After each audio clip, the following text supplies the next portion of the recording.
Hey there, sleepless rabble. Still scrolling at 3 a.m.? Of course you are. Don't worry, I've got something better than doom scrolling. Let me take over for a while. Tonight's story isn't about haunted castles or demons under your bed. It's about something far scarier. People. Ordinary people. With phones. Allegedly streaming the worst thing you can imagine. While others just sat and watched. Because apparently, that's entertainment now. So buckle up. This one's dark, messy, and dripping with rumors. Exactly the kind of bedtime story you didn't know you wanted. But before we start, hit subscribe, tap like, and tell me in the comments, where are you listening from tonight? I want to know which corner of the world is staying awake with me. This is Napmax Sleep Stories, and you're listening to The Instagram Murders. 45 people watched and did nothing. Let's begin. Picture this. Just a backyard in Florencio Varela, a suburb south of Buenos Aires. Plastic chairs, a rusty barbecue pit, and a patch of grass so unremarkable it should have been invisible. Ordinary places are the cruelest, because when horror breaks out there, it feels like the universe is mocking you. The neighbors first noticed a smell. Not the kind you politely ignore like a neighbor's burnt steak, but the kind that makes your stomach curl before your brain can even name it. Heavy, sweet in the worst way, carrying on the breeze until it clung to curtains and made people mutter excuses. Maybe the drains, maybe a dead animal, maybe garbage no one collected. In reality, the smell of death is unforgettable. And yet, humans are experts at denial. It took days before someone finally picked up the phone. When the police arrived, they didn't come for a barbecue inspection. They came with tape and shovels, and that kind of grim efficiency that tells you they already had an idea of what they'd find. Officers marked off the garden while curious neighbors gathered behind gates, whispering to each other, daring not to say the word that was already in their heads. Cameras clicked as the first shovelful of earth was lifted. The ground was reluctant but not strong enough to keep it secret. The spades hit resistance, the kind that isn't stone, isn't root, but something softer, worse. Even the police fell quiet. And then came the moment no neighbor will ever forget. Pale flesh emerging from the dirt. The illusion of suburbia cracked in an instant. By the time they stopped digging, 3 bodies had been uncovered. Not strangers with no names, not statistics, but young women everyone had seen smiling from photos stuck on lampposts only days before. They had been missing for less than a week. Families had been handing out flyers, clinging to hope, whispering the desperate excuses parents make when the silence gets too long. Maybe the phone died. Maybe she stayed at a friend's. Maybe tomorrow. But tomorrow never came. Their names would soon be repeated everywhere. Brenda del Castillo, 20. Morena Veri, 20. And Lara Gutierrez, just 15. Cousins and friends, practically still girls. Their faces were the ones neighbors had scrolled past on social media, shared with captions like, "Help us find them." Now, instead of hope, the same faces appeared on breaking news tickers, paired with words no family ever wants to see. Imagine standing at your gate while officers pull young women out of the ground next door. Yesterday you watered your plants. Today you're wondering if you should burn them. Children were dragged away from windows. Adults clutched their phones like shields. Some filmed because that's what people do now, even when their hands are shaking. The house itself didn't look like the kind of place that could host a nightmare. Faded paint, mismatched curtains, weeds growing between tiles. But monsters don't live in castles anymore. They rent modest, single-story homes with cheap furniture. It was the banality that made it unbearable. This wasn't a horror film set in a distant, exotic ruin. It was a neighbor's garden, right in suburbia, with corpses under the soil and barbecue smoke still clinging to the walls. The discovery traveled fast. Within hours, reporters had arrived, their vans parked like vultures with satellite dishes. Journalists shoved microphones at tear-streaked faces, asking mothers to comment on what no mother can comment on. Cameras panned over the lawn chairs as if zooming in could answer why 3 young women were in the ground beneath them. For Argentina, the shock cut deep. This wasn't just crime, it was performance. To bury 3 women together in one shallow grave wasn't just murder. It was a message. And though nobody knew yet what that message was, rumors began to swell like smoke from the pit. Neighbors whispered that they'd noticed strange cars outside the house, men with tinted windows, visitors at odd hours. Some swore they'd smelled something days earlier, but hindsight is always brave when danger has already passed. Nobody had called until the stench became undeniable. Denial is easy. Responsibility is not. By evening, the garden was a stage of horror. Police tape flapped in the winter wind. Stray dogs circled and were chased off. Flowers appeared on the gate before anyone organized a vigil. The street learned the kind of silence that only comes when reality rips a hole too big to stitch up. And under all of it, one thought refused to go away. This wasn't just a discovery. It was the beginning of something larger, darker, and far harder to bury. Before the garden gave up its secret, there had been days of silence that stretched like elastic, snapping tighter with each unanswered call. Disappearances always begin the same way, with excuses. The first missed message is shrugged off. The second gets a question mark. By the third, the air feels heavy. Parents pace, friends scroll endlessly through chat histories, looking for some overlooked clue in emojis or typos. Nobody wants to say the word missing not yet. For the families of Brenda, Morena, and Lara, the shift from ordinary to nightmare happened almost invisibly. One evening, they were laughing in selfies. The next, their phones rang into nothing. A text left on read. A profile picture that didn't change. In Argentina, people know too well how fragile the line is between routine and tragedy. The country carries a history of disappearances like a scar that never quite heals. At first, there were whispers of hope. Maybe they ran away. Maybe they went to a party and forgot to tell anyone. Teenagers do reckless things, don't they? But the families knew. Mothers always. No. Hope is a stubborn thing, but when silence grows louder than excuses, the stomach knows the truth long before the mind will admit it. The search began the way they always do now, with social media. WhatsApp chains spread like wildfire. Photos of the girls accompanied by please written in block capitals. Help us find them. Friends reposted, strangers forwarded, entire neighborhoods were suddenly in the loop. Local radio mentioned their names. Small papers ran soft focus stories with lines like, last seen wearing jeans and a hoodie. Each description was a lifeline. Fragile but necessary. Meanwhile, the families traced every step backwards. Who had they last spoken to? Where had they planned to go? Which messages didn't quite add up?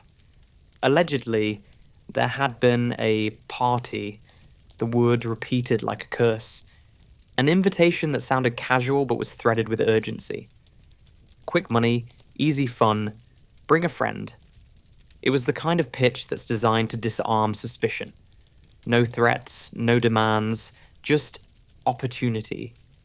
On the night they left, phones were fully charged.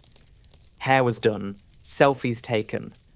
Lara, the youngest, had promised to text her cousin later. We're here, she typed, the last message her family would ever see. That small sentence became an artifact, replayed over and over, a digital relic of a life about to end. When morning came and no one returned, worry turned to action. Families reported the girls missing. Police responded with their usual glacial pace, more paperwork than urgency. Missing girls are too often treated as paperwork until bodies turn up. It's a pattern, and everyone knows it. But admitting it out loud is like spitting in the wind. Neighbors joined in the search. Some swore they had seen the girls near a station, others thought they'd spotted them in shops that didn't even have cameras. False leads multiplied. The map of Buenos Aires filling with pins that meant nothing. That's the cruelty of hope. It sends you running in circles while the truth sits still, waiting in silence. The hours between disappearance and discovery are the cruelest of all. Families imagine too much. They picture buses missed, phones stolen, arguments resolved with a sheepish return home. They bargain with God, with strangers, with the algorithm itself. If a post reaches enough screens, maybe the girls will come back. If enough people pray, maybe the door will open. But doors stayed closed, and the silence grew. The house in Florencio Varela sat quiet, its curtains drawn, its garden hiding what nobody wanted to imagine. Every unanswered call piled up like bricks on the family's chests. Even denial has limits. And by the second night, hope was already cracking under its own weight. When the word disappeared finally slipped into conversations, it was already the truth. It just hadn't been acknowledged yet. The garden had not spoken, but everyone could feel the weight of its silence. That was the cruel rhythm. 3 girls had walked into the night with casual optimism, hair brushed, phones ready, messages sent, and never walked back. Between the last text and the first shovel in the garden, there was a void, a blank stretch of hours that nobody could explain. A void that would never be filled. And when that void was finally broken by spades and soil, the world moved brutally fast. Hope evaporated. Posters became memorials, and 3 names shifted from present tense to past. When the police finally confirmed the identities, there was no relief, no neat sense of closure, just collapse. A morgue report may sound clinical, but every official word slices deeper than the rumor it replaces. Yes, it's them. Yes, we're sure. Yes, they're gone. 3 short confirmations, each one an execution of hope. For Brenda, Morena, and Lara, the world now had one single word for them. Victims. Not daughters, not cousins, not friends who laughed over cheap pizza and argued about borrowed clothes. Victims. That was the category stamped on forms, whispered into microphones, scrawled across headlines. And nothing strips a person of their humanity faster than bureaucracy deciding what box to put them in. Brenda del Castillo was 20, the kind of age where everything feels possible and impossible at the same time. She was the one people described as having a stubborn streak, quick to argue, but just as quick to laugh. Morena Veri, also 20, had been planning her next steps, juggling family expectations with her own plans. And Lara Gutierrez, barely 15, was still straddling the awkward line between childhood and adulthood. A teenager who should have been worrying about exams or friendships, not ending up in a shallow grave. Together they were a trio, family, friends, inseparable threads in each other's lives. For their families, the confirmation was devastation dressed up as procedure. Mothers fainted on pavements. Fathers begged reporters to put down their cameras. Cousins stood blank-eyed outside the house that had become a tomb. Every photograph replayed in the news was one the families already knew by heart, but now it was a weapon. Every smiling face plastered on screens became another reminder of the brutal shift from missing to dead. The neighborhood absorbed it all with morbid curiosity. Some swore they'd noticed the smell earlier, others claimed to have seen strange visitors, but hindsight always makes prophets out of cowards. And while neighbors whispered, the media roared.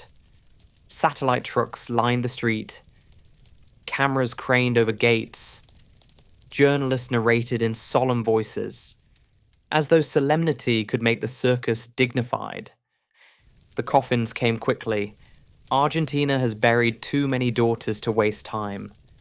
Black clothes, white flowers, the silence of grief broken only by sobs, and the intrusive click of camera shutters. The funerals looked like something out of a film nobody would willingly watch. Mothers leaning against relatives just to stay upright. Fathers shouting at journalists to back away. Entire families hollowed out in front of strangers with microphones. And still, the headlines kept coming. Triple femicide in Florencio Varela. 3 women buried in backyard.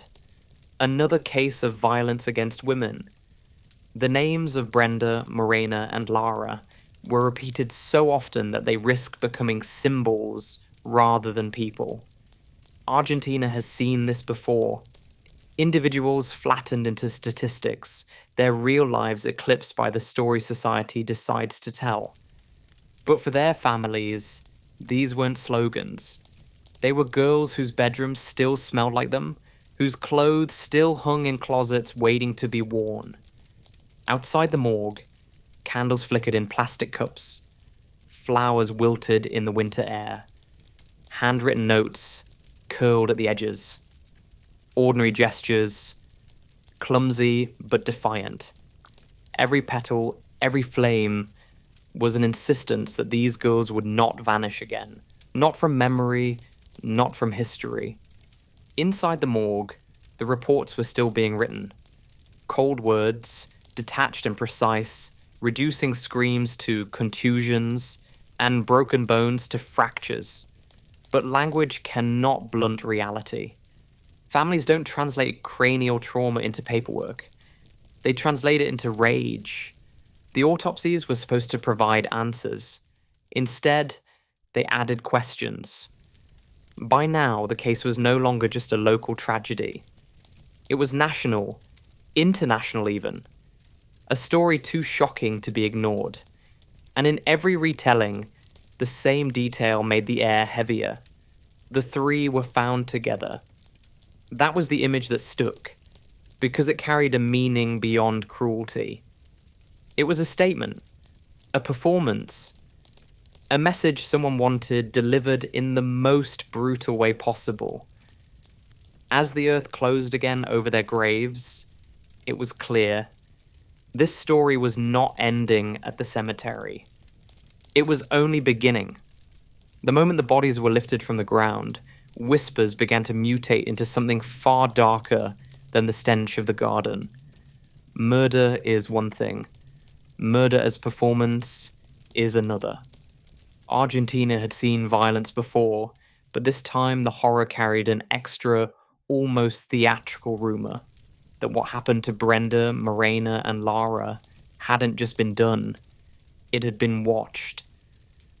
The number spread first. 45. Not 44, not 50. 45 silent spectators, allegedly present in a private Instagram room. The idea was grotesque. That while the girls suffered, nearly 4 dozen strangers sat glued to their screens. Some frozen, others allegedly typing encouragement as if it were some twisted reality show. The word allegedly did heavy lifting. Everyone repeated it.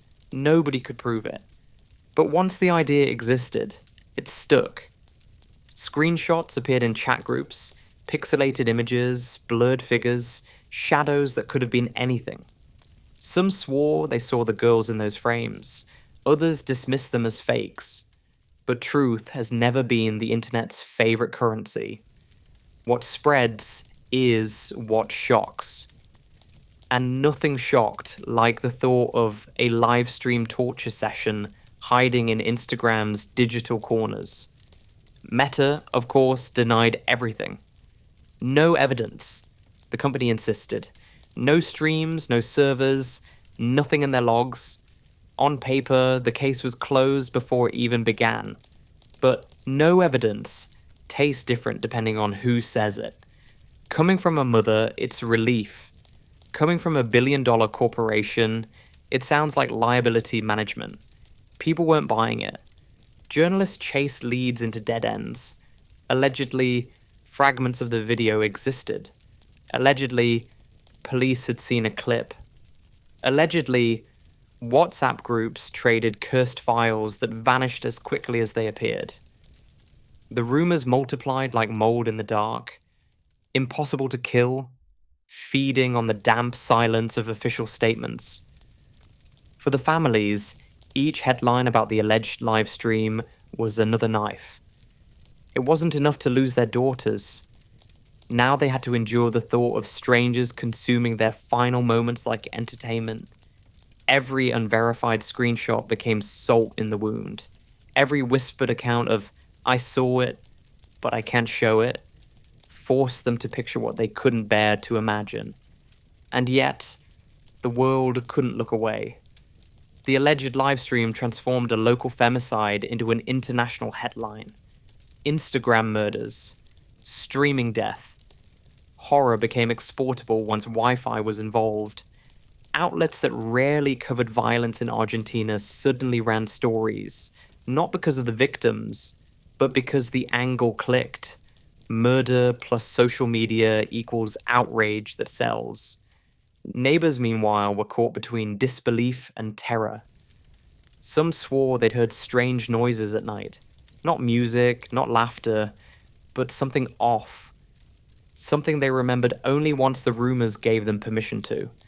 Others said they saw cars parked outside, men slipping in and out. Hindsight is a convenient prophet. Courage always comes after the danger leaves. But courage wasn't the point anymore. Spectacle was.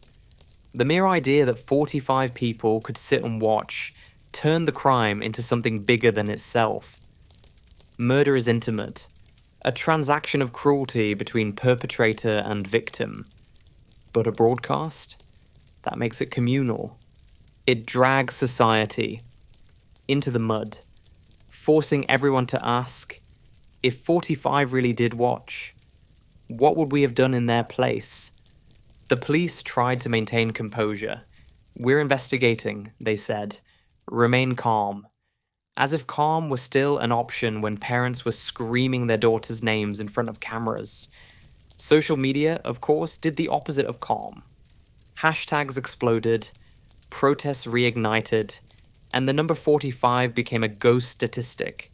Repeated so often it sounded like gospel. In bars, in schools, on buses, people argued about whether the livestream was real. Some insisted they knew someone who had seen it. Others scoffed and called it hysteria. But that's the cruel genius of rumors. Even when they're false, they feel truer than truth. And this one had everything a rumor needs to thrive. Technology, voyeurism, and a crime so brutal that the ordinary explanation never seemed big enough. By the time the first vigils were held, the story was already mutating into legend. 3 girls buried in a backyard was tragic enough, but 3 girls tortured and killed on livestream while 45 people watched in silence? That was horror made for the digital age. And once a story like that gets online, good luck killing it. Servers can be wiped, accounts deleted, but the whisper never leaves. The morgue is where denial finally runs out of space. No flowers, no candles, no vigils, just stainless steel, white tiles, and the hum of refrigerators holding answers nobody really wants. When the bodies of Brenda, Morena, and Lara arrived, the whispers of the street were forced into confrontation with the language of forensics. And that language is always cruel in its neatness. The reports confirmed the obvious. They hadn't died gently. Official phrases described trauma, contusions, asphyxiation, clinical words that drain the horror from what they actually mean. Cranial trauma is a head smashed. Contusions are fists landing again and again. Asphyxiation is the panic of lungs denied air. Bureaucratic syllables masking the violence, turning screams into paperwork. Families don't hear jargon. They translate it into nightmares. But the official reports only told part of the story. The rest seeped out in leaks and rumors, filling the gaps with images worse than the truth. Allegedly, the girls had been restrained. Marks on wrists and ankles suggested ropes or cables. Allegedly, they had been beaten. The kind of blunt force wounds that speak of time and repetition, not quick endings. Some whispers went further. Cigarette burns, broken fingers, bruises in deliberate patterns. Cruelty designed not just to kill, but to perform. Performance. That word echoed through every rumor. Torture, if true, wasn't just punishment. It was theatre. If the livestream whispers held even a fraction of truth, then these acts were calculated not only to hurt, but to horrify. Every blow, every scream, allegedly captured for an unseen audience. Violence turned into spectacle, cruelty as content. Forensic contradictions didn't help. One report implied the deaths were quick. Another suggested prolonged suffering. Time of death placed them roughly within the same night they vanished. But details blurred into contradictions as if the truth itself were being scrubbed. Inconsistencies are not unusual in messy investigations. But in Argentina, where corruption is as familiar as coffee, blurred details look less like incompetence and more like erasure. The families were forced to sit across from officials who read these reports in monotone. Try to imagine it. A mother being told her daughter had multiple fractures, as if that phrasing could soften what it really meant. Fathers hearing about ligature marks without anyone daring to say the word tied. Cousins staring at diagrams of bodies reduced to outlines and measurements. Grief doesn't fit into bullet points, but that's how the state delivers it. And then there was the contradiction between silence and gossip.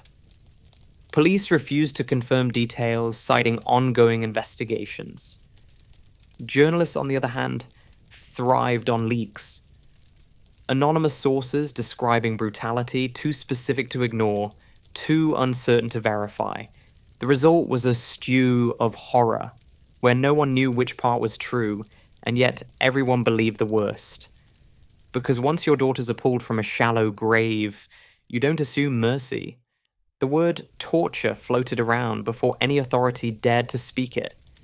It was whispered in neighborhoods, screamed in protests, and hinted at in reports that stopped short of confirmation. Torture turns murder into something heavier, something that lingers. It's not just about ending lives, it's about making sure the victims suffer in a way that echoes. And if the livestream rumor was even partially real, then the cruelty wasn't hidden. It was broadcast, consumed, turned into digital folklore. The paradox was unbearable. Families needed answers, but every answer made the wound deeper.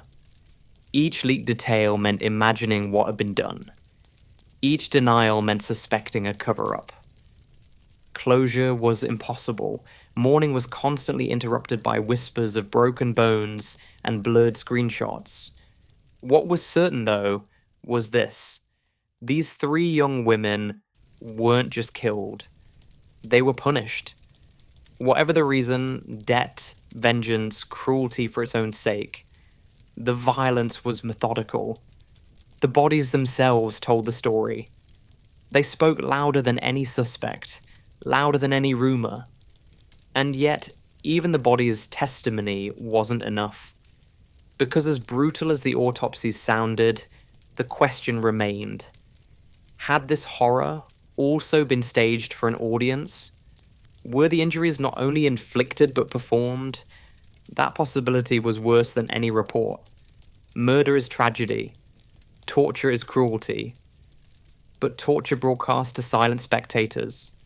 That is society looking at its own reflection and not liking what it sees. Murder is horror enough on its own. But the idea that it was staged like a performance, possibly streamed to dozens of silent spectators, turned this crime into something larger than a tragedy. It became theatre. Not the kind with curtains and tickets, but the kind where the stage is a screen and the audience pays not with money, but with silence. The number 45 haunted the case like a curse. 45 viewers allegedly logged into a private Instagram group. Not to report, not to scream, not to intervene, just to watch. Maybe to type. Maybe even to cheer. Nobody knows if that number was real, but once it existed, it was immortal. People repeated it in protests. Journalists printed it. Teenagers made memes out of it. 45 became the ghost at the center of the crime, the faceless crowd who did nothing. And that's what cut so deep. Murder is intimate usually. A victim, a killer, maybe a witness or two. But the alleged livestream broke that intimacy wide open. It dragged strangers into the circle, turned cruelty into something communal. If true, the pain of Brenda, Morena, and Lara wasn't only suffered, it was consumed. Someone scrolled, someone stared, someone clicked away to another app before bed. Even without proof, the story spread because it felt possible. Too possible. We live in an age where suffering is content and tragedy trends before the bodies are even cold. It doesn't take much. Imagination to picture bored strangers stumbling into a live stream and not clicking out. Watching from curiosity or horror, or simply because the algorithm put it in front of them. Doing nothing. Because a screen makes reality feel distant enough to be safe. Meta's denials rang hollow. The company insisted no such stream existed, no data was found, no servers held anything. But people have long memories of deleted posts, vanished evidence, inconvenient files buried under legalese. No evidence from a tech giant doesn't sound like truth. It sounds like corporate triage.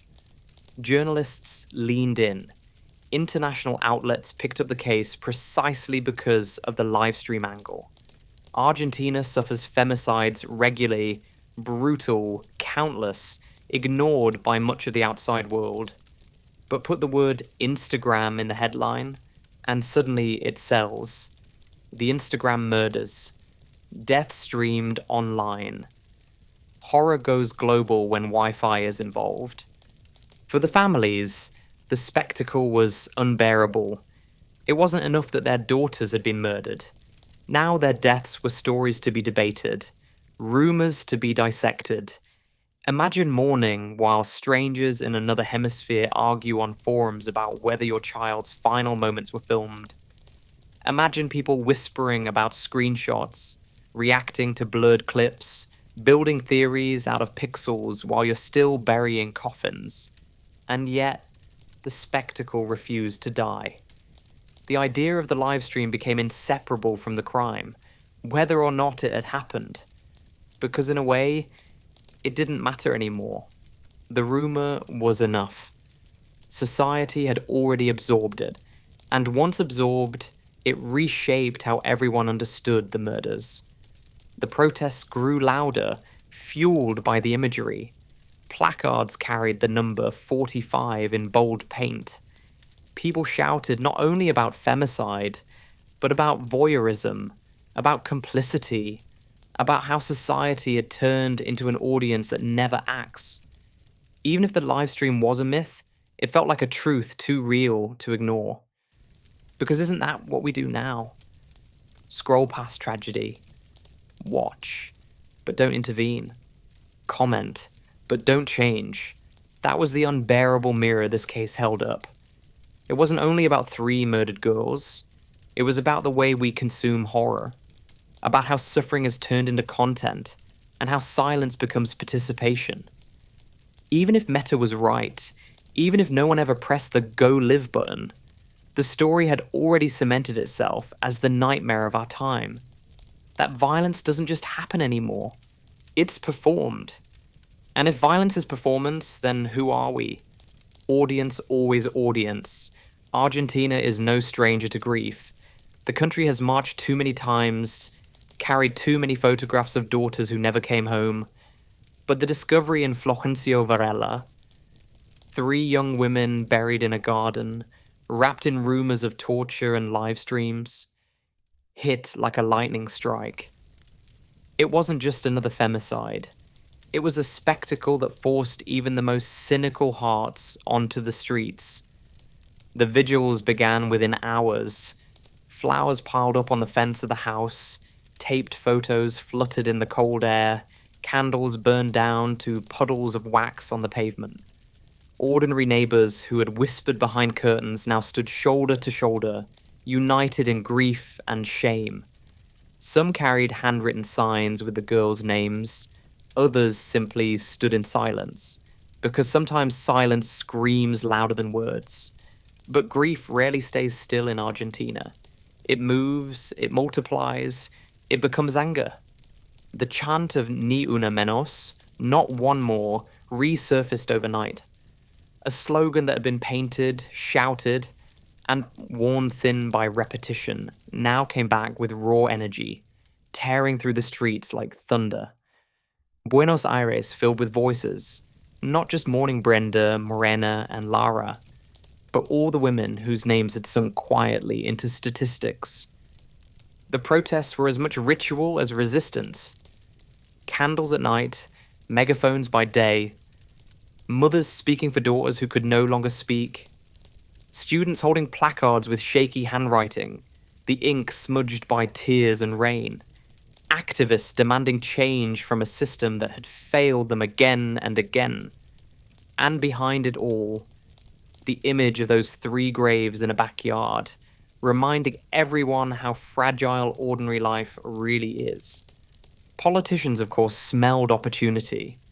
Ministers and senators appeared at vigils with solemn faces, delivering speeches about justice and reform. They spoke of ending the culture of violence, of taking femicide seriously. The same words they had used after the last murder, and the one before that, and the dozens before those. If words were action, Argentina would already be safe. But the crowd didn't buy it. They booed, they shouted. They reminded the officials that promises mean nothing when coffins keep piling up. Some protesters went further, accusing the very authorities holding microphones of complicity. Allegedly, certain police officers knew more than they admitted. Allegedly, money had exchanged hands to keep some networks invisible. Allegedly, the silence of officials wasn't ignorance, it was convenience. These accusations weren't whispered.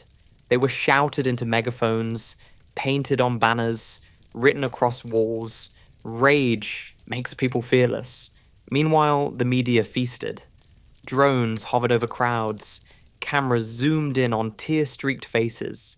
Anchors described the marches in tones dripping with solemnity. Outrage makes excellent television. Every candle was a shot, every chant a soundbite, every confrontation with riot police a ratings boost. But beneath the spectacle, the core was raw. People were tired of burying their daughters. For the families of Brenda, Morena, and Lara, the marches were both comfort and cruelty. Comfort, because thousands carried their grief, refusing to let it shrink into private sorrow. Cruelty, because the crowds reminded them that their girls were gone. their photographs now part of a wider movement. It is unbearable to see your child turned into a symbol, but it is also unbearable to see her forgotten. The chants rolled across plazas, echoing off marble government buildings, reverberating through narrow streets, ni una menos, not one more. But everyone knew there would be more. That was the bitter truth behind the fire of the protests.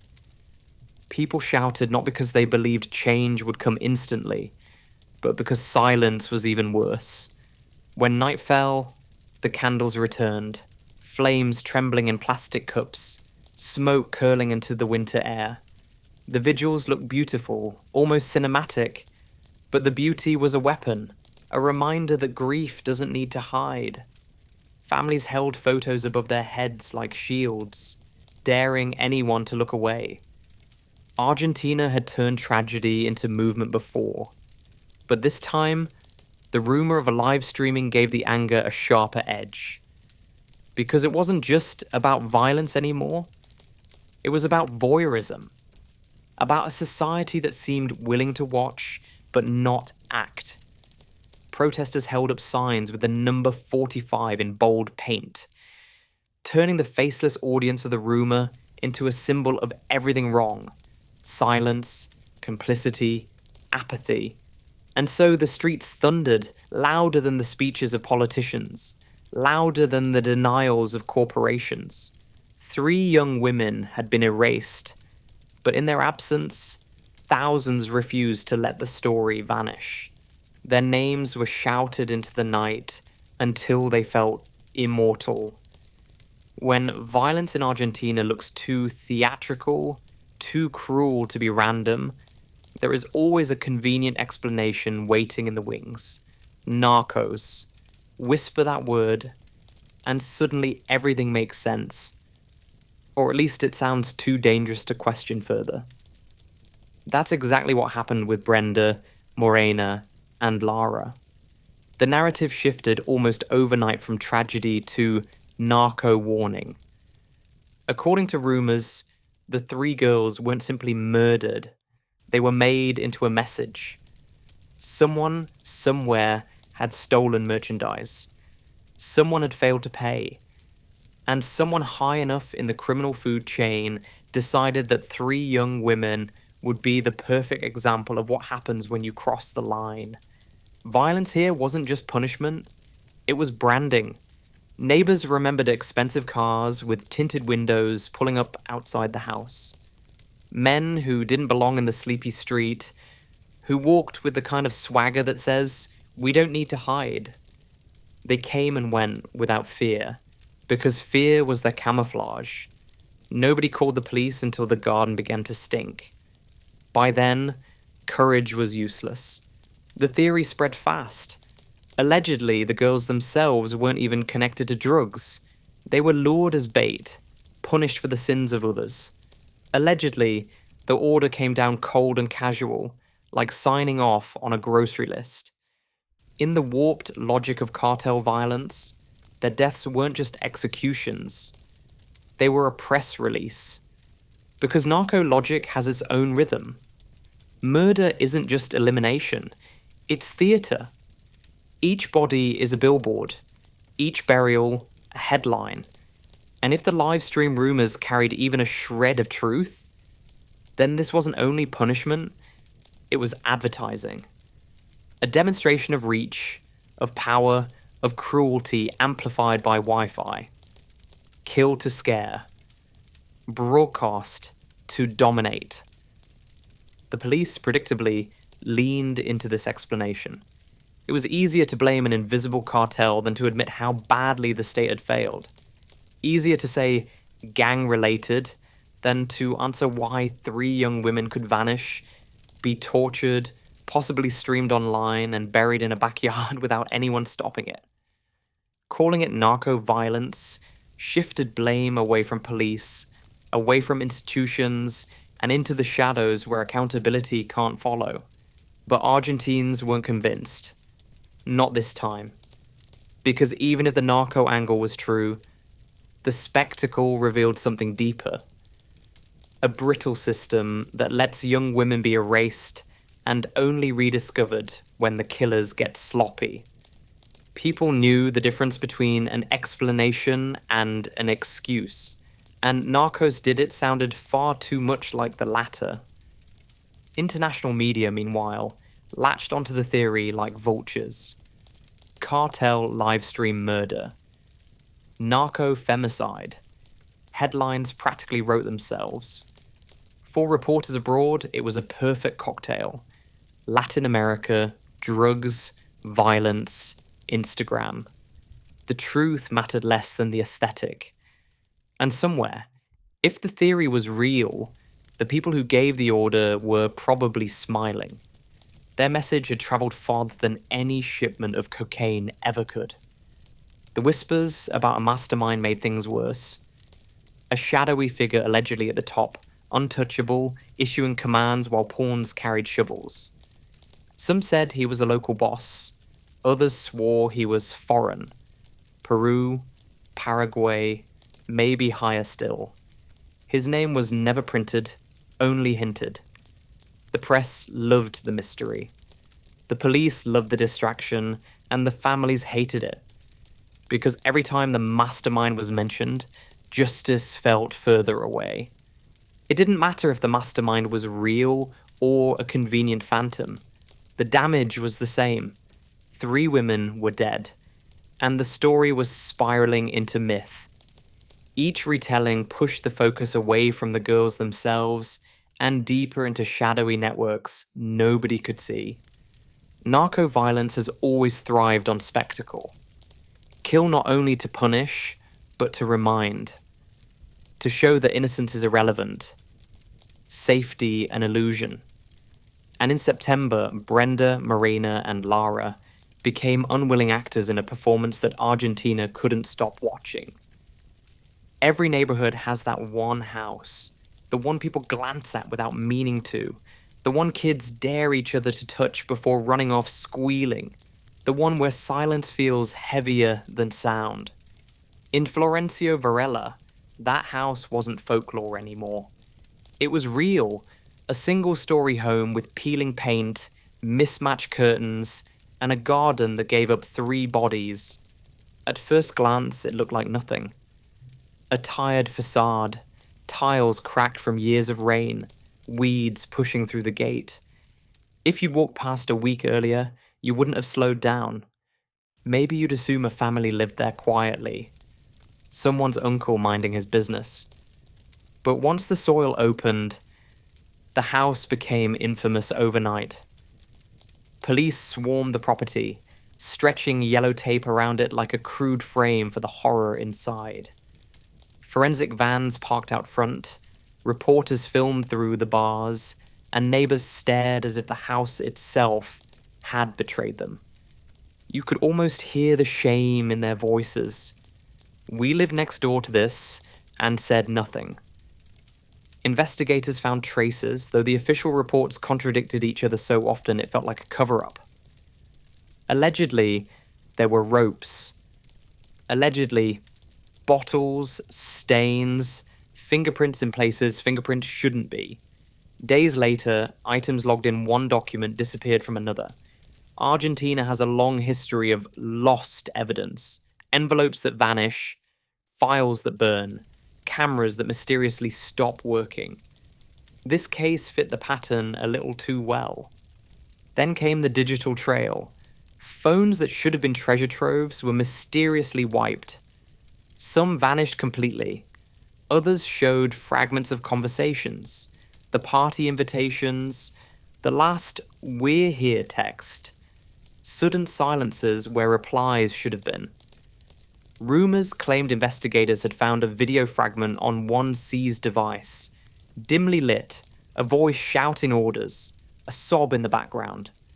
Police denied it instantly, of course, but once a rumor like that escapes, denial is useless. People believe because they want to, or because they fear it's true. The neighbors filled the gaps with memory.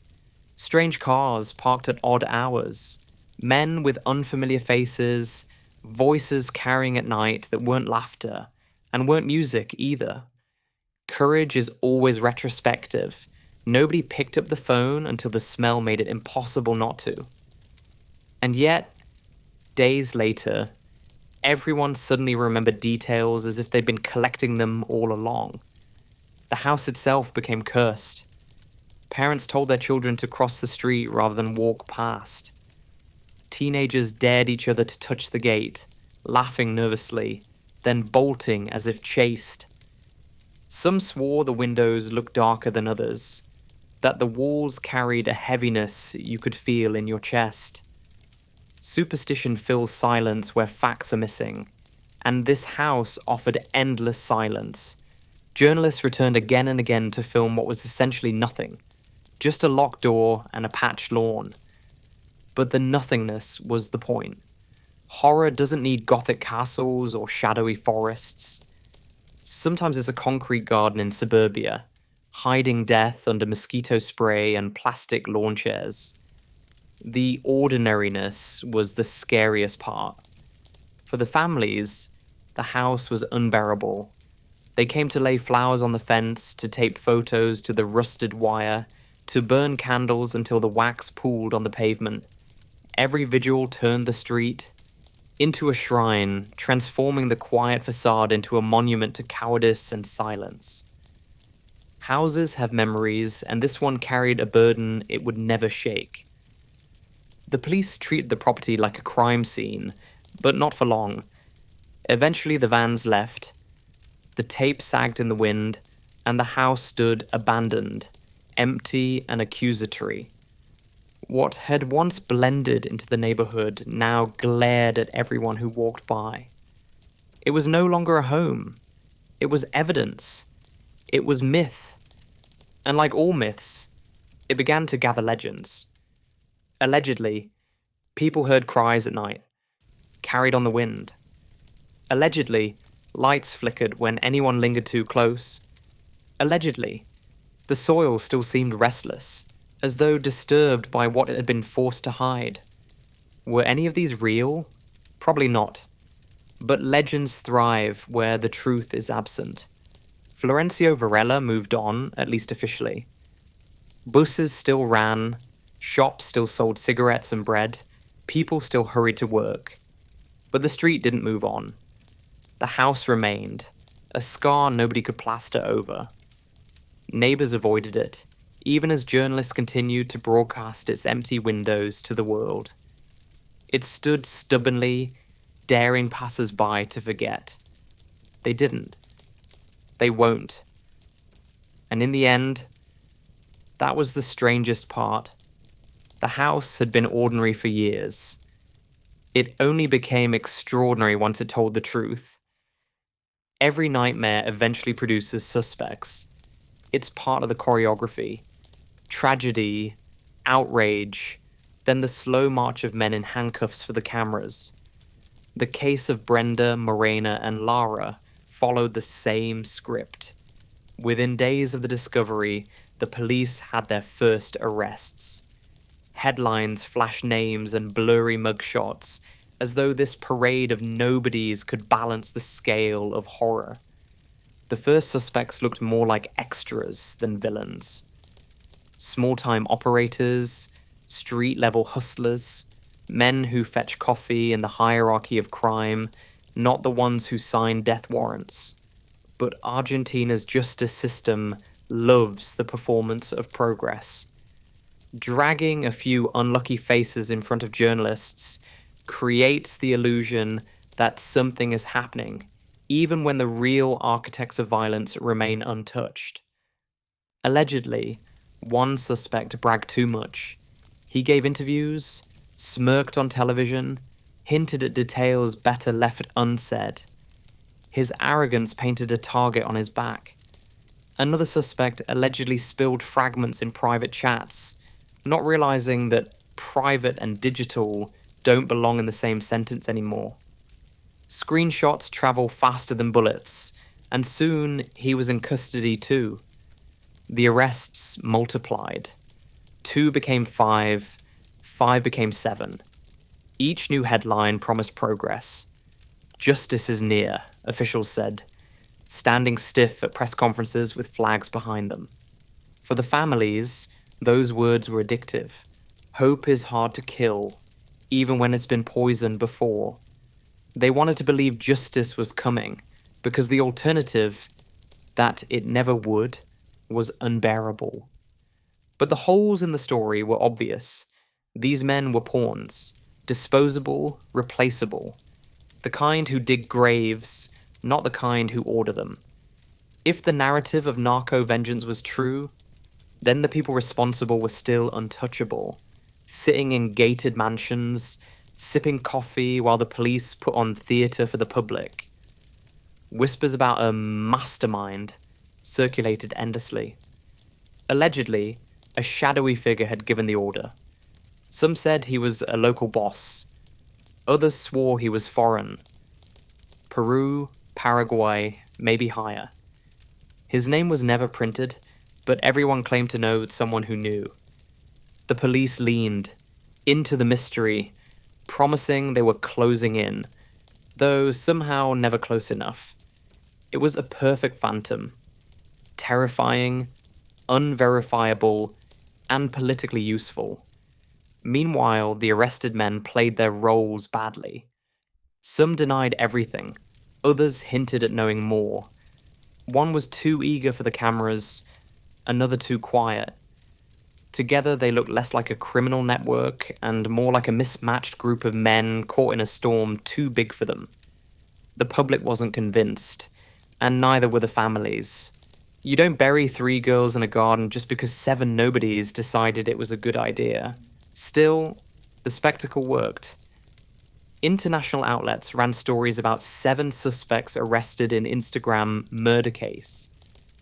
The details didn't matter. The headline was enough. Progress had been made. Justice was supposedly on the way. And if you didn't look too closely, it almost sounded true. But the crack showed quickly. Evidence contradicted itself. Items logged went missing. Witness accounts shifted. Allegedly, confessions were made, then retracted. Allegedly, one suspect named names, only for the trail to vanish into silence. It was a puzzle that seemed designed never to fit together. For the families, each arrest was a cruel joke. They wanted the truth, not placeholders. They wanted the people who had ordered the violence, not the disposable men who had carried it out. But those figures remained shadows, untouchable. The case was becoming less about solving a crime and more about feeding a narrative. And narratives don't bury the dead. Justice in Argentina often looks like this. Arrests without answers, suspects without trials, investigations that circle until they collapse under their own weight. Theatre. And while the state played its part, the families buried daughters. The public shouted in the streets. And the real question lingered unanswered. Who gave the order? The handcuffs clicked shut, the cameras flashed, and still the story had no ending. Only more questions, only more silence, only the uneasy knowledge that the people who mattered most were still out there, watching the performance with a smile. True crime has an expiry date. Headlines fade, hashtags sink, and families are left alone with their grief. But sometimes, a case mutates, crawls out of the newspapers, and settles into folklore, where it never dies. That's what happened in Florencio Varela. The murders of Brenda, Morena, and Lara didn't remain a tragedy. They became a story people told at parties, on TikTok, in half-whispered conversations late at night. The details blurred, stretched, twisted, but the core stayed the same. 3 girls, a backyard grave, and an alleged livestream that nobody could prove yet everyone swore was real. Clips began to circulate, or at least things that claimed to be clips. Grainy videos of unrelated violence were repackaged as the Instagram murders. Screenshots surfaced, easily faked, but shared as gospel. Proof didn't matter. Shock did. On TikTok, users filmed themselves outside the infamous house, daring each other to touch the gate or linger at the fence. Ghost hunting channels declared the property cursed. YouTube thumbnails screamed, "Livestream murders you were never supposed to see," with neon arrows pointing at nothing. Teenagers swapped stories of friends who had allegedly seen the original stream. Whether any of it was true became irrelevant. The legend had overtaken the facts. The number 45 grew into a meme. "Don't be one of the 45s," people joked darkly online. Hashtags turned the faceless viewers into moral warnings, or punchlines depending on who was. Posting. Urban legends thrive on numbers. 37 witnesses in New York, 45 spectators in Argentina. Always precise, always unverifiable. Precision is what makes it believable. Meanwhile, reaction videos racked up views. Strangers gasped, cried, and speculated on camera as if they had been present in the garden. The tragedy of 3 murdered girls was now content. Served up in 15-second clips, dissected in live streams where the crime was retold like a campfire story. The internet doesn't ask for consent. It takes grief and rebrands it. For the families, this was another layer of torment. Imagine trying to mourn while strangers in other countries argue online about whether your daughter's final moments looked staged. Imagine seeing her name trend not for justice, but for clicks. The girls had become unwilling characters in a franchise they never chose. Even outside Argentina, the myth traveled. International podcasts picked up the case. Threads on Reddit spiraled into theories, some grounded in scraps of evidence, others pure invention. Some believed the livestream was undeniable, others insisted it was hysteria. But both sides kept talking, which was enough to keep the story alive. The house itself transformed into a landmark. People called it cursed ground. Children crossed the street to avoid it. Parents whispered warnings. Visitors filmed its facade as though capturing proof of evil, when in reality it was just concrete, paint, and a lawn that had held too much. But perception is stronger than reality. And in perception, that house was haunted forever. The girls' names, once fragile in posters, were now woven into chants, headlines, TikToks, hashtags. They had become more than themselves, unwilling saints in a narrative that wasn't about them anymore, but about everyone's need to process fear. That's the cruelty of folklore. It doesn't care about truth, it cares about survival. A live stream that may never have existed became a story people swore was real, because the idea of it felt truer than silence. And once a story enters the bloodstream of the internet, it never leaves. Closure is a polite word, the kind officials like to use when cameras are on. But there was never any closure in Florencio Varela. 3 girls were pulled from a garden. 7 suspects were paraded for the news. A phantom mastermind was invoked and never found. The case ended the way Argentina's worst tragedies often do, with grief, rumors, and silence dressed up as procedure. Yes, there were arrests. Yes, there were vigils. Yes, politicians gave speeches and swore things would change. But beneath all that choreography, the reality was brutal. The families still had coffins instead of answers. The rumors about live streams still floated through dark corners of the web. The alleged mastermind remained untouchable, a shadow that could be anyone, and therefore was no one. The truth slipped away, blurred by contradictions, police files that didn't match, evidence that vanished, reports rewritten until nobody could tell where fact ended and fiction began. Maybe there was a live stream, maybe there wasn't. Maybe someone high up gave the order. Maybe it was just local cruelty wrapped in myth. Nobody knows. Maybe nobody ever will. But does it matter anymore? In a sense, the crime has already outlived its investigation. The legend is stronger than the evidence. Ask someone in Buenos Aires today, and they won't recite autopsy reports or police statements. They'll tell you about the 45 silent witnesses. They'll tell you about the cursed house. They'll tell you the murders were streamed, even if nobody can show proof. Because in folklore, proof is optional. The families carry a different version. Their truth isn't about numbers or rumors. It's about bedrooms left untouched, clothes still hanging in closets, voices they will never hear again. While the public debates, live streams, and masterminds, the families live with the simpler horror. Their daughters are gone. Florencio Varela still has that house. The facade has been patched, the garden replanted, but paint and soil don't erase history. Neighbors cross the street to avoid it. Children whisper ghost stories about it. Journalists still point cameras at its silent windows. It stands as a reminder that evil doesn't need castles or dungeons. Sometimes it only needs a backyard and a little silence from everyone around it. And so the story lingers, unfinished. The internet won't let it die. TikToks, YouTube thumbnails, Reddit threads, the case is kept alive not by justice but by clicks. People still ask, did the live stream really happen? Was it all an urban legend? The question keeps the story alive, even if the answer never comes. For Argentina, the scariest part isn't just the crime. It's the reflection it forces.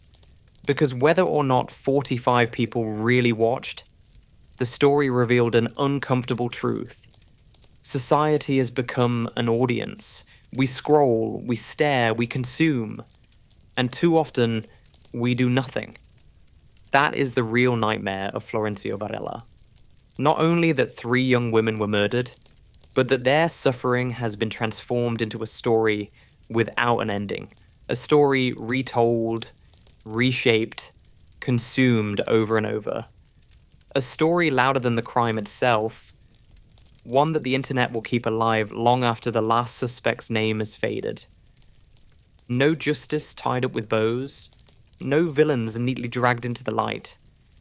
Just 3 names echoing through Argentina, 3 families carrying holes where daughters used to be, and a story the world refuses to bury. And maybe that's why you're still awake, listening. Because the scariest stories aren't about ghosts or monsters.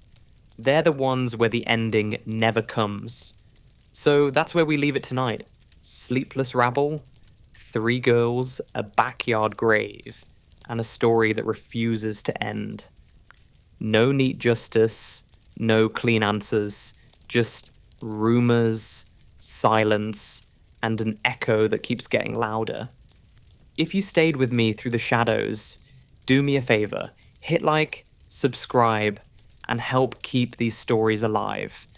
And tonight's question for you: do you think the Instagram livestream really happened? Or is it just a legend that grew too big to die? Drop your thoughts in the comments. I'll be reading. This has been Napmax Sleep Stories. And you've just listened to the Instagram murders. 45 people watched and did nothing.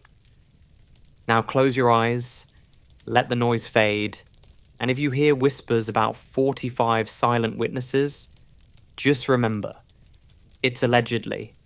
Good night, sleepless rabble. Hey there, sleepless rabble. Tonight we're diving into one of the most absurd true crime stories ever told. It takes us straight to Paris, a city that means a lot to us because we lived there for many years. But this isn't the Paris of romance or fairy lights. This is the story of a man who killed, ate, and somehow got away with it. Twice. And instead of being locked up forever, he turned his crime into fame. If you enjoy what we do, hit like, subscribe, or support us over at ko-fi.com/napmax and tell us in the comments, Which story do you want to hear next? This is Napmax Sleep Stories, and you're listening to The Cannibal of Paris, the man who ate and became famous. Let's begin. Ah, Paris, the city of love. The place where every tourist believes their relationship will magically transform into an Instagram fairy tale, complete with croissants, accordion music, and the Eiffel Tower sparkling like a disco ball for hopeless romantics. You can almost hear Edith Piaf in the background, crooning away while couples kiss dramatically on the Pont Neuf. Yes, Paris sells itself as the world's most romantic stage. Except, not in this story. Because while postcards showed candlelight dinners and boat rides on the Seine, the Bois de Boulogne was about to provide a very different picture. The park was alive with the usual summer soundtrack. Children squealing, couples feeding each other strawberries, the occasional jogger pounding past in neon shorts. Everything perfectly ordinary. Until he appeared. A small Japanese man, no taller than a teenager, dragging not one but two enormous suitcases behind him. His frame was so frail, it looked like the bags might crush him at any moment. Each step was a struggle, gravel crunching under the weight, his shirt already clinging to him with sweat. Onlookers frowned. The sight didn't add up. Tourists carried cameras, baguettes, bottles of cheap Bordeaux. Students lugged books, perhaps guitars. Nobody dragged luggage into the park as if preparing for a camping trip at the water's edge. He paused near the lake, catching his breath, glancing around in short, sharp bursts. To anyone watching, it was the picture of nerves. A man desperate to disappear what he had carried. But subtlety was not his strong suit. A young couple nearby had been watching the whole performance. At first with amusement, he looked ridiculous, almost slapstick, dwarfed by his own baggage. Then with unease, what exactly was he doing? Finally they called across, asking plainly if the suitcases were his. In that instant, he cracked. No excuses, no attempt to bluff. He simply abandoned everything and ran. His tiny figure darted down the path and melted into the trees, leaving the bags behind like props in a grim theatre. The couple exchanged looks. Against their better judgment, curiosity pulled them forward. They approached the luggage, hesitated, then unzipped one case. Inside lay horror. Severed limbs, flesh, blood, fragments of a young woman stuffed into the fabric like some butcher's delivery. The stench hit them. The sight froze them, and the idyllic summer evening shattered in an instant. The police were called. Sirens cut through the calm. Families packed up picnic baskets and left, glancing back in confusion and fear. Uniformed officers swarmed the area, cordoning off the lakeside, lifting the cases as if they carried radioactive waste.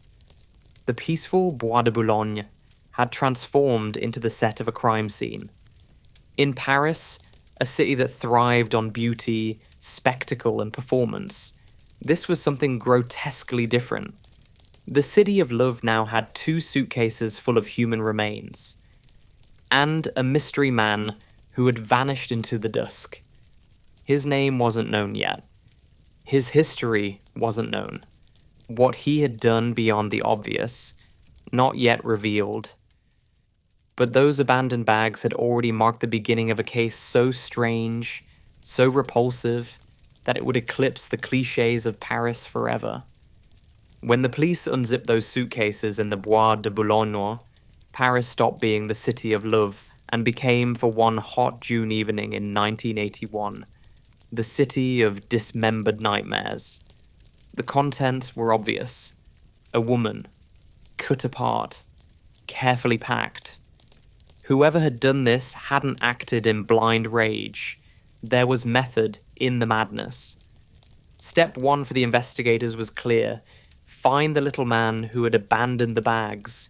Witnesses had seen him, a Japanese student, small, frail, sweating as though the weight of the world and something else was dragging him down.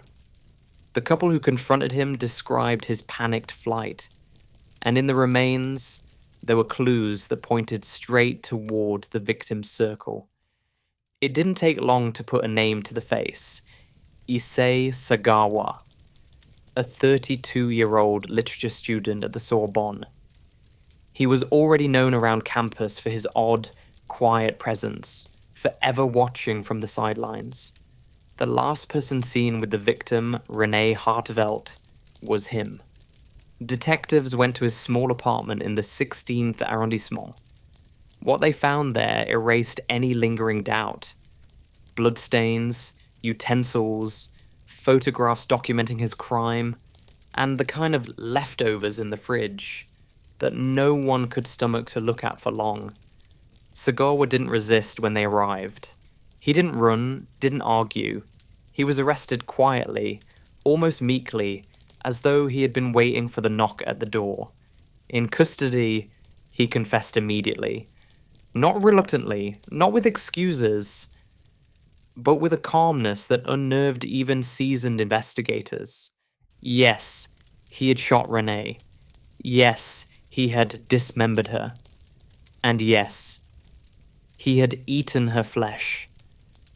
Then came the statement that froze the room. It wasn't about killing. I never wanted to kill her.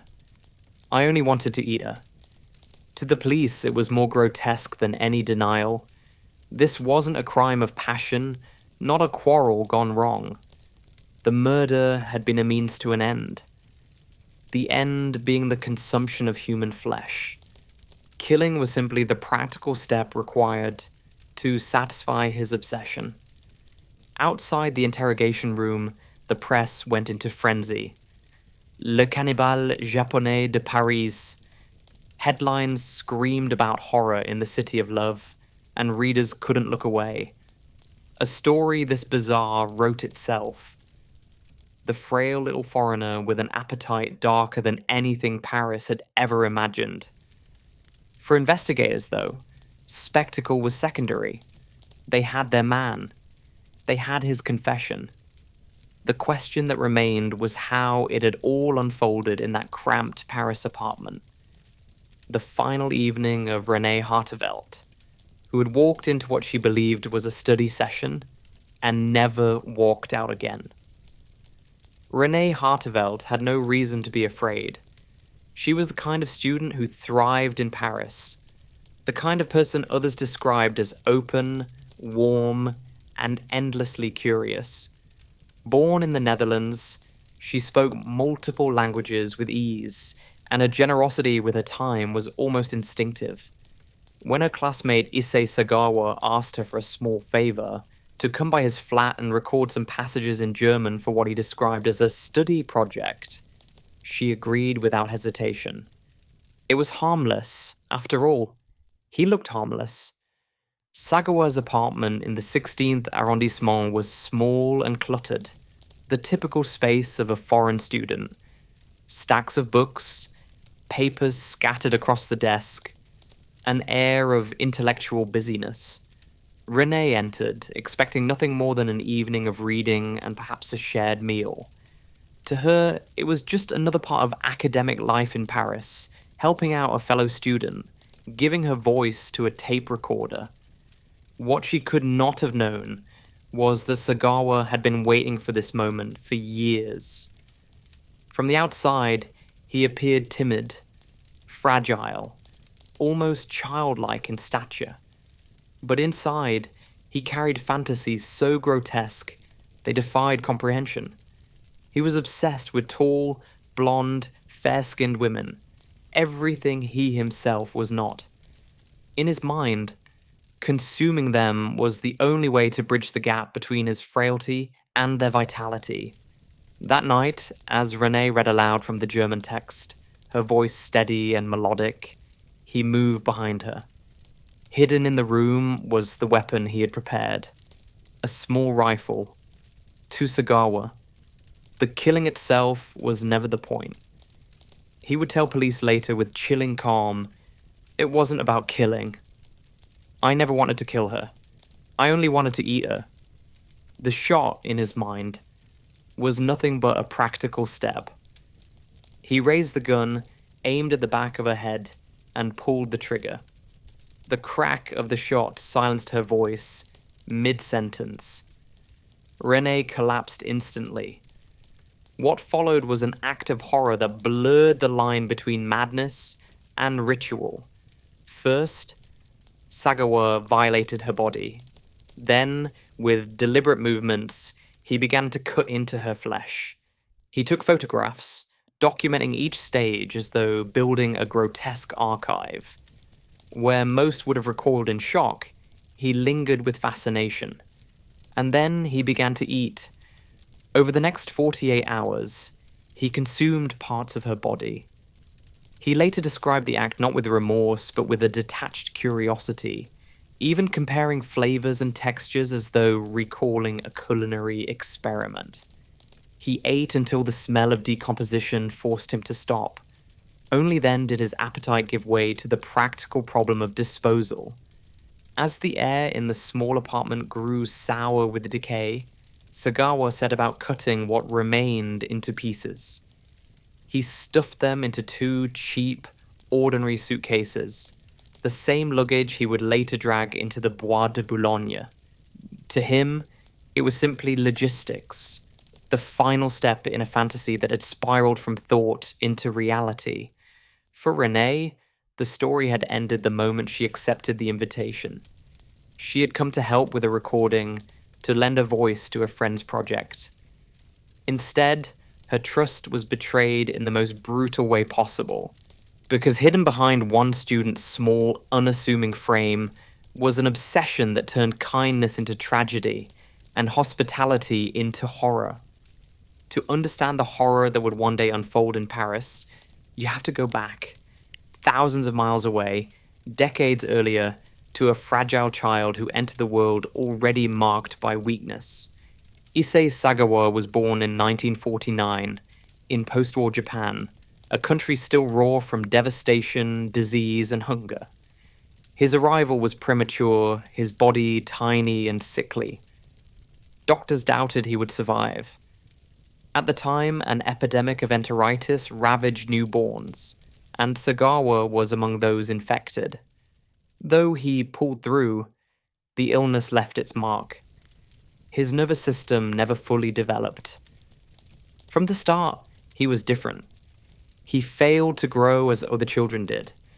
By the time he reached adulthood, he stood just 1.42 meters tall, a man trapped in the body of a stunted boy. His frame was delicate, his legs thin, his head disproportionately large. He looked fragile enough to be knocked over by a strong gust of wind. In Japan, where conformity and strength carried enormous cultural weight, his condition made him stand out in the worst way. In school photographs, he was always the smallest in the back row, the one who looked like he didn't belong. Among classmates, he was more curiosity than companion, tolerated at best, ridiculed at worst. He knew it. From an early age, shame settled into his bones. He saw himself as ugly, unworthy, grotesque. Where other boys imagined themselves becoming athletes or businessmen, Sagawa carried the constant awareness that he was physically less, and always would be. But fragility didn't erase desire. If anything, it sharpened it. His isolation gave his mind space to wander, and his fantasies soon grew darker than anyone could have guessed. He was drawn to women whose bodies seemed to mock his own.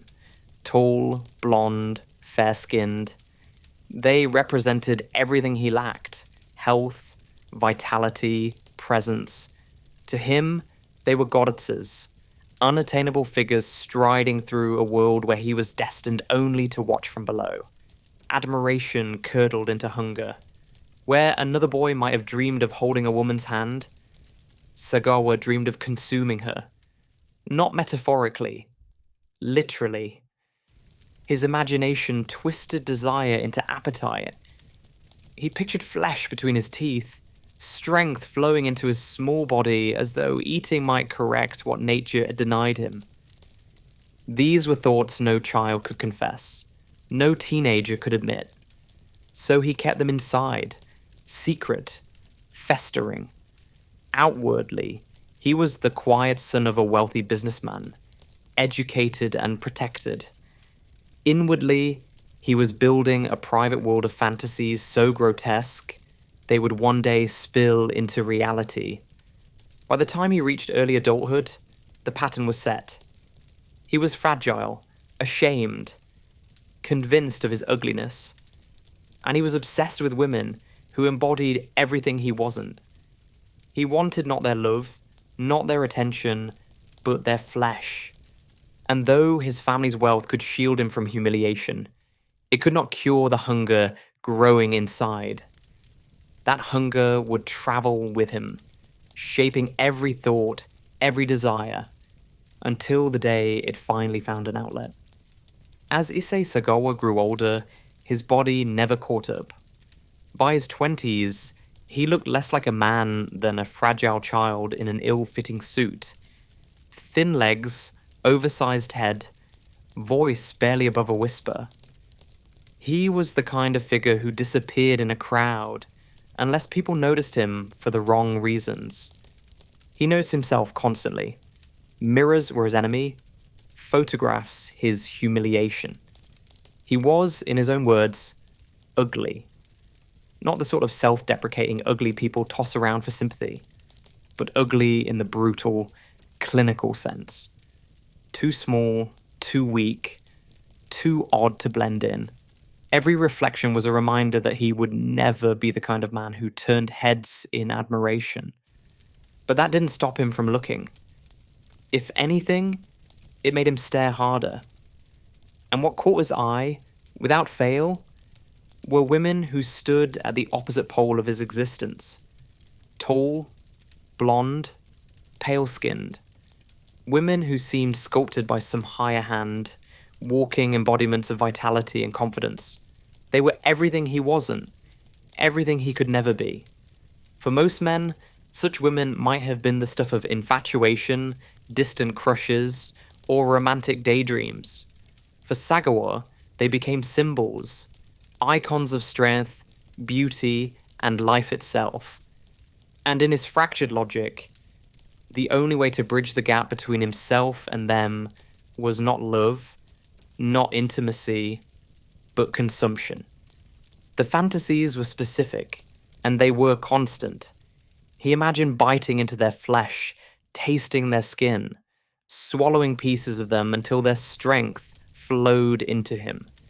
He believed, in the twisted privacy of his mind, that eating them could correct what nature had denied him, that their beauty could erase his ugliness, their vitality could fill his frailty. It wasn't lust in any ordinary sense. It wasn't romance or even domination. It was hunger, raw, literal, unrelenting. Where another young man might have pictured a kiss, Sagawa pictured a meal. And the more he told himself it was impossible, the more he obsessed over it. Outwardly, he remained the quiet son of privilege. He studied. He read. He passed through the routines expected of him. To his wealthy family, he was still the delicate child who needed protection, not exposure. But inside, the fantasies grew unchecked. Every tall woman he passed in the street became another trigger. Another reminder of his inadequacy. Another spark to feed the hunger. He said later that the obsession was never casual. It was constant. From childhood into adulthood, the urge only deepened, becoming part of the fabric of who he was. It wasn't something he wanted to resist. It was, in his mind, inevitable. And so, by the mid-1970s, he was no longer just a fragile man with shameful thoughts. He was a predator in waiting. His fantasies had outgrown his imagination. They demanded reality. And in 1977, in Tokyo, he finally tried to cross that line. In that year, the fantasies had outgrown the privacy of Issei Sagawa's school. Tokyo was loud, fast, indifferent, the perfect city to hide a quiet plan in plain sight. He did what had worked so well in his head. He put on the harmless mask. The fragile, polite man with careful manners and a soft voice. A student, of course, and like all students, he had a perfectly reasonable request. He invited a German student to his apartment. Language practice, he said. Reading.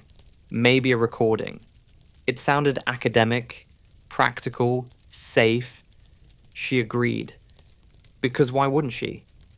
He looked like someone you'd help carry groceries, not someone you'd fear in a locked room. Inside, the performance continued. Books, papers, the ritual of innocence. Then the mask slipped. He attacked. Not with passion, not with rage, with a butcher's intent. His focus wasn't death, it was flesh. Specifically flesh from her buttocks. The same grotesque fixation he would later enact in Paris. He tried to cut a piece from a living woman as if a human being were a sample tray. Reality, however, refused to cooperate with fantasy. She fought. Panic cut through the room like a siren. He was small, weak, clumsy. She was terrified, but very much alive. She escaped. The neighbors heard. The police arrived. The script, the one he'd rehearsed for years, fell apart in seconds. Sagawa was arrested. Suddenly the private hunger had a case number. And then Tokyo did what powerful cities often do when respectable families are involved. It smoothed the edges. His father, a well-connected, wealthy businessman, stepped forward. Lawyers appeared. Apologies were made. Compensation was arranged. The story that should have thundered across headlines thinned into paperwork and polite silence. The attack wasn't reimagined as a misunderstanding. It was minimized as an incident. The system didn't treat him like a predator who had tried to cut meat from a living woman. It treated him like a problem to be managed. A delicate son. An unfortunate episode. Something that could be corrected with money, influence, and the right phone calls. There should have been a reckoning, jail, treatment, at the very least a wall of consequences to keep the public safe. Instead, there was a quiet exit strategy. Tokyo, it seemed, was not the best environment for his health. Education abroad would be good for him. Distance would be good for everyone. And just like that, the man who had already tried to act on cannibalistic fantasies was nudged off the stage and pointed toward Europe. He did not leave cured. He left unpunished and emboldened. The lesson he learned wasn't that his desire was monstrous. It was that monsters with the right connections don't have to fear the dark. They can fly business class. On paper, he was headed to France to study literature. In truth, he was carrying the same appetite into a different continent. The crime had failed in Tokyo, not because he doubted himself, but because his body couldn't keep up with his plan. And because his victim fought like a person who wanted to live. And so the hunger boarded a plane. He would land in a city that sold beauty by the postcard and privacy by the tiny apartment. A place where a soft-spoken stranger could be invisible in lecture halls and anonymous in crowds. A place with tall, fair women everywhere and nobody who knew what he'd already tried to do. Tokyo had given him a warning shot. It had also given him a pass. He left Tokyo not as a man reformed, but as a man untouched. The attack was buried under money, the shame pushed onto silence. What remained was the same frail body, the same grotesque fantasies, only now armed with the knowledge that consequences could be avoided. And so, with his family's blessing and society's blind eye, Issei Sagawa was sent abroad. To study, officially. To disappear, unofficially.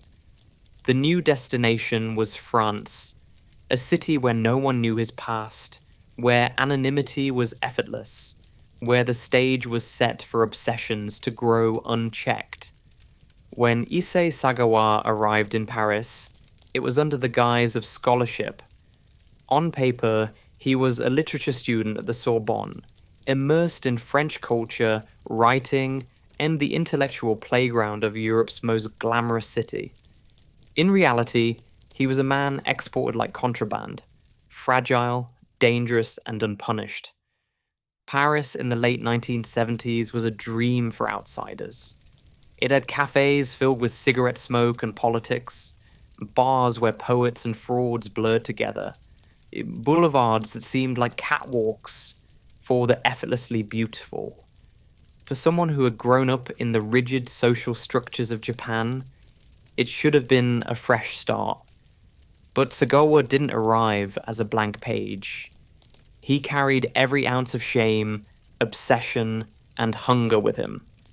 At the Sorbonne, he blended into the margins. Not because he fit in, but because he didn't.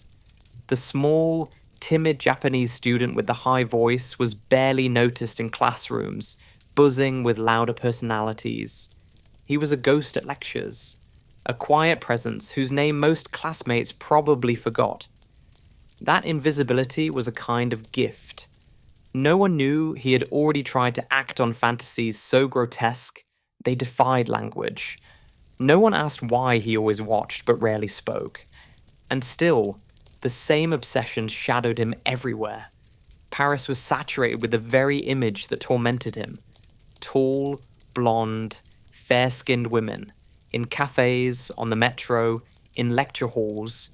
They were everywhere, moving freely, unaware of the eyes tracking them from below.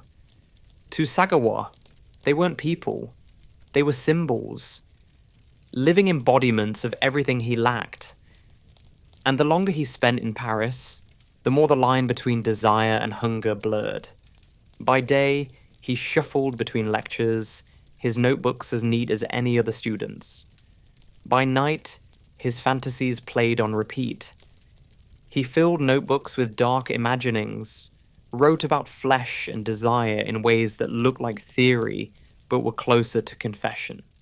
His apartment became both library and laboratory, a place where literature sat side by side with knives, where intellectual exercises disguised rehearsals for obsession. He tried to feed himself with culture, French novels, German philosophy, poetry recited in voices not his own. But none of it satisfied.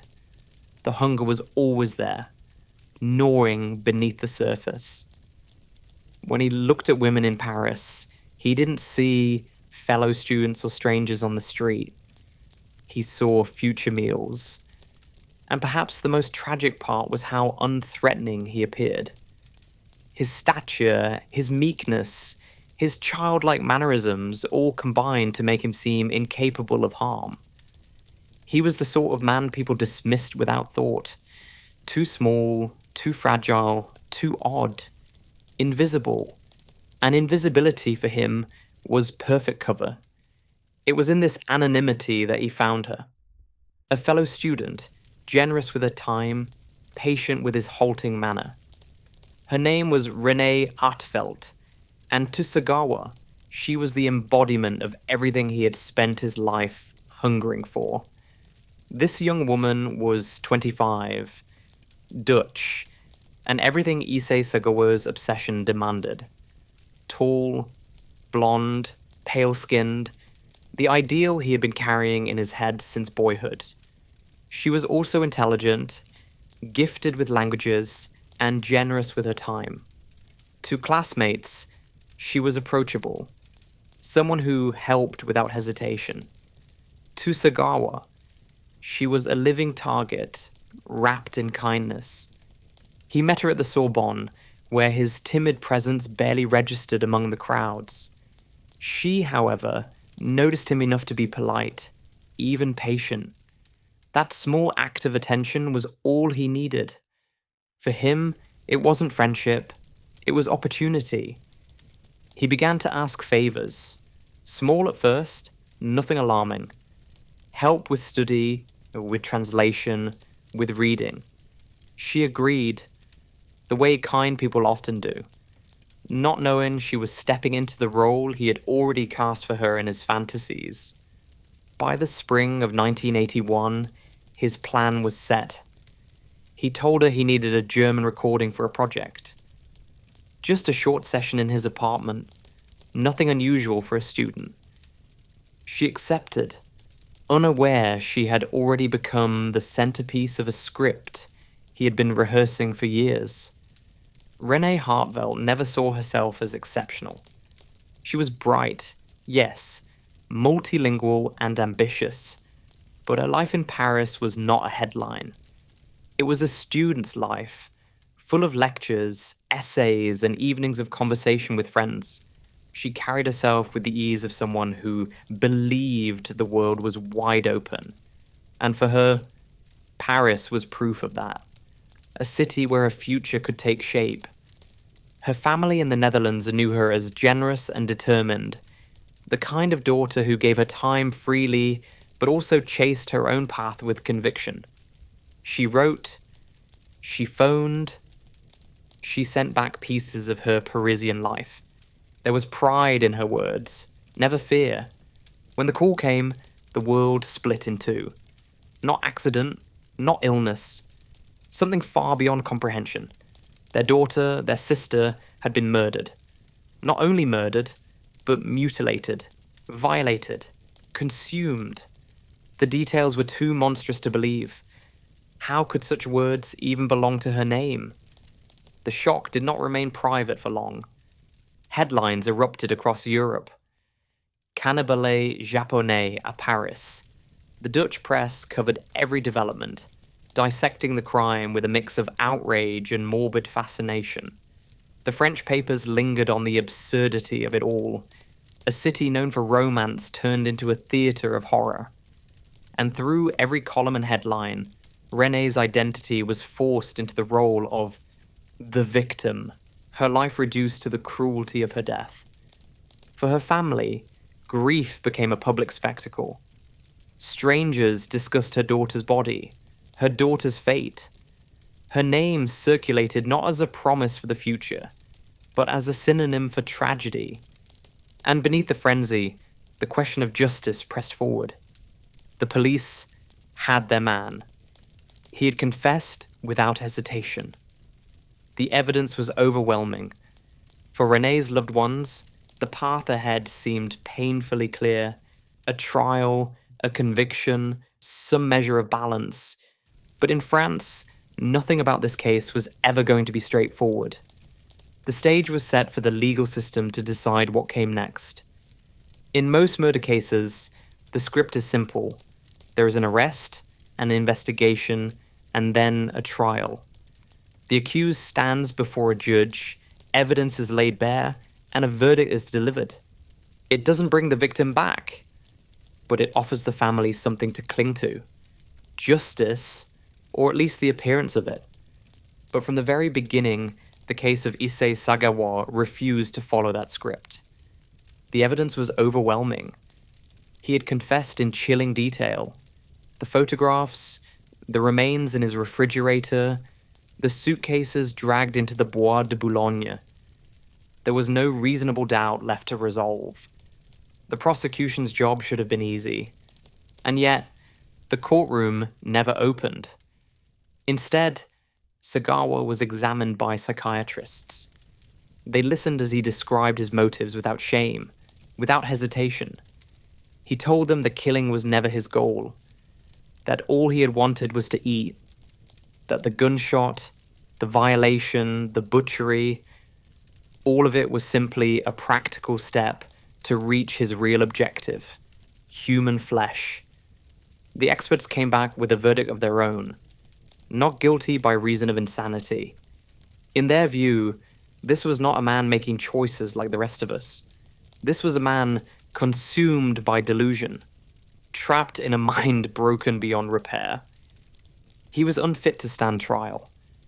For René's family, the words landed like another death sentence. There would be no trial, no cross-examination, no chance to hear the man responsible forced to face what he had done. Instead, the state ordered his confinement to the Henri Collin Psychiatric Hospital in Villejuif, outside Paris. On paper, it was supposed to be permanent. Locked doors, constant supervision, treatment rather than punishment. Society would be protected, justice would be served through medicine rather than law. That was the theory. But theories are fragile things, especially when they collide with politics, bureaucracy, and international pressure. Behind the walls of Villejuif, Sagavour did not behave like a man tormented by madness. He was calm, polite, cooperative. His sickness was not in wild outbursts or incoherent speech, but in the unnerving clarity with which he explained what he had done, and why he would do it again if given the chance. The psychiatrists had declared him insane, but the more he spoke, the more it seemed like something else entirely. Not insanity, but obsession without remorse. For the French state, he was now less a criminal than a burden. A foreigner confined indefinitely, costing money, complicating diplomatic relations. And meanwhile, his father, the wealthy businessman who had once hushed things up in Tokyo, was moving quietly in the background. Letters were written, contacts activated, pressure applied. The result would change everything. What began as a confinement in France would end with an unexpected transfer. Not a transfer to prison, but to freedom. Because while René's family mourned and the French press raged, Japan was already preparing to bring its wayward son home. In theory, Henri Collin Psychiatric Hospital should have been Issei Sagawa's final address. Locked wards, clinical supervision, a place where the French state could tuck away a man too grotesque for trial. For René Harteveldt's family, it was a poor substitute for justice. But at least it was security. At least he was contained. But borders and bureaucracy have a way of bending the rules, especially when influence is applied. Sagawa's father, a wealthy businessman with the kind of connections that open doors in silence, began to work. Officially, the request was simple. His son should be returned to Japan. He was a Japanese citizen after all. Why should France bear the cost of his care? Wouldn't treatment be better, more culturally appropriate, back home? Behind those polite diplomatic phrases lay the reality. France was eager to offload him.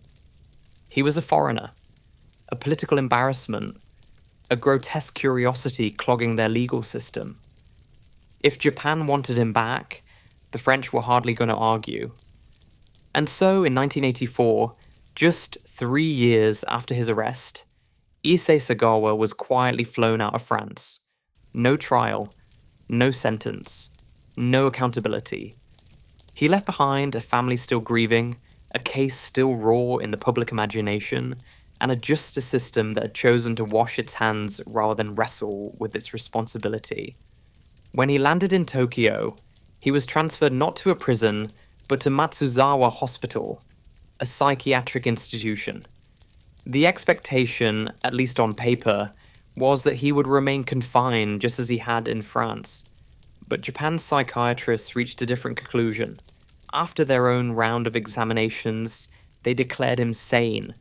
Disturbed, yes. Dangerous, certainly. But legally sane, and therefore not subject to indefinite psychiatric detention. The paradox was brutal. In France, he was too insane to be tried, so he was never convicted. In Japan, he was too sane to be confined, so he could not be held. The loophole snapped shut in his favor. Within a matter of months, the doors opened. He walked out of Matsuzawa Hospital a free man. No criminal record in Japan. No sentence hanging over his head. Legally, he was nothing more than a man who had once been arrested abroad and then released. For Renee's family, it was a second betrayal. Their daughter's killer, the man who had confessed in detail, who had described eating her flesh without hesitation, was not only unpunished, but free to live his life. The outrage in Europe was immediate, but outrage travels poorly across borders. In Japan, the case became less about Renee and more about the strange, unsettling figure of Issei Sagawa himself. He returned not as a criminal, but as a curiosity. And curiosity in the modern age has a way of turning into celebrity. When Issei Sagawa walked out of Matsuzawa Hospital, he should have slipped into obscurity, a frail, disgraced man hidden away by family wealth. Instead, he became something far stranger, a celebrity. Japan in the 1980s was a country intoxicated by media spectacle. The economy was booming, tabloids were ravenous, and television thrived on the bizarre. And what could be more bizarre than a man who had confessed to eating a woman in Paris and walked free? At first, he was treated as a grotesque curiosity. The Paris cannibal, the tiny man with the enormous crime. But Sagawa leaned into it. He didn't hide from the cameras. He courted them. He gave interviews with the same eerie calm he had shown in custody, describing the taste of human flesh as though reviewing a restaurant meal. He explained his obsession with tall, blonde women as if discussing art. The press couldn't look away. Soon he was publishing books. His first, In the Fog, was a thinly veiled account of the murder of Renee Hartevelt. It sold. Other titles followed, each mixing confession and provocation. Rather than recoil, Japanese publishers realized they had found a niche, horror wrapped in autobiography, scandal packaged as literature. Then came the television appearances. Talk shows, documentaries, panel discussions, Sagawa sitting politely in his chair, speaking in a soft voice, his words describing the unspeakable. He didn't rage or tremble. He smiled faintly, spoke carefully, and told the nation exactly how he had killed and eaten a woman. The dissonance fascinated audiences. He was too small, too weak, too polite to look dangerous, which only made his words more chilling. And he didn't stop there. He moved into the world of adult entertainment. He wrote about his fantasies, posed for photographs, even appeared in pornographic films. Producers marketed him as the cannibal celebrity, a living reminder that the line between infamy and fame can be terrifyingly thin. In Japan, he became a household name, not admired, but recognized, referenced, ridiculed. His story was consumed the same way people consume ghost tales and urban legends, except this one wasn't fiction. For Renee's family, it was unthinkable. The man who had destroyed their daughter's life was not just free, he was monetizing the crime. Each book sold, each TV appearance, each grotesque stunt was another layer of insult. In Europe, outrage flared. In Japan, curiosity persisted. Issei Sagawa, the fragile boy who had grown into a frail man, had finally achieved what he always wanted. People could no longer ignore him. He was visible, not because of beauty, not because of strength, but because he had eaten them.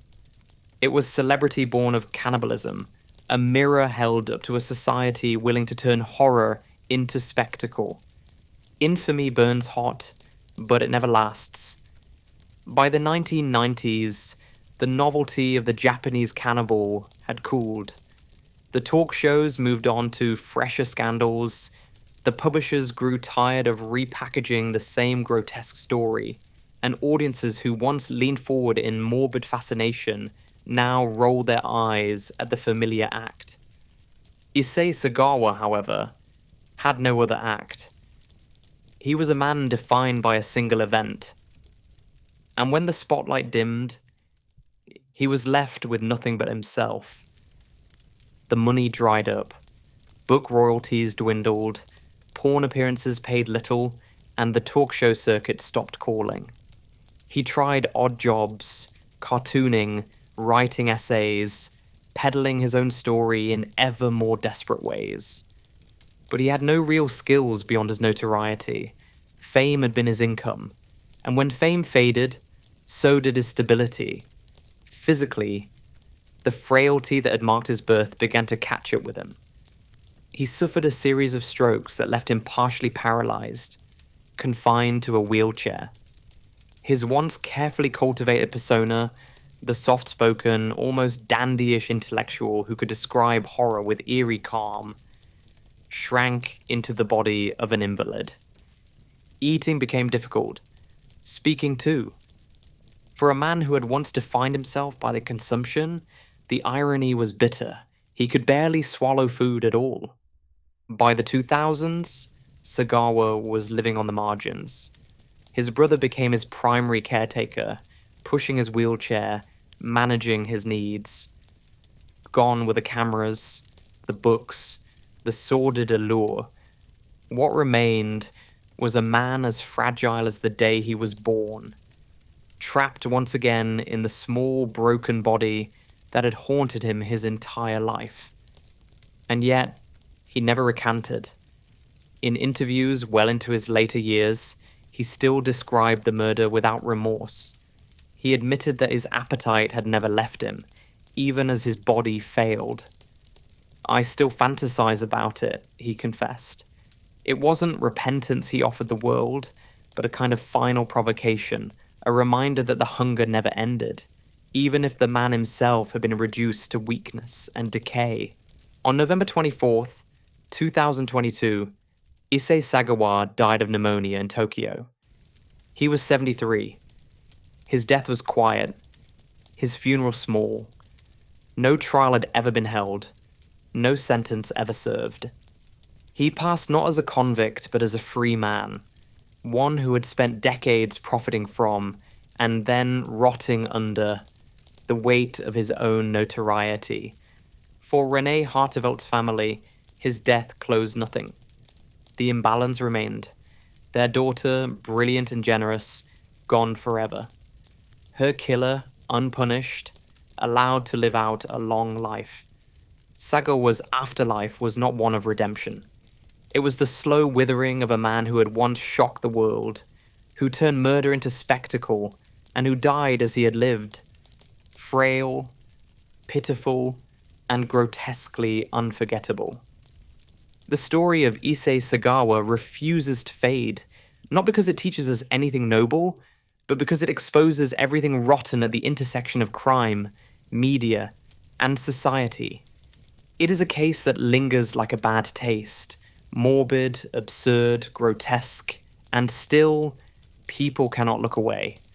For France, the name is a reminder of legal failure, a confessed killer and cannibal who never faced a jury, never received a sentence, and instead slipped through the cracks of psychiatry and diplomacy. For René Harteveldt's family, it is the unbearable truth that justice was never delivered. Their daughter's life was reduced to headlines, her dignity undermined by the man who consumed her, and the systems that failed to contain him. For Japan, Sagawa became something stranger still, a mirror of media obsession. He was interviewed, published, photographed, filmed. He was invited into the studios not as a pariah, but as a curiosity. Frail, polite, smiling faintly, as he described horrors in the same tone others might use to discuss literature. He became a walking contradiction. Too weak to be feared, too infamous to be ignored. And for the world, he became an urban legend in flesh. The cannibal of Paris. The tiny man with the grotesque appetite. His story is retold not because it offers meaning, but because it shocks.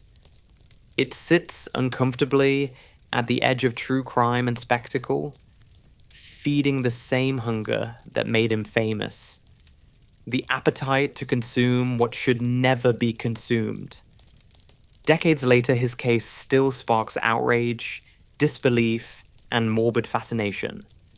Documentaries are made, books reprinted, articles recycled. The same questions are asked. How could this happen? How could he walk free? Why did society give him the stage he craved? There are no satisfying answers, only the cold fact that he lived a full life, while Renee's ended at 25. He sold his crime as story, while her story was stolen outright. He became infamous, while she became footnote. In the end, Sagawa's legacy is nothing more than the echo of injustice. He stands as a symbol of loopholes exploited, of spectacle rewarded, of a system that let cruelty slip through its fingers. Paris still sells itself as the city of love. Postcards still sparkle with the Eiffel Tower, lovers still kiss on the Pont Neuf, but somewhere beneath that glitter, the name Issei Sagawa reminds us that even the most romantic of stages can be stained, and that some horrors, once told, can never be untold. And that, Sleepless Rabble, is the story of Issei Sagawa, the frail little man who turned Paris into something darker than any postcard could ever admit. A case so absurd it reads like fiction, except every word of it happened. If you made it this far, you know what to do. Hit that like button, subscribe for more late-night horrors disguised as bedtime stories, and drop me a comment below. Which story do you want me to unravel next? This is Napmax Sleep Stories. And you've just listened to The Cannibal of Paris. The man who ate and became famous. Sweet dreams, if you can manage them. Hey there, Sleepless Rabble. Let me take over for a while. Tonight's story isn't about fairy tales or cozy nostalgia. It's about suburbia. You know, the place where lawns are trimmed, neighbors nod politely, and monsters are definitely not supposed to live. Except one did. We're heading to Long Island, where the quiet streets of Massapequa Park hid a man the world would later call the Gilgo Beach Killer. By day, he was an architect. By night, prosecutors say he hunted. It took decades, 11 bodies, and a beach that turned into a cemetery before the mask slipped. So settle in.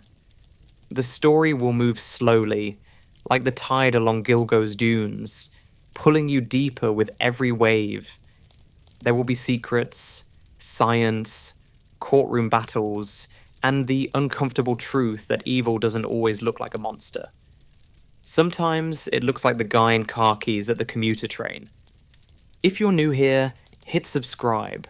I promise the nightmares are always served calm, steady, and just sarcastic enough to keep you awake. And if you're already part of this rabble, drop a like to feed the algorithm gods.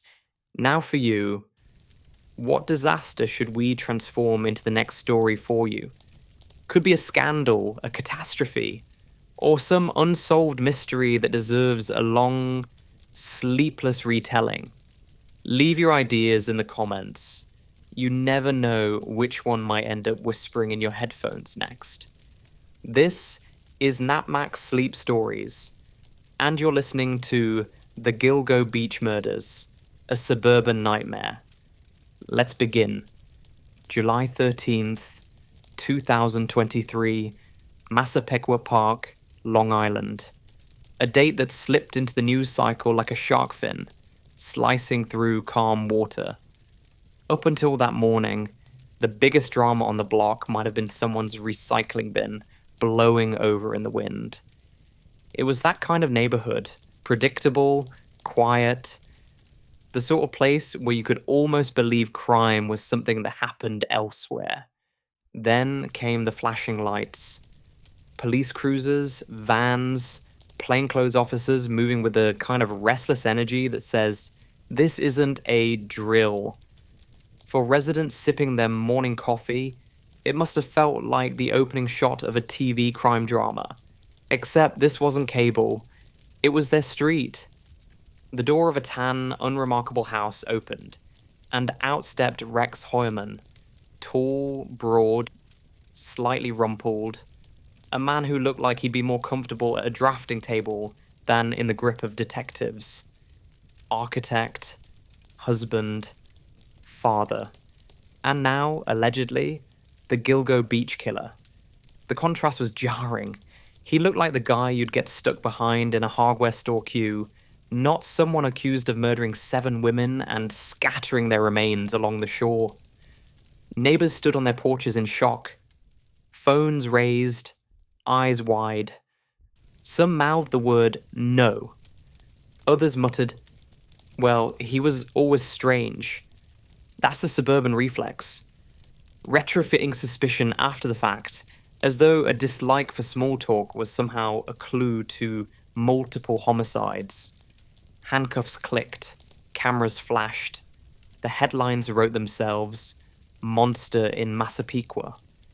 For more than a decade, the Gilgo Beach murders had hung over Long Island, like a storm cloud that refused to move on. 11 sets of remains were found along the coast between 2010 and 2011. 4 of them, dubbed the Gilgo 4, were discovered within days of each other. They had names, families, lives that had been cut short, and for years, no answers. Now, the man in the cuffs was accused of being the shadow behind it all. Prosecutors claimed 7 victims. Rumors whispered of more. The list was long enough to sound endless and yet incomplete. For investigators, this was a victory. A suspect, a name, a face. For the community, it was a betrayal. Because the monster they'd feared hadn't been lurking in some far-off corner. He had been living right here. Barbecuing in the same backyards, shopping in the same grocery stores, blending into the very fabric of suburban normality. And that's the unsettling truth about monsters. They rarely look the part. They don't arrive with glowing red eyes or sinister cloaks. More often, they wear khakis and glasses, complain about traffic, and pay their property taxes on time. Hoyman was the banality of evil dressed in office attire. The arrest was only the beginning of the spectacle. News vans swarmed, reporters elbowed for position, and the quiet cul-de-sac became a stage. Every angle of the house was photographed, every detail picked apart. Did the peeling paint mean something? Was the overgrown patch of grass a sign? In the absence of certainty, people made symbols out of shadows. But as dramatic as the arrest was, it wasn't the beginning of this story. It was the culmination of years of silence, fear, and failure. To understand why this morning mattered, why neighbors gasped and families broke down at the news, we need to step back to the shoreline, where the tide revealed its secrets, back to the list of names that had become synonymous with loss. Because before there was an arrest, before there were mugshots and court hearings, there were victims. Women whose lives ended on the edge of Long Island, their voices silenced, their stories reduced to evidence bags. And that is where we must turn next. Before the arrest, before the mugshot became a meme of horror, there were names. Or to be precise, there were names for some, numbers for others, and for too many years, far too many of them were simply Jane Doe. If there's one thing bureaucracies do with eerie efficiency, it's turning people into case files. The 4 women found in December 2010 would become known as the Gilgo 4, as though branding them like a Netflix special somehow made the tragedy easier to digest. They were Melissa Barthelemy, Amber Lynn Costello, Megan Waterman, and Maureen Brainard Barnes. All young women, all in their 20s, all vanishing into the silence of Long Island's back roads before reappearing, weeks or months later, in the reeds and sand, wrapped in burlap, reduced to headlines. The discovery was almost cinematic. A police officer walking his dog near Gilgo Beach stumbled on human remains. One body, then another, and then, horrifyingly, another, until there were 4. A grim trail stretching down the coastline, each new find confirming what the community didn't want to admit. This was not random. This was not isolated. Someone was hunting. And it didn't stop there. In the months that followed, more remains surfaced. Jessica Taylor, partially dismembered, identified only years later. Valerie Mack, who went missing in 2000 finally. Given back her name through DNA in 2020. And then Sandra Costilla, murdered as far back as 1993. The earliest known victim tied to Hoyman.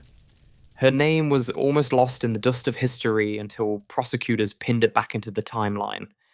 But the horror wasn't only in the number, it was in the detail. Some bodies had been dismembered. Some remains were found miles apart, scattered like cruel breadcrumbs.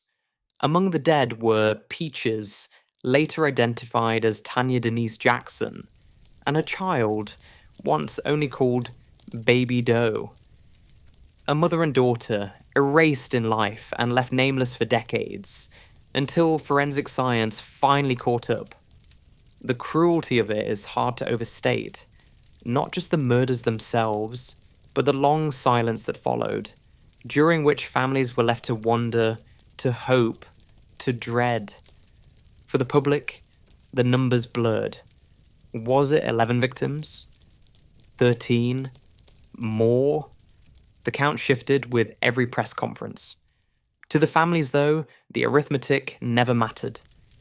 It was never about the total. It was about the empty chair at Christmas, the unanswered phone calls, the terrible moment when hope curdled into certainty. The victims' lives were more than their ends, but the world often forgot that. Instead, they were shorthand in crime reports. Sex workers, runaways, women living on the margins. As though those labels explained, or worse, excused what had happened.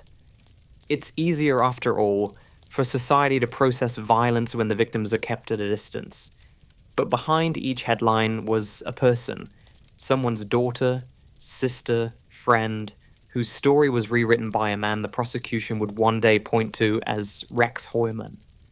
By the time of his arrest, at least 7 of those names had been officially tied to him. 7 charges, 7 lives erased. But everyone knew the math didn't end there. The unanswered cases still lingered, like ghosts waiting for acknowledgement. And so the arrest in 2023 wasn't just about one man in cuffs. It was about all of them. The women who never came home, the families who never stopped asking questions, and the cold files that finally began to thaw under the weight of new evidence. But to understand how the monster and the victims collided on that shoreline, we need to look at the stage itself. Long Island, with its sleepy suburbs and tourist beaches, was never meant to be the backdrop for a serial killer's legacy. And yet, it became exactly that. To outsiders, Massapequa Park always looked like a snapshot of the American dream, frozen in time. Rows of modest houses lined quiet streets, each with its own well-kept lawn and a mailbox that seemed to promise nothing more sinister than utility bills and pizza coupons. Kids rode their bikes in circles until the streetlights flickered on. Barbecues smoked through summer evenings. And the loudest disturbances were usually the fireworks someone insisted on lighting too early before the 4th of July. This was a suburb built to project normality. It was safe, or at least it felt safe. And in places like this, the feeling is what counts. It's the illusion of predictability that keeps people from checking over their shoulders at night. But illusions have cracks, and a Massapequa Park would discover just how wide those cracks could split. Rex Hoyman lived here like anyone else. A tall man, awkward in posture, often seen carrying work folders or muttering into his phone. Neighbors recall him as quiet, even dull. He wasn't the type to linger at block parties, though sometimes he would stop just long enough to share a half-hearted hello. If you passed him on the street, you might remember the glasses, the slightly stooped walk, the way he seemed weighed down by his own frame. But you wouldn't think monster. You'd think middle management. And that was exactly why he could exist in plain sight. Suburbs like Massapequa Park rely on conformity. Everyone has their role. The dad mowing the lawn at dawn, the retiree gossiping from the porch, the teenager sneaking out after dark. As long as you stay within the expected script, no one asks questions. And Rex stayed firmly inside the script. He paid his property taxes, commuted into Manhattan for work, kept his home unremarkable enough to blend into the scenery. It was camouflage by normality. Yet beneath the facade of order, the suburb was always more fragile than it appeared. Crime didn't happen here, people said, as though saying it out loud kept reality at bay. When a car was stolen or a break-in whispered through the grapevine, it was dismissed as an outsider's doing. Someone from somewhere else. Because to acknowledge that danger could come from inside the picket fences was unthinkable. That kind of horror belonged in the city, not on Long Island. And so, when the arrest came in 2023, the shock was not just about the crimes themselves, but about the setting. The fact that a man accused of orchestrating such violence had been hiding among them all along. The suburb, once the backdrop for Little League games and PTA meetings, had suddenly been rebranded in bold headlines across the nation. The story was no longer safe community, it was hunting ground. The illusion shattered quickly. House prices dipped. Journalists crowded sidewalks with cameras. True crime tourists drove slowly past Hoyerman's house, their windows rolled down, craning to catch a glimpse of the banal epicenter. The name Massapequa Park became inseparable from the Gilgo Beach murders. For longtime residents, it was like waking up in a town they didn't recognize. Their streets reduced to symbols of horror. Their suburb immortalized in documentaries they never asked to star in. And in the middle of this rupture sat the uncomfortable truth. Monsters don't live only in shadows. Sometimes they live in the house next door, blending in so perfectly that the illusion of safety holds until the day the sirens arrive. To understand how Rex Hoyerman became that neighbor, the awkward man behind the facade, we need to step even further back.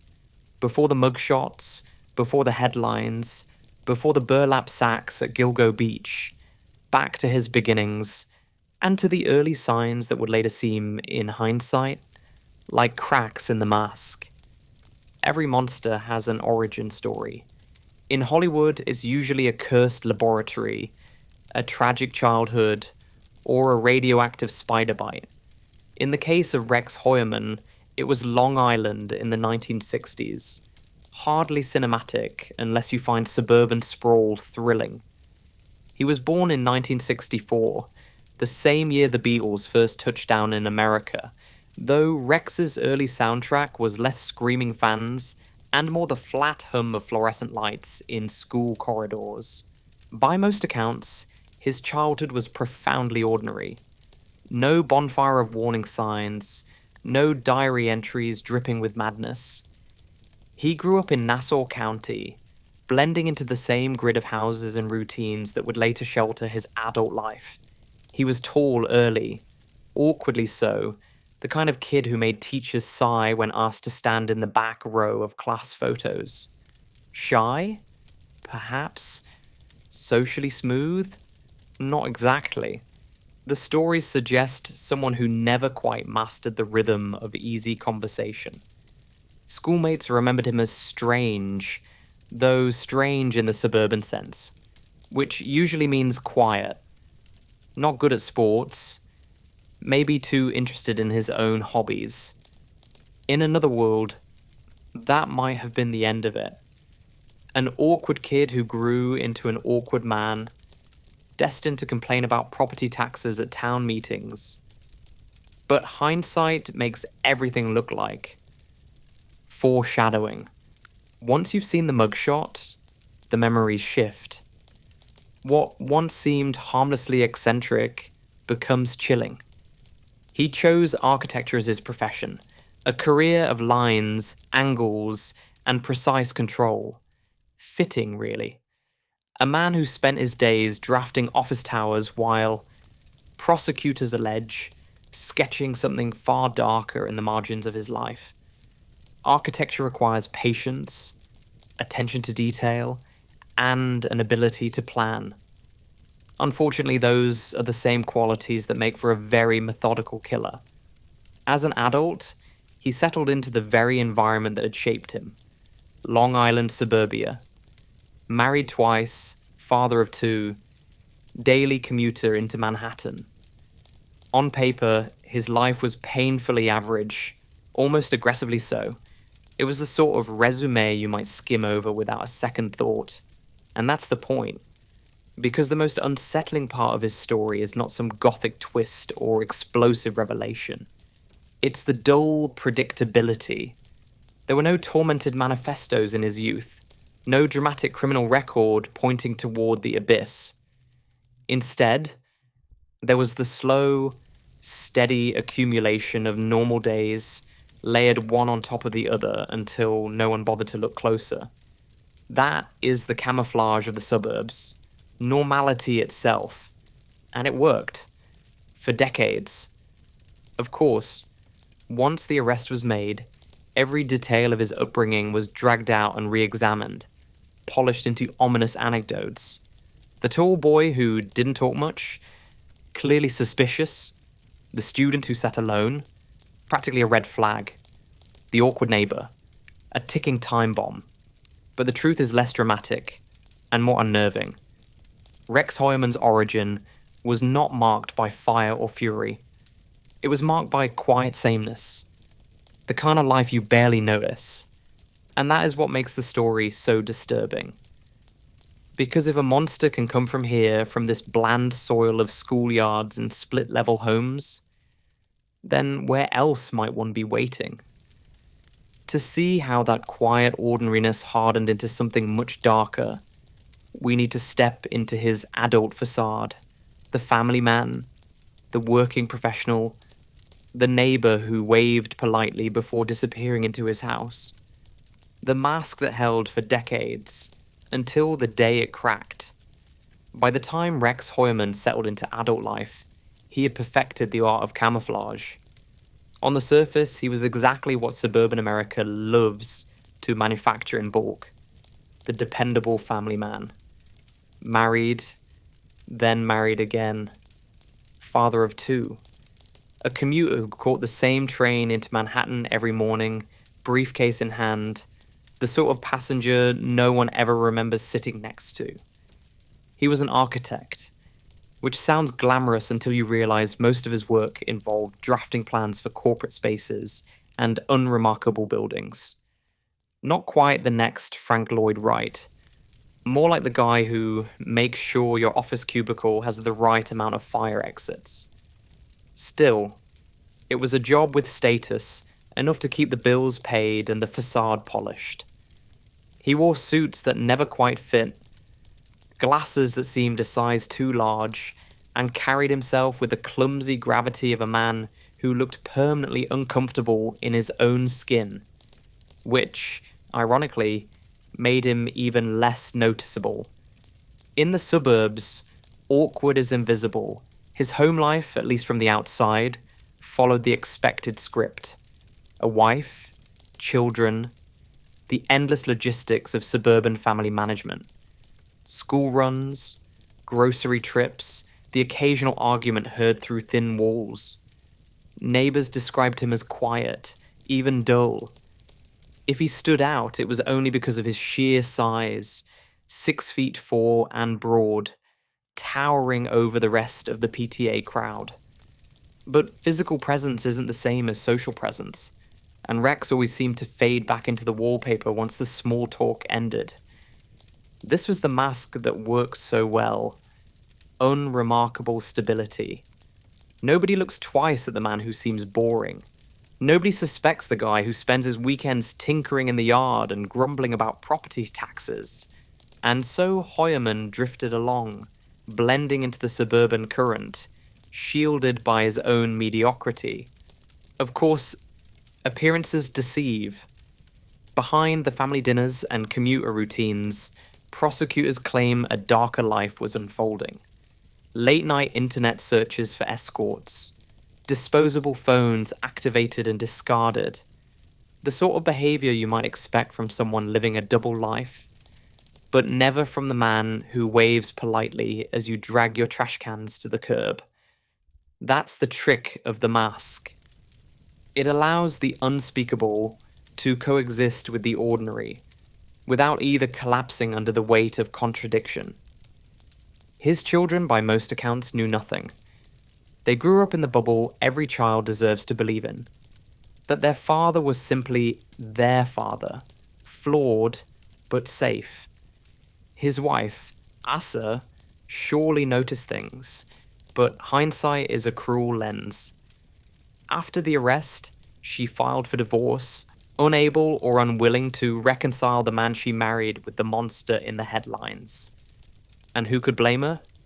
Sharing a home with someone accused of killing 7 women is not just traumatic. It's a complete demolition of the story you thought you were living. But perhaps the strangest part of Hoyerman's mask was not how convincing it was, but how unnecessary it seemed. There were no dramatic disguises, no elaborate cover stories, just dull consistency.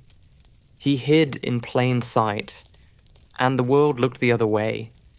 It's tempting to ask how nobody noticed. How could friends, family, neighbors miss the darkness simmering beneath the surface? But that question carries an uncomfortable answer, because they weren't looking. Nobody expects a suburban father to be a predator. Nobody scans the cul-de-sac for serial killers. The mask of normalcy doesn't need to be flawless, it just needs to be good enough to exploit everyone else's desire to believe in it. And so the family man carried on, year after year, his double life running parallel tracks. Office towers by day, secrets by night. Until the night bled into the headlines, and the mask finally cracked. But before it did, there was the darkness itself. The crimes that turned Long Island's beaches into crime scenes. The murders that shattered the illusion forever. To understand how his mask concealed so much, we have to walk back to where the trail of bodies began. Every story has a beginning, though in this case the beginning went unnoticed for almost 30 years. Before the headlines screamed Gilgo Beach, before the burlap sacks and the aerial shots of police combing dunes, there was Sandra Costilla, a woman whose life ended violently in 1993, long before anyone thought to connect her death to a man named Rex Hoyerman. Costilla was 28 when her body was discovered in North Sea, on the east end of Long Island. She had been strangled, a brutal personal act that requires both proximity and intent. Her murder was investigated, of course, but like so many crimes of that era, it slipped into the fog of unsolved cases. There was no DNA match at the time, no suspect to pin it on, no smoking gun, just another life extinguished, another file collecting dust. For decades, her name hovered on the periphery of the story. When police finally tied Hoyerman to her death in 2024, it was as if a missing puzzle piece had been belatedly shoved into place. But back in the early 90s, she was simply another victim, her story drowned out by the noise of larger headlines and the limitations of forensic science at the time. The 90s were not kind to women like Sandra. Cases involving young women, often struggling at the margins, were too often written off with a shrug. If the victim didn't fit the glossy image of innocence, media interest waned and public outrage dulled. People forgot. Authorities moved on. It was an era when predators could thrive in the gaps, shielded not by cunning but by society's indifference. And that's exactly what seems to have happened here. Whoever killed Sandra, and prosecutors now insist it was Hoyerman, didn't need to be a criminal mastermind. He needed only patience, anonymity, and the knowledge that the world wasn't paying close enough attention. Her murder was real, immediate, devastating for those who knew her. For the rest of Long Island, it was a headline that faded quickly into the background. When the case resurfaced in court documents decades later, it was almost surreal. To think that the story might have begun not in 2010 with the Gilgo 4, but nearly 20 years earlier with Sandra. It reframed the narrative completely. Suddenly, the monster wasn't a product of the 2000s, but of the early 90s. How many more years had he been operating unseen? How many other files lay buried in archives, waiting for a new DNA test to connect them? Sandra's case stands as a reminder of the danger of hindsight. In 1993, her murder was just one tragedy among many. In 2024, it became a prologue to a nightmare stretching decades. If Hoyerman was indeed responsible, then Sandra was not just an isolated victim. She was the first chapter in a story Long Island didn't realize it was already living. And the scariest part? Nobody saw it coming. There was no collective panic, no sweeping investigation into a potential serial predator. Just silence. The kind of silence in which monsters thrive. It would take nearly 2 decades and a dog walk on Gilgo Beach to shatter that quiet. Because in 2010, Long Island was forced to confront the fact that Sandra Costilla might not have been the only one. Far from it. After Sandra Costilla's murder in 1993, the case drifted into silence. Not solved, not forgotten exactly, just shelved. The kind of file that sits in a cabinet until the drawer sticks and someone decides to clean it out. For the people who loved her, the loss was permanent. But for Long Island, life carried on. And that was the danger. The 90s rolled on in their usual blur. Grunge music, AOL dial-up, blockbuster Friday nights. Suburbs like Massapequa Park moved with the rhythm of PTA meetings, commuter trains, and the occasional garage sale. People assumed danger belonged to the city, not the sleepy sprawl of Long Island. It was the perfect environment for someone like Rex Hoyerman to blend in. Predictable streets, neighbors more interested in hedge heights than human mysteries, a police system not yet wired for 21st century forensics. If he was killing during those years, and prosecutors strongly suggest he was, the signs didn't scream.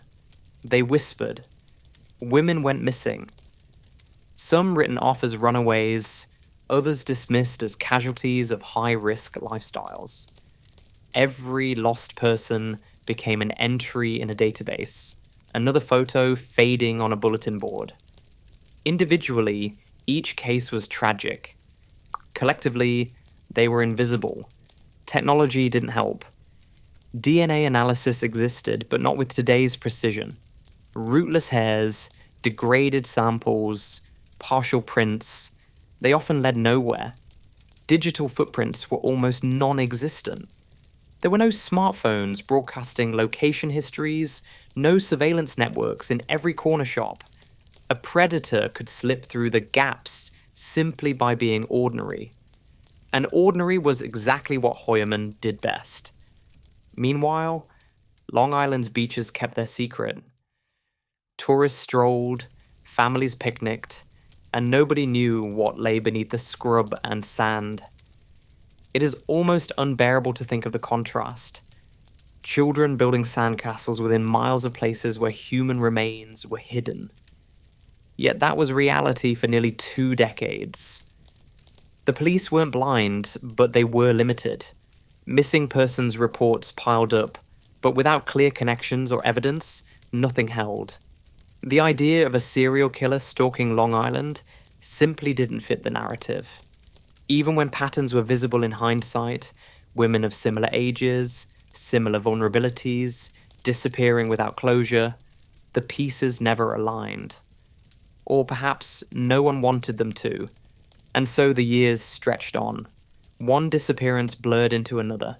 Families grieved in private, holding on to scraps of hope or surrendering to silence.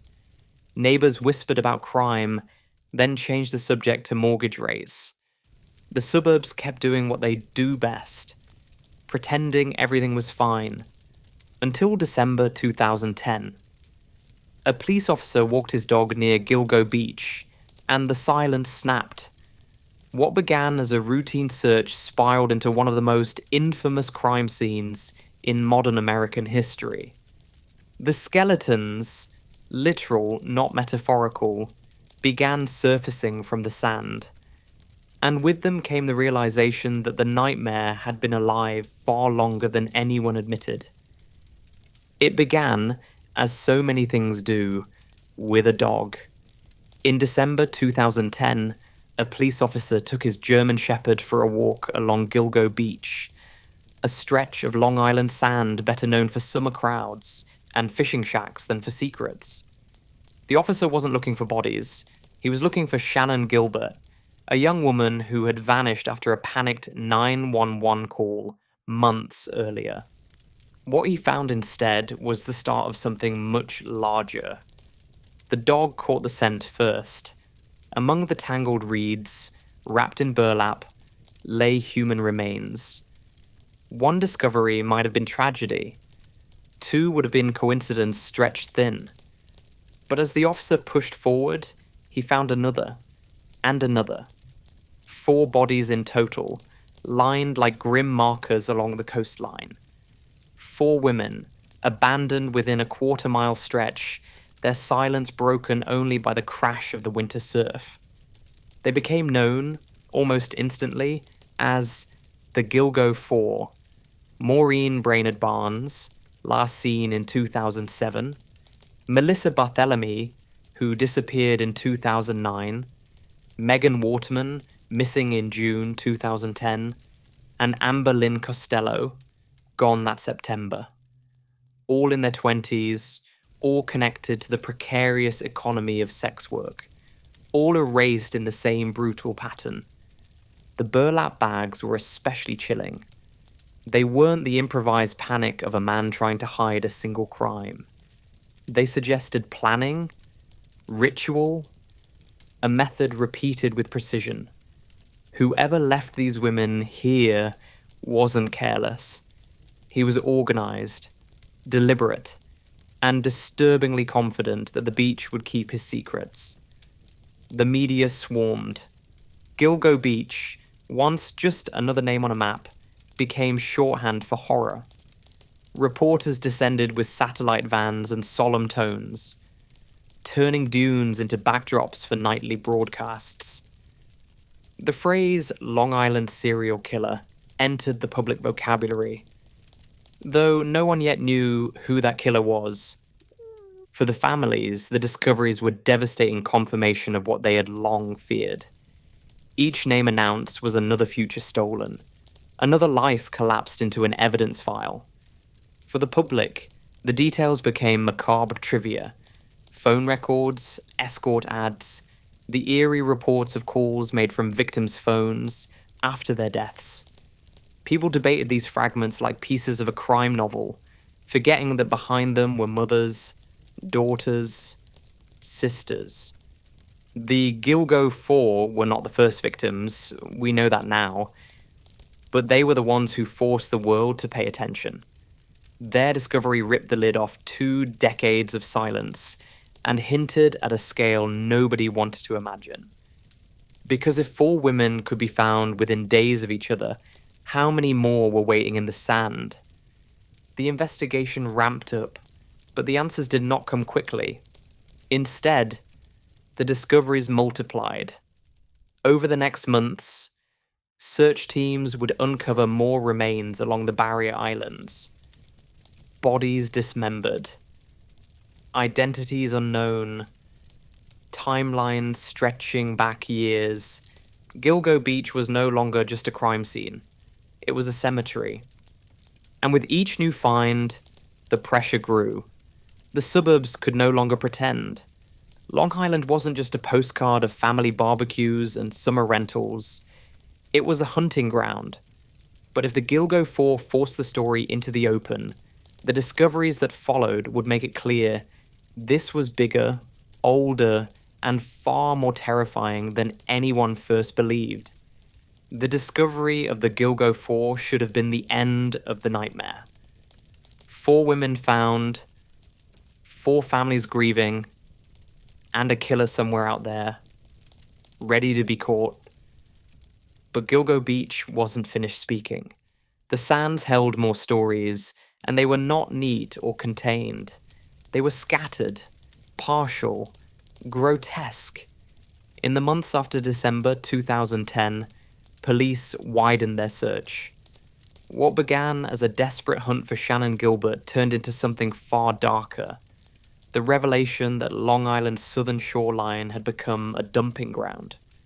Human remains surfaced like grim artifacts, bones hidden in brambles, torsos without heads, skulls found miles from the bodies they belonged to. The neat, chilling uniformity of the Gilgo Four gave way to chaos. Whoever was responsible had not always been consistent. Among the discoveries was Jessica Taylor. She had vanished in 2003, her body dismembered, parts found first in Manorville and later at Gilgo Beach. Valerie Mack, missing since 2000, emerged from the files as another victim when DNA confirmed her remains, also split between Manorville and the coast. Their cases had once floated as unsolved fragments. Now, they were woven into the expanding web. And then came the most haunting discovery. A woman known only as Peaches, identified years later as Tanya Denise Jackson, and a toddler, Baby Doe, her daughter Tatiana, a mother and child reduced to nicknames in police reports, their lives abbreviated by brutality. For 2 decades, their identities were lost, as though the world had collectively decided they were too inconvenient to name. It was DNA technology, not diligence, that finally gave them back their voices. The picture that emerged was both clearer and more confusing. Some victims had been wrapped in burlap, others dismembered. Some were buried close together, others scattered across miles. The variations raised a chilling question. Was this all the work of one man? Or had Gilgo Beach become the graveyard of multiple predators? Investigators argued. Experts debated. The public speculated endlessly. Meanwhile, the family sat with grief that no theory could resolve. Gilgo Beach itself became a character in the story. A stretch of sand once reserved for summer picnics and late-night bonfires was rebranded in headlines as a mass grave. Every gust of wind seemed to carry whispers. Every tide threatened to reveal something new. Residents who once saw the beach as a sanctuary now approached it with unease. It was no longer a backdrop for childhood memories. It was a reminder of how much horror can be hidden just out of sight. For law enforcement, the discoveries were overwhelming. Each body meant new evidence, new families to notify, new leads to chase. But each body also meant new pressure.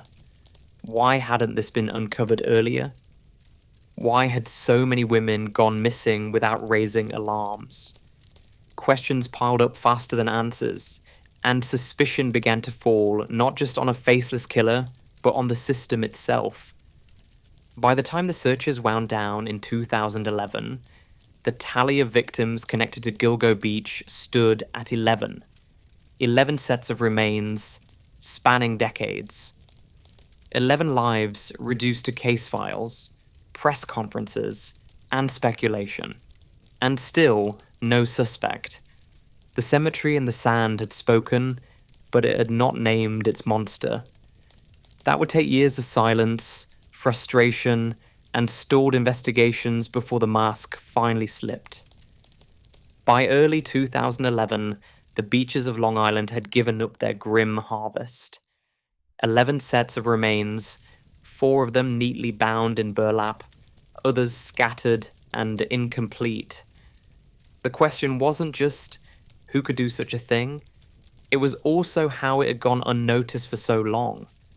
And inevitably, the spotlight shifted to the Suffolk County Police Department. The press conferences grew tense. Uniformed officials stood behind podiums, speaking in the careful language of damage control. We are pursuing all leads. We have no evidence of an active threat to the community. Translation: we have no idea who did this, but please keep paying your property taxes. Reporters were not impressed. Neither were the families. Behind the scenes, the problems were piling up. Evidence had been mishandled. Leads had been missed. In some cases, calls from victims' families had been brushed aside, as though young women could vanish without consequence. The uncomfortable truth was that law enforcement hadn't treated these disappearances with urgency until the bodies began appearing in the sand. And by then, the killer, or killers, had enjoyed years of freedom. Accusations of incompetence soon turned into whispers of corruption. Some suspected that police had deliberately looked the other way. The then police chief, James Burke, didn't help matters. Burke would later resign in disgrace after being convicted of beating a man who stole pornography and sex toys from his car. Not exactly the kind of resume that inspires public confidence. With a leadership like that, it was hard to believe the Gilgo investigation had ever been a top priority. Meanwhile, the families of the victims demanded answers. Press conferences were interrupted by mothers and sisters demanding to know why their calls for help had been ignored years earlier.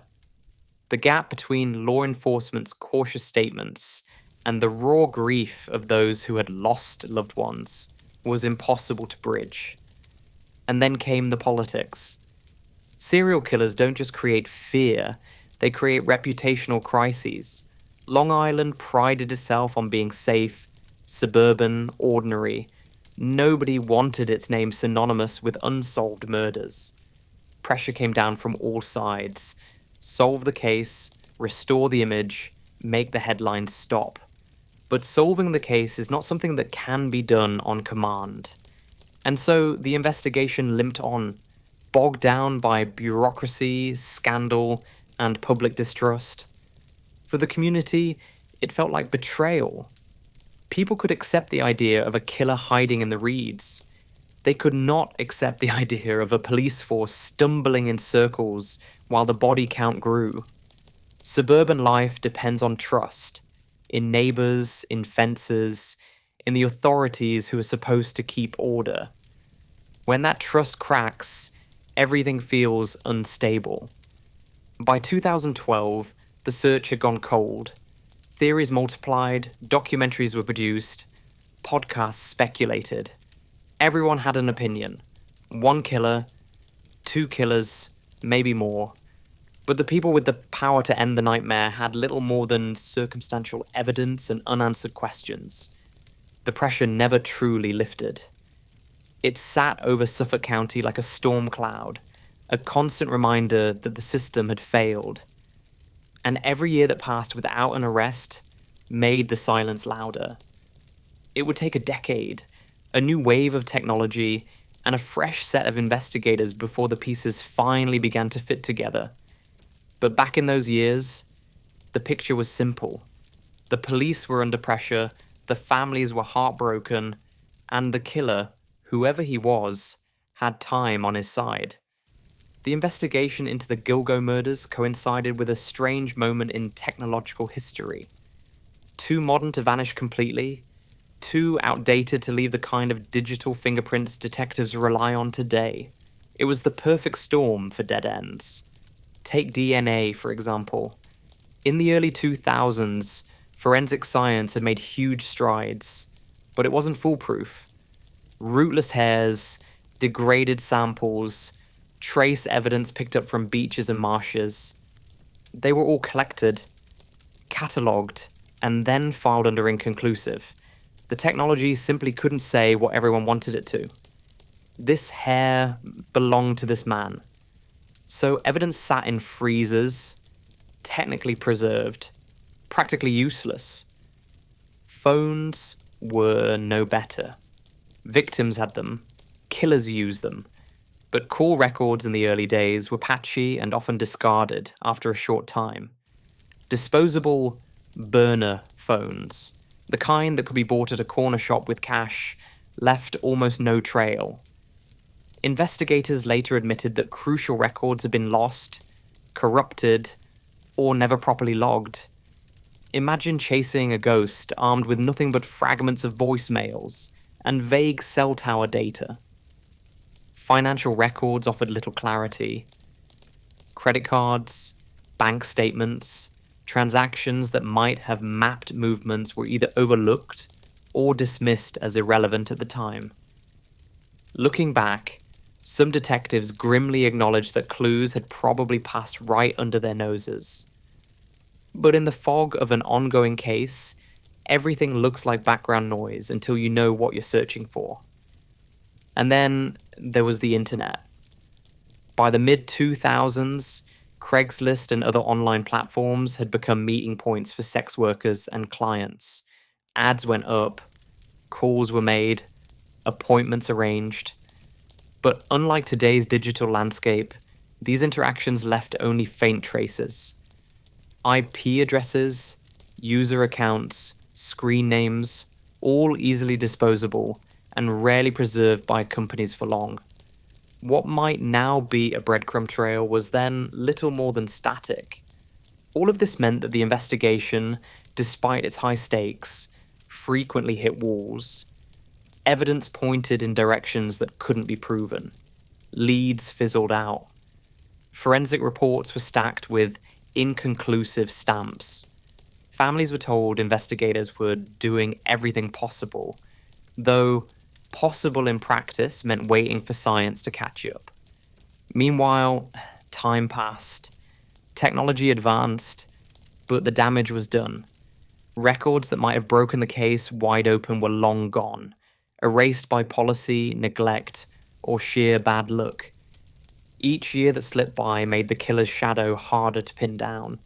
It wasn't until the 2020s that a new wave of forensic methods, whole genome sequencing, advanced DNA analysis, breathed life into the old evidence boxes.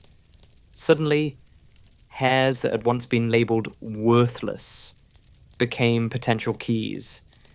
But that revelation came decades too late for the families who had spent years in limbo, waiting for answers that technology couldn't yet deliver. Back in the 2000s, the detectives on the Gilgo case were stuck in a labyrinth of partial truths. They had bones without matches, phones without owners, and timelines that refused to align. Every path seemed to lead nowhere. And all the while, the killer walked free, perfectly shielded by the limits of the very science designed to catch him. After 2010, Long Island entered a new kind of limbo. The discovery of the Gilgo 4 and then the others had made one thing undeniable. Someone was hunting women and leaving their bodies by the sea. But the absence of a suspect meant the fear didn't fade. It lingered, year after year, like the damp salt air rolling in from the Atlantic. Theories multiplied. Was it one killer or several? Were the burlap-wrapped bodies and the dismembered torsos the work of the same hand, or of different predators using the same stretch of coastline? Law enforcement publicly hedged their bets, offering carefully phrased statements that sounded reassuring while answering nothing. The public filled in the blanks with gossip, speculation, and late-night internet rabbit holes. For residents, daily life carried on, but the unease was never far away. Walking the dog along the dunes no longer felt innocent. Parents warned their daughters not to go out alone, as if the monster could be lurking behind every fence. Suburban routines, baseball practice, grocery shopping, school drop-offs, carried on with the strange weight of knowing that safety was, at best, a performance. The victims themselves became part of the tension. Many had been sex workers, women living on the margins. This fact was reported endlessly, as though repeating it somehow explained their fate. To some, it made the crimes easier to compartmentalize. Tragic, yes, but not something that could touch the rest of the community. That illusion didn't last. The longer the case dragged on, the clearer it became. If someone could kill repeatedly, hide the evidence in plain sight, and never get caught, then nobody was really safe. The press capitalized on the unease.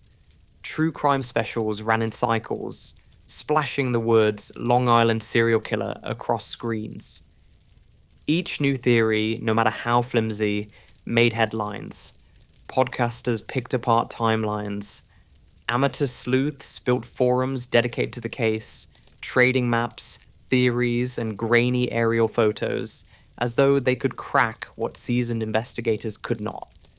The story refused to die, because the killer refused to appear.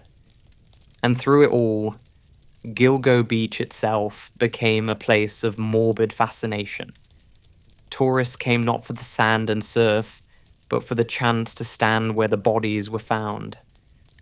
Locals resented the intrusion, but couldn't quite look away themselves. The beach was no longer just a beach.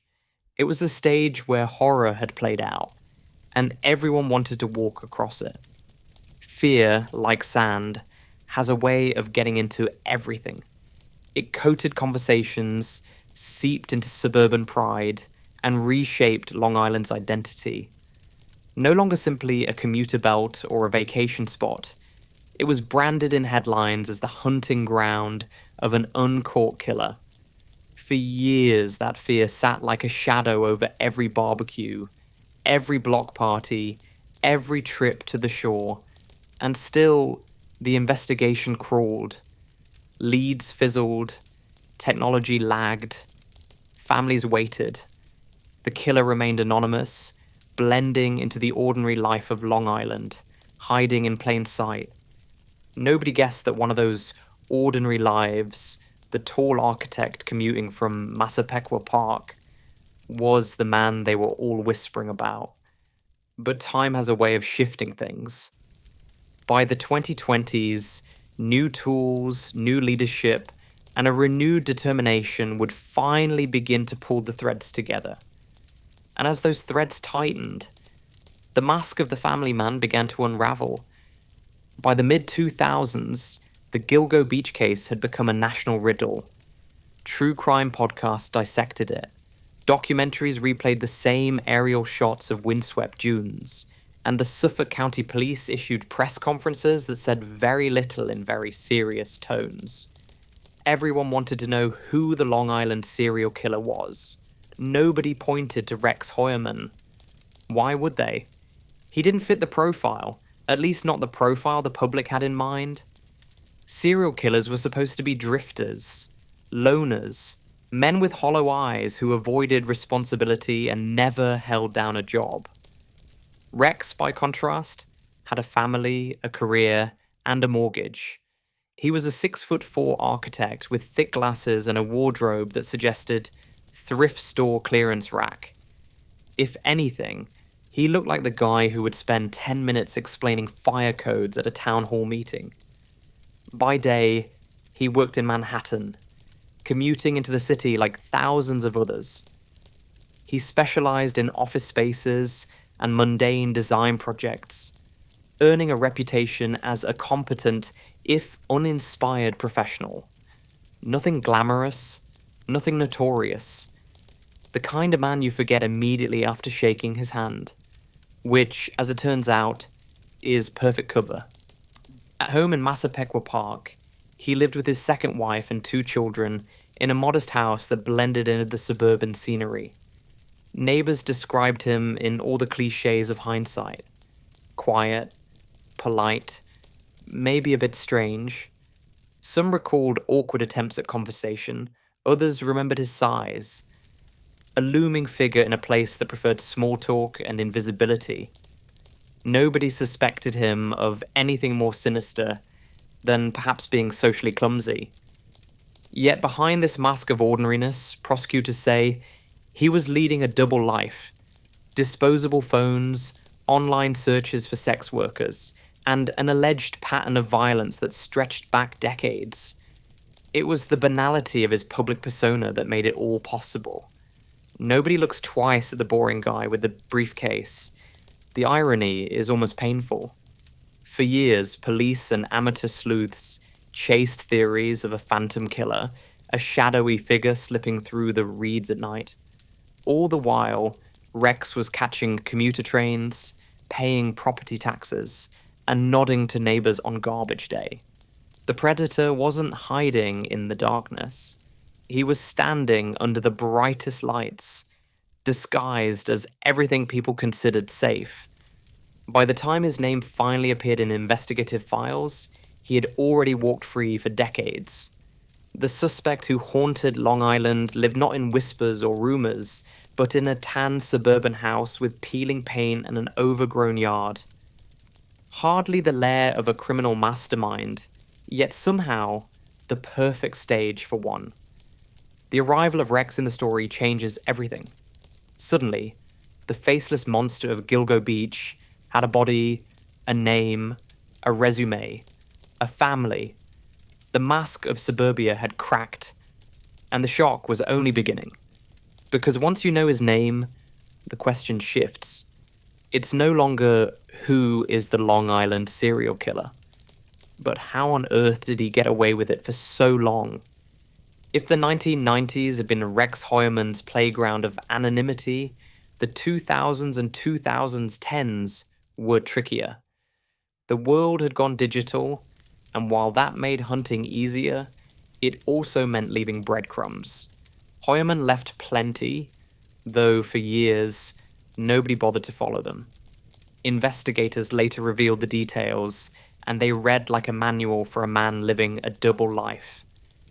Burner phones, dozens of them, purchased with cash, activated, used briefly, then tossed aside.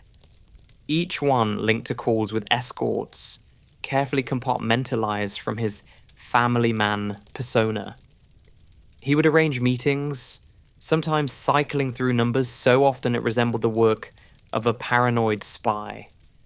Except his mission wasn't espionage. It was darker and far more mundane. Then there were the internet searches. Once investigators finally gained access to his devices, the results were almost cartoonishly incriminating. Queries like how to stop your wife from finding out you're seeing sex workers sat side by side with torture porn and best escort websites in New York. Some searches were so bizarre, they sounded like the paranoid mutterings of a man who didn't quite understand how Google works. If he wasn't a killer, he was certainly a cautionary tale about what not to type into a search bar. Still, for years, these trails remained invisible. Phone records disappeared into corporate voids. Search histories were private until warrants cracked them open. Heuermann must have believed the burners and the endless parade of internet aliases made him untouchable. And in a way, he was right. For over a decade, nobody caught him. The irony is that technology, the very thing he thought shielded him, eventually betrayed him. New forensic tools pulled DNA from old hairs once thought worthless. Cell tower data, primitive in 2010, was reanalyzed with modern precision, placing his burners in the same locations as victims. The digital dust he had scattered, confident it would vanish, was quietly waiting to be reassembled. But hindsight is cruel. At the time, the red flags were buried in the noise of countless data points. To investigators in the 2000s, Rex Heuermann was still just another name in a sea of irrelevance. Only in the 2020s, when new teams revisited old files, did the digital trail glow like neon. The image that emerges is not of a criminal mastermind, but of a clumsy man with just enough discipline to hide in plain sight, and just enough arrogance to believe he always would. His burners were his shield. His searches were his secret. His suburban mask kept suspicion at bay. And yet, all of it was written down in code and call logs, waiting for someone to connect the dots, waiting for the illusion to collapse. When it finally did, it wasn't just the end of his secrecy. It was the end of the myth that he was untouchable. Because once detectives had the trail, it led them directly to his door. By the late 2000s, the Gilgo investigation had become the very definition of a cold case. The files were thick, the theories endless, and public patience long gone. But then came a shift. New leadership, new forensic tools, and crucially, new eyes on old evidence. Where earlier detectives had seen dead ends, the new team began to notice patterns. And those patterns kept pointing back to one name, Rex Heuermann. It started with the phones. Investigators re-examined the tower data tied to the burner phones used to contact the victims. Primitive in 2010, the records were nearly useless at the time. But with modern analysis, the signals painted a clearer picture. Several of those phones had pinged towers not far from Heuermann's home in Massapequa Park, and others traced routes consistent with his daily commute into Manhattan. The ghostly dots on a map suddenly looked like a man's daily routine. Then came the DNA. Hairs collected years earlier, hairs so degraded they had once been labeled inconclusive, were reanalyzed using advanced techniques. The results were quietly astonishing. A strand found on one victim's body matched mitochondrial DNA from Heuermann's wife. Not proof he was the killer, but proof that someone from his household had been there. Another hair, found on a burlap sack, pointed directly to him. The evidence was stacking like bricks, each one narrowing the walls around him. Surveillance was the next step. Detectives watched him, followed him, gathered his discarded bottles and pizza crusts for DNA swabs. The kind of slow, methodical work that feels boring until it snaps shut, like a trap. Each new sample confirmed what they had begun to suspect. The architect with the awkward smile and oversized glasses was hiding far more than suburban mediocrity. Meanwhile, prosecutors built the narrative. They didn't just want suspicion, they wanted certainty. They compiled records of his internet searches, his burner phones, his movements. They layered it with witness testimony, financial data, even scraps of his online behavior. By the time the file was finished, it wasn't a stack of maybes. It was a portrait, grim, detailed, undeniable. All of this unfolded in silence, while Heuermann carried on with his life, commuting, working, living under the illusion that his secrets were still buried. Investigators were quietly dismantling his mask piece by piece. The man who once believed he was invisible was suddenly surrounded, every detail of his double life catalogued and preserved for court. By July 2023, the case was airtight enough to move. Prosecutors were ready, detectives were ready. The neighborhood was not. And when the arrest finally came, it felt both shocking and inevitable. The banality of suburbia had hidden a predator for decades. Now, the system that had failed so long was finally about to deliver. July 13th, 2023. The day Massapequa Park woke up and realized its sleepy suburb had been living with a headline in human form. The morning began like any other. Sprinklers ticking, commuters cursing traffic, kids dragging themselves to summer programs. Then came the sirens. Marked cars lined the street like chess pieces. Unmarked vans blocked the view, and neighbors gathered on porches with the kind of excitement usually reserved for holiday parades. Only this parade had handcuffs and detectives instead of floats. Out of the tan house came Rex Hoyman, flanked by officers, his massive frame hunched as though he hoped shrinking 2 feet might make him less recognizable. Spoiler, it didn't. He looked ordinary, painfully so. Khakis, glasses, a half-crushed expression on his face, more office drone than alleged serial killer. And yet here he was, accused of murdering at least 7 women, possibly more, and leaving their remains in burlap along Long Island's beaches. The mask of dull suburban life was gone. In its place stood the man tabloids were already branding the butcher of Gilgo Beach. The cameras clicked like a firing squad. News crews shoved microphones at stunned neighbors who, without fail, delivered the same lines. He was quiet, kept to himself. We never suspected a thing. A few scrambled for anecdotes to make it sound like hindsight. One neighbor swore he always found him odd. Another muttered, "He waved at Christmas but never stayed to chat." Hardly the stuff of clairvoyance, but in the glare of national news, everyone wanted a line. For the families of the victims, the arrest was a brutal vindication. After more than a decade of unanswered questions, here was a man in cuffs, a face to attach to the horror. Relief mixed with grief. Closure was promised but not yet delivered. Each charge filed was a reminder that their daughters, sisters, mothers would not be coming back. Inside the police vans, the mood was different.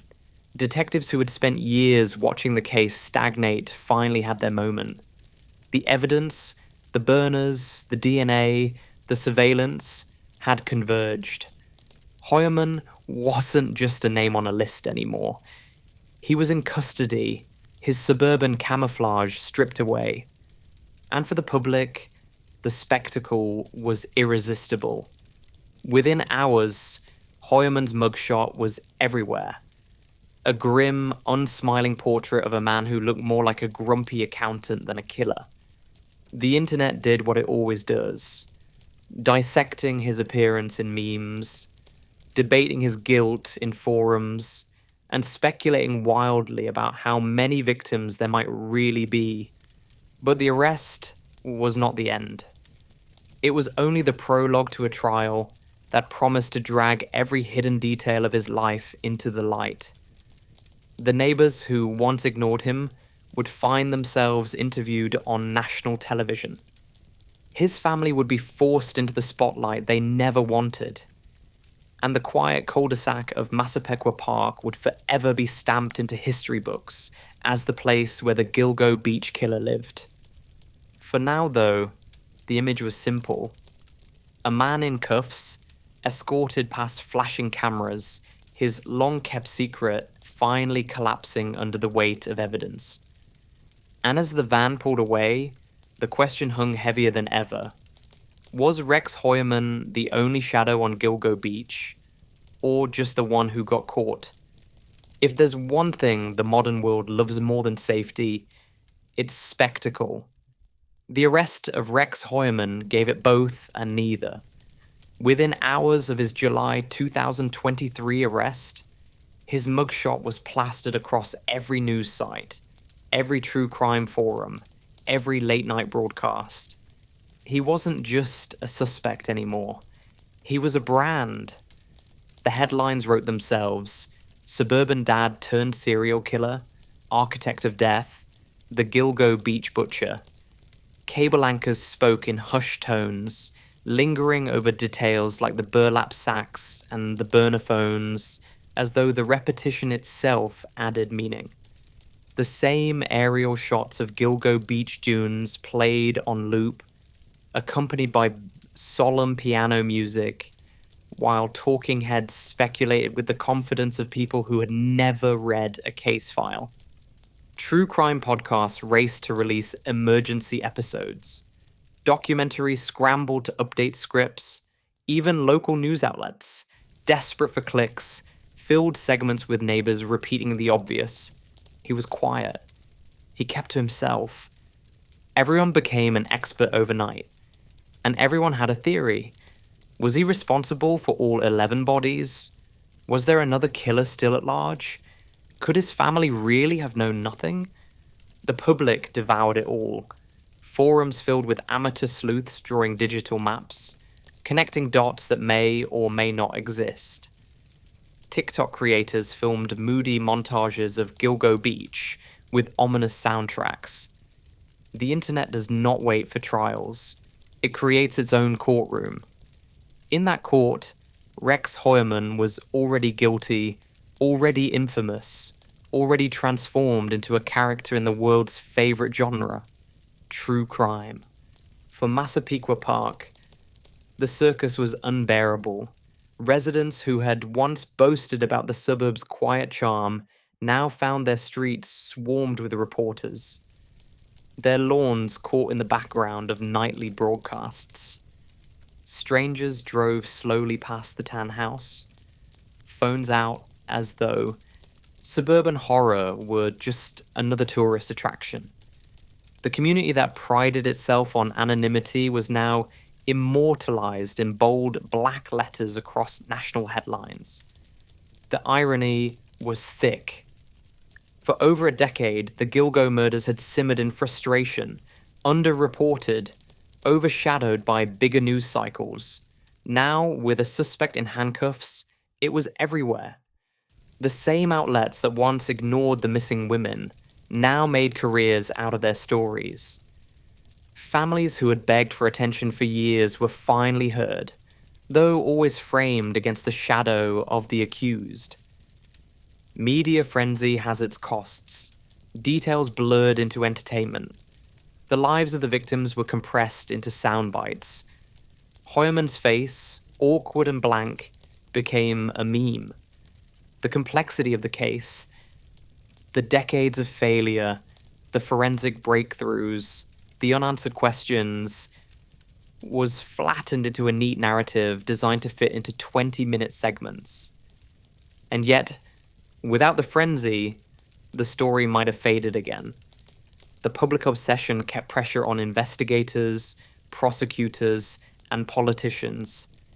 It forced the case into the spotlight where it belonged, even if the glare distorted the truth.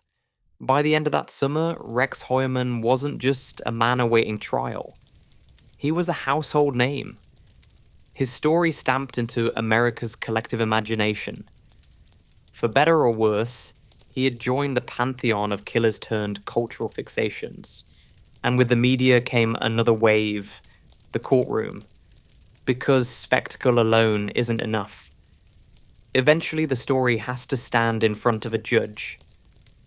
The morning of Rex Heuermann's first court appearance looked less like justice in motion and more like the opening of a blockbuster film.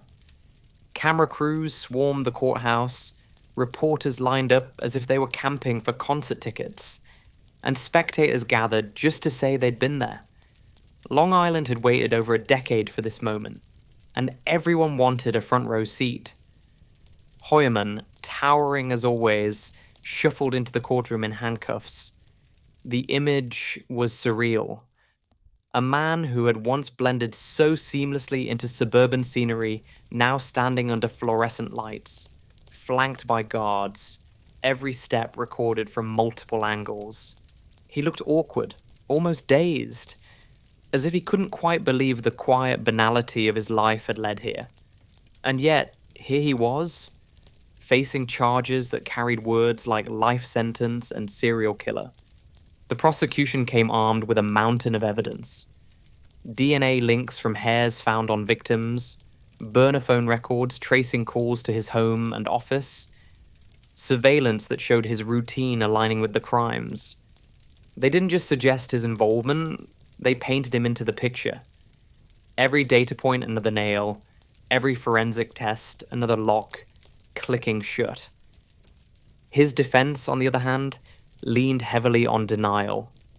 Attorneys reminded the court that DNA evidence could be indirect, that hairs could transfer innocently, that circumstantial evidence was not certainty. They painted Hoyerman as an easy scapegoat, a large, awkward man who happened to live near the crime scenes.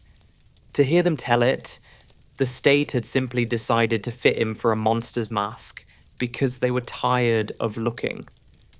The families of the victims filled the benches, their presence a quiet counterweight to the arguments. Every time a name was read aloud, you could feel the air tighten. For them, this wasn't about data or legal nuance, it was about stolen lives, years of silence, and the possibility of justice finally reaching across time. Meanwhile, the media did what it always does: turn the courtroom into theatre. Sketches of Hoyerman's posture, analysis of his expression, breakdowns of his every word. Did he look remorseful? Defiant? Terrified? The truth hardly mattered. The performance was the product, and everyone had an opinion. What struck many observers was the ordinariness of it all. There was no grand revelation, no cinematic confession, just lawyers in suits, evidence presented with clinical precision, and a man in oversized glasses listening as his life was recast as a catalogue of horrors. It was less law and order and more paperwork with fluorescent lighting. Yet beneath that dull surface, lives and reputations hung in the balance. As the hearings unfolded, the weight of the case became clear. This wasn't going to be quick. It wasn't going to be simple. It would be years of motions, appeals, and arguments, each step dissected by the public as though every filing were a plot twist. The courtroom drama had only just begun. And like every long-running production, the real question wasn't whether it would grip the audience. It was how long they could bear to watch. If the arrest was a shock to Long Island, it was an earthquake inside the Hoyerman household. In the days after Rex was led out of his home in handcuffs, the story turned to the people left standing in the wreckage, his wife, Asa, and his 2 children. Until then, they had been the anonymous supporting cast in a suburban script. Overnight, they became unwilling characters in a national spectacle. The questions were immediate, blunt, and cruel. Did they know? Could they have known? The idea that someone could live under the same roof as a suspected serial killer without seeing the cracks was unthinkable to the public. Yet to those who understand masks like Rex's, it made perfect sense. Monsters don't announce themselves at breakfast. They don't leave burlap sacks in the garage. They mow the lawn, argue about bills, and tuck their children into bed. Ordinary is the perfect hiding place. Asa wasted no time filing for divorce. The marriage that had seemed like stability was suddenly revealed as collateral damage. She kept her distance from the courthouse, from the cameras, from the narrative that cast her as the wife of the Gilgo Beach killer. It wasn't just self-preservation, it was survival. Because how do you defend yourself against a story you never asked to be part of? The children, teenagers at the time, were dragged into the chaos unwillingly. School became impossible. Friends became scarce. Social media, merciless as always, turned their father's arrest into a meme factory. Each new headline a fresh reminder of what had been stolen from them. Their anonymity, their innocence, their belief that their father was just awkward, not monstrous. Neighbors, once politely indifferent, now whispered loudly. Some offered pity, others suspicion. In suburbs, scandal spreads faster than weeds, and the Hoyerman family found themselves living under a microscope they never volunteered for. Their home, once a bland tan house, indistinguishable from the others, became a landmark. Strangers slowed their cars to take photos. Tourists came to stare. Privacy evaporated.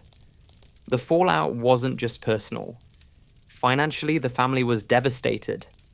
The breadwinner was behind bars, their house became both crime scene and spectacle, and their names, once invisible, were inked into every article about the case. In the court of public opinion, they were guilty by association, forced to live in the long shadow of accusations they had no part in. And yet, amid the chaos, their silence spoke volumes. Asa and the children gave few interviews, refused to be props in the endless cycle of media frenzy. Their absence from the narrative was its own kind of protest, a refusal to let the crimes of one man dictate the lives of the people he left behind. But the damage was irreversible. The Hoyermans were no longer just another suburban family. They were the family of the alleged Gilgo Beach killer. Every move they made, every word they spoke, would forever be filtered through that lens. And in that sense, Rex's crimes didn't just take the lives of his victims. They destroyed his own families as well. Not with violence, but with exposure. Because sometimes the fallout of a monster's mask cracking is that everyone standing behind it gets burned. Once a name exists, people start counting. After Rex Hoyerman's arrest, the question that had lingered for years became a chorus. How many? 7 charges were listed with legal neatness, like items on a grim invoice. But the shoreline and the archives suggested something messier. The number was a rumour with a pulse. For families with unsolved cases across Long Island and beyond, the headlines landed like a key rattling in the wrong lock. Old photographs came back out of drawers. FOIA requests multiplied. Detectives received emails beginning with, "I know this is a long shot." Each message contained a story that sounded familiar in all the worst ways. A daughter who didn't call, a last text from an unfamiliar number, a final appointment arranged by someone hiding behind a disposable phone. The past, it turned out, was full of trails that had been too faint to follow until someone gave them a name. The geography didn't help. Remains had been found in more than one location: dunes, marsh, bramble, and in other cases, deeper inland. Some victims had been left intact, others dismembered and dispersed like a cruel arithmetic problem. This lack of consistency spawned a persistent theory. Maybe there wasn't just one killer. Maybe Gilgo Beach had become a dump site for more than a decade, used by more than one predator who believed the ocean and the bureaucracy would erase their work. Comforting thought, really. If by comforting you mean twice the nightmare. Then there was time. The recognized timeline stretched backward, past the 2010 discoveries, beyond the mid-2000s, into the early 90s and maybe earlier. With each year added, the pool of possible cases widened. Some looked compatible with the alleged pattern, others were like warped reflections, close enough to tempt, different enough to mislead. Experts argued. Families waited. The internet turned itself into a jury box with no recess. And the labels, those labels, sex worker, runaway, high-risk lifestyle, bureaucratic categories that, for years, had served as a quiet excuse to deprioritize urgent cases. Now, those same words were being reread like clues. A belated attempt to map indifference onto intent. The truth was simpler and uglier. Predators target the unprotected, and systems often oblige them. Rumors grew legs. A cluster of cases from one township became a thread. A similar MO 2 counties away became a tapestry. A phone ping here, a missing call log there, a photograph linked to an escort ad that had been deleted a lifetime ago. These fragments formed a story that might be true or might be wishful scaffolding built on grief. Law enforcement, mindful of courtrooms rather than comment sections, kept their answers careful. We're reviewing potential connections.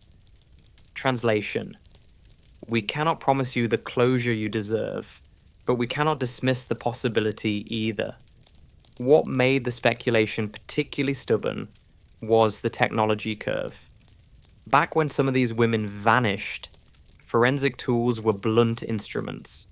Evidence gathered then, hairs, without roots, fibers without context, partial profiles that couldn't stand in court, had been boxed and preserved, the scientific equivalent of hope. With newer methods, those boxes had begun to talk.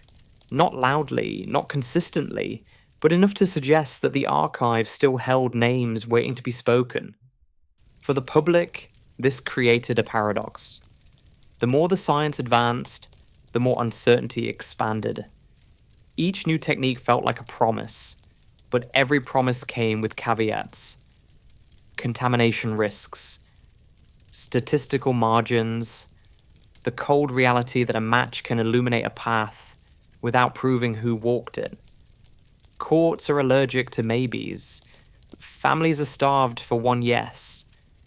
And so the whispering continued. 7 charged, 11 found in that first sweep, others scattered in the records like dropped pins on a bad map. Street-level memory insisted the true number was higher. Survivors who never reported and families who never stopped calling agreed. Even the beach seemed to agree. Wind crossing the dunes with a sound like paper being turned in a file no one had finished reading. Which leaves the question not as a headline, but as a weight. Are we looking at the total, or just the visible portion of a much larger shape beneath the surface? The only honest answer sits inside those boxes, in sealed envelopes and old swabs, in evidence that was once declared useless and is suddenly interesting again. Because if there is a route to the real number, it won't come from rumors or message boards. It will come from chemistry and math, the quiet, unglamorous work that takes years and refuses to care about ratings. And that work, finally, had begun to change the case. Next, we open the boxes. For years, the Gilgo evidence lockers were little more than mausoleums of disappointment. Bags of hairs, fibers, and microscopic scraps sat in climate-controlled silence, each tagged and filed with grim precision, each stamped with the investigator's least favorite word: inconclusive. The samples were too degraded, too partial, too uncooperative to tell their secrets. At least that was true in 2010. Science had other plans. By the 2020s, DNA analysis had moved beyond the simple does it match or doesn't it binary. Mitochondrial testing, whole genome sequencing, even genealogical databases had turned once useless samples into potential keys. Hairs without roots, long dismissed as evidence without a voice, could now hum a genetic tune, subtle but distinctive enough to point in the right direction. Investigators revisited the Gilgo files with this new arsenal. One hair, recovered from the burlap that had wrapped a victim, was retested. The result didn't just float vaguely in the realm of probabilities. It aligned directly with Rex Hoyerman. Another hair collected from a victim's body pointed toward his wife's mitochondrial DNA, a statistical match that placed his household, if not him personally, at the crime scene. Suddenly the worthless had become damning. The irony was brutal. For more than a decade, families were told the science wasn't there yet, that patience was required. And patience, as it turned out, was exactly what the killer relied on. Hoyerman could continue living his bland double life because technology hadn't caught up. When it finally did, the mask slipped not through confession or witness testimony, but through the quiet persistence of molecules. Of course, breakthroughs don't happen in a vacuum. It wasn't just the science, it was the people willing to revisit cold cases with fresh eyes. A task force combed through evidence, long thought exhausted, rerunning tests, cross referencing results, and, crucially, pairing genetic whispers with digital footprints. The DNA didn't solve the case alone, but it narrowed the focus until only one silhouette remained standing. For prosecutors, this was gold. Unlike speculation or witness memory, DNA didn't forget, didn't contradict itself, and didn't have credibility issues. It just sat there, stubborn and silent, until someone invented the right machine to make it speak. And when it spoke, it pointed toward the man in Massapequa Park who had blended in so successfully for so long. The breakthrough changed everything. What had once been a wall of circumstantial evidence, phone pings, suspicious searches, strange commutes, suddenly had biological teeth. It transformed the case from intriguing to prosecutable. The narrative was no longer, "we think he fits," but his DNA is here. In a courtroom, that shift is seismic. For the families, the breakthroughs were bittersweet. Proof was satisfying, yes, but it also reopened wounds. Every hair, every fragment was a reminder of what had been done to their loved ones.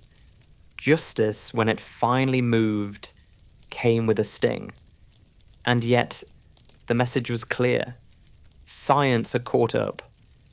The beach had whispered its secrets years earlier, but only now did technology translate them. The killer who thought time was his shield discovered too late that time was also the weapon that would undo him. Next comes the grind of turning breakthroughs into convictions. The long, brutal theatre of the trial. By September 2025, the Gilgo case had stopped being just a local nightmare and turned into a legal spectacle with national implications. The courthouse wasn't merely preparing to put Rex Heuermann on trial, it was preparing to test the boundaries of science itself. The latest pre-trial hearings looked less like routine motions and more like a duel between centuries. On one side, prosecutors armed with whole genome sequencing, the kind of forensic tool that would have sounded like science fiction back when the first bodies were discovered. On the other, Heuermann's defense, branding it all as magic, not the helpful kind of magic, mind you, more like the smoke and mirrors variety. Dangerous because it could sway a jury with its gloss of certainty. The irony was thick. For more than a decade, families had been told that the evidence, the hairs, the fibers, the faint traces, was too degraded to matter. Now, in 2025, the same samples were suddenly star witnesses. Prosecutors insisted that DNA pulled from belts, tape, and burlap didn't just whisper, but shouted, "Rex Heuermann was there." Not in some vague statistical sense, but matched across 6 victims, stretching back to 1993. The defense, meanwhile, clung to process. The lab that performed the testing, they argued, wasn't licensed in New York State. The evidence violated public health law, they said. The science was cutting edge, which in their telling was just another word for unproven. They wanted it tossed out, erased, treated as if the molecules had never spoken. The judge now found himself not only ruling on one man's fate, but setting precedent. If the DNA stood, it would be the first time such whole genome testing was admitted in an American murder trial. The courtroom was suddenly a laboratory, and the outcome would ripple far beyond Long Island. Heuermann sat through all of this in his usual posture, silent, awkward, almost bored. His lawyers spoke of violations, loopholes, and licensing.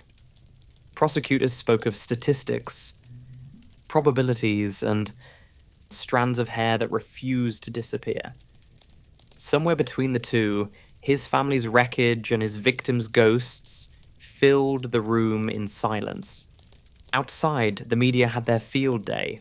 Magic DNA, one tabloid declared, as though wizards had been subpoenaed. Others called it the trial of the future. The coverage was less about Heumann himself and more about the collision between old crimes and new science. The headlines made him seem almost secondary, a stand-in for every cold case waiting in evidence boxes across America. And yet, beneath the spectacle, the stakes were as old as justice itself. If the evidence stood, prosecutors would walk into trial with 6 victims, tied directly to him by the most intimate of witnesses, their own biology. If the evidence fell, the case risked wobbling back towards circumstantial, a house of cards in a storm. For the families, the argument over science wasn't academic, it was personal. Each legal motion was another reminder of how fragile justice can be, how easily it bends under the weight of procedure. They didn't care if the method was licensed, patented, or invented yesterday. They cared that it pointed finally to the man who had stolen so much. As the judge prepared to rule, the courtroom was suspended between 2 futures, one where the trial proceeds with the force of science behind it, and one where the evidence is dismissed as trickery. Either way, the stage was set. The trial of Rex Heumann wasn't just about murders on a beach, it was about how truth itself is measured. And the jury, when they finally sit, will be asked to decide whether science is magic, or whether magic is just the word guilty men use when facts refuse to vanish. If the courtroom was a battleground of science versus procedure, the streets and screens outside were an even louder arena. In 2025, no trial exists in isolation. Every filing, every quote, every grainy photo of Rex Heumann being led to court was dissected in real time, judged not just by lawyers, but by millions of spectators armed with Wi-Fi and opinions. The phrase magic DNA spread faster than any prosecutor could hope to keep up with. For some, it became a punchline, memes of wizards in lab coats, Harry Potter jokes pasted over crime scene tape. For others, it was terrifying. The idea that an invisible, complex technology could condemn a man without the average person understanding how it worked. Social media thrives on that tension, and the Gilgo case delivered in spades. On TikTok, self-appointed experts posted dramatic voiceovers about genomic sequencing, as though they just invented the field. Reddit threads ballooned into thousands of comments, with half the participants explaining probabilities and half warning about junk science.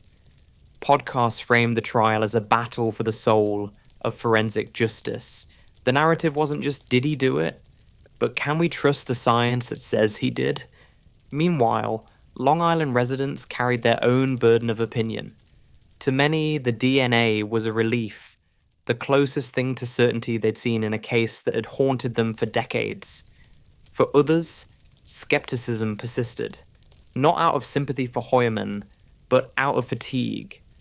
They had watched police missteps, corruption scandals, and years of silence. Why should this be different? Trust, once lost, is hard to summon, even when molecules are talking. For the families of the victims, public opinion was salt on a wound. Each headline about magic or groundbreaking science threatened to eclipse what really mattered: the women who were gone. Their names risked being reduced once again to case numbers, their stories flattened into backdrops for legal theatrics. Some family members embraced the media, speaking at rallies, demanding that the focus remain on the human cost. Others retreated, unwilling to see their grief turned into hashtags. And then there was Rex himself, or at least the image of him. Mugshots and court sketches circulated with commentary that veered between horror and ridicule. He looks like a monster. He looks like an accountant. He looks like every guy in line at the DMV. The ordinariness of his appearance made the story stick. The alleged predator who blended in too well. Public fascination fed on that contradiction. The banality of evil. Rendered in khakis and glasses. The prosecution and defense both knew they weren't just arguing in court. They were arguing in the court of public opinion too. Jurors are instructed to ignore outside noise, but in the age of 24-hour news cycles and infinite scroll, who really can? Each side played carefully to the gallery. Prosecutors framing DNA as truth incarnate, defense lawyers warning of dangerous precedent. It wasn't just about convincing 12 people in a jury box. It was about shaping the narrative that would surround them. Public opinion doesn't decide guilt, but it does decide legacy. The Gilgo case had already secured its place in American crime history. The question now was whether it would be remembered as the triumph of science over secrecy, or as another story warped by sensationalism. And as the trial date loomed, the volume outside only increased. Everyone had chosen a side. Everyone was certain they were right. The only people who hadn't spoken yet were the jurors. The 12 strangers who would soon have to tune out the noise and decide the fate of the man at the center of it all. Before a trial begins, before a single piece of evidence is displayed, or a lawyer clears their throat, there's the ritual of jury selection. Voir dire, a French phrase meaning to speak the truth. In practice, it looks more like speed dating with people's freedom on the line. The Rex Heuermann case was never going to be an ordinary jury pool. The moment potential jurors received their summons, they knew exactly which name would appear at the top of the paperwork. This wasn't some minor fraud case or a neighborhood dispute over fences. This was the Gilgo Beach murders. Try walking into that room without baggage. Lawyers probed for bias with questions that sounded simple, but carried dynamite. Have you heard of the case? Everyone had. Do you believe in the reliability of DNA testing? Half nodded solemnly. The other half muttered about magic. Can you promise to set aside what you've seen in the media? Insert nervous laughter here. The goal wasn't to find people untouched by the story. Such unicorns don't exist in 2025. But to find 12 souls willing to pretend they could ignore the noise. Each side hunted for advantage. The prosecution wanted jurors who trusted science, who could hear words like whole genome sequencing without glazing over. The defense wanted skeptics, people suspicious of government overreach, of labs and licenses, and anything that smelled like new technology. Every raised eyebrow, every awkward pause, became evidence in its own right. The candidates themselves bore the tension. Some looked terrified, desperate to be excused from the weight of a case that had dominated headlines for years. Others looked intrigued, imagining themselves as part of history, maybe even a podcast episode down the line. But when the final 12 were chosen, the air shifted. What had been abstract suddenly became crushingly real. Serving on the jury of an alleged serial killer is not glamorous. It is hours of testimony, days of gruesome photographs, weeks of arguments framed in clinical terms. It is the silent pressure of knowing that at the end, you will be asked to speak for the state, for the victims, for the accused, and whatever you decide will echo far beyond the courtroom. The irony of the Gilgo jury was obvious. They were being asked to weigh cutting-edge science against human doubt, precision statistics against gut instinct, to sit in judgment not only of one man, but of the very methods used to convict him. Jurors are supposed to be arbiters of fact, not philosophers of technology. But in this case, the line blurred. When the jury box finally filled and the oaths were sworn, the trial ceased to be theoretical.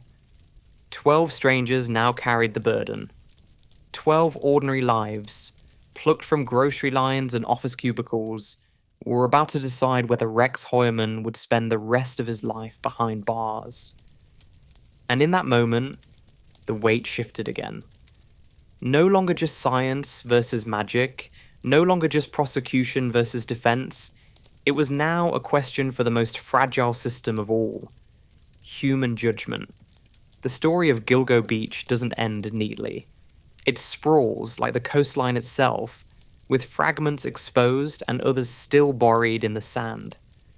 Rex Hoyman sits accused of 7 murders, tied to 6 victims by DNA, linked to decades of whispers and fear. He pleads not guilty, of course. In his telling, he is a victim of magic science, a man framed by technology he doesn't understand. His lawyers sharpen their arguments, his family lives in exile, and the world waits for the next headline. But even as the case barrels toward trial, the silence of the missing remains heavier than any courtroom. 11 sets of remains found, dozens of unsolved cases still open, families still waiting by phones that will never ring. Each legal motion may decide what evidence is admissible, but none of it rewinds the clock. None of it restores what was taken. For Long Island, the legacy is paradoxical. A place once defined by suburban calm now carries a darker identity. The beach that became a cemetery, the neighborhood that hid a killer in plain sight. Property values may recover, the cameras may move on, but the stain remains. You cannot unknow that horror lived just down the street, disguised in khakis and glasses. The science that broke the silence is itself a character in the story. Whole genome sequencing, once experimental, now stands as the star witness in a trial that will set precedent. If it holds, the future of cold cases across America shifts. If it falters, the Gilgo case risks crumbling back into a house of circumstantial cards. In either outcome, the victims' names will still echo, because technology may speak, but grief never stops talking. And then there's the irony. All of this began with a missing woman in 2010, a search through reads for Shannon Gilbert that uncovered so much more than anyone imagined. 15 years later, the case has grown into something larger than one man, larger than one community. It is a mirror held up to the failures of police, the resilience of families, the arrogance of predators, and the slow, stubborn march of science. Perhaps one day a verdict will deliver finality. Perhaps the whispers of more victims will fade into confirmations or dismissals. But for now, the Gilgo Beach murders remain suspended in a strange in-between, part solved, part mystery, entirely haunting. Because when you strip away the headlines, the science, the spectacle, what lingers is this: a line of names carved into public memory, a community that lost its innocence, and a silence that can never quite be filled.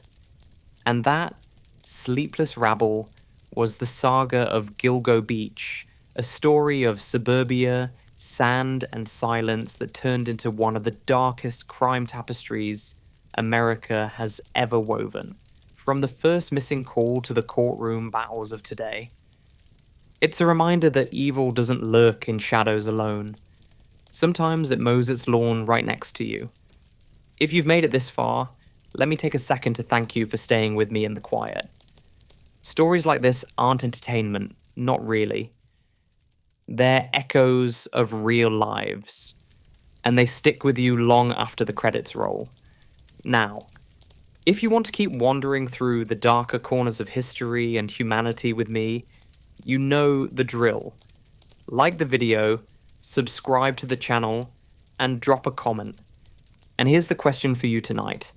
What disaster should we transform into the next story for you? A forgotten scandal, a historical catastrophe, maybe a true crime tale that still keeps you awake at night? Throw your ideas into the comments.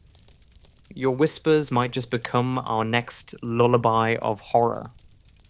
This is Napmax Sleep Stories, and you've just listened to The Gilgo Beach Murders, a suburban nightmare.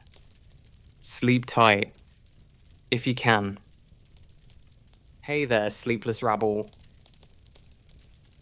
Tonight, we're heading down under to Melbourne, Australia. A case that's been ice cold for nearly 50 years. Just started to move again. Fresh DNA, an arrest in Rome, and the whole country waiting to see if justice can still speak after almost half a century. We'll break down everything, from the quiet house on Easy Street to the courtroom in 2025, and follow this story as it unfolds, update by update. So before we dive in, do the usual, hit like, tap subscribe, and drop a comment if you want me to cover the verdict once it drops. Alright, lights low, volume up. This is Napmax Sleep Stories, and you're listening to Easy Street Murders, Part 1, where the ghosts of two innocent women just found their voice again. Let's begin. Melbourne, January 1977.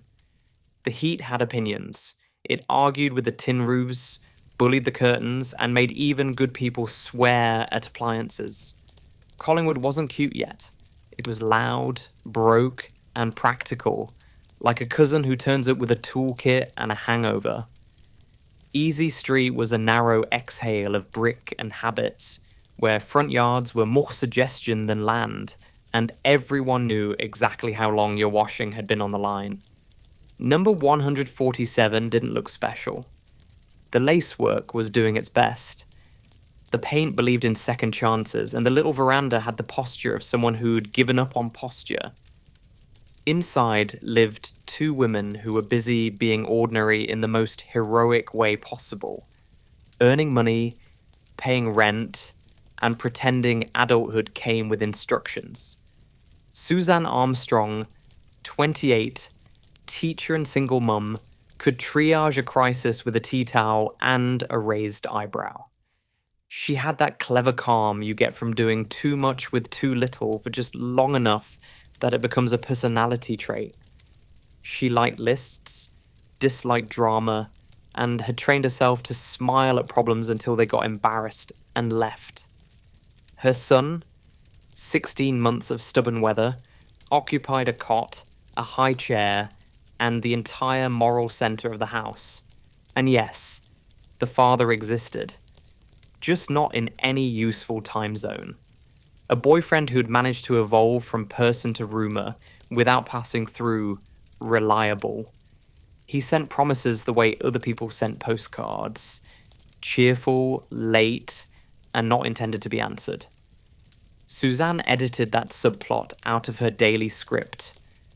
Babies need milk. Landlords like money. The school wants you on time. None of that waits while you chase a ghost. Her flatmate was Susan Bartlett, 27, teacher as well, the kind of woman who could turn a staff room into a support group in under 3 minutes.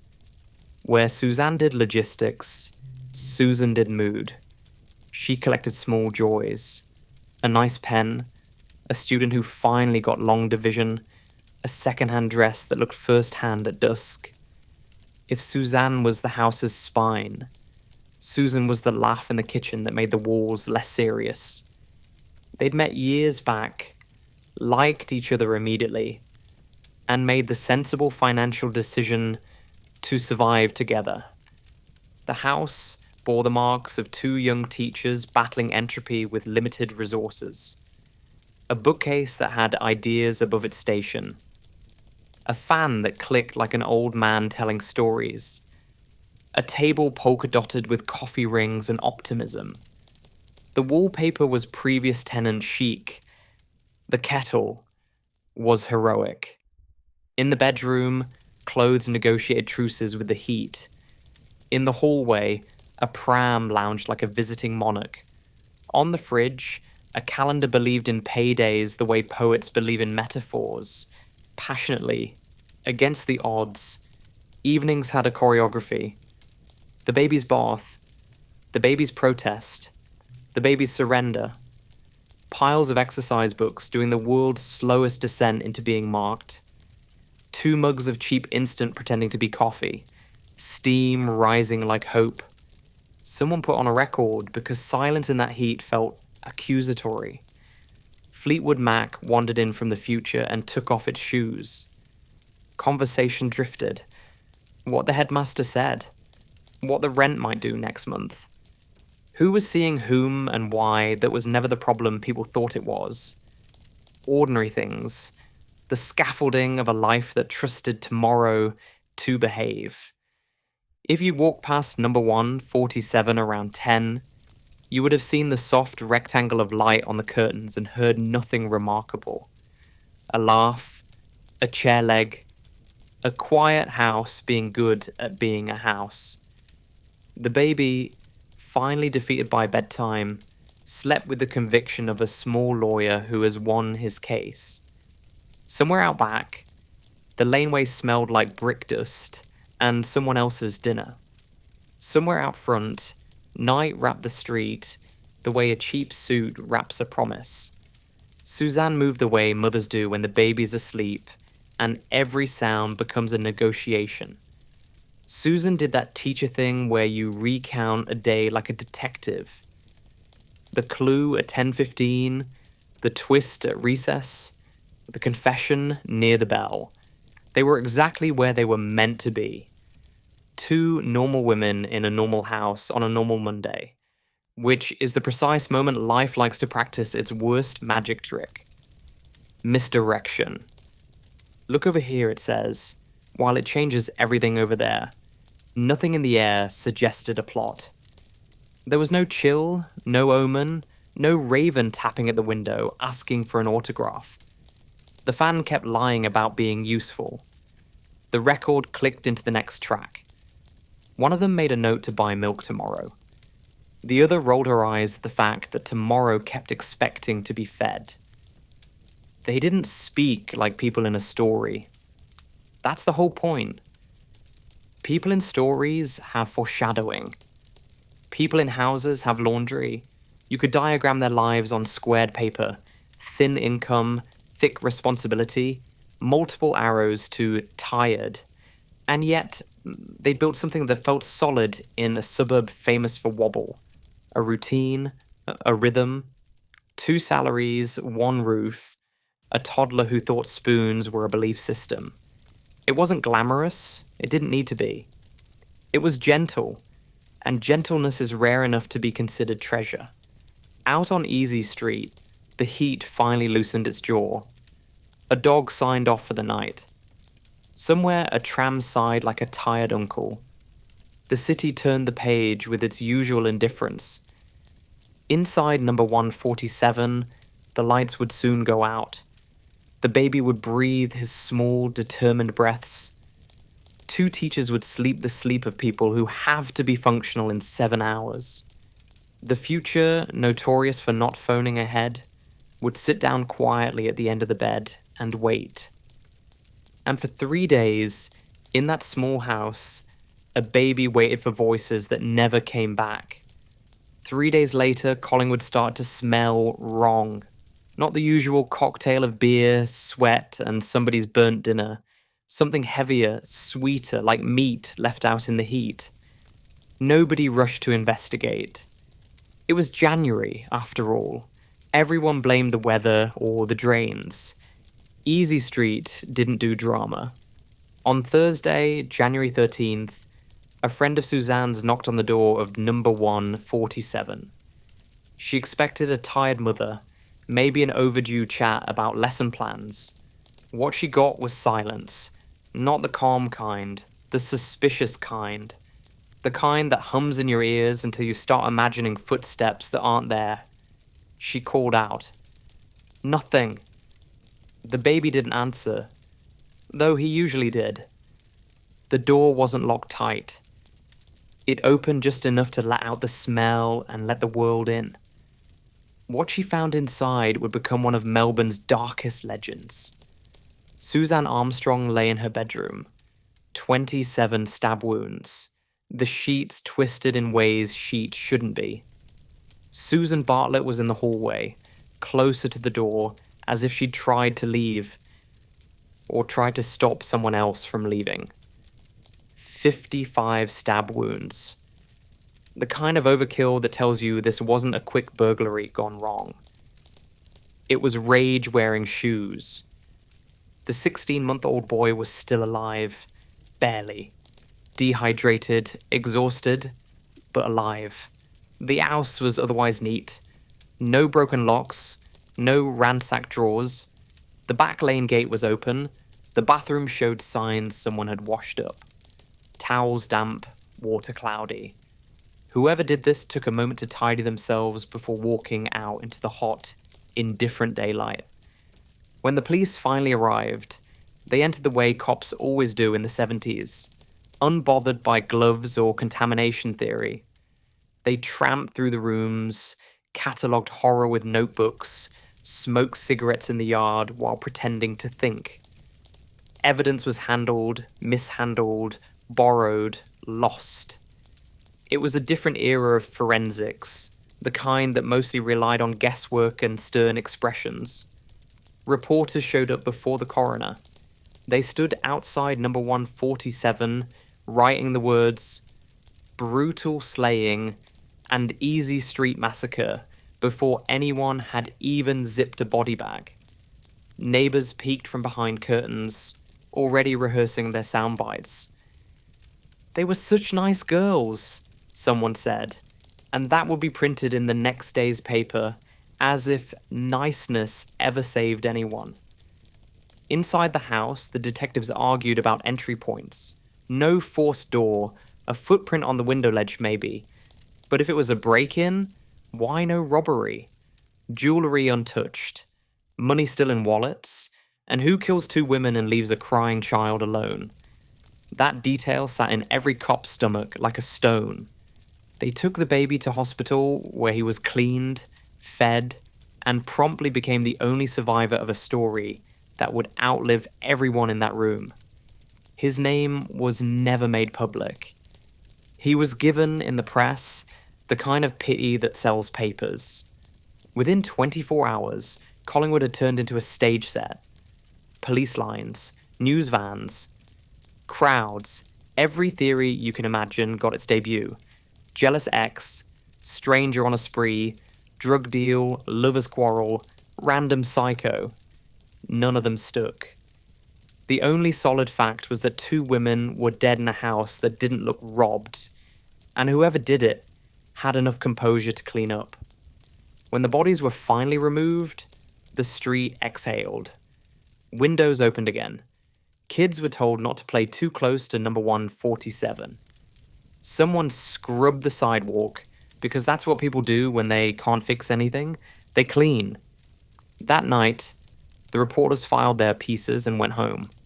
The police filled out their reports and told themselves it was just another case. But everyone who'd stepped into that house knew different. This one was going to follow them. The official file would soon explode into lists of suspects and rumors and dead ends. But before that chaos, there was this. A neat little terrace, a horror that made no sense, and a city that suddenly realized evil didn't always knock before coming in. Next came panic, because Melbourne was about to learn that unsolved murders have a way of breeding fear faster than flies. The news hit Melbourne like a kick to the ribs. 2 young women murdered in their own home. No break-in, no theft, no sense. By Friday morning, every paper in town had a headline that screamed, "Easy street horror." The journalists didn't know much, but what they lacked in facts they made up for in adjectives. Savage, brutal, unthinkable. You could almost hear the editors salivating. Collingwood, usually too busy minding its own chaos, froze. Women stopped walking home alone. Hardware stores sold out-of-door bolts by lunchtime. The local butcher started delivering again, because no one wanted to walk those few blocks after dark. The phone lines lit up with tips, theories, and the kind of gossip that feeds on fear. Police patrolled the neighborhood in pairs, mostly for show.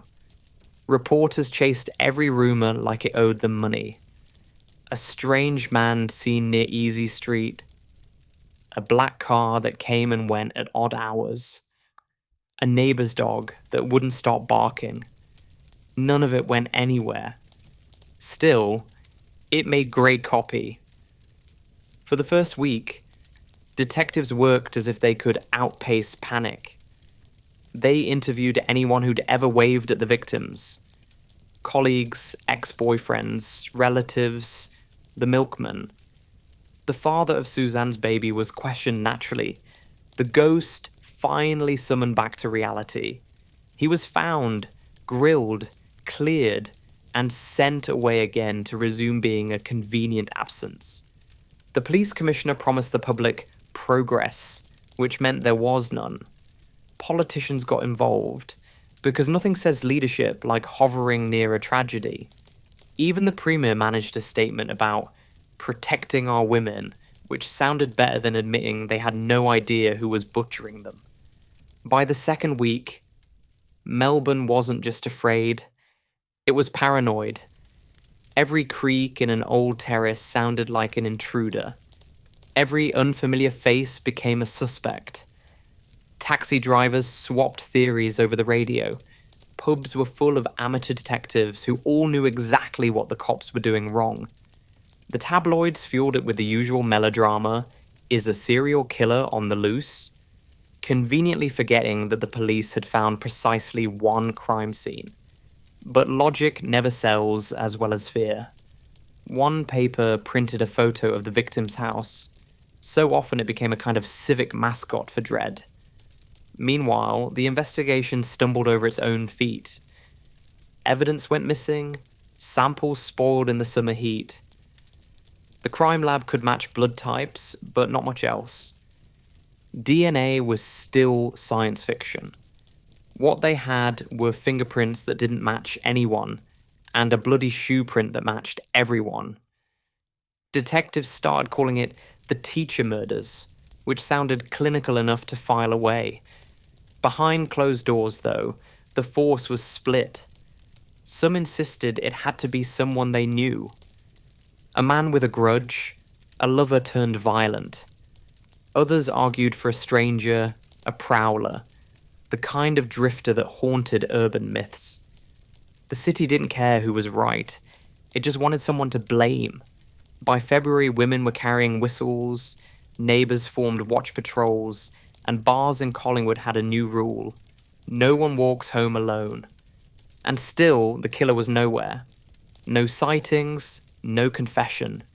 No one boasting drunk in a pub about that job in Collingwood. Whoever had done it had vanished back into the city's noise like a ghost that paid rent. By March, the headlines had grown tired. The story moved off the front page, replaced by cricket scores and election scandals. People exhaled cautiously, pretending the fear had passed. But Collingwood didn't forget. Because every time someone walked past 147 Easy Street, they still glanced at the window, just to check it was dark. The news hit Melbourne like a kick to the ribs. 2 young women murdered in their own home, no break-in, no theft, no sense.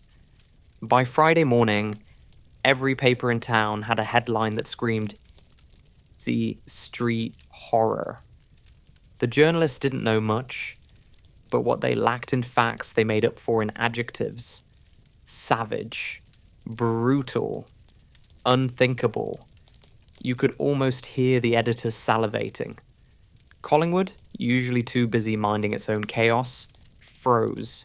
Women stopped walking home alone. Hardware stores sold out-of-door bolts by lunchtime. The local butchers started delivering again because no one wanted to walk those few blocks after dark. The phone lines lit up with tips, theories, and the kind of gossip that feeds on fear. Police patrolled the neighborhood in pairs, mostly for show. Reporters chased every rumor like it owed them money. A strange man seen near Easy Street, a black car that came and went at odd hours, a neighbor's dog that wouldn't stop barking. None of it went anywhere. Still, it made great copy. For the first week, detectives worked as if they could outpace panic. They interviewed anyone who'd ever waved at the victims. Colleagues, ex-boyfriends, relatives, the milkman. The father of Suzanne's baby was questioned. Naturally, the ghost finally summoned back to reality. He was found, grilled, cleared, and sent away again to resume being a convenient absence. The police commissioner promised the public progress, which meant there was none. Politicians got involved, because nothing says leadership like hovering near a tragedy. Even the premier managed a statement about protecting our women, which sounded better than admitting they had no idea who was butchering them. By the second week, Melbourne wasn't just afraid, it was paranoid. Every creak in an old terrace sounded like an intruder. Every unfamiliar face became a suspect. Taxi drivers swapped theories over the radio. Pubs were full of amateur detectives who all knew exactly what the cops were doing wrong. The tabloids fueled it with the usual melodrama. Is a serial killer on the loose? Conveniently forgetting that the police had found precisely one crime scene. But logic never sells as well as fear. One paper printed a photo of the victim's house. So often it became a kind of civic mascot for dread. Meanwhile, the investigation stumbled over its own feet. Evidence went missing, samples spoiled in the summer heat. The crime lab could match blood types, but not much else. DNA was still science fiction. What they had were fingerprints that didn't match anyone, and a bloody shoe print that matched everyone. Detectives started calling it the teacher murders, which sounded clinical enough to file away. Behind closed doors, though, the force was split. Some insisted it had to be someone they knew, a man with a grudge, a lover turned violent. Others argued for a stranger, a prowler, the kind of drifter that haunted urban myths. The city didn't care who was right, it just wanted someone to blame. By February, women were carrying whistles, neighbours formed watch patrols, and bars in Collingwood had a new rule. No one walks home alone. And still, the killer was nowhere. No sightings, no confession. No one boasting drunk in a pub about that job in Collingwood. Whoever had done it had vanished back into the city's noise like a ghost that paid rent. By March, the headlines had grown tired. The story moved off the front page, replaced by cricket scores and election scandals. People exhaled, cautiously, pretending the fear had passed. But Collingwood didn't forget. Because every time someone walked past 147 Easy Street, they still glanced at the window, just to check it was dark. Next came the quiet years, when the case sank beneath dust and denial, waiting for someone stubborn enough to dig it up again. Every old case file smells the same: dust, cigarette smoke, and regret. By 2011, the Easy Street file had been gathering all three for more than 3 decades. Most detectives treated it like a haunted object. Don't touch it, don't mention it, and definitely don't try to solve it. But then there was Ron Iddles, the man who made a career out of ignoring good advice. Ron wasn't a desk cop. He was one of those old-school homicide detectives who solved murders through equal parts persistence, guilt, and caffeine. A quiet bulldog, in a cheap suit, blunt as a brick, with the patience of someone who's forgotten what retirement means. He didn't believe in luck. He believed in work. And he hated unsolved murders. So when he saw the box marked Easy Street, 1977 gathering dust in the archives, he didn't see failure. He saw something personal. Two young women, both teachers, the kind of case that should have been easy, should have had closure, but didn't. It ate at him. "If we can't solve this," he said to a colleague, "then what the hell are we here for?" The file was a time capsule of 1970s policing. Handwritten notes in fading biro, witness statements stapled crookedly, photos curling at the edges. The evidence logs were patchy at best. Some entries simply said removed. No explanation, no signature, no return. Half the people listed as witnesses were either dead or living somewhere that didn't want to be found. But Iddles had seen worse. He began at page 1 and worked forward, treating every note like it still mattered. The original detectives had suspected everything from a jealous lover to a random intruder. None of it made sense. No robbery, no forced entry, and whoever had done it had been. Calm enough to wash up afterwards. That, to Ron, was the giveaway. He'd seen enough frenzied killings to know that panic leaves mess. This one didn't. He asked for the old evidence boxes. The clerk looked at him like he'd just asked for the Ark of the Covenant. When they finally arrived, they looked like relics from another civilization. Cracked tape, peeling labels, the smell of decades-old formaldehyde. Inside were the remnants of lives. Clothes, sheets, fingernail scrapings, and miraculously, a few preserved swabs. "Half this'll be useless," someone told him. "Half's more than nothing," he said. Ron pushed to have everything retested using modern forensics. It took months of paperwork, budget wrangling, and arguments with people who thought closure was just a word you said to families. Eventually, samples went off to the lab. Not expecting miracles, just hoping the technology had caught up to the failure. And then it happened. A partial DNA profile. Male, unidentified. Weak, but clear enough to confirm one thing. A man had been inside the house that night. Not one of the victims, not an investigator. Someone else. Someone who shouldn't have been there. Ron didn't celebrate. He'd been around long enough to know that small victories only mattered if you could drag them across the finish line. "It's not proof," he told the team, "but it's a direction. And directions are how you get home." He started mapping names. Anyone connected to the victims.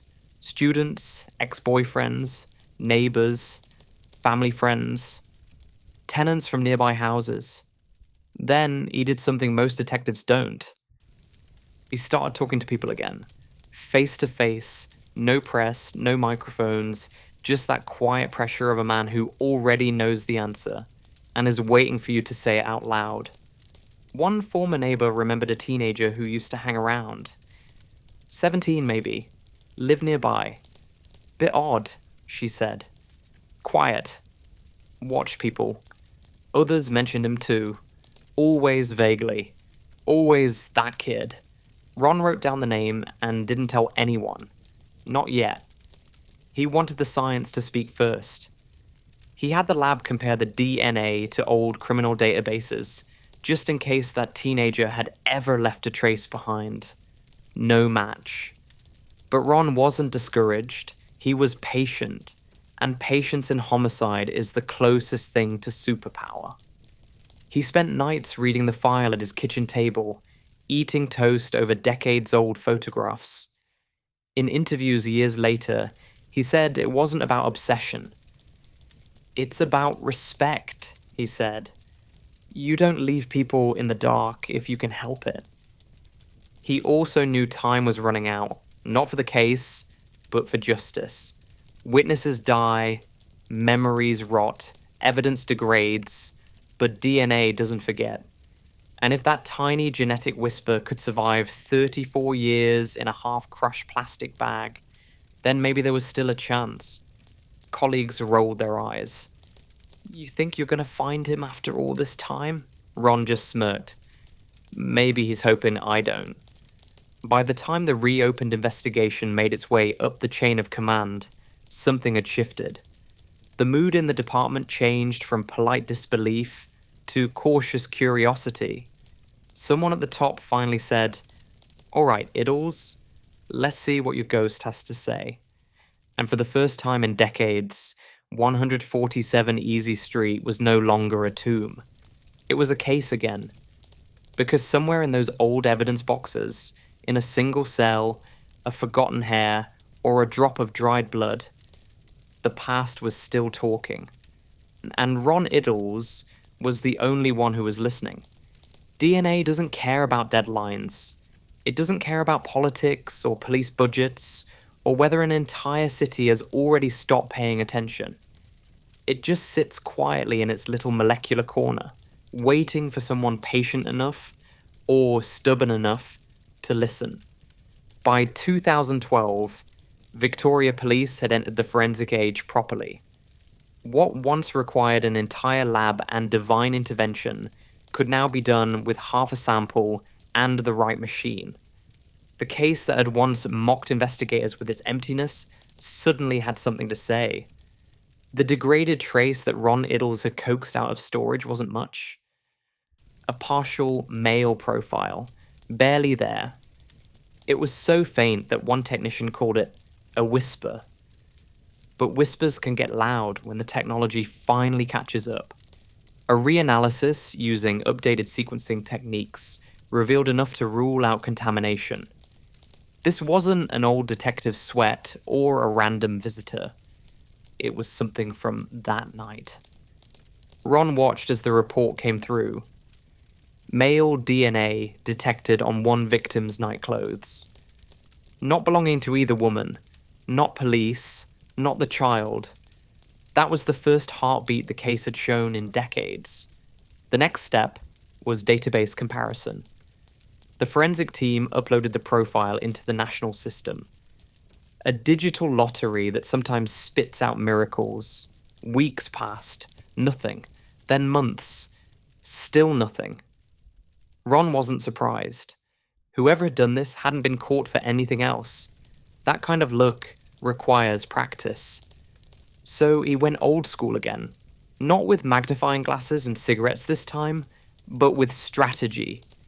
If the DNA belonged to a male who lived locally, he reasoned, someone must remember him. 17 years old back then, living somewhere near Easy Street. Someone who knew the women. Someone who could enter the house without breaking anything. The interviews began again. Former neighbors, retired teachers, ex-boyfriends, local shop owners. Most gave polite versions of no idea. But one name started popping up. A teenager from the area. Son of a local family. Quiet, odd, always hanging around. His name was Pericles Kurumblis. Perry to those who could pronounce neither. In 1977, he'd been 17, just old enough to be invisible to suspicion, and young enough to be underestimated. He lived less than a kilometre from the victims. One witness recalled he'd helped carry groceries once. Another thought she'd seen him near the house that week. Nothing definite, but it was enough to make Ron circle the name in red pen. Then came a break that wasn't a break yet. A fragment of DNA from an old, unrelated assault case, stored in the system under unknown male. When cross-checked manually, because Ron didn't trust software to think like humans. The partial sequences overlapped. Not a full match, but close enough to raise every eyebrow in the room. Could be him, said the analyst. Could be, said Ron, which is detective speak, for it is, until you prove otherwise. More tests followed. Family DNA searches, the kind that trace bloodlines instead of names. And suddenly, quietly, the algorithm pinged. A familial link to a relative of Kurumblis, who had been tested years later for a minor crime. It wasn't proof, not yet, but the pattern was there. Iddles called it a ghost recognizing itself. They kept it quiet. No leaks, no press. This wasn't ready for the spotlight. The man they were looking at had vanished decades ago, leaving almost nothing. No criminal record, no phone number, barely a digital footprint. It turned out he'd left Australia in the early 2000s, moved to Italy, and reinvented himself as a retiree with a view. The investigators stared at the screen. After 40 years, the killer might be living under the Tuscan sun. The lab confirmed it again. The DNA from Easy Street was male, and the probability that it belonged to someone other than Kurumblies was less than 1 in 100 billion. Ron didn't smile. He just nodded. Get me his address. In the sterile hum of a Victorian lab, under fluorescent lights that never sleep, the past had finally spoken, not in words, but in cells, and it had whispered a name. In 1977, Perikoulos Peri Kurumblies was the kind of boy who never made headlines. The one you forget in a classroom photo, somewhere near the back, squinting at the camera like it owes him money. He was 17. Australian-born to Greek immigrant parents who ran a small corner deli on the edge of Collingwood. His father worked himself to the bone. His mother worshipped order and reputation, and Perry was the quiet one. Too quiet. Neighbours remembered him vaguely. He wasn't the type who shouted, drank, or played footy. He lingered, stood on corners, hands in pockets, eyes somewhere else. A bit odd, one woman said later. He looked like he was listening to things you couldn't hear. Others said he'd wandered the streets at night, sometimes just watching houses. The sort of behaviour that in the 70s was brushed off as teenage boredom, not the opening act of something far worse.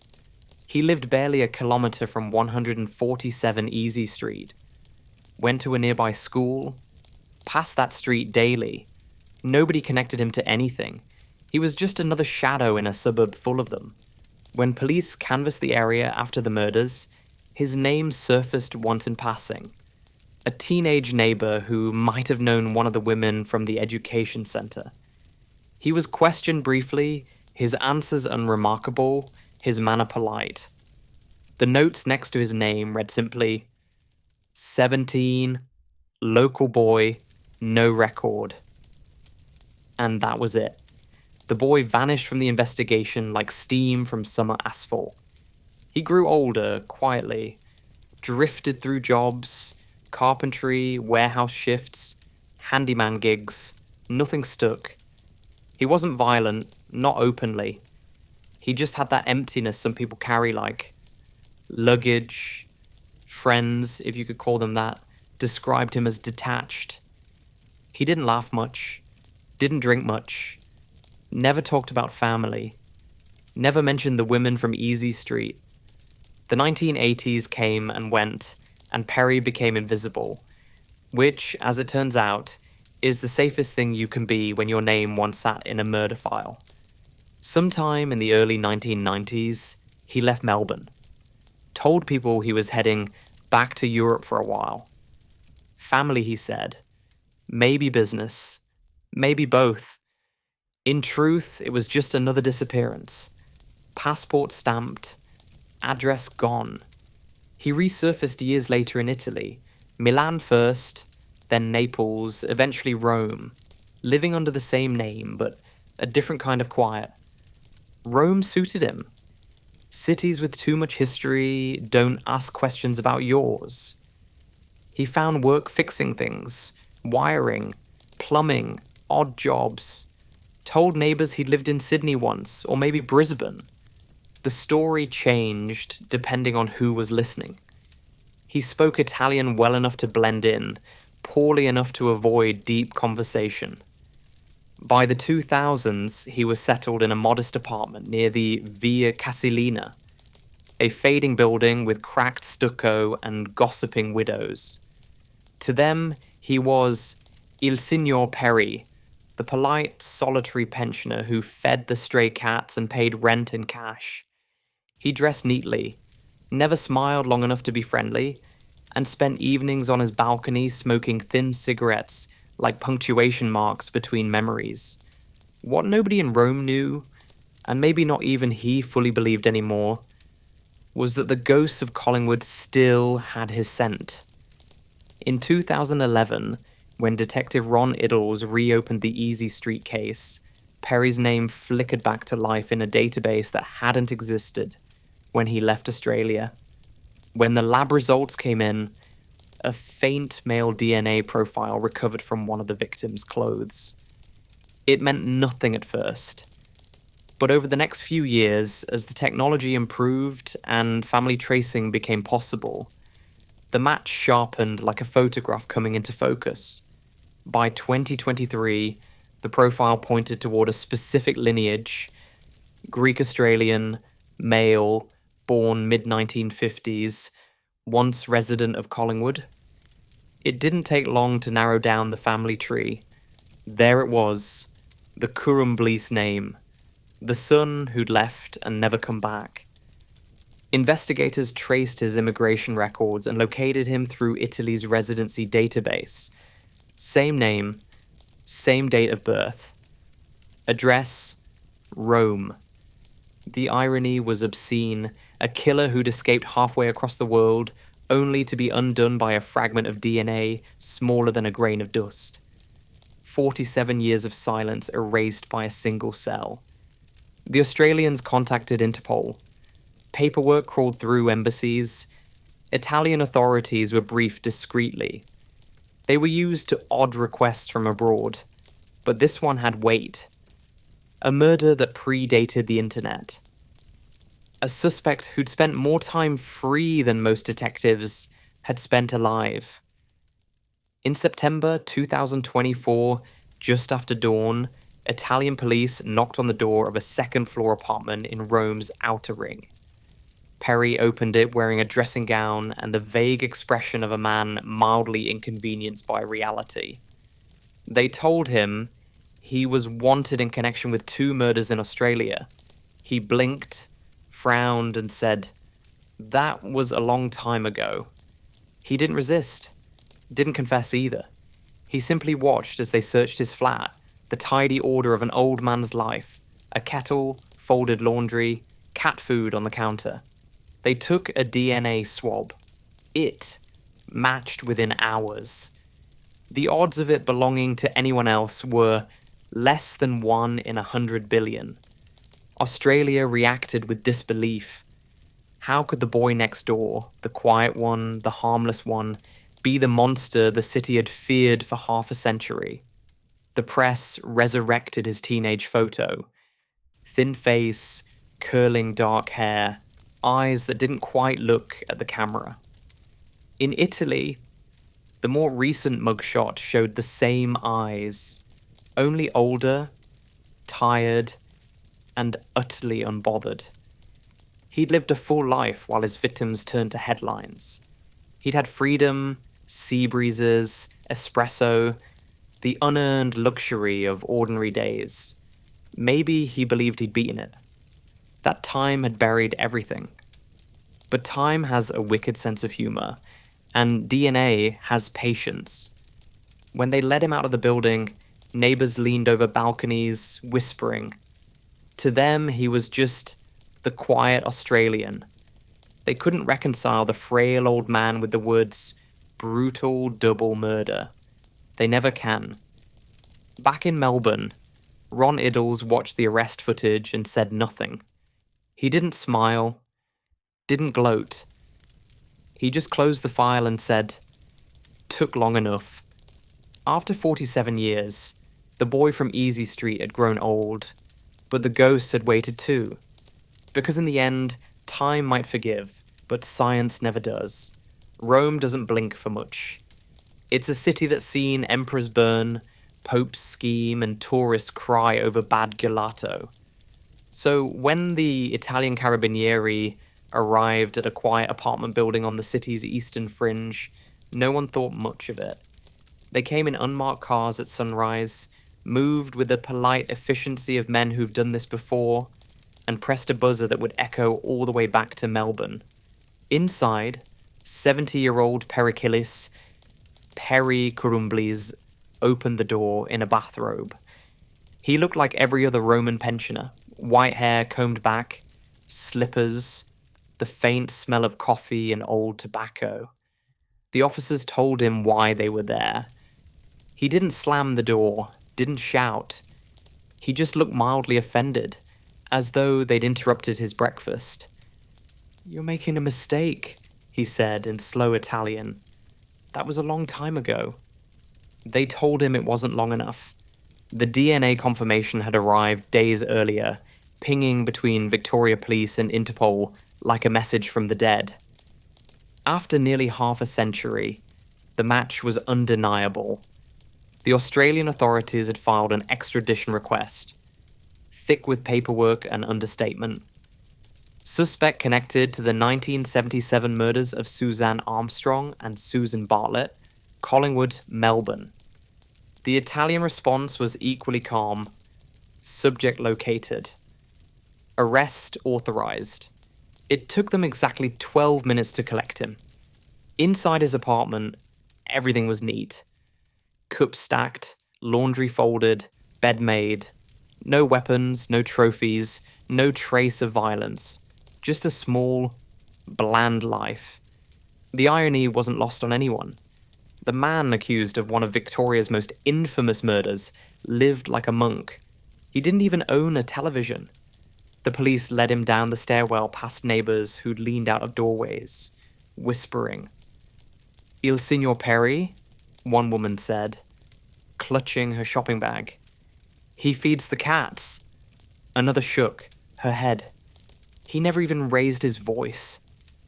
They watched the frail man being guided into a car, blinking under the Italian sun, and decided the world made no sense.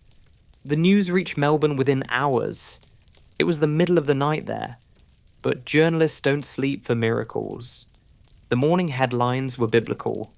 Easy street, suspect found in Rome, DNA breakthrough after 47 years, the boy next door arrested abroad.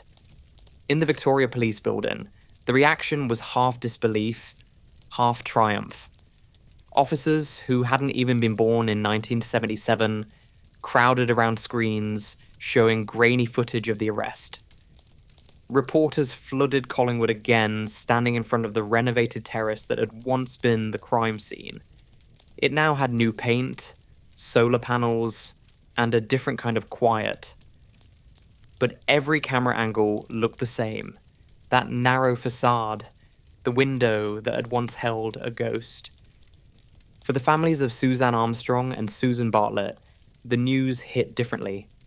Relief, shock, anger, all at once. Some had stopped believing in justice years ago. Others had never stopped waiting. "It's strange," said one relative. "You imagine a monster, and then you see a tired old man."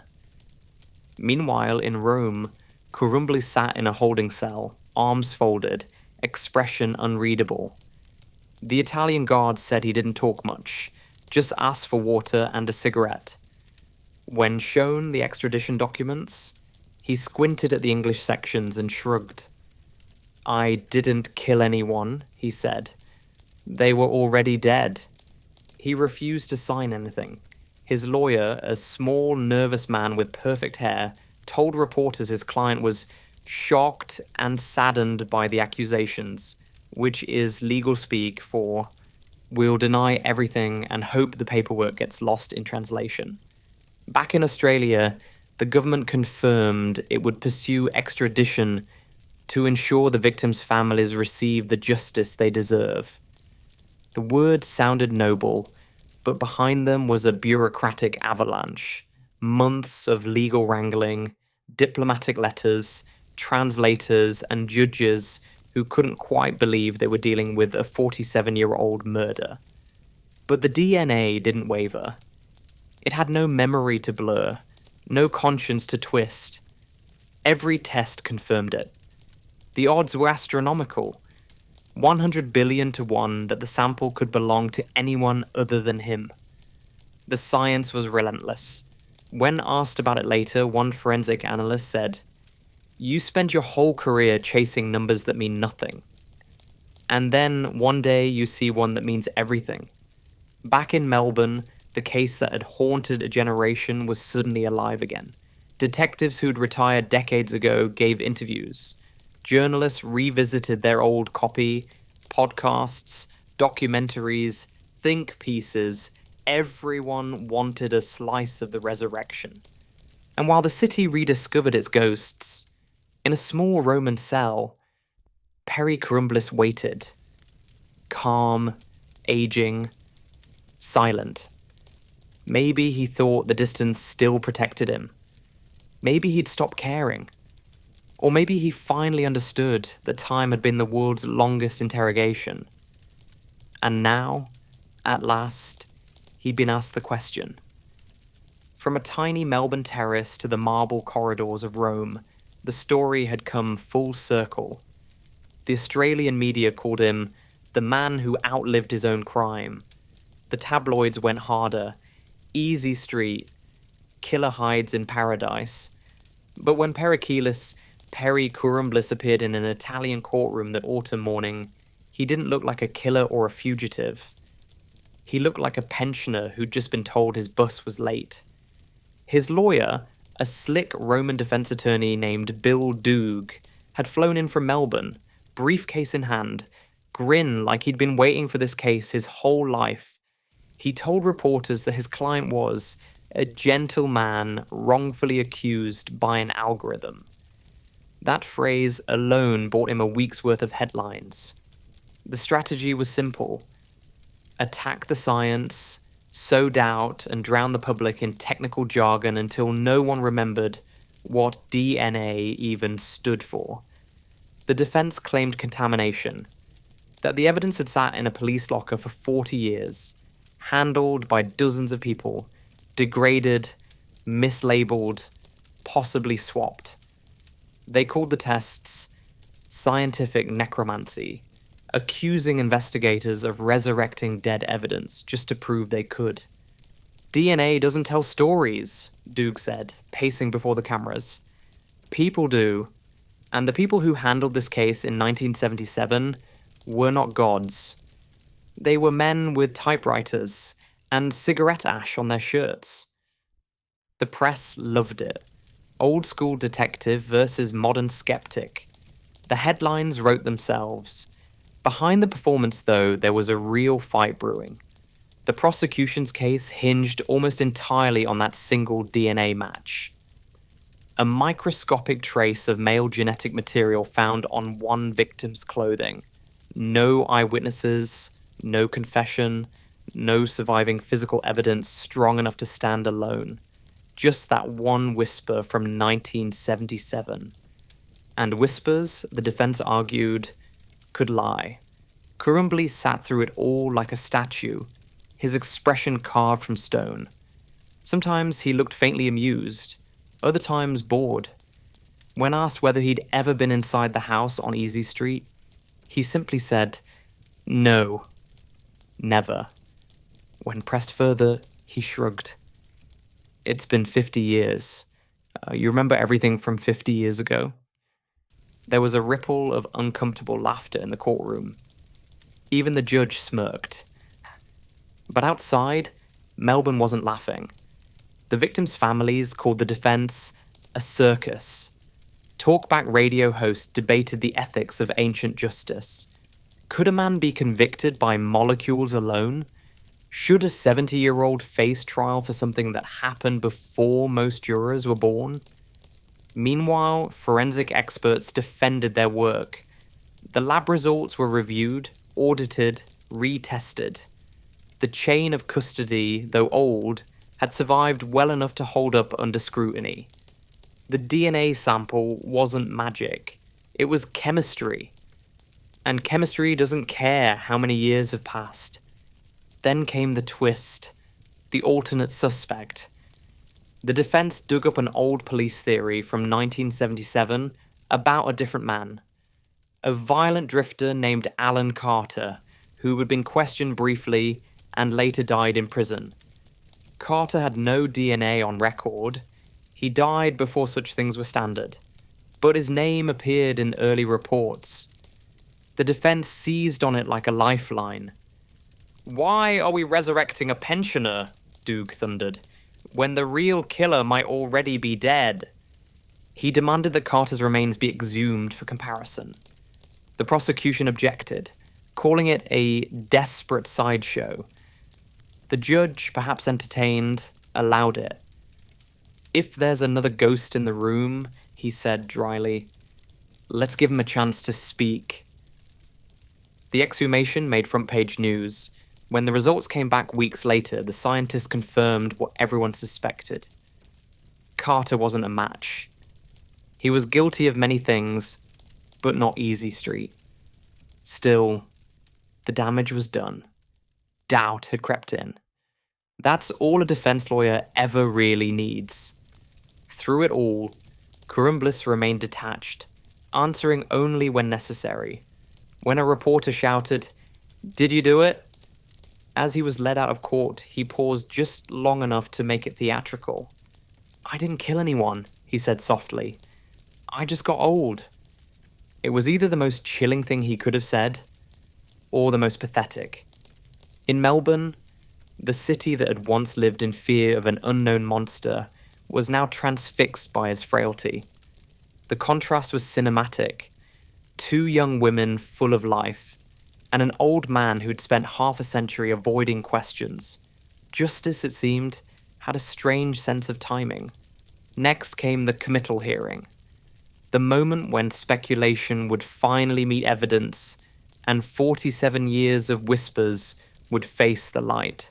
Melbourne, October 29th, 2025. Nearly half a century after two women were murdered in a narrow Collingwood terrace, the courthouse smelled like disinfectant and old paper. Reporters packed every seat. The air buzzed with that uneasy blend of caffeine, expectation, and moral fatigue. Perikilis, Perry Kurumblies, entered quietly. Slow, careful steps. A neatly pressed suit that didn't quite fit anymore. No shackles, just a guard hovering a respectful distance behind. He looked more like someone's confused grandfather than the alleged killer of Suzanne Armstrong and Susan Bartlett. But everyone in the room knew the weight of those names. The judge, a silver-haired veteran with a dry wit, began the proceedings briskly. "We are not here for nostalgia," he said. "We are here for evidence." And evidence, finally, there was. The prosecution opened with calm precision. The Crown's representative, Senior Prosecutor Caroline Hensley, wasn't dramatic. She didn't need to be. She laid it out like a math problem. A partial DNA profile, recovered from preserved clothing, cross-checked with modern databases, matched to the accused with a probability 100 billion times more likely than to any other person on Earth.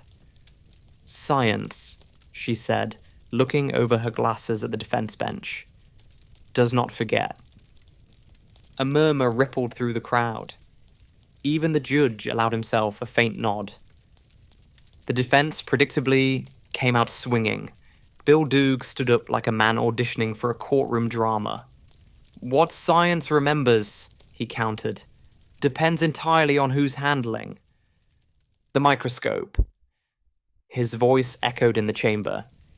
"This DNA sample, this holy relic of the 70s, has been handled, stored, mislabeled, and rediscovered like a cursed artifact in a bad movie. And we are supposed to believe it survived 50 Melbourne summers intact?" The audience chuckled. Even some jurors smiled. He was good. Too good. But the prosecution had anticipated the theatrics. They called forensic experts one after another, each explaining in deadly calm tones how DNA degradation works and why the sample had remained viable. It wasn't luck. It was science. The fibers were protected, sealed, preserved in conditions no one expected to matter back in 1977. And yet, somehow, they had. Then came the emotional pivot. The 1-2 punch. The baby. The court heard testimony from the surviving child, now in his late 40s, a quiet man with the same eyes as his mother. He spoke briefly, voice steady but trembling at the edges. "I grew up," he said, "knowing I survived something. I just didn't know what.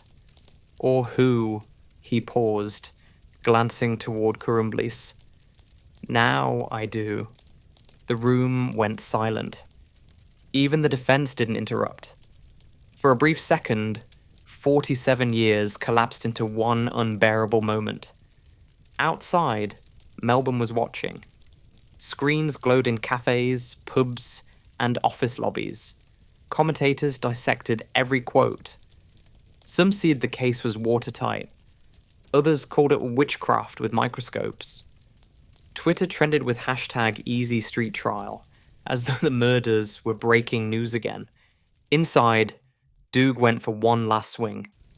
He argued that the case was built on the weakest form of evidence, one molecule standing against time, memory, and reason. He pointed at Perry, sitting motionless. "Look at him. This is your monster. This man who can barely stand without help." Hensley didn't even look up. "Age," she said quietly, "is not an alibi." The judge didn't flinch. "Proceed." Over the next 2 days, the hearing became less about guilt and more about endurance.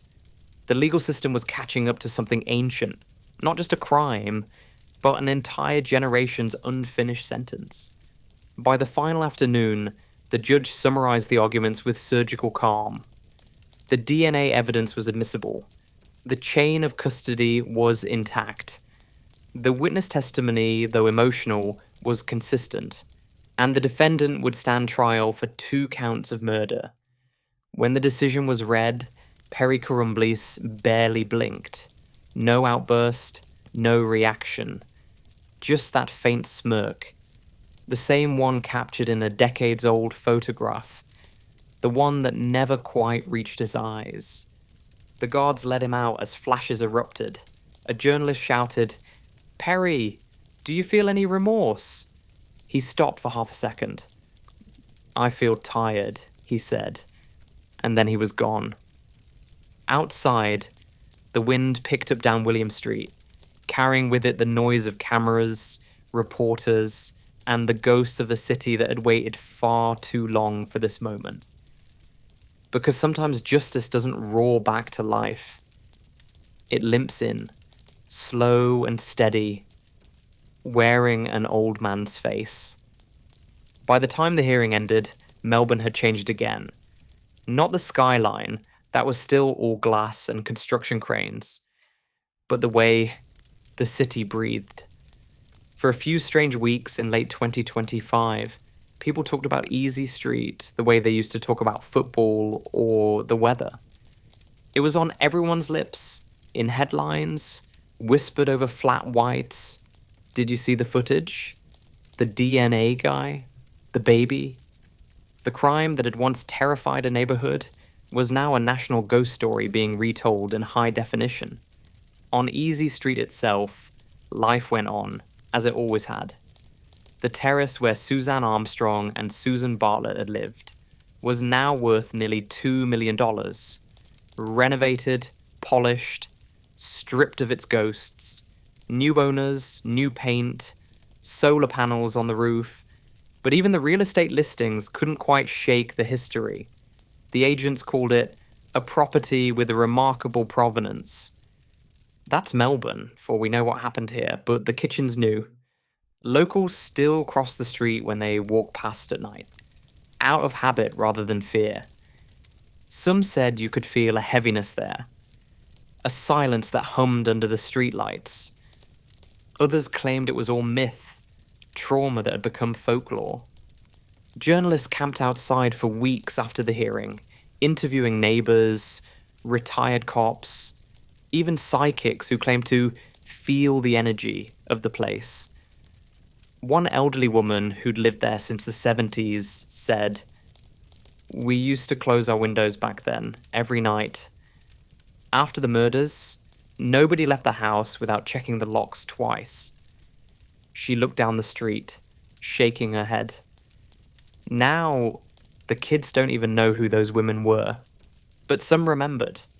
Ron Iddles, now officially retired, again, stood outside the courthouse on the day the decision was announced.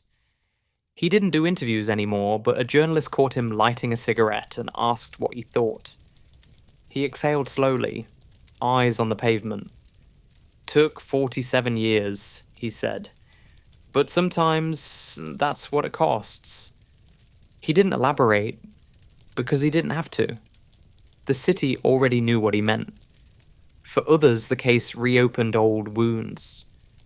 Former detectives who'd botched the original investigation gave cautious statements about limitations of the time. Younger officers said the case proved the system worked, eventually. But the truth sat somewhere in between. Melbourne's history was full of ghosts like this one. Cases left to rot. Victims forgotten until science or guilt resurrected them. Even the younger generation, raised on podcasts and streaming documentaries, found something unsettlingly intimate about Easy Street.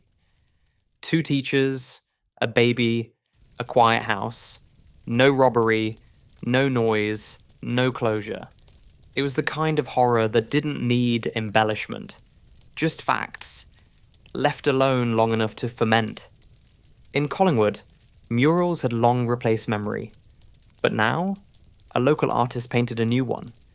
2 abstract faces in muted tones, side by side, half fading into the bricks.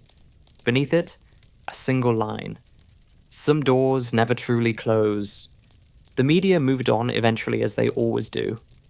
New scandals, new trials, but for a city that prides itself on its culture and coffee, the case remained a stain you couldn't quite scrub out. You could paint over the house, change the locks, sell the property, but you couldn't erase the sound of what didn't happen there for 3 days. No footsteps, no laughter, no voice answering the baby's cries. In the end, Melbourne didn't get the cathartic ending it wanted. There was no tearful confession, no dramatic apology. Just a tired old man awaiting trial, and a city forced to remember what it once feared. But remembering maybe was the point. Because history doesn't haunt places. People do. And the people of Melbourne, in their own strange way, had kept this story alive for 47 years. Now, finally, it could rest. Or at least, try to. And that sleepless rabble was the story of the Easy Street murders. A quiet house, 2 lives stolen, and a city that refused to forget. Soft pause. It took nearly half a century for one whisper of DNA to speak loud enough to reach the courtroom. But the story isn't finished yet. The man accused still waits for judgment. And when that verdict comes, you know we'll be here. Part 2 is coming. So if you want to know how it ends, hit subscribe, drop a like, and tell me in the comments. Do you believe in justice after 47 years? This is Napmax Sleep Stories, and you've been listening to Easy Street Murders. Part 1. Good night. And remember, some ghosts take their time. Hey there, sleepless rabble. Let me take over for a while. Tonight we're talking about the true story of Samuel Little, a man the FBI later described as the most prolific offender of his kind in American history. A man connected to more than 90 disappearances. A man whose actions stretched across decades and across an entire continent, leaving behind a trail of women who simply vanished from the edges of society. But before we dive into his story, there's something we need to share with you. Honestly, directly, without the usual sugarcoating. We've been working hard on these long true crime episodes. Really hard. Hours of research, writing, structuring, editing. Nights where you're staring at your screen thinking, okay, why am I emotionally invested in an autopsy report from 1979? And then, after all that work, YouTube sometimes decides that maybe a tiny little handful of people should even see it. And you sit there at 3 in the morning, exhausted, with a script that took a chunk of your soul to write. And the platform shrugs and says, 27 views, good luck. It's frustrating. It's humbling. And in a weird way, it's heartbreaking. Because we don't make these stories halfway. We put a whole heart into them. So we've decided we need to slow down a little with the big true crime pieces. We're not quitting, never that, but we have to protect our own energy too. And if you want these deep dive episodes to continue, genuinely, your like, your subscription, your comment, they matter more than you think. They tell the algorithm, hey, this deserves to be seen. And they tell us, hey, this isn't for nothing. And honestly, that means the world. Alright, let's talk about Samuel Little. He travelled from place to place for more than 40 years. Quiet, forgettable, drifting. And along his route, women disappeared. Women who lived in the shadows. Women whom society ignored. Women whose absence rarely triggered an investigation strong enough to connect the dots. He later spoke of 93 people he harmed. Investigators confirmed more than sexig of those cases. The rest remained somewhere between confession, memory, and the silence of the American backroads. But stories like his never begin with headlines or body counts. They begin with childhoods, with environments, with impulses that grow in the dark long before anyone pays attention. So, like always, sleepless rabble, we're not starting at the end. We're going all the way back to where it began. He arrived in this world in 1940, in a tiny southern town where nothing exciting ever happened, unless you count humidity, gossip, and the occasional collapsing barn. Reynolds. Georgia wasn't exactly the kind of place where destinies were forged. It was more the kind of place where people lived their entire lives without ever leaving a 20-mile radius. And into this stillness came a baby boy named Samuel Little, a child whose future would eventually rewrite entire FBI handbooks, though nobody in Reynolds would have believed that for a second. His beginnings weren't gentle. His mother struggled, financially, socially, emotionally. The kind of struggle where stability isn't a luxury, it's a rumor. Some accounts claim she worked jobs on the margins. Others suggest she was simply overwhelmed. Whatever the exact truth, one thing is carved into history. Sam's early world was chaotic, unsteady, a place where adults tried their best, but their best wasn't nearly enough. He was moved around often, sometimes to relatives, sometimes to temporary rooms that smelled like dust and old wood. That kind of upbringing doesn't create a strong sense of home.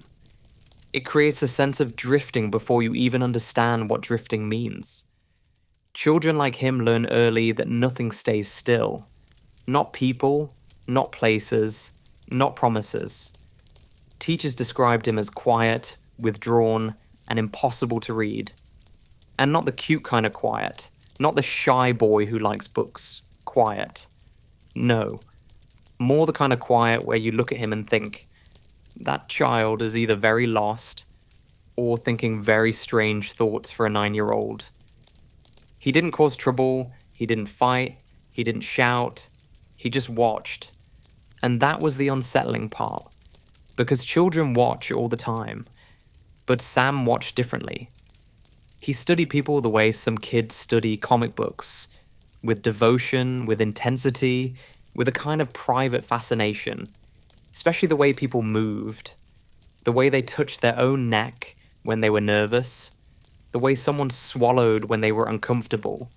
One teacher remembered that whenever a student coughed or cleared their throat, Sam's eyes fixed on them just a little too long. At the time, nobody thought much of it. This was the 1940s, the era of kids are weird, they'll grow out of it. Spoiler, he didn't. Later in life, when he described these early impulses, he did it with a calmness that made investigators shift uncomfortably in their seats. He said he felt a pull, even as a child, something he couldn't name, something he didn't understand. He said it casually, as if he were talking about realizing he liked baseball. But there was no excitement in his voice, no drama, just a matter-of-fact confession of a child noticing things he shouldn't have noticed and feeling things no child should feel. School never anchored him. He struggled not because he couldn't learn, but because he couldn't be bothered. The world inside his head was far more interesting than whatever multiplication table the teacher desperately tried to explain. He drifted mentally long before he drifted physically. And because he wasn't loud, because he wasn't disruptive, because he didn't set anything on fire, he went largely unnoticed, a ghost child, in plain sight.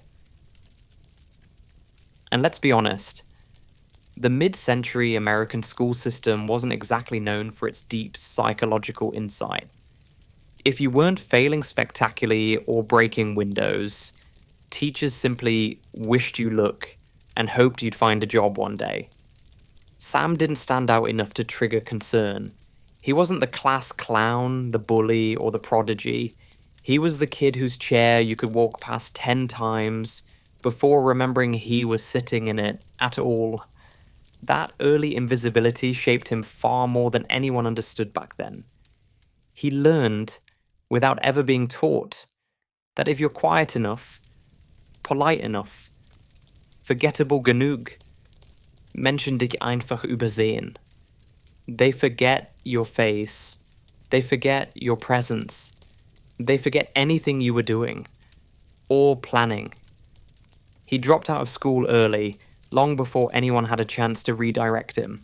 And with that, childhood ended not with a dramatic crash, but with a quiet slide into adulthood. An adulthood built on instability, detachment, and impulses no one had ever recognized for what they were. The stage was set, not with violence, not with big headlines, but with a childhood that made one thing painfully clear. Samuel Little learned to disappear long before he learned anything else. And that skill, the art of not being seen, would become the foundation of everything that followed. By the time Samuel Little reached adulthood, he had already mastered something most people spend their whole lives figuring out: how to move through the world without leaving a ripple behind. He wasn't charismatic enough to stand out and not troubled enough to be flagged. He was simply there, a shadow with shoes. His 20s unfolded in the same quiet, ambiguous rhythm as his childhood, drifting from job to job, town to town, coast to coast. He worked wherever someone was desperate enough to hire a young man with no real resume, and even weniger motivation. Construction sites, warehouses, janitorial work, odd jobs in places that smelled like sweat and old paint. Nothing permanent, nothing respectable, nothing anyone would write on a CV. But there was one thing he liked: boxing gyms. And not the glamorous Rocky Balboa boxing in a cloud of a chalk kind. No. The sad, flickering light bulb kind. The ones with punched out windows. A mold smell nobody talked about. And a radio in the corner playing whatever station it could cling to. He wasn't exactly great at it, but he was strong, he had stamina, And he enjoyed the physicality. The technique, the discipline, definitely not. But he had a certain talent for getting hit in the face without caring too much. And in some circles, that was enough. He wandered through these gyms the same way Erdurk's Laban wandered to, quietly, unnoticed, almost politely invisible. The men around him barely learned his name. Sam. Sammy. That tall, quiet guy. Close enough. Outside the ring, he developed a pattern that would follow him through his early adulthood.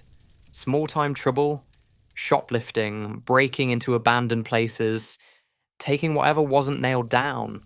Never dramatic, never bold, just enough to attract occasional police attention, but not enough to be taken seriously. Officers would pick him up, write something down, let him go. A mild inconvenience at best. And every time he slipped through the cracks, he learned a dangerous lesson. The world wasn't watching him. Not even a little. Not even when he gave it reason to. That's when the travelling began, not the grand, romantic, discover yourself across America. Travelling. More the, I have nothing, nowhere and no one. Might as well see what's around the next corner. Travelling. Buses, hitched rides, sleeping in cheap motels, sometimes in cars, sometimes in places you wouldn't let a houseplant spend the night. He floated from state to state, from city to city, like a man who didn't understand what roots were. And in each new place, he did the same thing. Blend in, observe, attach himself to nightlife, bars, sidewalks, communities at the edges. He gravitated toward women who lived in the margins. Not because he had a plan, at least not at first, but because those were the people who noticed him. Noticed him in the sense that they would speak to him, sit with him, laugh with him. Society didn't exactly roll out a red carpet for him, and so he gravitated to circles that accepted drifters, loners, and men whose lives didn't fit neatly into forms or files. He could be oddly charming when he wanted to, soft-spoken, polite, the kind of man who didn't raise alarms, didn't brag, didn't emanate obvious danger. You wouldn't remember his face 2 hours later, and that was precisely how he liked it. His record grew as the years passed. More petty theft, more break-ins, the occasional scuffle when alcohol emboldened him a little too much. Police departments from Miami to Cleveland had his fingerprints somewhere in their filing cabinets. If someone had laid all his early reports next to each other, a clear pattern would have emerged. A drifter collecting mischief like postcards. But the reports weren't next to each other. They were scattered across the country. A speeding ticket here, a trespassing note there, an arrest for theft in some town nobody pronounces the same way twice. No one connected anything. No one paid attention. And Sam understood something quietly, instinctively, and with increasing confidence. If you keep moving, your past can't catch you.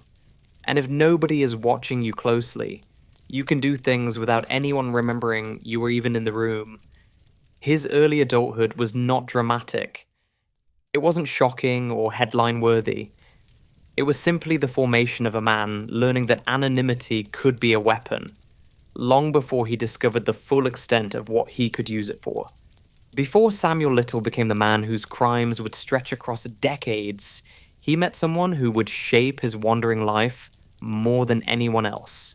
Aurelia June Dorsey. And if you imagine some glamorous femme fatale stepping out of a smoky bar at midnight, stop right there. Jean was not that woman. She was older, sharper around the edges, and had the energy of someone who'd seen enough nonsense to last 3 lifetimes.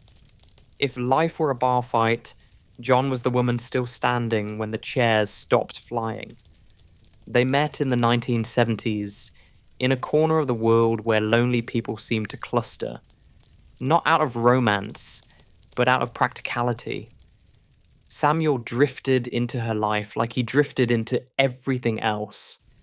Quietly, politely, with that strange ability he had to look harmless even when he absolutely wasn't.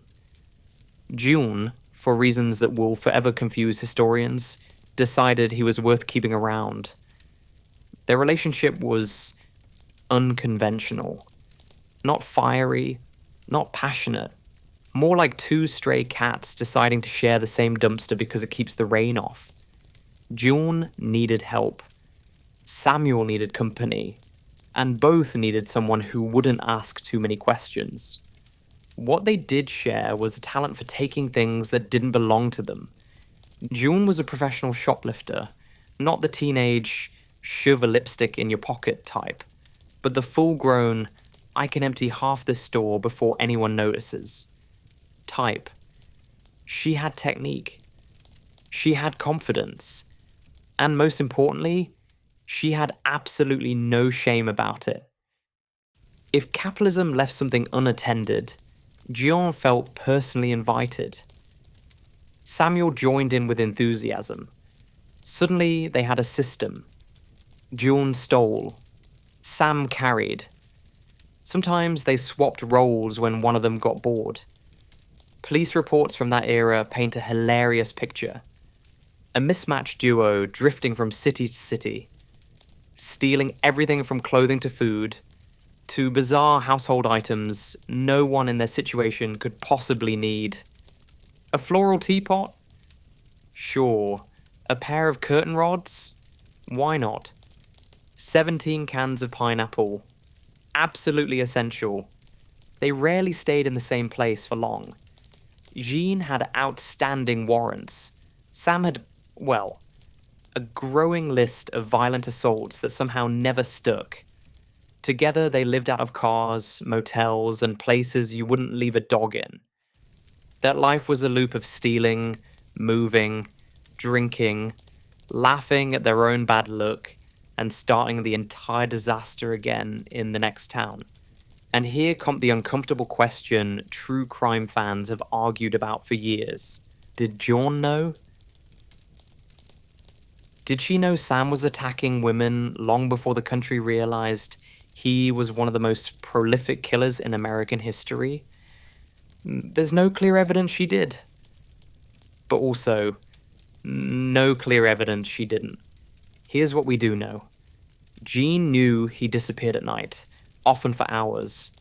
She knew he returned with scratches sometimes, or dirt on his clothes, or this eerie blank calmness he carried after he harmed someone. She knew women around them vanished in suspicious patterns. She knew he had a violent history long before the world connected the dots. And she knew he was strangely drawn zu Frauen, die allein wären, verletzlich, isoliert. Was she afraid of him? Protected by him?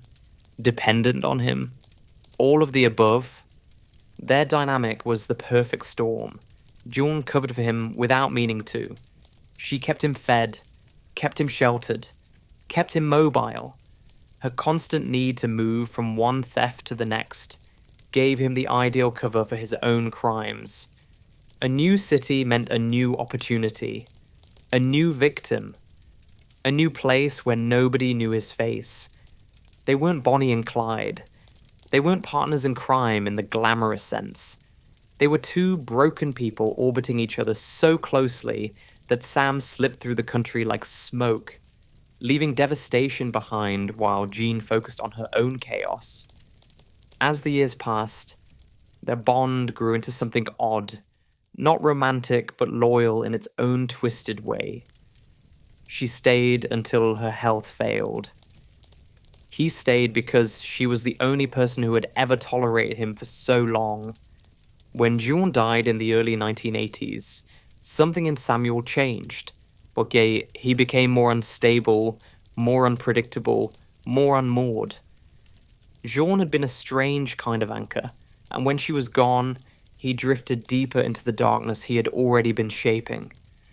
By the time the 1970s settled in, Samuel Little had quietly crossed into territory that should have alarmed every police department from Miami to Los Angeles. Women were coming forward with stories that were horrifyingly similar. They had been beaten, strangled, left unconscious in places no human being should ever have to wake up in. Some had crawled to safety. Some had staggered through the night until they found help. And all of them described the same man, same height, same build, same unsettling calmness in the way he went after them. It should have been enough to stop him very early. But the world he operated in made stopping him nearly impossible. The truth is uncomfortable. The women who survived him were women the system already ignored. Many battled addiction. Many worked in the streets or lived transient lives. Many had been dismissed by law enforcement long before they ever crossed paths with Samuel Little. And when they came forward saying, "This man tried to kill me," the reaction they received was more procedural than protective. A kind of tired skepticism that assumed they were unreliable before anyone even heard their full statement. And Samuel, clever in a streetwise, predatory way, noticed that. He saw which women were listened to and which weren't. He understood that the world graded victims on a cruel curve. And he understood that if he chose the right women, the ones society was already looking past, he could attack with near total impunity. Arrests did happen. Quite a few, actually.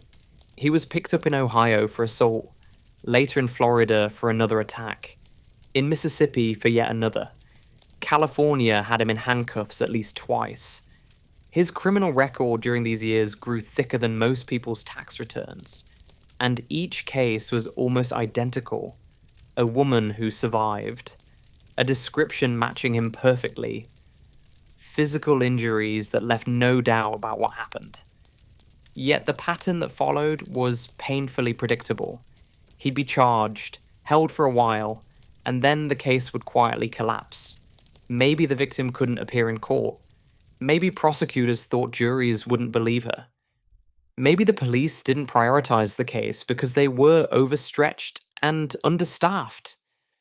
Whatever the reason, the ending stayed the same. Samuel Little walked out of police custody and vanished into the next town. In 1976, a 22-year-old woman identified him as the man who had beaten her so severely that she barely survived.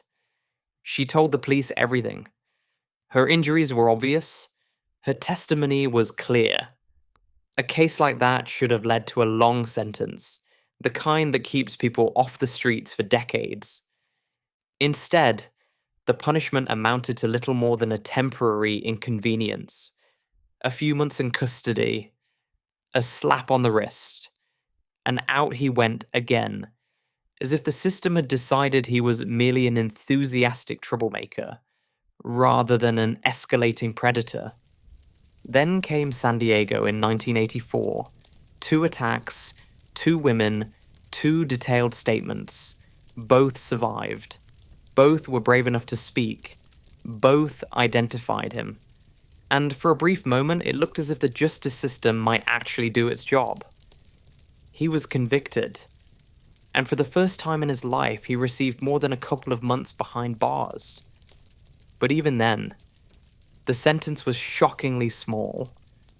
2.5 years. He served them, stepped back out into the world, and simply continued where he left off. 2.5 years for nearly killing 2 women. If you want to understand why he was able to continue hurting people for another 3 decades, this is why.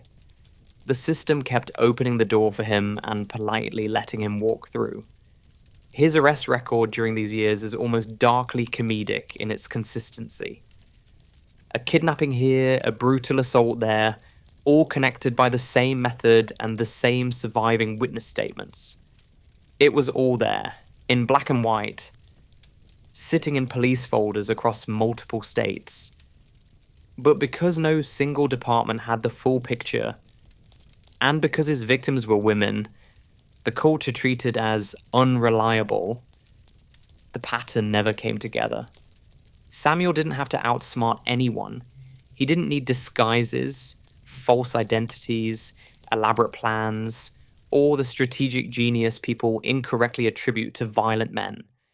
He simply needed the apathy of a system that decided certain women weren't important enough to fight for.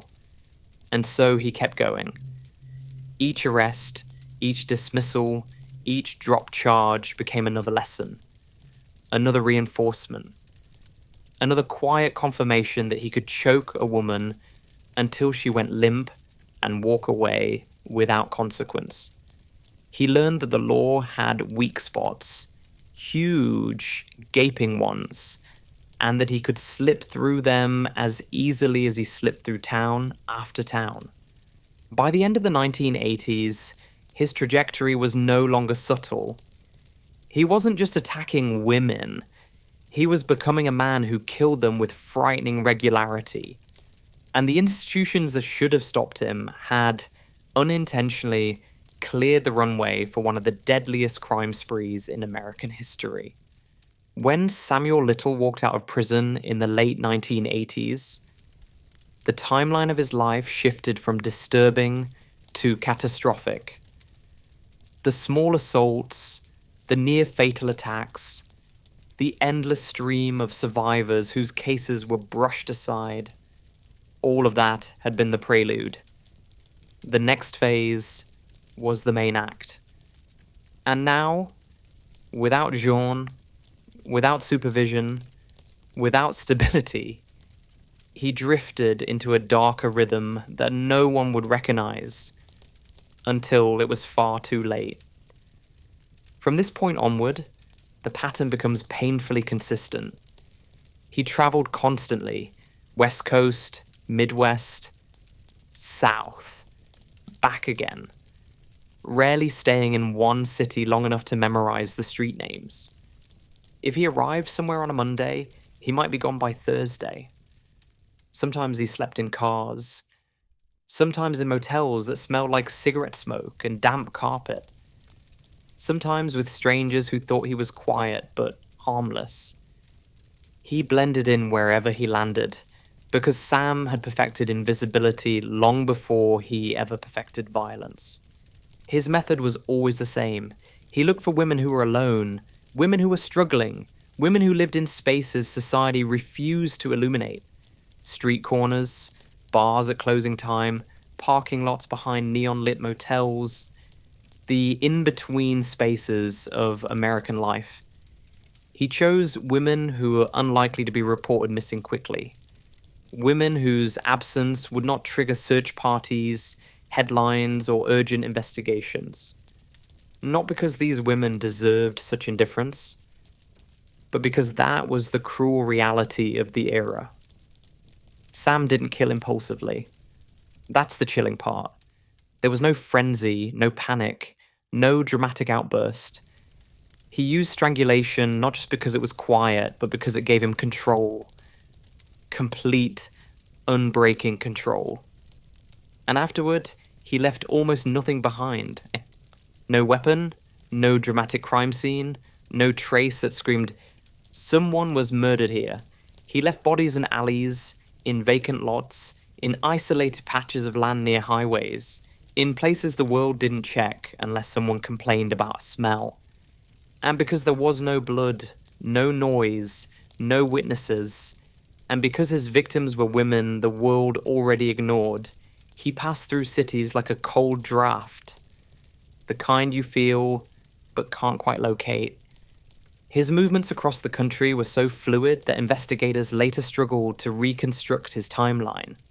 Los Angeles 1 month, Pascagoula the next, Cincinnati, Miami, El Paso, Phoenix, Las Vegas, New Orleans, all blending together in a haze of cheap motels, drifting crowds, and nights where Sam prowled the edges of the city with a calmness that felt rehearsed. What made him so effective wasn't intelligence. It wasn't sophistication. It wasn't the Hollywood version of a criminal mastermind. It was far simpler than that. He chose victims who weren't protected. He killed in a way that left barely any evidence. He left town before anyone realized a woman was missing. And he moved so frequently that no two police departments ever connected their cases. In a pre-digital era, every town was its own island, and Sam traveled the archipelago. Sometimes he stayed longer in a place if he found a rhythm he liked. A steady bar, a familiar corner, a woman who tolerated his presence. But eventually something would shift. A suspicious look, a police cruiser slowing down, a conversation that made him feel exposed. And he'd move on, as casually as someone deciding they'd rather try a different restaurant. His life had no furniture, no belongings, no plan, just motion. His victims in these years were often found without identification. Many were never identified at all. They were listed as Jane Doe, placed in cold morgue drawers, buried in paupers' graves, and forgotten by everyone except the handful of detectives who couldn't shake the feeling that someone out there was preying on vulnerable women in a pattern too deliberate to be coincidence. And this is the part that still breaks modern investigators. So many police departments came close to catching him. A few noticed similarities. A few suspected a serial predator long before the FBI did. But without DNA technology, without shared databases, without the ability to communicate across state lines, everything remained fragmented. Sam understood this fragmentation better than the men hunting him. He exploited it. He relied on it. And he wrapped himself in it like a blanket. As the years rolled into the 1990s, then into the 2000s, he continued killing with the same eerie consistency. The cities changed, the bars changed, the victims changed. But his method did not. He was a man who found a way to walk through America while leaving behind a trail of bodies that almost no one connected.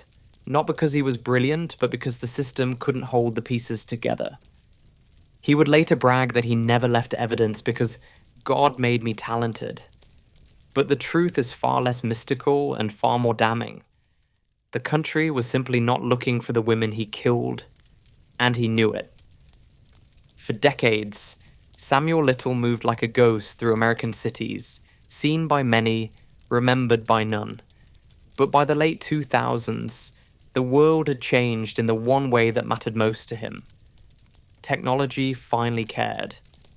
DNA databases were growing, police departments were reluctantly learning to talk to one another, and old evidence kits that had been gathering dust for 20, 30, sometimes 40 years were being reopened.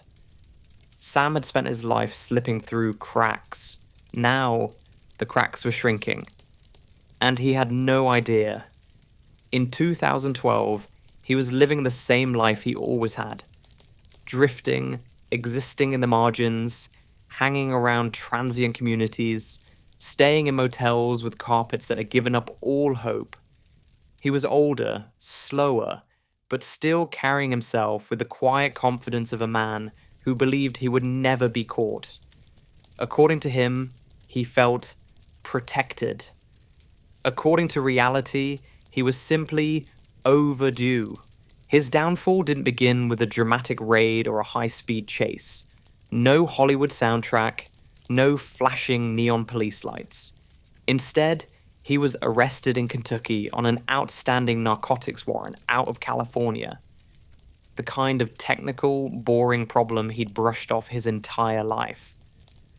Officers picked him up, processed him, shipped him to Los Angeles like an overdue library book. He expected what always happened. I'll sit for a bit, they'll get bored, and I'll walk out the door. But Los Angeles had something he never accounted for. A cold case unit with a habit of digging deeper than most. When Sam arrived in California, detectives pulled an old DNA sample from one of his more recent arrests.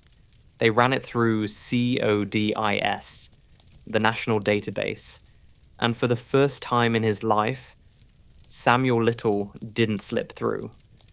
The results pinged, not once, not twice, 3 times.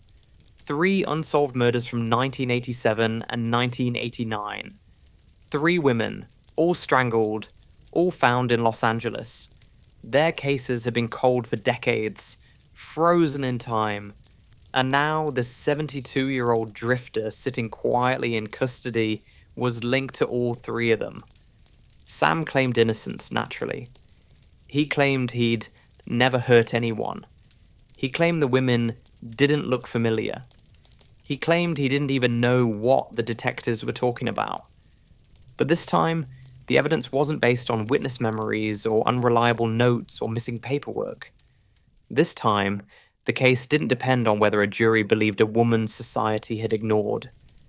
This time, science was talking. And DNA doesn't stutter. Detectives began piecing together his decades-long trail, phone records, travel patterns, old arrest reports, the occasional motel receipt, the kind of mundane details that become damning when lined up correctly. And the more they looked, the more the timeline began to breathe. The drifter life that had once protected him now betrayed him, leaving a faint breadcrumb trail across the entire country. Investigators from other states started calling Los Angeles. Hey, we have an old case that looks similar. Hey, this guy was here in the 1980s. Hey, we arrested him once in 92. Hey, we've never solved this one. Could you send us his DNA profile? It was the first time the nation collectively realized that Sam hadn't just been a local threat. He had been everywhere. Every time he moved to a new town, a new state, a new coast, he carried a trail of uncounted bodies with him. And now, slowly, painfully, those threads were being pulled together. Sam sat in his cell with that same quiet, polite demeanor he'd weaponized his whole life. He'd smile, he'd chat. Wirkte wie ein alter Mann, der sich über zu viel Aufmerksamkeit beklagt. But behind that soft tone was the growing realization that this time he was not walking out. The police kept digging.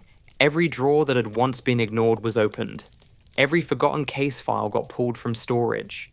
Evidence that had once been considered hopeless suddenly had a new name to compare it to: Samuel Little. And slowly, the myth of his invisibility began to crack. When the trial began, prosecutors presented him not as an aging man shuffling slowly into court, but as the predator he had always been. Witnesses testified, experts spoke, DNA told its story with cold precision, and Sam watched it all unfold with an expression investigators later described as mild annoyance, as if being confronted with decades of murder accusations was somehow inconvenient but not particularly surprising. He was convicted in 2014 for 3 murders, the first official acknowledgement of what he had done. But the full truth, that was still buried, still hidden in his mind, still waiting to surface. When Samuel Little first entered prison after his 2014 conviction, most investigators assumed his story was finished. An elderly man, 3 life sentences, a body that was starting to fail him. What more was there to say? Men like him usually stayed silent until the day they died, protecting their secrets the way dragons sit on gold they'll never spend. But Sam wasn't like most killers. Power for him didn't come from freedom. Power came from being the only person in the world who knew the full truth. And prison gave him a new audience. It started quietly. A comment here, a brag there, the kind of offhand remarks inmates make when they want to sound important. But then word reached a Texas Ranger named James Holland. A man so persistent he could probably convince a brick wall to reconsider its life choices. Holland had a reputation. If someone was hiding murders, he would find them. And when he heard Sam's name, he had a feeling the story wasn't over. So he visited him. Not aggressively, not dramatically. Holland didn't slam photos onto tables or yell accusations across metal desks. He sat down, leaned back, and treated Sam like a human being. Something Sam responded to instantly. Predators often do. They mistake politeness for admiration. They mistake attention for validation. And Sam, who had spent decades being ignored, suddenly felt seen in the sickest way possible. At first, he denied everything.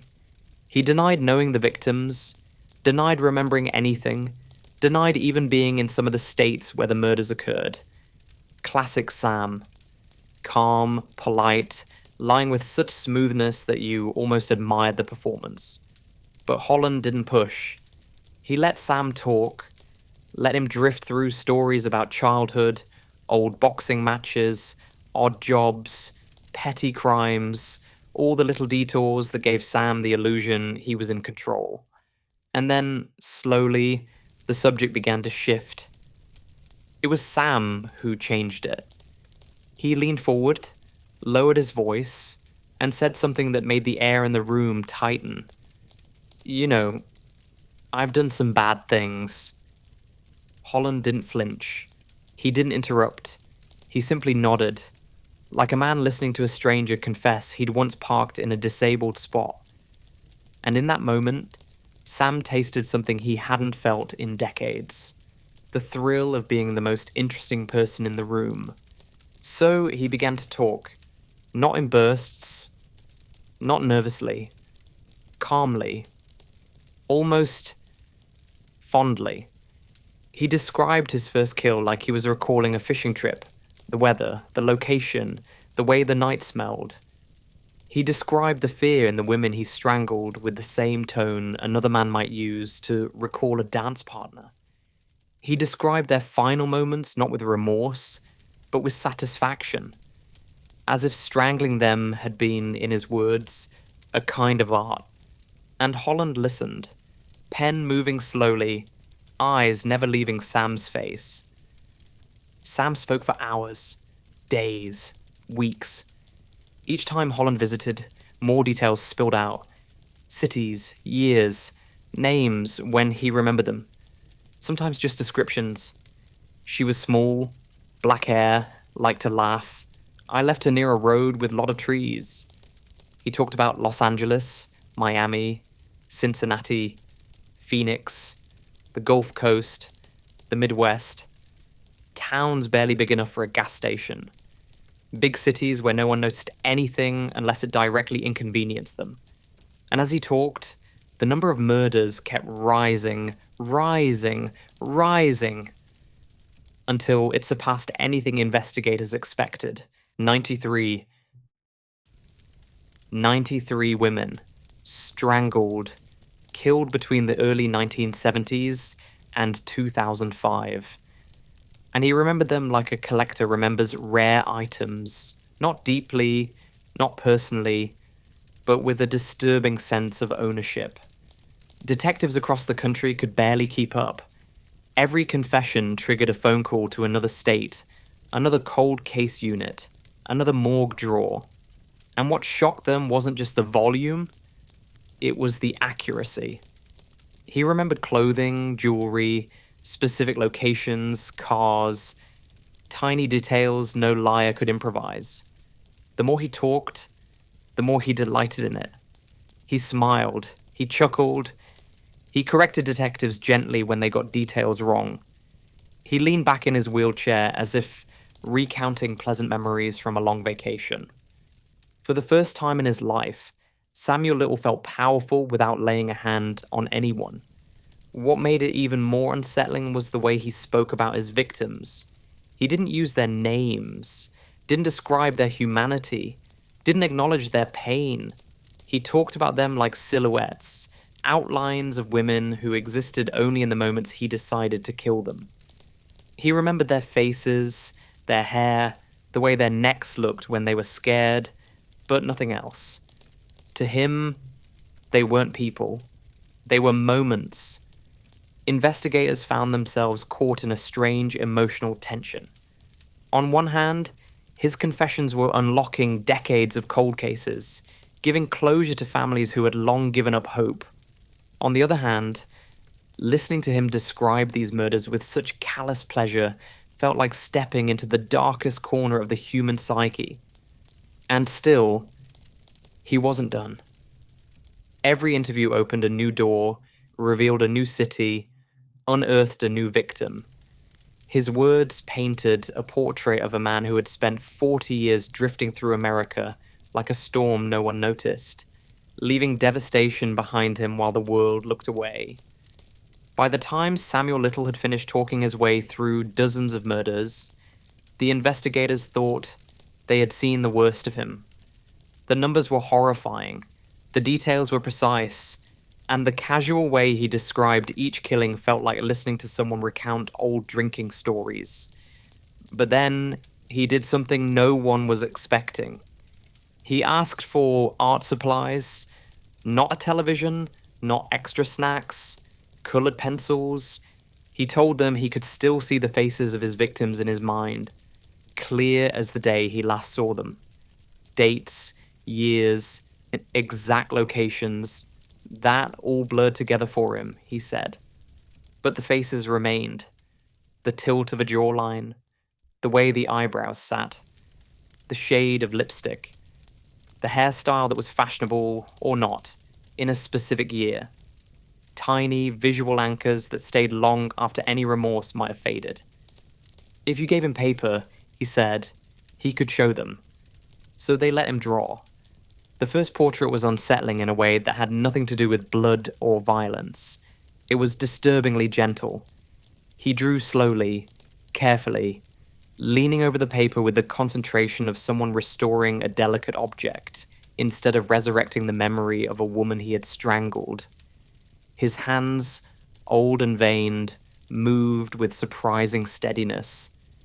He shaded in cheekbones, defined noses, added curls and braids and hoop earrings. The women he had murdered reappeared on the page, not as corpses or crime scene photos, but as they might have looked the last time they were alive and laughing. He gave each drawing what he could not give them in life: attention. The investigators watched him work and felt a kind of double horror. On the one hand, there was the obvious grotesqueness of it. A killer lovingly sketching the faces of women he had killed, as if they were cherished muses instead of victims. On the other hand, there was the usefulness. For many of these women, there had never been a proper photo, no driver's license snapshot still on file, no family picture that survived the decades.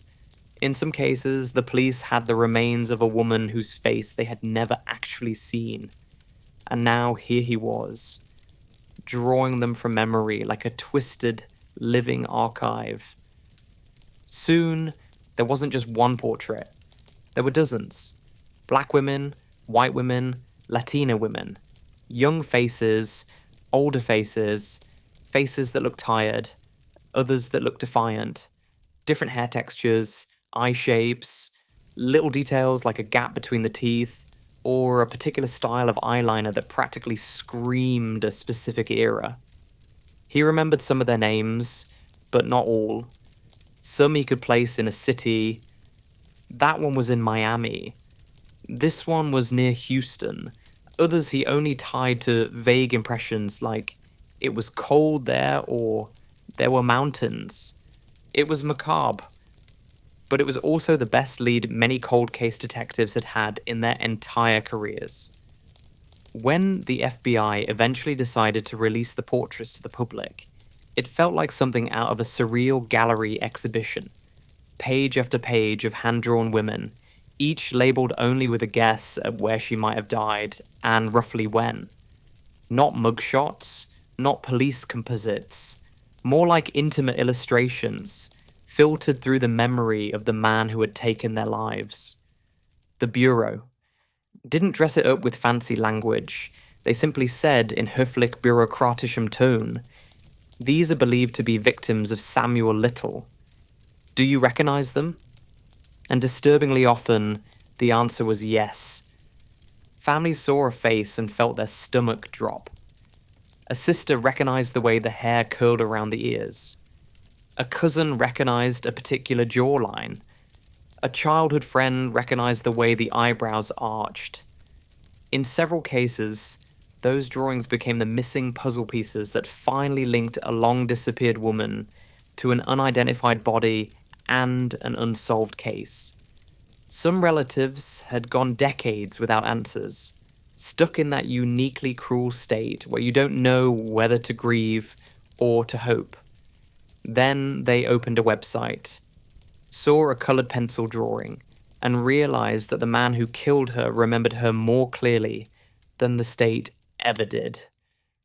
It would be comforting to imagine that he drew them out of guilt. He didn't. If you listen closely to the way he talked about the portraits, there's no remorse there. There's pride. Pride in his memory. Pride in his talent. Pride in the fact that even after all these years, he could summon their likenesses better than anyone else could. He presented these sketches like trophies disguised as tributes, proof that his internal catalogue of victims was more complete than any official record. Investigators found themselves clinging to the drawings anyway, because whatever his motive, the results worked. They compared his sketches with old missing person files, with Jane Doe reconstructions, with long-forgotten local rumors about that girl who disappeared one summer. Some matches were almost eerie in their precision. The same hairstyle, the same jewelry, even the same expression. Other times, the resemblance was more interpretive, but still close enough to push a stagnant case forward. The portraits also intensified one of the central questions about Samuel Little. Just how accurate was his memory? Was it photographic, as he liked to boast, or was he embellishing, merging different women in his mind, blending fantasy and reality until no one could untangle them again? Some law enforcement officials believed him almost completely. Others were more cautious, pointing out that he often muddled dates and places, even when the general story checked out. But with each drawing pinned to a map, a picture emerged that no one could ignore. His memory might not have been perfect, yet it was reliable enough to reopen investigations all over the country. Even when the details didn't align neatly, the broad strokes often did, and when a sketch, a confession, and an old case file lined up, it was hard to argue that he'd simply invented it. The strange thing is that in these last active years of his life, Samuel Little finally became what he had never been before: visible.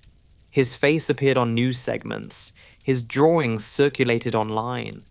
Detectives who had never heard of him suddenly had whole boards dedicated to his movements. Families who had assumed their loved ones were forgotten learned that somewhere, behind prison walls, the man responsible was still thinking about them, not with regret, but with an artist's cold satisfaction. For the public, the idea that a man could kill so many women and still remember their faces decades later was almost the most haunting part. The murders were monstrous, but that lingering, intimate recall, the way he could summon the curve of a smile or the tilt of a nose, made it feel as if those women had been trapped in his mind the entire time. As if he had carried them with him like a private gallery only he could access. For all the detail Samuel Little poured into his drawings and confessions, there was always a fog around the edges.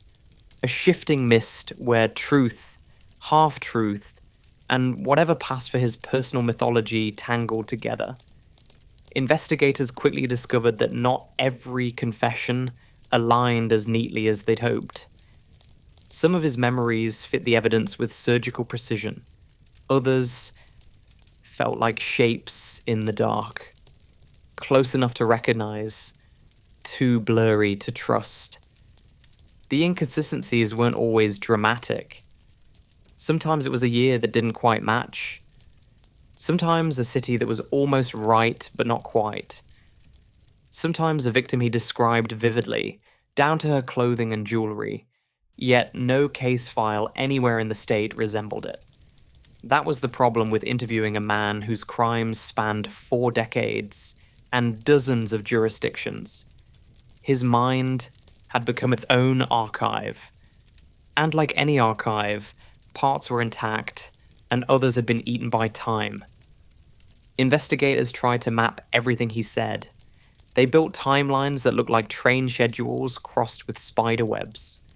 They pinned coloured notes across the walls of their offices like determined but sleep-deprived detectives in a crime show. They listened to recordings again and again, rewinding small details. A bar with neon lights, a road near a swamp, a woman with a chipped front tooth.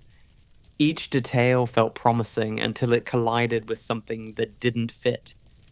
One confession described a woman he claimed to have killed near Macon, Georgia, in 1977. The problem? Sam was in a Florida jail that year. Another involved a woman he said he left near a long bridge over water, except the town he mentioned had no bridges, long or otherwise. Then there was the case where he insisted the victim wore a red dress, yet the skeletal remains found decades earlier were recorded wearing jeans and a tank top. Could the clothes have changed? Could he have misremembered? Or had the wrong remains been attributed to the wrong story? No one knew. And that was the uncomfortable truth. Sometimes he remembered too much, and sometimes he remembered just enough to cause chaos. It didn't help that Sam loved an audience. He loved the chair, the microphone, the attention.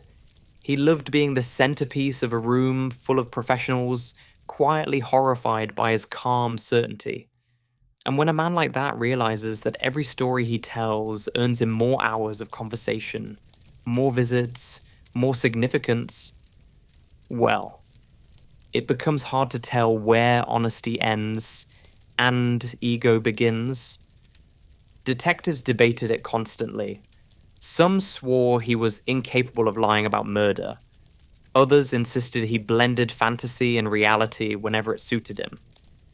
Texas Ranger Holland, who knew him best, believed most confessions were true. But even he admitted Sam sometimes got lost in the years. A poetic way of saying, the man's brain was a rotirande Schublaid voller Erinnerungen, and occasionally he pulled out the wrong file. For the families, these uncertainties were brutal. Imagine hearing a confession that sounds exactly like your sister or your mother. The description perfect, the timing close, the location familiar, only for investigators to say, we can't confirm it. Some families waited for closure that never came. Others were handed partial answers wrapped in questions they could never fully unravel. And then there were the Jane Does, women buried without names, marked only by dates and approximate ages. Some of Sam's confessions seemed to match these cases perfectly. Others were tantalizingly close, but not quite precise enough to justify reopening graves or reinvestigating decades-old files. The FBI kept a public list titled Unmatched Confessions, a grim phrase that essentially means these victims almost certainly existed, but we may never find them. The hardest part was the geography. Sam had drifted through so many states, so many towns, so many nameless side roads that investigators began to suspect he might have killed in places where record-keeping had been sloppy, corrupt, or lost entirely. Rural towns that no longer had the same police departments. Cases that had been misfiled, mislabeled, or buried under administrative neglect. Entire counties where the disappearance of a woman struggling with poverty, addiction, or homelessness wasn't documented thoroughly enough to survive 5 years, let alone 40. And as detectives dug through these missing pieces, a chilling possibility emerged. Perhaps some of his victims were never found at all. Maybe their bodies were overlooked. Maybe they were discovered but never connected. Maybe they were cremated as unidentified. Their stories erased before Sam ever confessed. And then there's the darkest possibility of all, that even Sam didn't remember every name, every face, every location. 40 years is a long time. Memory decays unevenly. Details fuse. Faces blur. Moments mix. In a twisted way, the truthfulness of his confessions became less important than the acknowledgement that the full count, the full human cost, might be forever beyond reach. 93 was the number he gave. Investigators could confirm about 60. The rest remained suspended in a limbo of probably, possibly, and maybe someday. It leaves you with a strange, heavy feeling that this man, who remembered cheekbones and hairstyles with eerie clarity, still left behind a trail of victims the world may never identify. And that some families, even now, decades later, may not realize their loved one's story was tangled in the path of a man who drifted through America like a shadow no one bothered to chase. By the time Samuel Little entered the final stretch of his life, he no longer resembled the man who had drifted through America for 40 years. Gone was the tall, intimidating drifter with a boxer's shoulders. In his place sat an old man in a wheelchair, wrapped in prison blankets, bones pressing through thinning skin, eyes half hidden behind drooping lids. Time had finally done to him what no police department ever managed. It slowed him down. His cell in California's state prison medical facility was less a room than a waiting area for death. The air smelled faintly of antiseptic and old paint. Nurses came and went. Guards rolled him to medical checks like he was an unruly shopping cart. Other inmates barely paid attention to him. To them, he was just another elderly prisoner attached to oxygen. The kind of man you see muttering in a hallway and assume has already served multiple lifetimes worth of regret. Except Sam didn't regret anything. Not a single moment. Even near the end, he enjoyed talking. As long as there was someone to listen, he would lean forward in that wheelchair and recount the same stories, the same murders, the same memories, polishing each one like a stone he kept in his pocket. Texas Ranger Holland kept visiting while he still could, recording hours of interviews as. Sam's voice grew thinner, but his memory remained disturbingly sharp. You could hear the rattle in his lungs, the way he took long, wheezing breaths, but his tone never wavered when he spoke about his victims. If anything, the older he became, the more serene he sounded. A man reminiscing, not confessing. He enjoyed the interviews for reasons that were obvious to everyone but him. He liked being important. He liked being the center of a room. He liked that even behind bars, especially behind bars, entire police agencies still came to him for answers. And the prison staff noticed. They talked about him the way one talks about an eccentric uncle. Odd, unsettling, polite in an uncanny way. He complimented nurses. He cracked jokes at inappropriate times. He smiled in a way that made everyone instinctively step back. There was a softness about him now, but it wasn't gentleness. It was the softness of something rotten being slowly eaten away. Some guards found him fascinating. Others refused to be alone with him, even though he could barely lift his own cup. There was something about the way he watched people, the same quiet appraisal, the same slow measuring, the same predatory calm he'd carried all his life. Stranger still, he had no outbursts, no fits, no violence. He was well behaved in the way a retired wolf might seem well behaved once all its teeth have fallen out. But his mind? His mind still had bite. He talked often about God protecting him, about destiny, about how he was meant to survive this long. He saw his longevity not as luck or coincidence, but as some kind of cosmic approval, a delusion that fit neatly with the arrogance that had carried him through decades of killing. Even as his body broke down, he still believed he was special, chosen, untouchable. Investigators kept visiting until the very end, because Sam kept offering new details. Sometimes it was a name he suddenly remembered. Sometimes a location became clearer in his mind. Sometimes he contradicted himself, then corrected the contradiction, then contradicted the correction. It was a frustrating dance, one the detectives tolerated, because even a single concrete detail could mean a break in a decades-old case. The interviews became shorter as his health failed. His voice grew raspier. He sometimes fell asleep mid-sentence.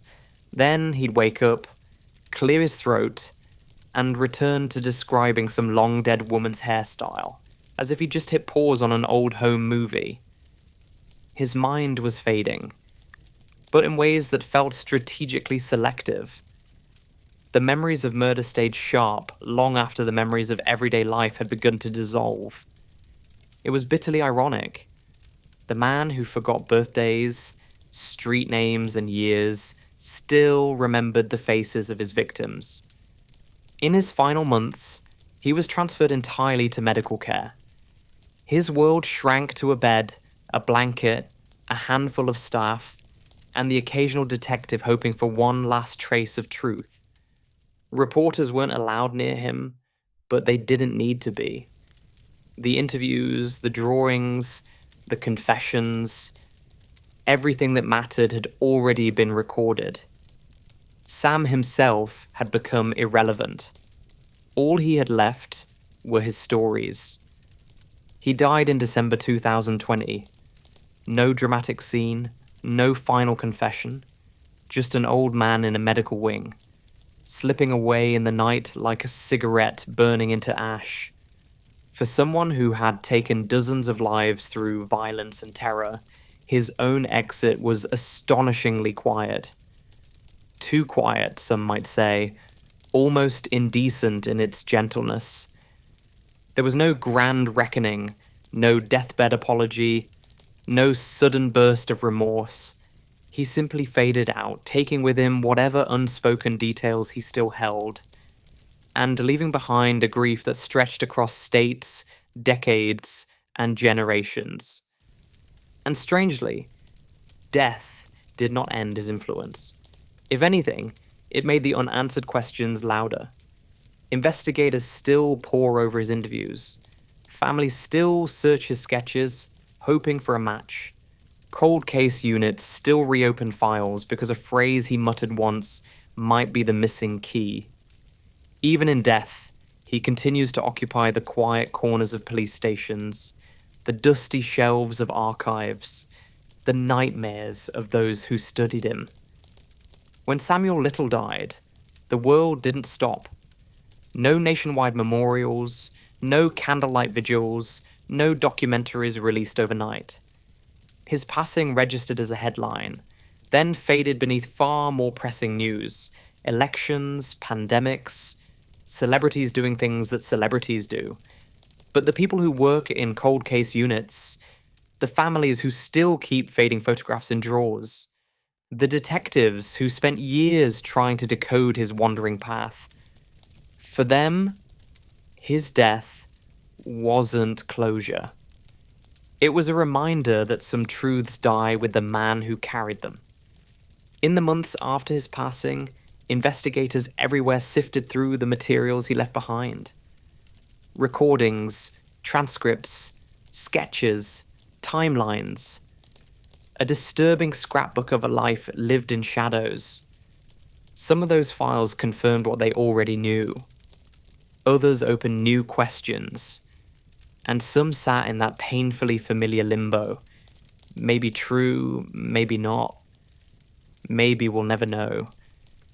Because here's the uncomfortable truth about Samuel Little. He was only caught because the world changed. Not because he slipped up. Not because he grew careless. But because technology finally filled the gaps that institutions never bothered to patch. He thrived in places where the system didn't see, or didn't want to see, the women he targeted. Race, addiction, poverty, homelessness, sex work, all the vulnerabilities he preyed on were the same vulnerabilities that made his victims invisible in official paperwork. It's not poetic. It's not dramatic. It's simply the truth. The system wasn't built to protect the women he killed, and he understood that long before anyone understood him.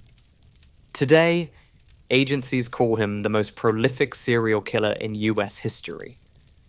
Not because 93 is an official, meticulously verified number, but because no other known killer has come close, and because investigators know, deep down, that the real count might be higher.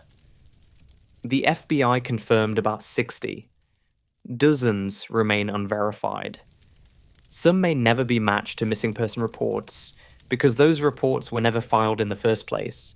The portraits he left behind, those strange, intimate drawings, continue to float through online databases, posted and reposted every time a new Jane Doe case resurfaces. Sometimes they spark hope. Sometimes they spark confusion. And sometimes they simply sit there, haunting and unresolved, faces without names trapped in the memories of a man who no longer exists. For the families who got answers because of him, the relief is complicated. Closure sounds like a gift, but it often arrives wrapped in pain. Knowing what happened is not the same as healing from it. And for those who never received confirmation, the lack of answers cuts even deeper now that the one man who knew the truth is gone. All that remains are sketches, interviews, and the faint hope that cold case evidence somewhere might still hold a match.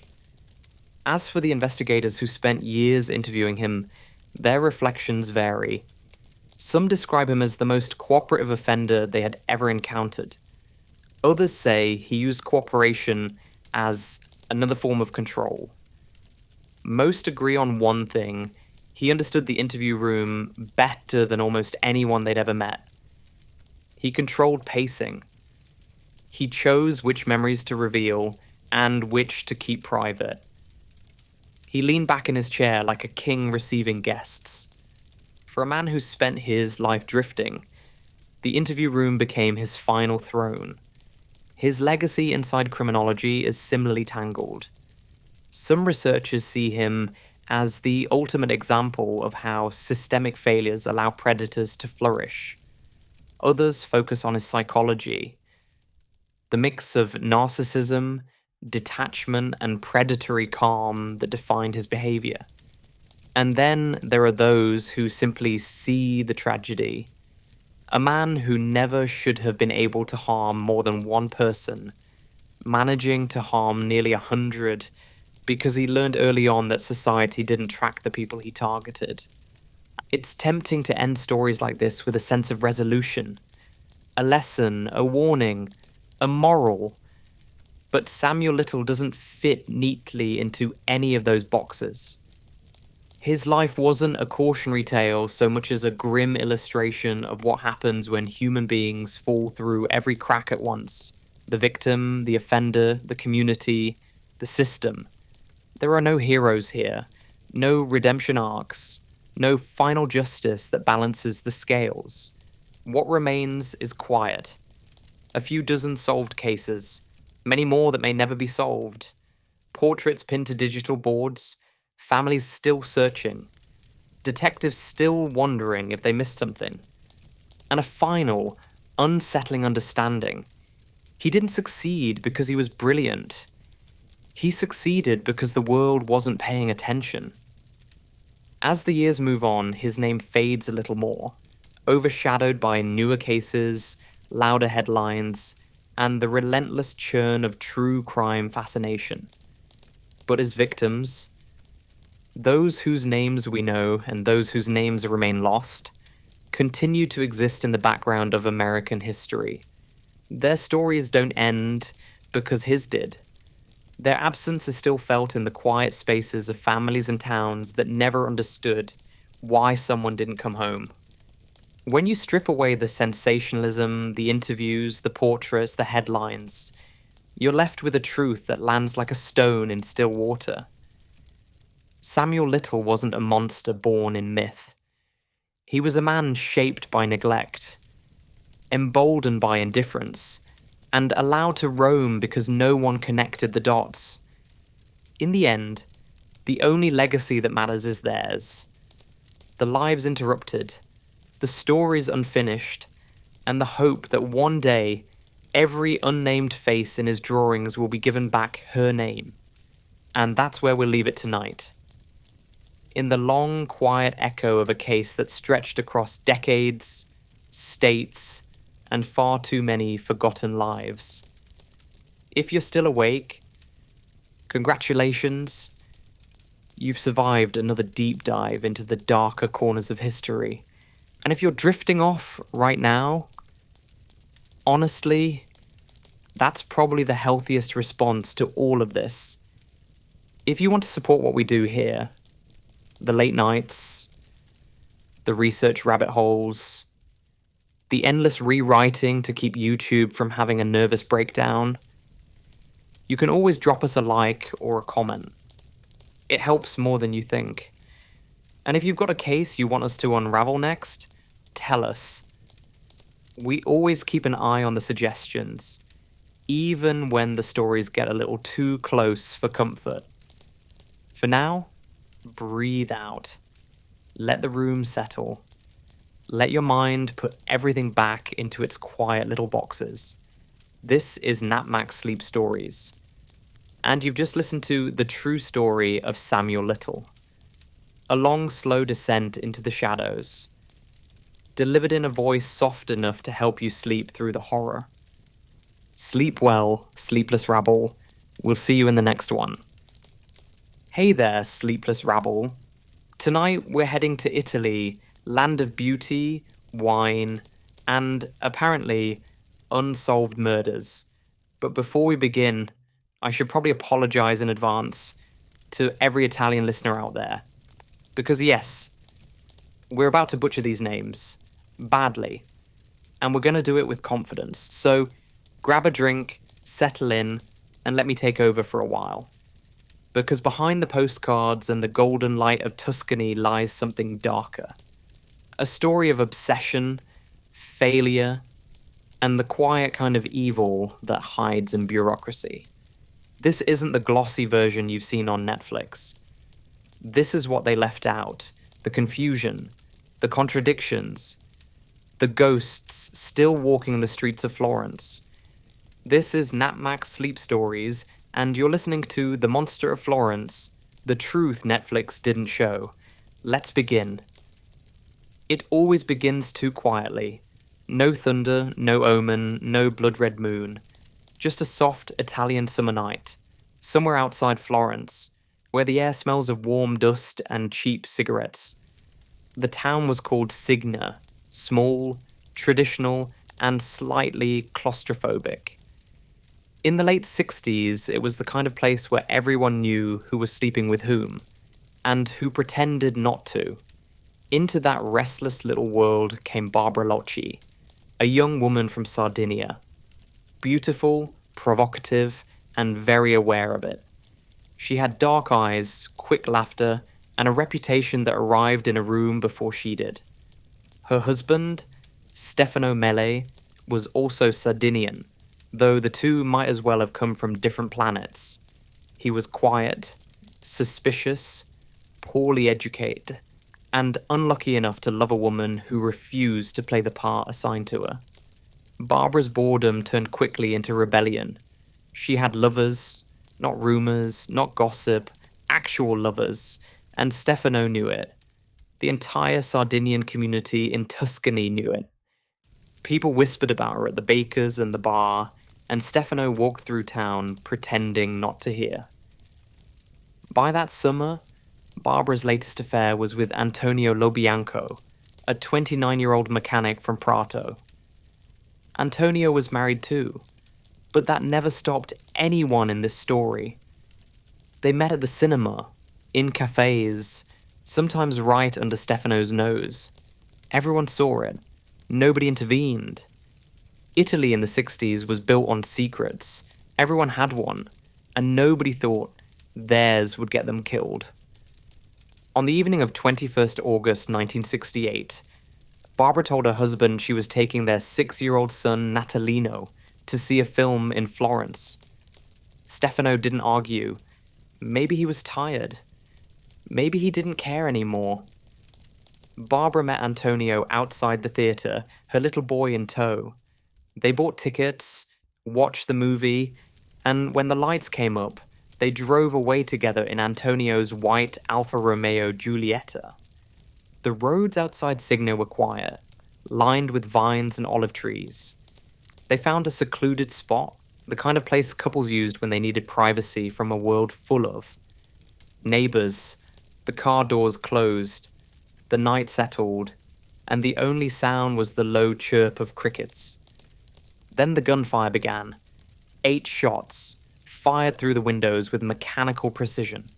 A .22 Beretta pistol, using Winchester cartridges marked with an H. A detail no one paid much attention to yet, but one that would later haunt every investigator in Tuscany. Barbara and Antonio died instantly. Their son Natalino, asleep in the back seat, woke up to the smell of blood and gasoline.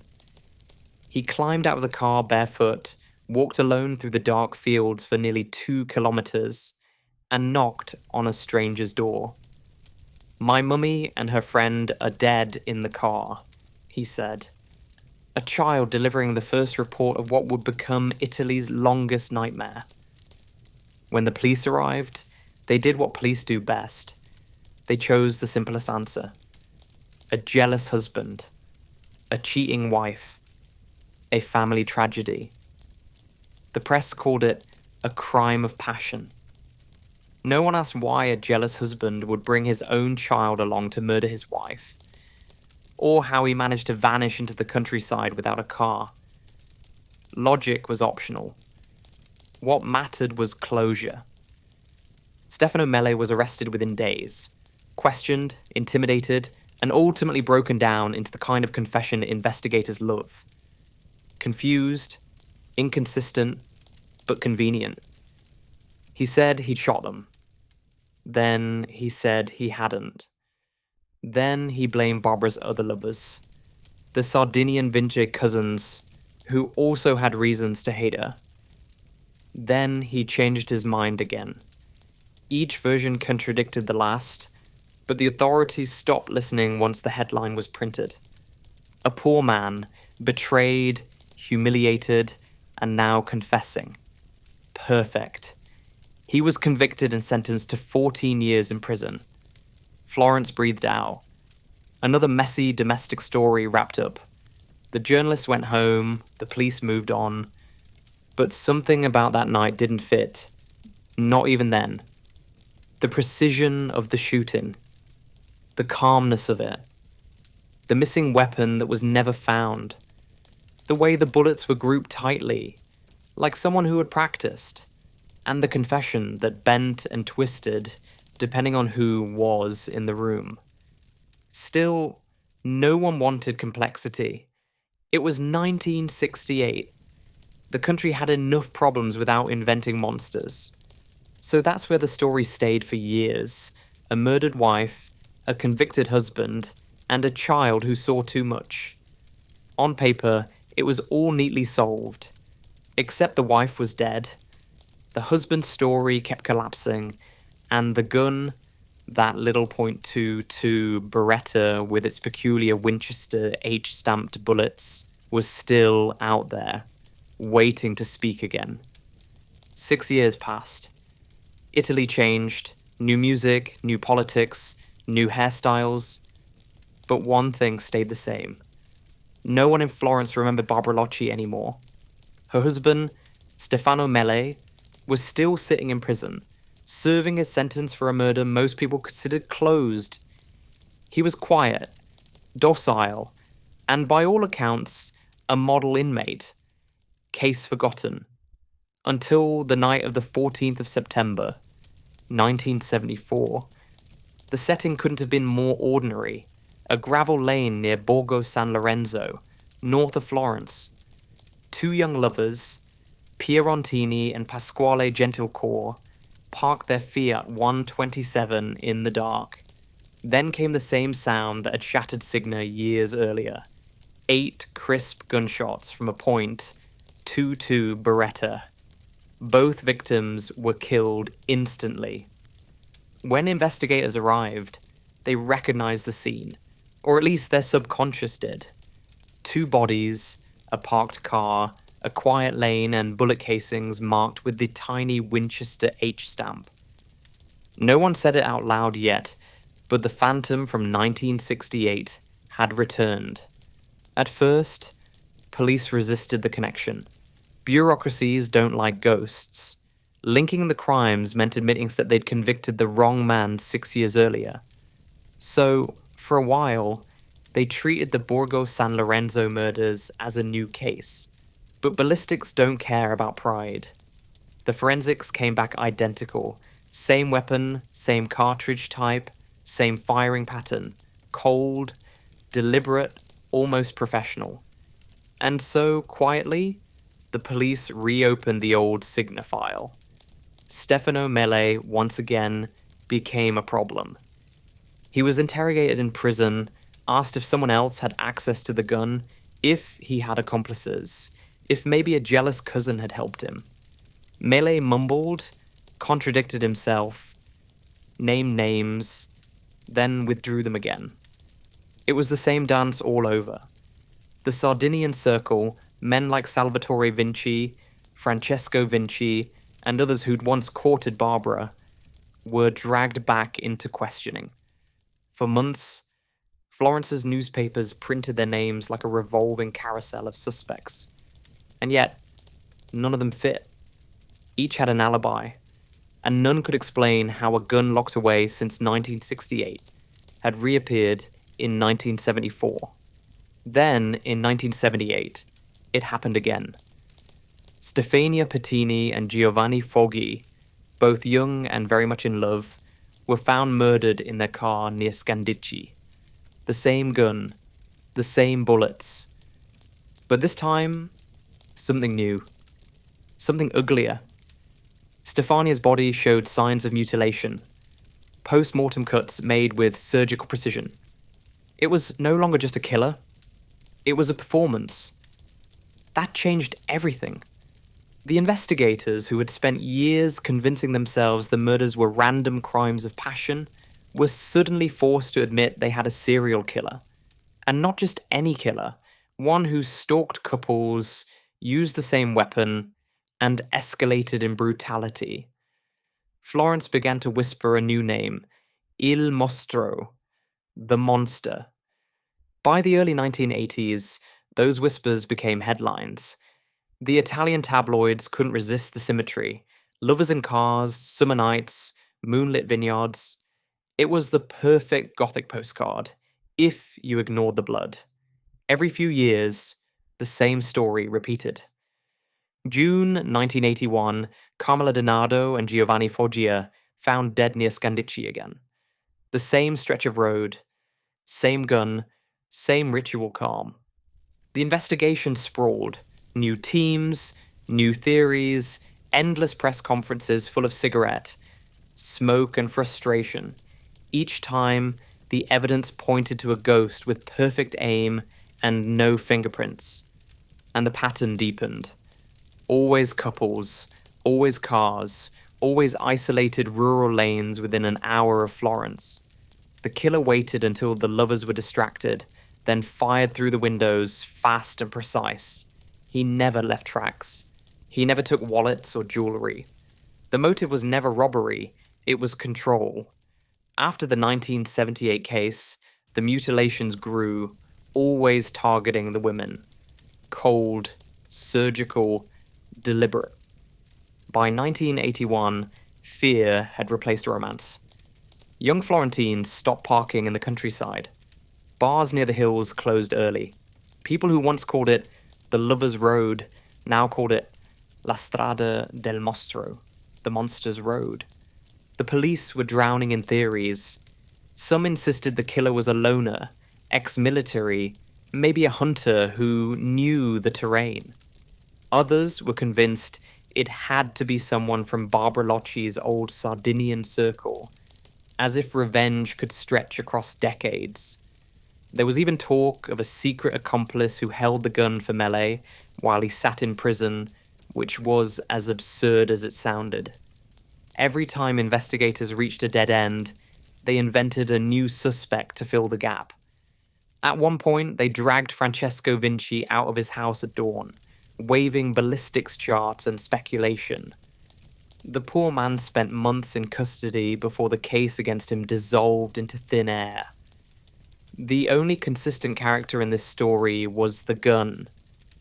The quiet, patient Beretta that kept turning up at every scene, as if mocking them. Florence, of course, reacted like Florence always does, with drama. Some blamed black magic. Others blamed the police. Everyone blamed the press. By the late 70s, the city's cafes buzzed with theories. A jealous ex-lover, a hunter with a grudge, a satanic sect, maybe even someone inside the police itself. When people are afraid, imagination becomes a survival instinct. But beneath all that noise, the pattern was simple. The same weapon, the same bullets, the same darkness returning again and again. And so, 6 years after Barbara Locci's death, Florence learned an uncomfortable truth. The monster of Florence wasn't born in 1968. He just needed time to get better at what he did. Because by 1981, the murders had evolved into something colder. The gunman had become methodical, confident, almost ritualistic. Each killing felt rehearsed. Each scene carefully arranged. And the police, armed with nothing but theories, were already a decade behind. What they didn't know yet was that the killings would continue for another 4 years, and that the monster they were chasing wasn't one man at all. Or maybe it was. But that's the problem with monsters. They never look like what you expect. By the early 80s, Florence had run out of explanations. Every summer brought another pair of lovers found dead in their car. The same neat geometry of bullets. The same eerie calm.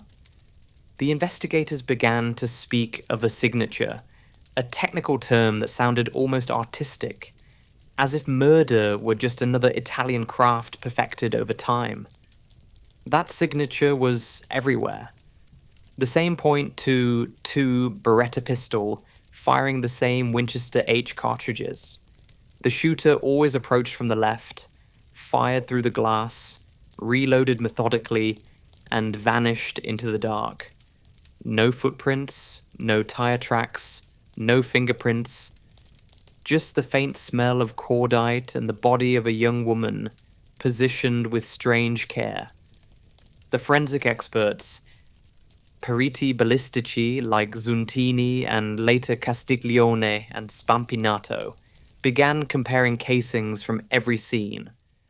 When they placed the shells under a microscope, the marks lined up like fingerprints from the same metallic hand. Each casing had a microscopic scar in the same place, a subtle indentation that proved all of them had been fired by one weapon. One gun across more than a decade. The implication was chilling. The killer had never stopped.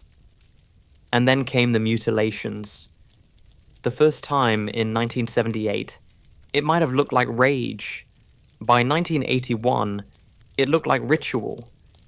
The killer no longer just shot his victims, he took something with him.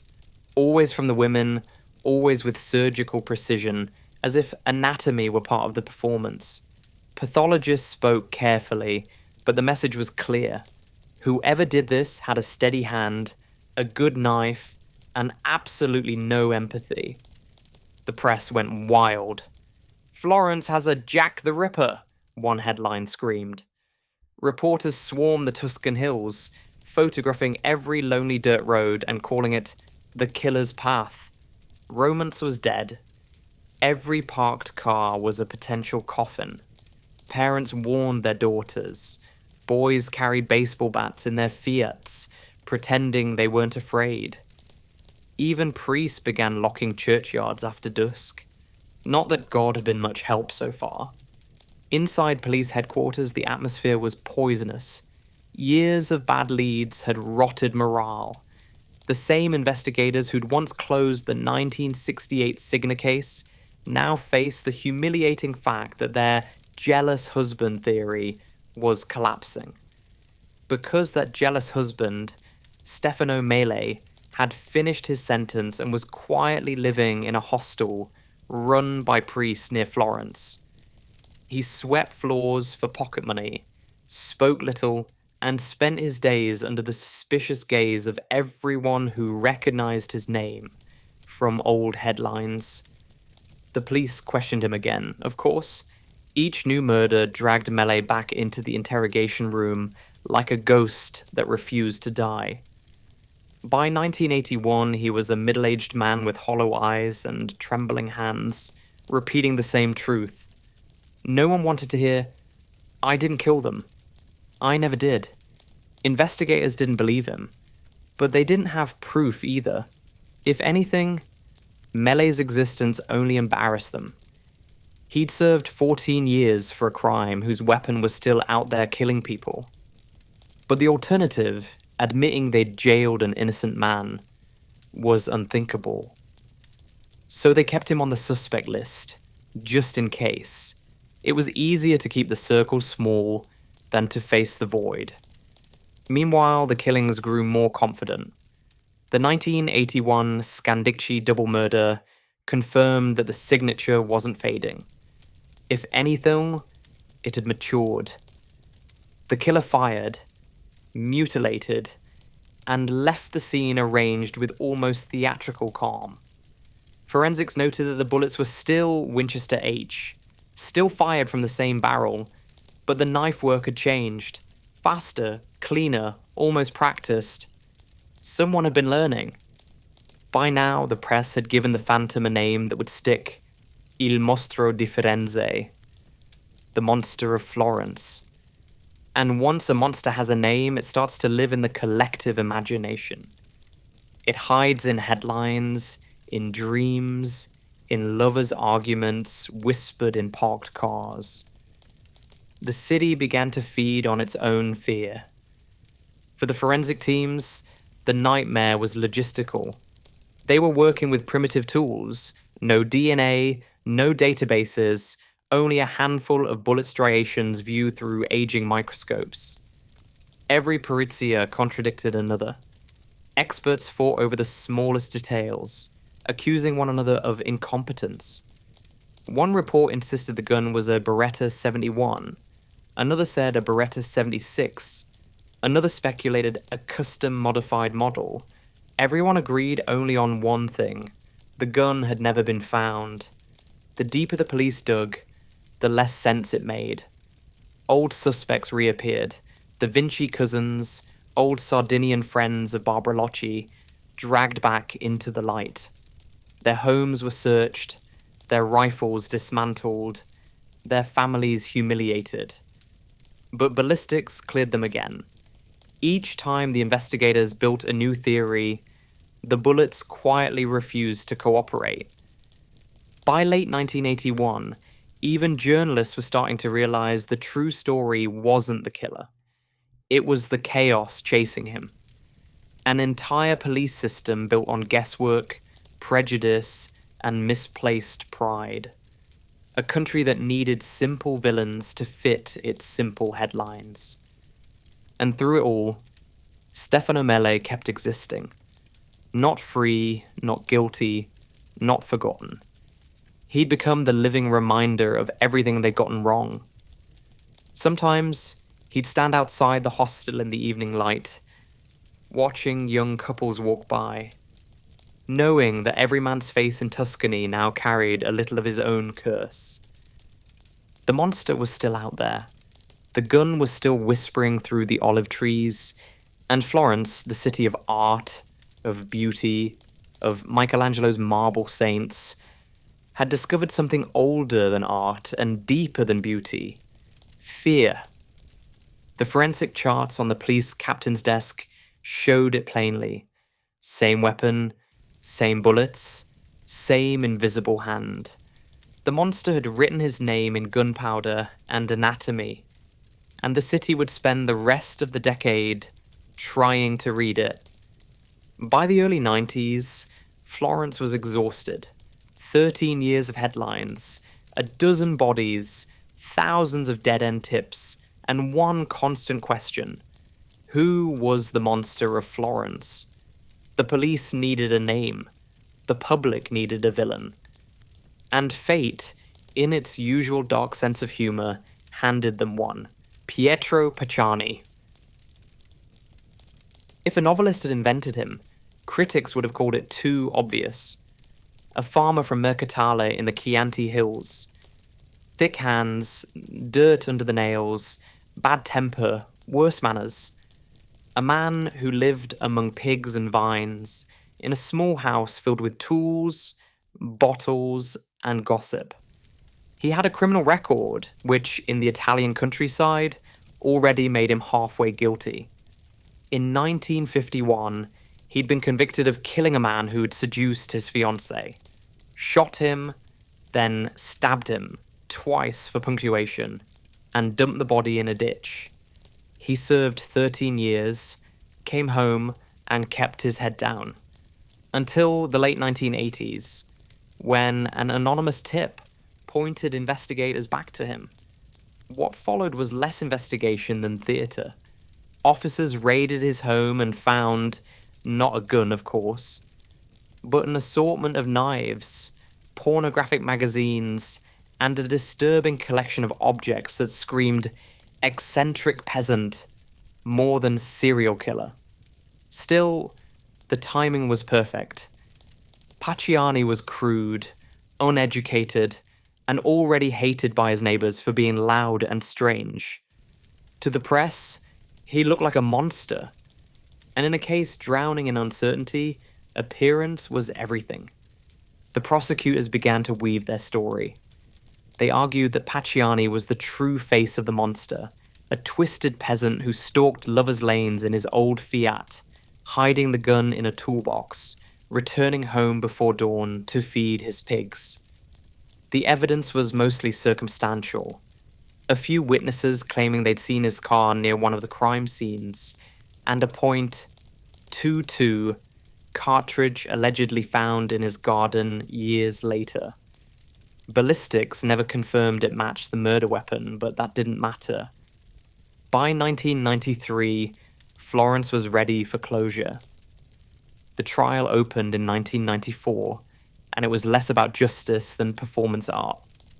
Television crews camped outside the courthouse, tabloids sold souvenirs, even the word monster was whispered like a brand.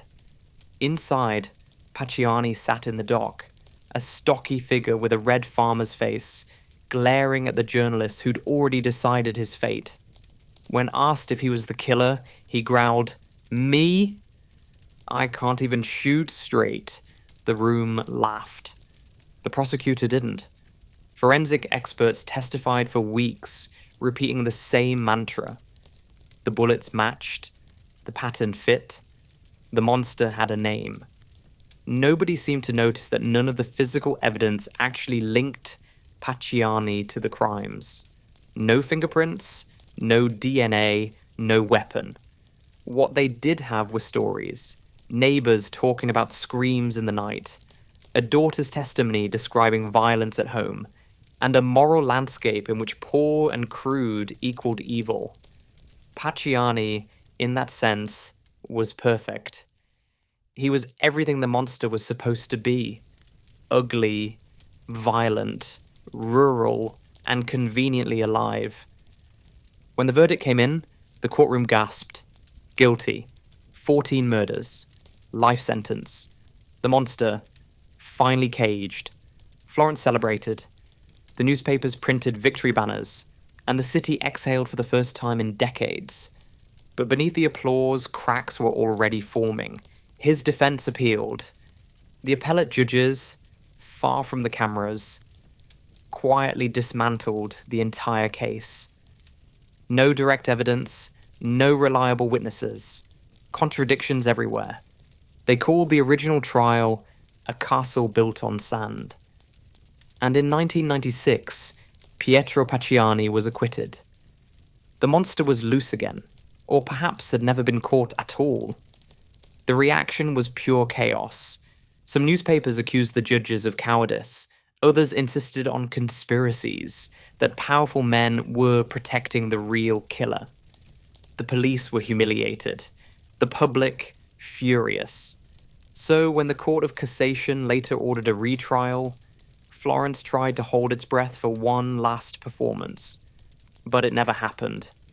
In February 1998, before the new trial could begin, Pietro Pacciani was found dead in his home, lying on his bed, fully dressed, with his television still on. Heart attack, they said. Or maybe suicide. Or maybe something else. No one really wanted to know. He took his secrets, his innocence, or his guilt with him. And that might have been the end.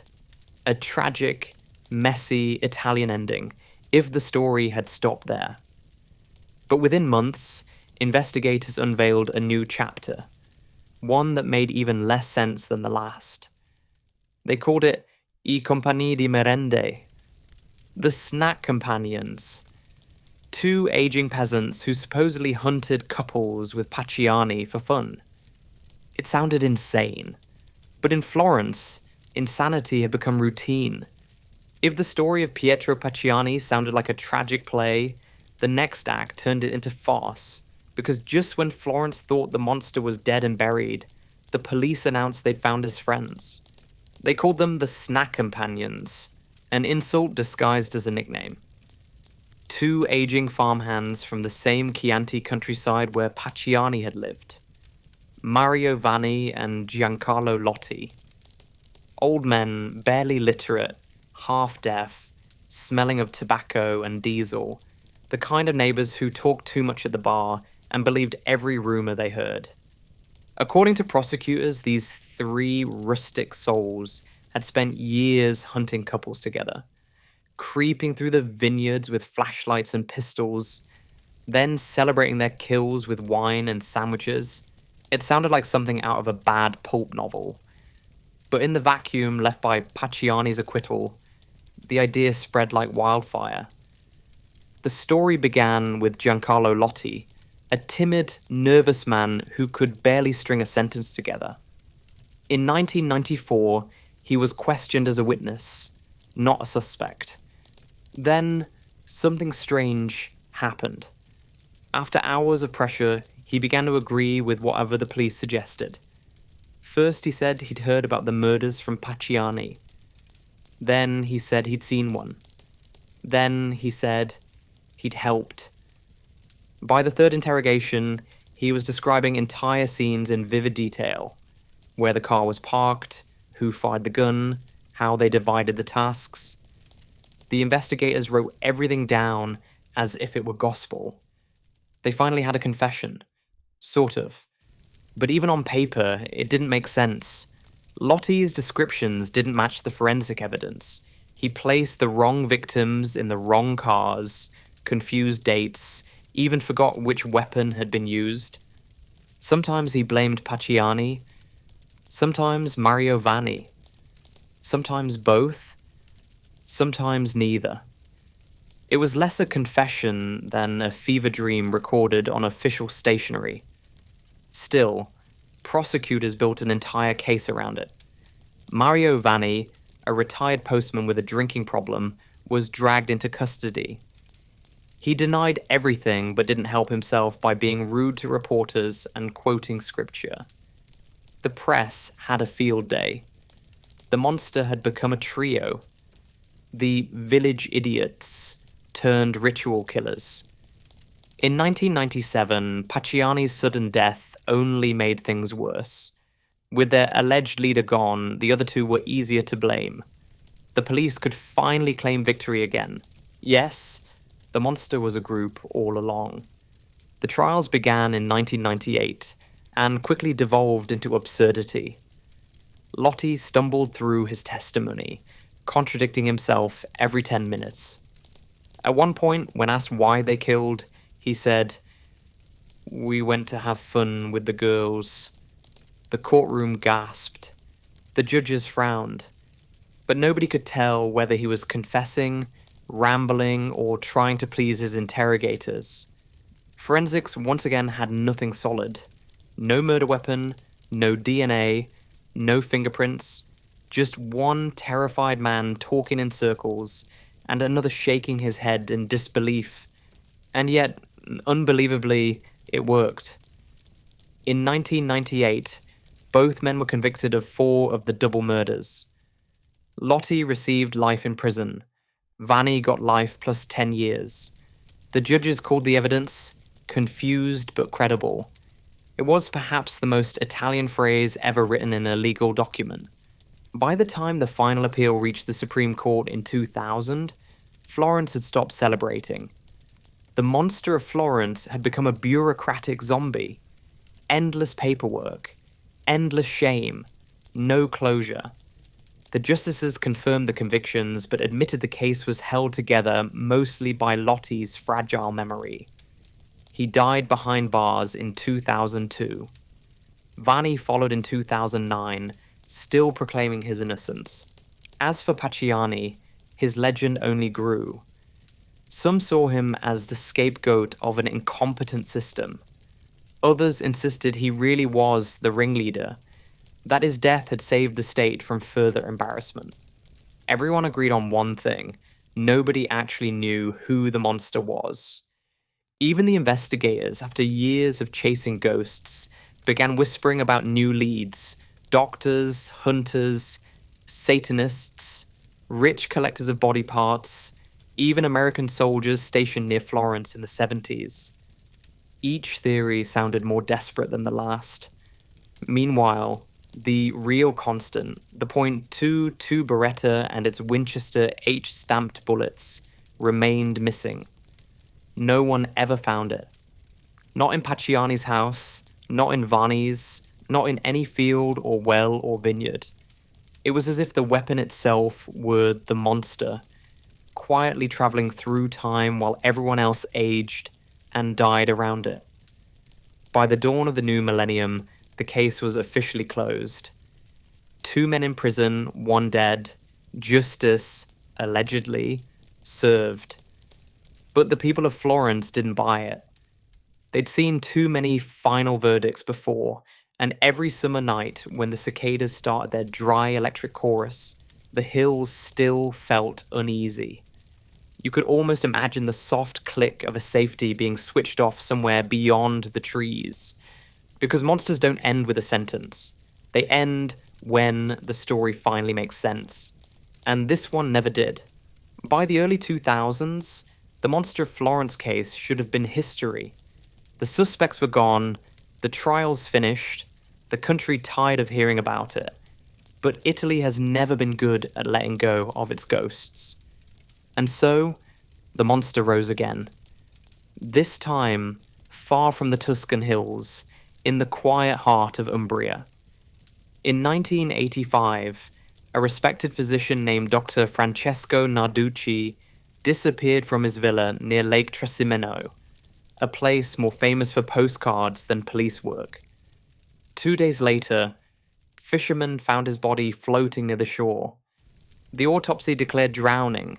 The newspapers called it a tragedy. His family buried him in peace. No one connected him to the monster. Not then.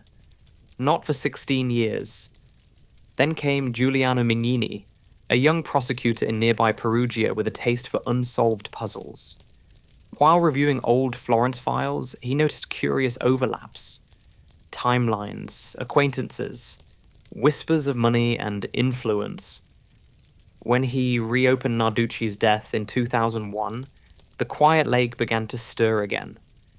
The body was exhumed that year, and the new autopsy changed everything.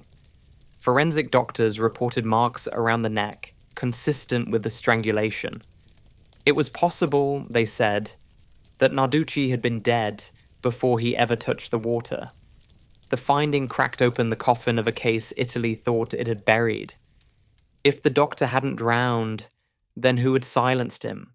And why? Prosecutor Mignini built a theory that made the press lean forward in their chairs. He believed Narducci was part of a hidden circle of wealthy professionals who had secretly orchestrated the monster murders. According to his reconstruction, men like Pietro Pacciani were only the rough hands of the operation. Hired executioners serving invisible masters. Their supposed motive: power, perversion, and ritual. It was said that pieces of the murdered women had been collected for ceremonies or traded among the elite as trophies. Nothing about it was proven, but the idea was intoxicating. Italy loves a mystery that smells of sin. The story spread faster than evidence ever could. Tabloids ran headlines about black masses in country villas, Freemasons performing midnight rituals, doctors and judges in hooded robes, television crews camped by the lake, psychics were invited to comment between the weather and the football scores. The country that once produced the Renaissance had discovered a new art form: moral panic. Meanwhile, Narducci's family fought back, insisting that the new autopsy was misread and that his death had been exactly what it first appeared: suicide. Independent pathologists agreed that after 16 years underwater, skin discoloration could mimic bruising.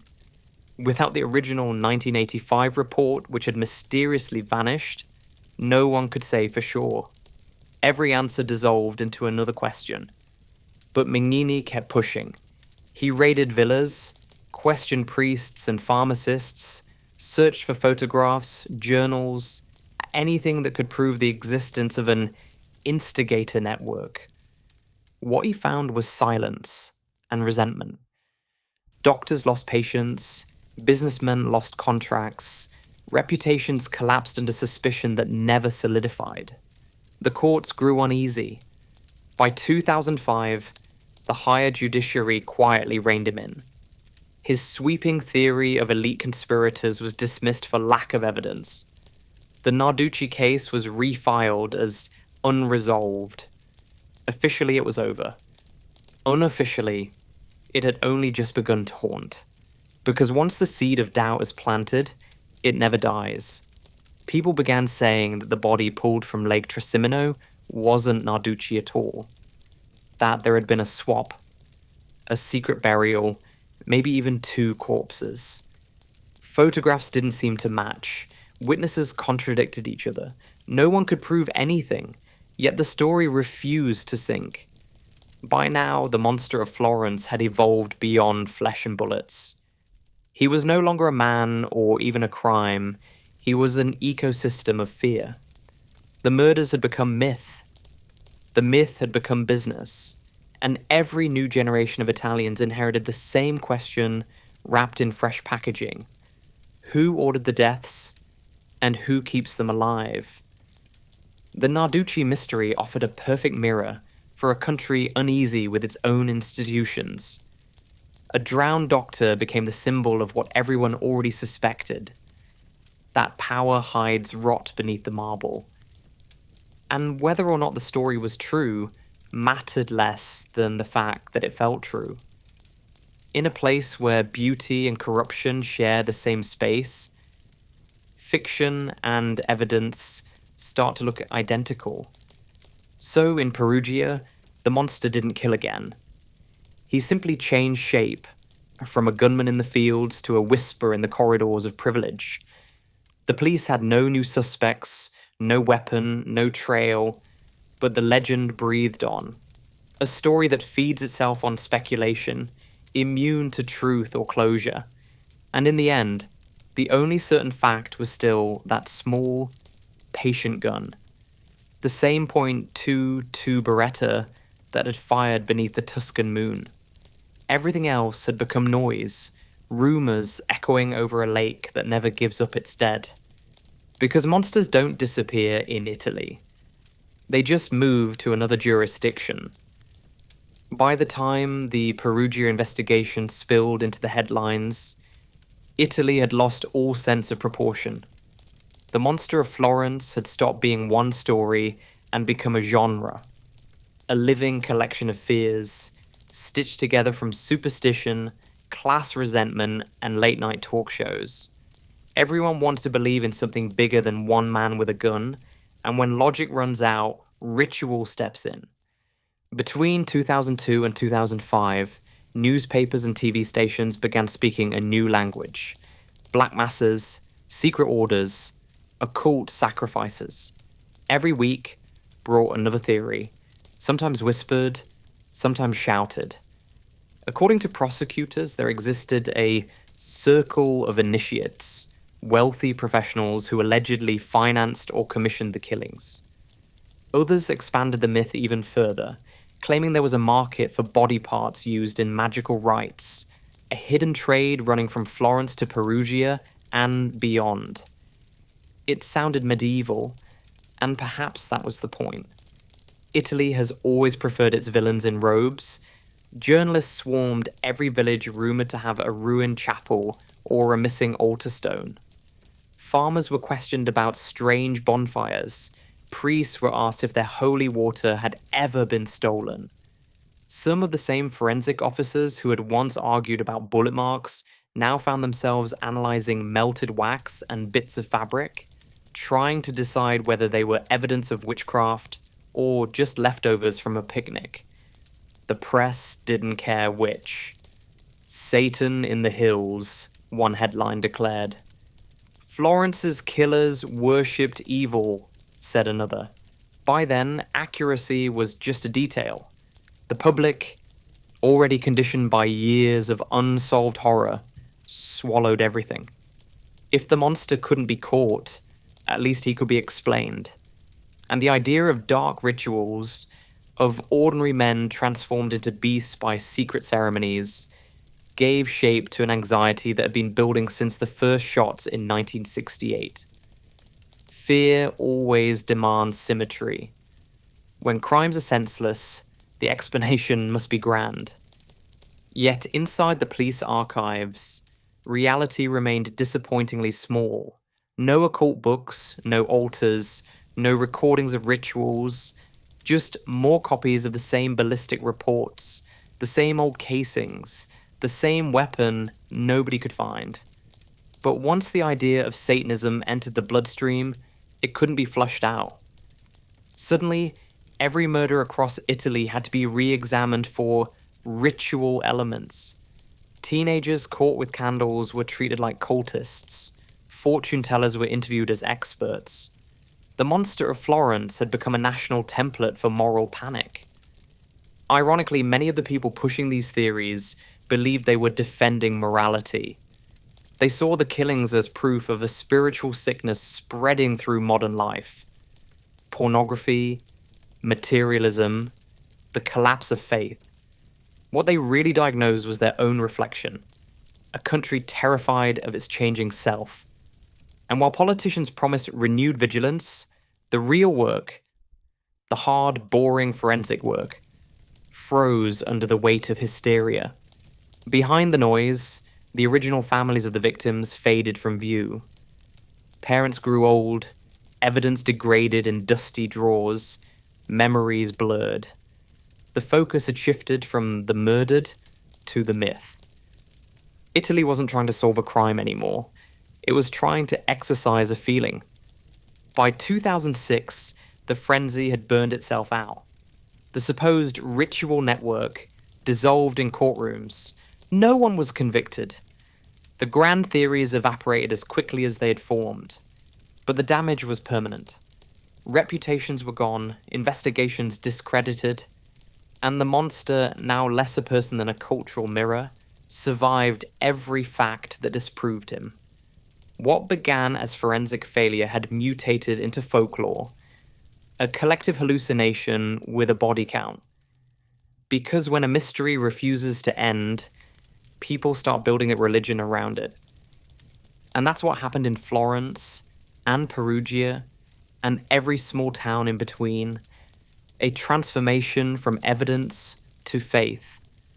The monster became the devil, the victims became offerings, and Italy, once again, found itself praying for redemption in a story it couldn't stop telling. After decades of rumors, rituals, and televised theories, what remained of the Monster of Florence case was a stack of paper, brittle, yellowed, and contradicting itself on almost every page. Each report tried to be definitive. None of them were. And somewhere in those contradictions lies the real tragedy. The forensics never lied, but nobody listened to them. Let's start with what is known. Every confirmed attack from 1968 to 1985 was carried out with the same .22 caliber Beretta pistol, firing Winchester bullets stamped with a tiny H. That much was proven by ballistics beyond any doubt. The shell casings from every scene, when examined under a microscope, showed identical firing pin marks and extractor traces. It was one weapon. One. Whoever held it, however many names the papers invented, that gun was the only constant. That's the closest thing the case ever had to truth. Everything else, fingerprints, footprints, hair, blood, DNA, was either lost, contaminated, or never collected in the first place. Back in the 1970s, the Italian forensic system was a patchwork of underfunded labs and overworked officers. Evidence was bagged by hand, stored in cardboard boxes, sometimes even left on desks for days before reaching a technician. No sealed chain of custody, no preservation protocols. By the time modern experts reopened the files, many items had been handled by so many people that they were practically useless. One investigator, years later, called it a crime scene made of ghosts. Autopsy records weren't much better. Each medical examiner described the same horror: precise mutilations, mostly post-mortem, always targeting the same areas. But their language varied wildly. Some used clinical detachment, others wrote like novelists, describing evil intent in their reports. It made for gripping reading but terrible science. When compared decades later, even the depth and direction of the wounds didn't match. And because Italy's medico-legal officers were scattered across the regions, no single database ever unified the findings. In essence, every province had its own version of the monster. The longer the case dragged on, the more the paperwork turned against itself. Ballistic experts argued over models of Beretta.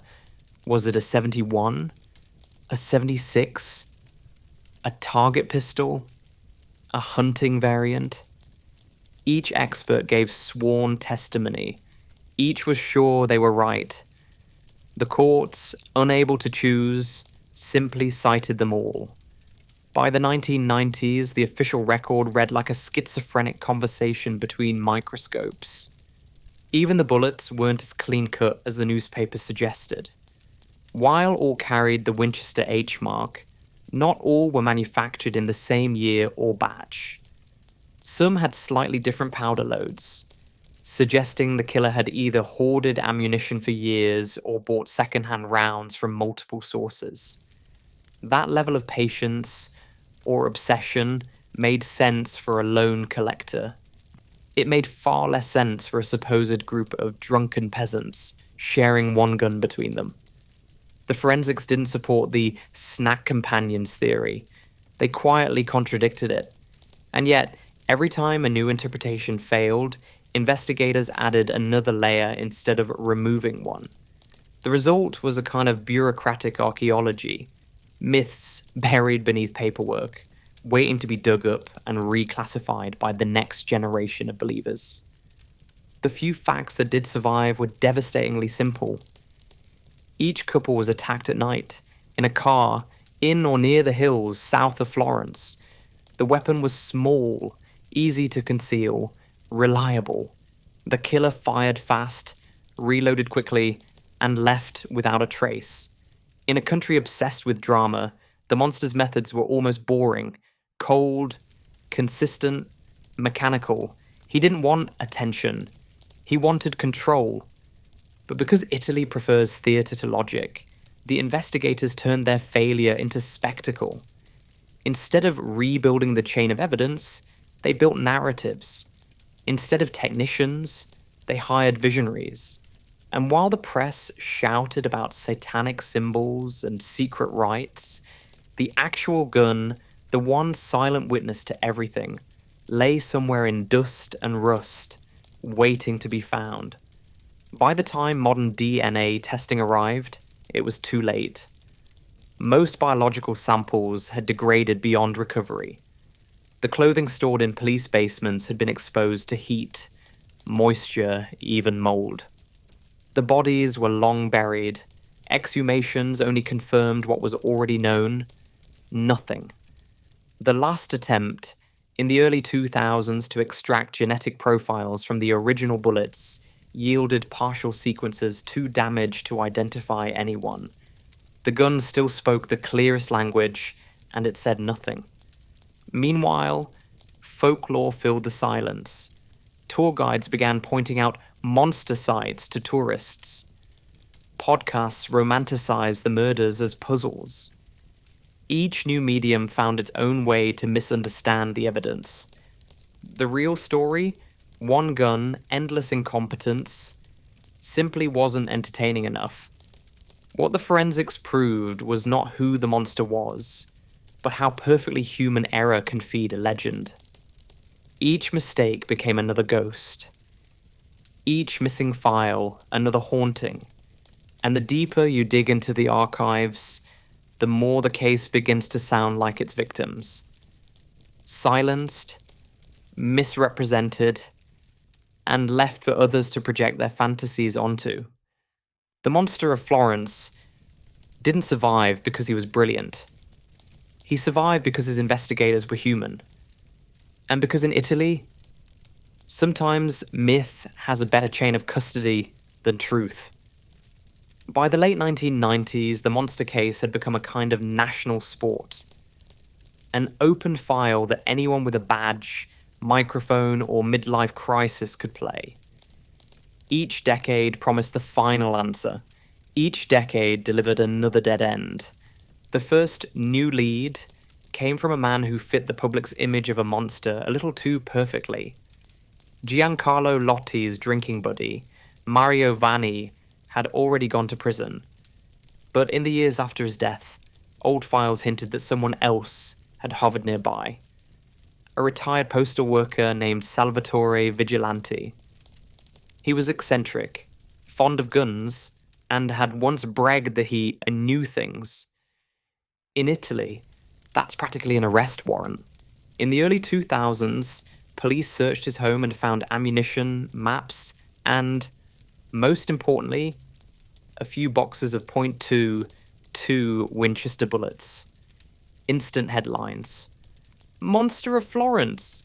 Case reopened. Forensic testing showed that the cartridges were indeed the same brand used in the murders, but not the same batch, not the same age, not the same microscopic markings. Common coincidence, not smoking gun. Vigilante was questioned, photographed, humiliated, and eventually released. He lived out his life as the latest victim of Italy's favourite ghost story. But that didn't stop the machinery. The mid-2000s saw a forensic revolution. DNA profiling, ballistic databases, 3D reconstructions, and for a moment, everyone believed technology would do what the courts never could. Police reopened the evidence boxes, now brittle from decades of humidity. Some were empty, Others contained envelopes with no seals, items without labels, fragments of tissue that had turned to dust. The hope of a genetic fingerprint died in a laboratory refrigerator somewhere outside Florence. Then came the new monster generation, criminologists raised on Netflix before Netflix even existed. They proposed digital models, geographic profiling, even behavioral algorithms to map the killer's patterns. The results were elegant, colourful, and completely inconclusive. Depending on the algorithm, the monster was a farmer, a police officer, a doctor, or a voyeur living in a van. Essentially, everyone and no one. And still, the gun never appeared. By 2010, the case was rebranded yet again, this time as a cold case, a bureaucratic term that sounds cleaner than unsolved failure. New police units reviewed the archives under fresh acronyms, but it was the same dance. One bullet, no fingerprints, and mountains of photocopies that had lost their signatures to fading ink. Each press conference began with confidence and ended with silence. When the journalists asked whether DNA could finally identify the killer, the lab chief sighed. We'd need DNA that still exists. And there wasn't any. Some detectives, now old enough to be grandfathers, started to say it out loud. That the monster had probably died years ago. Maybe in prison under another name. Maybe in a nursing home watching the news and smiling every time a new suspect appeared. It was a strangely comforting thought. That the evil had ended, even if justice hadn't. But others couldn't let it go. They needed the monster to still be out there. Otherwise, all those decades of obsession would have meant nothing. And so the investigation kept mutating, feeding on fresh rumours. A man in a camper van spotted near Scandicci in 1985. A soldier who confessed to his psychiatrist. A collector who bought Beretta parts at a flea market. Each clue made the evening news, then evaporated under scrutiny. Some weren't even false, just incomplete. Fragments of lives that had nothing to do with murder, but everything to do with coincidence. In the age of social media, the investigation migrated online. Amateur sleuths built digital archives, compared crime scene photos pixel by pixel, and debated endlessly in comment sections. They meant well, but in the process they turned tragedy into entertainment. Every blurry photograph became proof. Every theory gained followers. The monster had gone viral, surviving not in reality but in resolution. Meanwhile, real forensic work dwindled to almost nothing.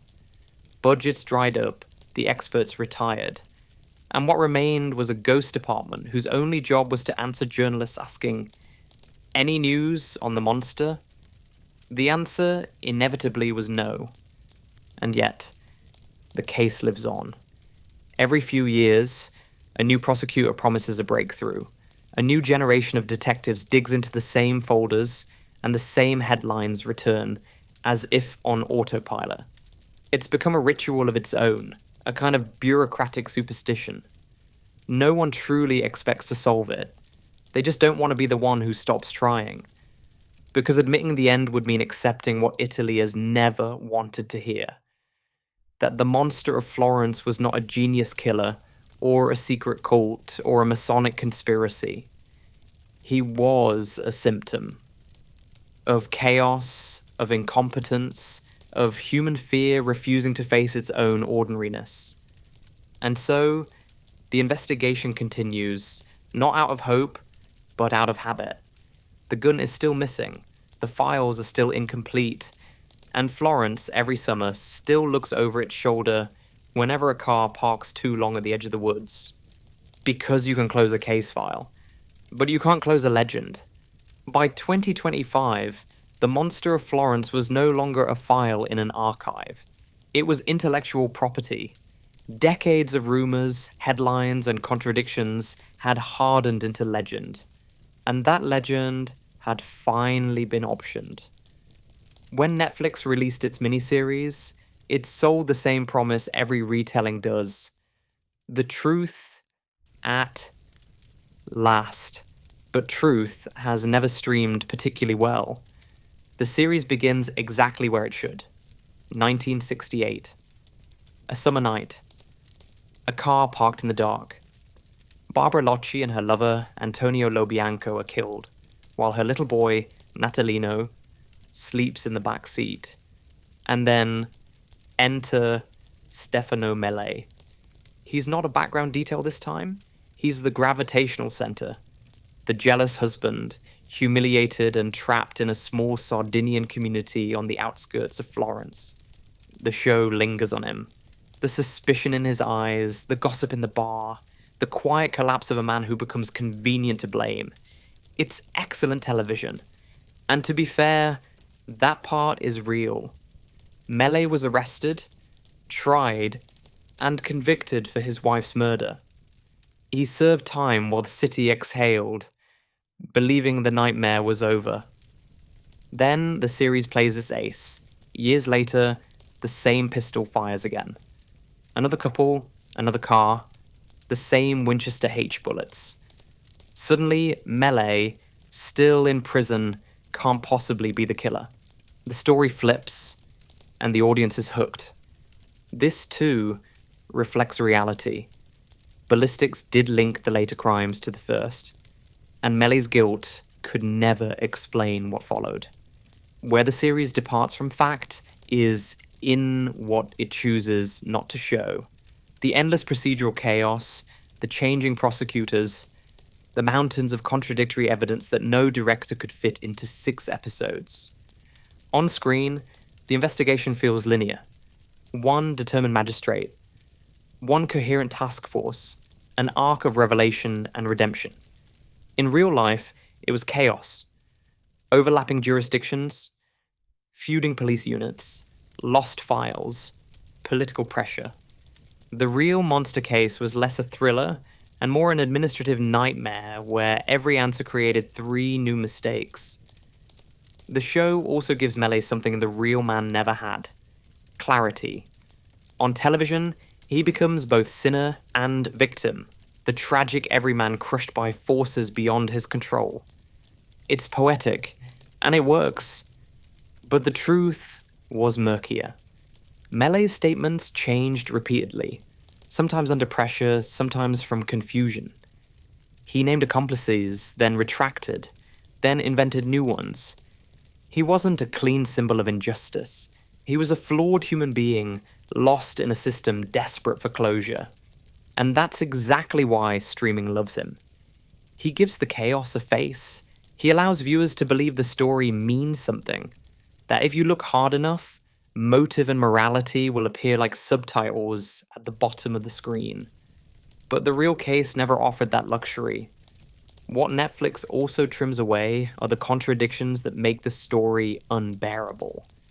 It doesn't linger on the ballistic reports that disagree with one another, or on the evidence that vanished, or on the investigators who died still doubting their own conclusions. It skips the part where the courts overturned verdicts, where witnesses contradicted themselves, where public hysteria drowned out science. All the messy human details that make the monster case what it truly is, an autopsy of failure, are replaced by clean edits and melancholy violins. And yet, the series succeeds in a way the police never could. It gives people what they crave: resolution. A shape, a narrative, a kind of emotional punctuation mark. It turns 40 years of confusion into 4 episodes of catharsis. Every shot perfectly framed, every truth conveniently ambiguous. The hills of Florence glow golden at sunset. The final gunshot echoes over vineyards, and somewhere in the darkness, the mystery feels solved enough. But the real Florence doesn't glow like that. Its police archives are grey, its evidence mouldy, its ghosts still talking. The weapon was never found. The case remains unsolved. And no algorithm, however clever, can render chaos into clarity. Netflix gave the world a beautiful lie, not a malicious one, just the kind required by storytelling. Because viewers don't want the truth. They want closure that looks like truth. They want the monster to make sense. And when he doesn't, they'll stream another version until he does. Florence never forgets. By day, it's the postcard city. Marble, espresso, and tourists chasing sunlight through narrow streets. But when night settles over the Arno, the air changes.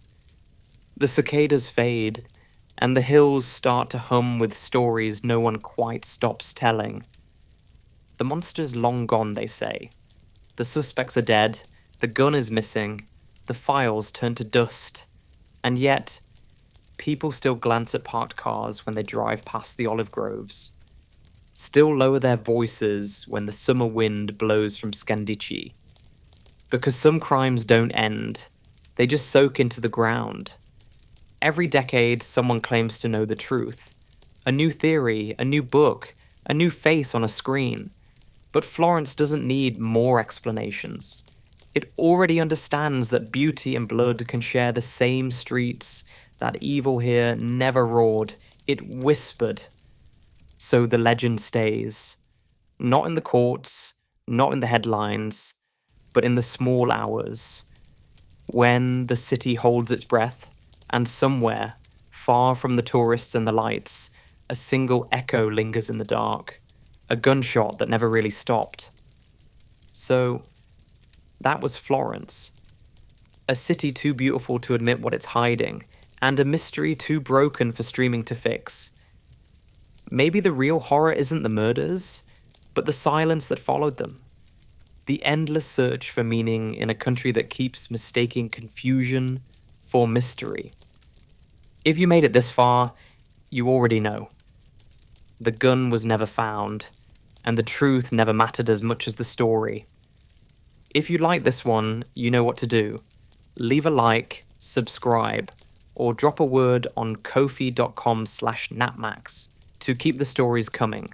And tell me, what do you think happened to the gun? This is Napmax Sleep Stories, and you're listening to The Monster of Florence.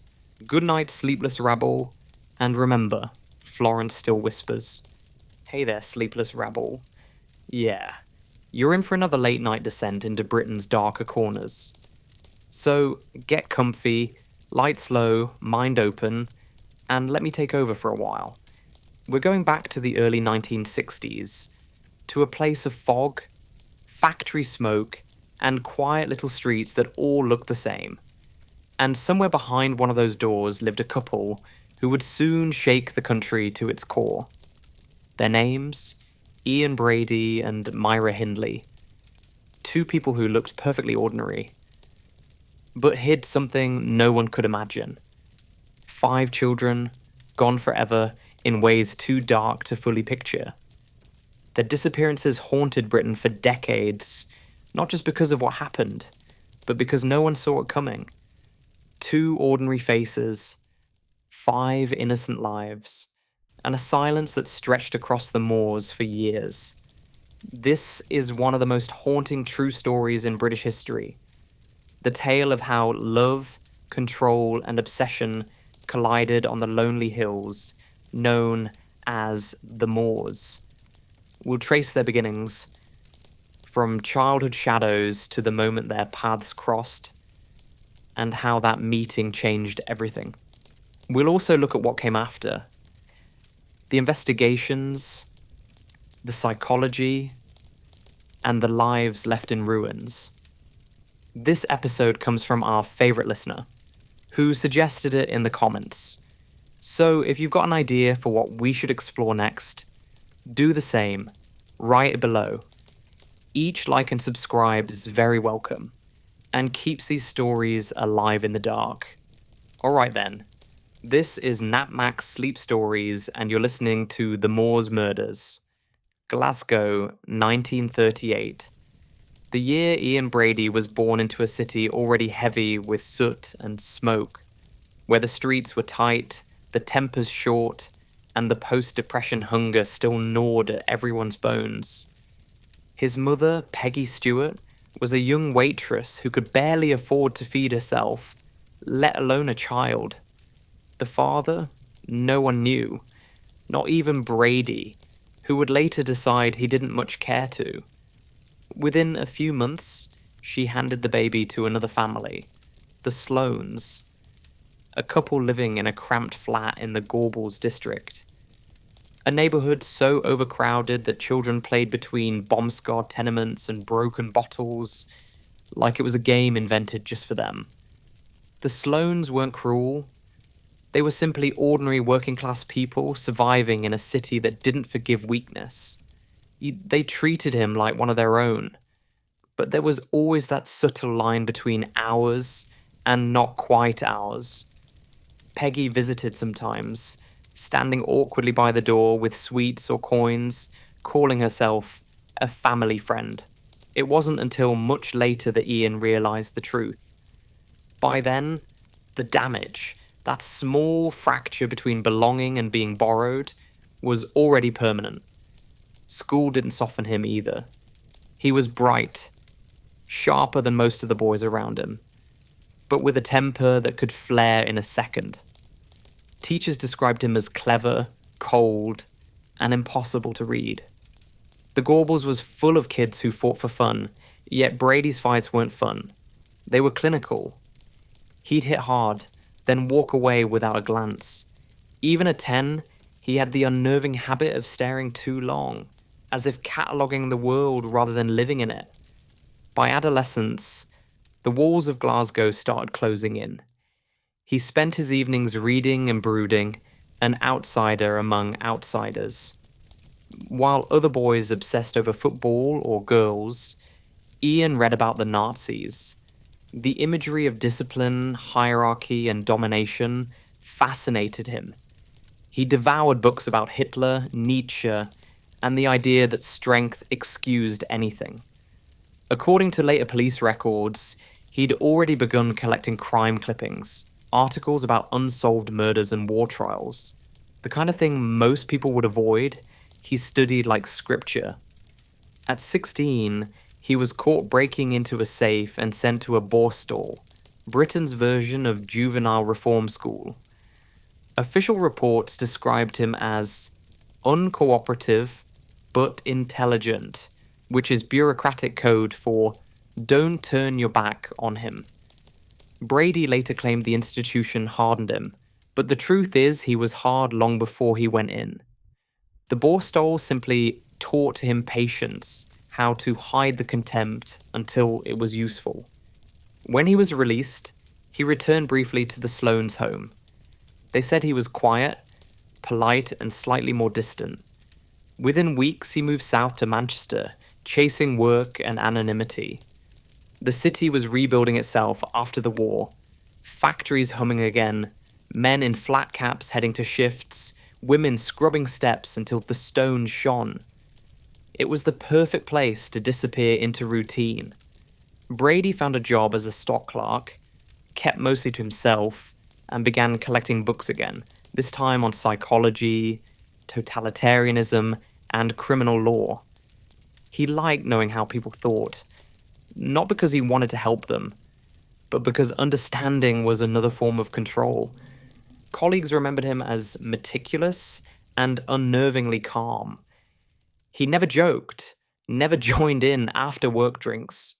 One former co-worker told reporters years later that Brady could look right through you, like you'd been measured and filed away. That same gaze would eventually become infamous. The camera flash catching the faint smile of a man who already knew he was smarter than the rest of the room. Psychologists who later studied him pointed out a pattern common among certain offenders.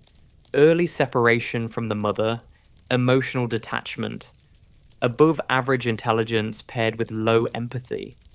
Whether those ingredients guarantee anything is debatable, but in Brady's case, they set the foundation. The sense of being unwanted turned into contempt. The need for control became ideology. He didn't stumble into darkness, he organized it. The Gorbals shaped him, but it didn't create him. Plenty of boys grew up there, dodging poverty and drunken fathers, yet most became decent men. Brady's difference lay in how he processed pain, not as something to escape, but as something to study. He once wrote in a prison letter, "Weakness disgusts me. It's an echo of those streets he left behind." The idea that survival meant not caring who you stepped over, as long as you didn't fall. By the time he turned 20, he had reinvented himself. The accent softened, the suit sharper, the hair slicked back with military precision. He started carrying a camera everywhere, capturing people's faces, alleys, rooftops. Some say photography was his way of freezing time, of keeping control over a world that had ignored him. Others think it was a rehearsal, learning how to see humans as objects. Both might be true. When he finally met Myra Hindley in Manchester, he'd already built the mental armor he needed. She would see only the outer shell, the cool, articulate man who read philosophy at lunch and talked about morality as if it were a theory. Beneath that shell was the same boy from the Gorbals, unwanted, unfeeling, and utterly convinced that emotion was for the weak. Maybe that's exactly what made her look twice. Maybe somewhere, buried under her own quiet disappointments, Myra Hindley recognized the same kind of emptiness, and mistook it for strength. Let's take a look at her. Before the drama truly begins. Manchester, 1942. A city still half in blackout, half in rubble. Bomb shelters turned into play dens, ration cards into currency. And somewhere in that grey maze of terraced houses, a baby cried in a small rented flat in Crumpsall. Myra Hindley. Her father, Bob, had just returned from the war. He'd been a paratrooper, one of those men trained to jump into chaos and pretend it was bravery. The army left him with discipline, drink, and a temper that flared like a match. Her mother Nellie was the quiet sort who scrubbed the doorstep every morning, no matter the weather. Because in post-war Manchester, a clean step meant you still had pride. Affection was rationed as strictly as sugar. Bob expected obedience, not warmth. Nellie provided meals, not comfort. Neighbours later said the Hindley home was respectable but joyless. The kind of place where the radio stayed low and emotions even lower. When arguments broke out, they echoed through the paper-thin walls, followed by silence long enough for everyone on the street to pretend they hadn't heard. Myra grew up learning early that safety depended on control. Her father insisted she toughen up. When she came home crying after being pushed by a boy, Bob ordered her back out. And don't come back until you've hit him harder. It wasn't a metaphor. She did as she was told, returned with a swollen lip and a kind of grim pride. That lesson that violence could equal respect would stay with her long after childhood ended. Despite it all, she wasn't an unhappy child by appearance. Teachers remembered her as bright, tidy, eager to please. She liked reading, dogs, and Sunday church services, partly for the hymns, partly for the order. Religion offered what her home lacked, rules that made emotional sense. God might be strict, but at least he didn't shout. Then came 1957. She was 15, awkward, still trying to outgrow the name Our Myra. That summer, her closest friend, Michael Higgins, invited her swimming at a nearby reservoir. She refused. She promised to help with chores. He went anyway and drowned. The shock hollowed her out. For weeks she wandered to the church each evening, lighting candles until the priest gently told her there was no point staying after dark. Friends said she carried guilt like a second skin. Her faith deepened, but so did a kind of self-punishment. She began attending Mass daily. confessing things that weren't sins, as if discipline could undo grief. That tragedy marked a quiet turning point. Where other teenagers flirted and danced, Myra turned inward. She cut her hair shorter, dressed plainer, kept her circle small. The boys who tried to charm her gave up quickly. She could be kind one moment and icily detached the next. It wasn't arrogance, it was armor. She'd already learned that attachments bring consequences. After school, she drifted through modest jobs, a typist for a travel agency, a junior clerk, a babysitter for neighbors. Reliable, punctual, trustworthy. Those were the words employers used. A safe pair of hands. But safe in 1950s, Manchester also meant invisible. A woman could spend her life behind a desk, smiling at men who earned twice as much, and no one would notice when she vanished. That quiet suffocation is what pushed many young women toward television stars, romance novels, or religion. For Myra, it was all three. Escapism in installments. At home, things stayed tense. Her father's drinking got worse, and her mother learned not to challenge it. Myra often spent nights at her grandmother's house in Gorton, a small, dim place, but free of shouting. There she could read, feed the dog, and imagine a different life. That move to her grandmother's was subtle, but significant. It was the first time she distanced herself from family without cutting ties completely. Independence, with training wheels, psychologists later described her as possessing a high need for approval combined with the emotional detachment. In plain English, desperate to be valued, but terrified of vulnerability, she cultivated a mask of composure, the same one women in post-war Britain wore when being strong was the only acceptable option. Inside that mask, though, lived a restlessness, the kind that comes from feeling unseen for too long. She read crime stories and heroic biographies with equal fascination. Anything that broke routine appealed to her. Not for the thrill of danger, but for the sense of importance it carried. Myra wanted to matter. In a world built to make women background noise, that longing could turn into a dangerous sort of hunger. By the late 1950s, the city around her was changing. Coffee bars replacing pubs, rock and roll replacing hymns, rebellion replacing manners. But she wasn't the type to join the revolution. She watched from the sidelines, cigarette in hand, pretending disinterest while secretly measuring herself against every woman who seemed freer. That quiet envy would one day make her vulnerable to anyone promising purpose, even the wrong kind. For now, though, she was simply Myra from Crumpsall, a young woman shaped by control, discipline, guilt, and restraint, a product of post-war England's grey respectability. No one looking at her then could have imagined what she'd later become, and she, least of all, would have believed it herself. Manchester, 1942. A city still half in blackout, half in rubble. Bomb shelters turned into play dens, ration cards into currency. And somewhere in that grey maze of terraced houses, a baby cried in a small rented flat in Crumpsall. Myra Hindley. Her father, Bob, had just returned from the war. He'd been a paratrooper, one of those men trained to jump into chaos and pretend it was bravery. The army left him with discipline, drink, and a temper that flared like a match.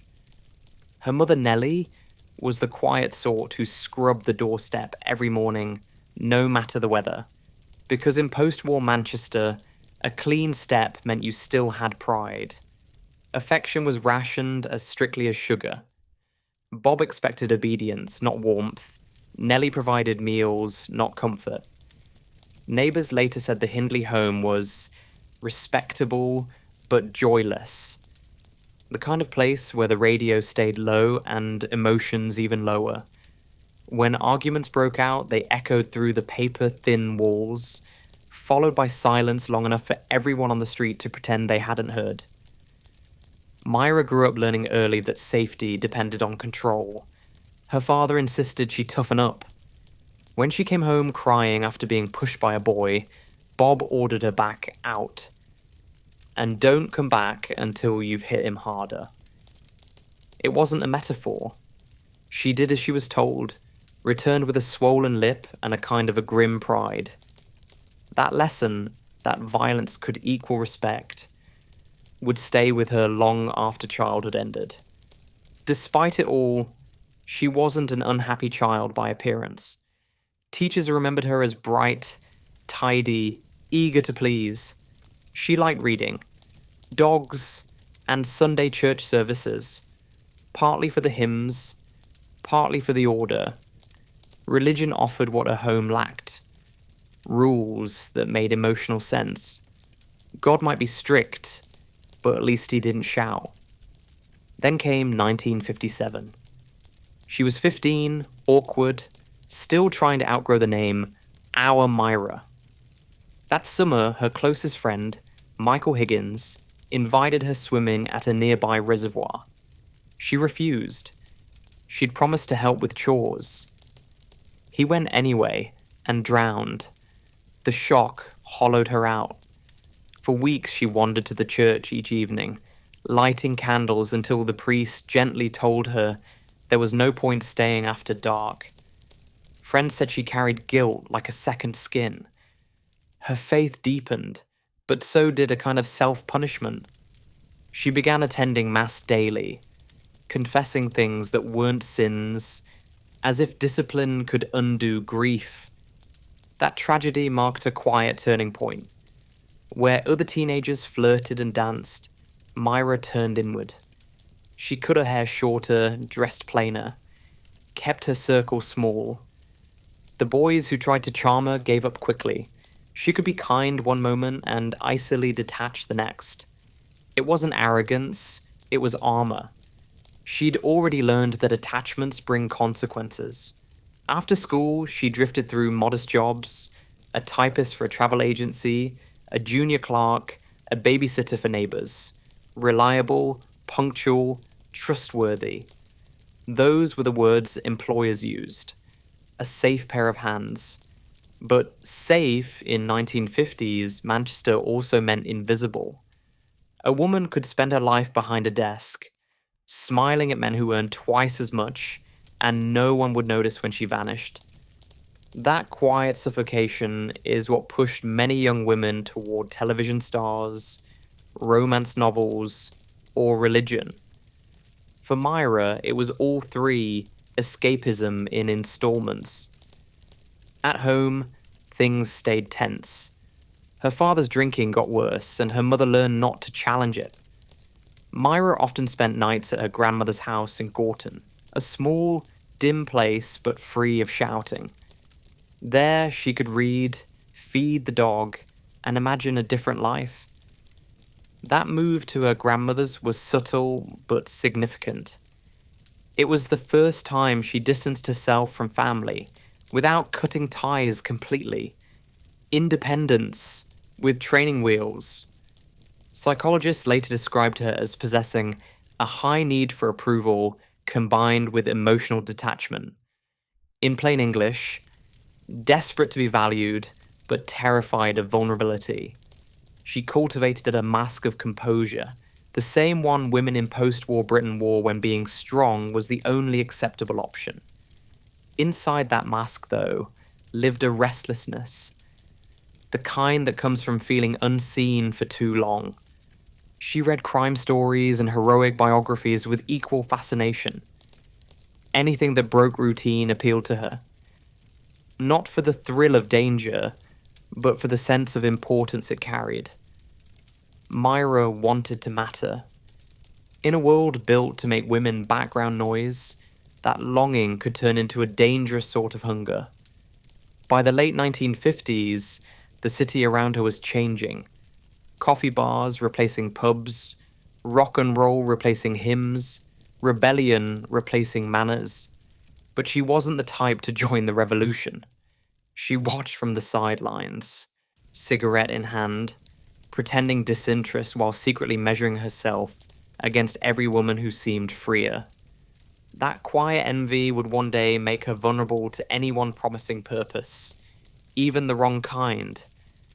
For now, though, she was simply Myra from Crumpsall, a young woman shaped by control, discipline, guilt, and restraint, a product of post-war England's grey respectability.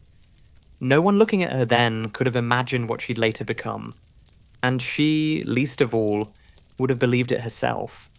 And somewhere in the same city, the boy from the Gorbals was already waiting. Manchester in the early 60s was a study in contradictions. Black and white televisions glowing in half-demolished streets, teenagers discovering freedom while their parents still ironed morality flat. The factories hummed again, but so did a new rhythm. Coffee bars, cheap perfume, transistor radios tuned to Radio Luxembourg. For most people, it was optimism with an overdraft.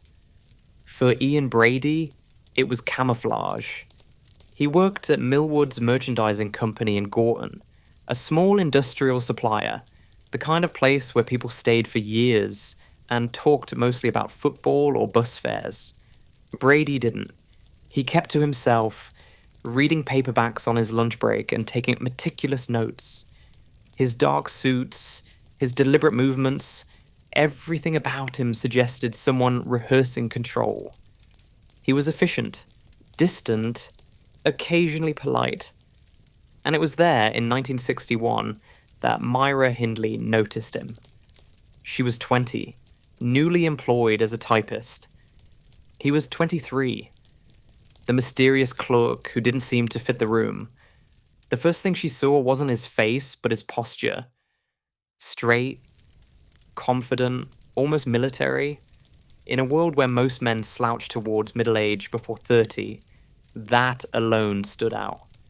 At first, he barely acknowledged her. Brady liked being observed more than he liked engaging. But the lack of attention only deepened her fascination. She started timing her breaks to coincide with his.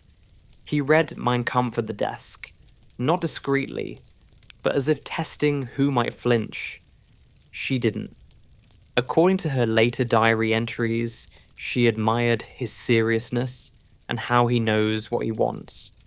It was less romance than recruitment. Over the following months, she transformed. The naturally dark-haired, softly spoken girl from Crumpsall dyed her hair peroxide blonde, began wearing black and grey, and perfected the look of detachment he admired. Co-workers whispered that she'd gone posh or found religion of a different kind. In a sense, she had. Her new creed was him. Brady encouraged her reading habits, Nietzsche, de Sade, Dostoevsky. He lectured on moral relativity over factory sandwiches, explaining that compassion was an evolutionary flaw. Myra listened, eyes wide, as if each sentence unlocked a secret. Later, she would tell interviewers that she believed he was the most intelligent man alive. The detail was half confession, half excuse. Psychologists reviewing their correspondence decades later saw a pattern classic to coercive pairings, an intellectual narcissist offering identity to someone already primed for dependence. But this wasn't the lightning bolt of instant corruption the tabloids like to sell. It was slower, quieter, the erosion of doubt. Brady didn't demand obedience. He created an environment where agreement felt like enlightenment. Outside work, they began meeting at local cinemas and cafes.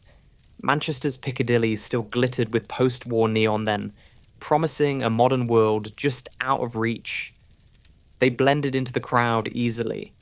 Just another young couple in neatly pressed coats. But while others held hands for warmth, they traded philosophies. He talked about the superior individual, The right to transcend morality. She nodded, not quite understanding, but unwilling to look small. In her diary, she wrote, "He makes me see the world clearly." Her grandmother in Gorton noticed the shift. Myra stopped attending church, stopped laughing, started defending him in every conversation. "He's different," she'd say, as if that explained everything. The grandmother, a practical woman, called him odd. But oddness in those days wasn't alarming. It was almost fashionable. For Brady, the relationship was experiment as much as emotion. He admired loyalty the way a scientist admires a functioning instrument. In letters seized years later, he described Myra as a perfect partner in thought. There's a chill in that phrasing. No warmth, only utility. He was training her to mirror his worldview, and she was eager to prove worthy. When he gave her a list of books to read, she completed it like homework. When he suggested pistol practice at a local range, she agreed, though she'd never held a gun before. Witnesses remembered them arriving together. Him composed, her nervous but determined. She would later claim she joined to impress him. Maybe so. Or maybe it was the first time she felt powerful. Manchester, meanwhile, remained politely oblivious. Neighbours saw them walking the dog, smiling for photographs, going dancing on weekends. They looked like the new generation. Independent, modern, unchaperoned. What no one saw was the slow birth of an ideology. The more she mirrored him, the more he believed he had found proof of his theories. Their connection became a hall of mirrors. Her reflection of him, confirming his reflection of himself. By late 1962, they were inseparable. Myra's co-workers rolled their eyes at the intensity. Brady's colleagues noticed he smiled more, though never at anyone else. The relationship had become its own sealed world, logic bending inward, morality optional. She moved emotionally where he pointed. He discovered how intoxicating absolute influence could be. Psychologists would later debate who led whom, whether she was victim or architect. The truth sits somewhere duller and more human. Two damaged egos, each finding validation in the other's extremes. He offered her meaning. She offered him worship. Together they mistook that exchange for love. By the winter of 1962, the city's optimism had turned to fog again. Steam from the factories rose like breath from a sleeping beast. Inside a small flat in Gorton, Brady and Hindley spent their evenings reading, photographing each other, talking about the limits of courage. Outwardly, nothing seemed alarming. Inwardly, they were rehearsing for something that would make the nation shudder. For now, it was only theory, philosophy, imagination, fantasy. But fantasies have a habit of seeking proof, and before long, they would begin to test theirs on the open, silent land beyond the city. Saddleworth Moor. It started small, as it often does. Ideas whispered in dim rooms, the kind of a late-night conversations people forget by morning. Only these two didn't forget. They collected them. By early 1963, Brady and Hindley had built themselves a private world with its own rules. They spoke a language only they understood. Fragments of philosophy, war references, private jokes about courage and weakness. Every sentence was a test. Every glance, a lesson. He wanted to see how far she'd go. She wanted to prove there were no limits. Their flat in Hattersley was modest. One of those post-war council estates meant to look hopeful, but already peeling at the edges. Inside, it was tidy, almost austere. A single photograph of Brady hung framed on the mantelpiece. Another of her, staged like a film still. They owned a small record player, a camera, a revolver, and an ever-growing library of books about domination and power. Neighbors described them as polite, a bit posh for the area. No one guessed the experiments unfolding behind the curtains. Brady had become obsessed with the idea of testing courage. He quoted Descartes and Nietzsche like scripture, explaining that true freedom meant transcending moral law. He saw pity as weakness, cruelty as purity. And because Myra listened, really listened, he grew bolder. He started writing elaborate essays, pseudo-philosophical manifestos about the natural order of violence. When Myra typed them up, he corrected her spelling without a word of thanks. Each page became a ritual of submission disguised as intellect. Later she would say she believed she was helping him prepare a book. In truth, she was helping him prepare himself. Around this time, he began photographing her in increasingly staged poses. Military jackets, weapons, the cold stare of a woman rehearsing authority. She didn't smile in any of them, not once. Her expression was detached, almost bored, but behind the lens Brady saw devotion. He developed the prints himself, stored them neatly in a folder marked personal. The irony of 1960s Britain was that society was terrified of youth rebellion, yet blind to the real one forming quietly in its back streets. Newspapers warned of miniskirts and Elvis. No one paid attention to the couple who spent their weekends discussing the thrill of total control. Manchester was busy being modern. Brady pushed further. He started taking her on what he called adventure drives into the countryside. They would pack sandwiches, a camera, a shovel, nothing unusual for a hiking trip. He told her he liked the open moors, the way the wind erased everything. To her, it sounded poetic. To him, it was logistics. He made notes about remote areas, distances, visibility. Myra, ever eager, memorized his observations. Back in the flat, he began constructing scenarios. Theoretical crimes, he called them. "What would you do?" he asked one night. "If you could do anything at all, no laws, no consequences?" She laughed nervously. He didn't. He wanted an answer. When she finally said, "I don't know," he smiled. "That's the point," he told her. "You don't know yet." Psychologists later called this stage cognitive grooming, the steady corrosion of moral resistance through shared fantasy. By normalizing the discussion, he made the unthinkable sound intellectual. Myra, raised on obedience and guilt, mistook his approval for love. Each philosophical conversation became foreplay for destruction. They began visiting gun shops. He taught her how to shoot at the local range, explaining that skill meant superiority.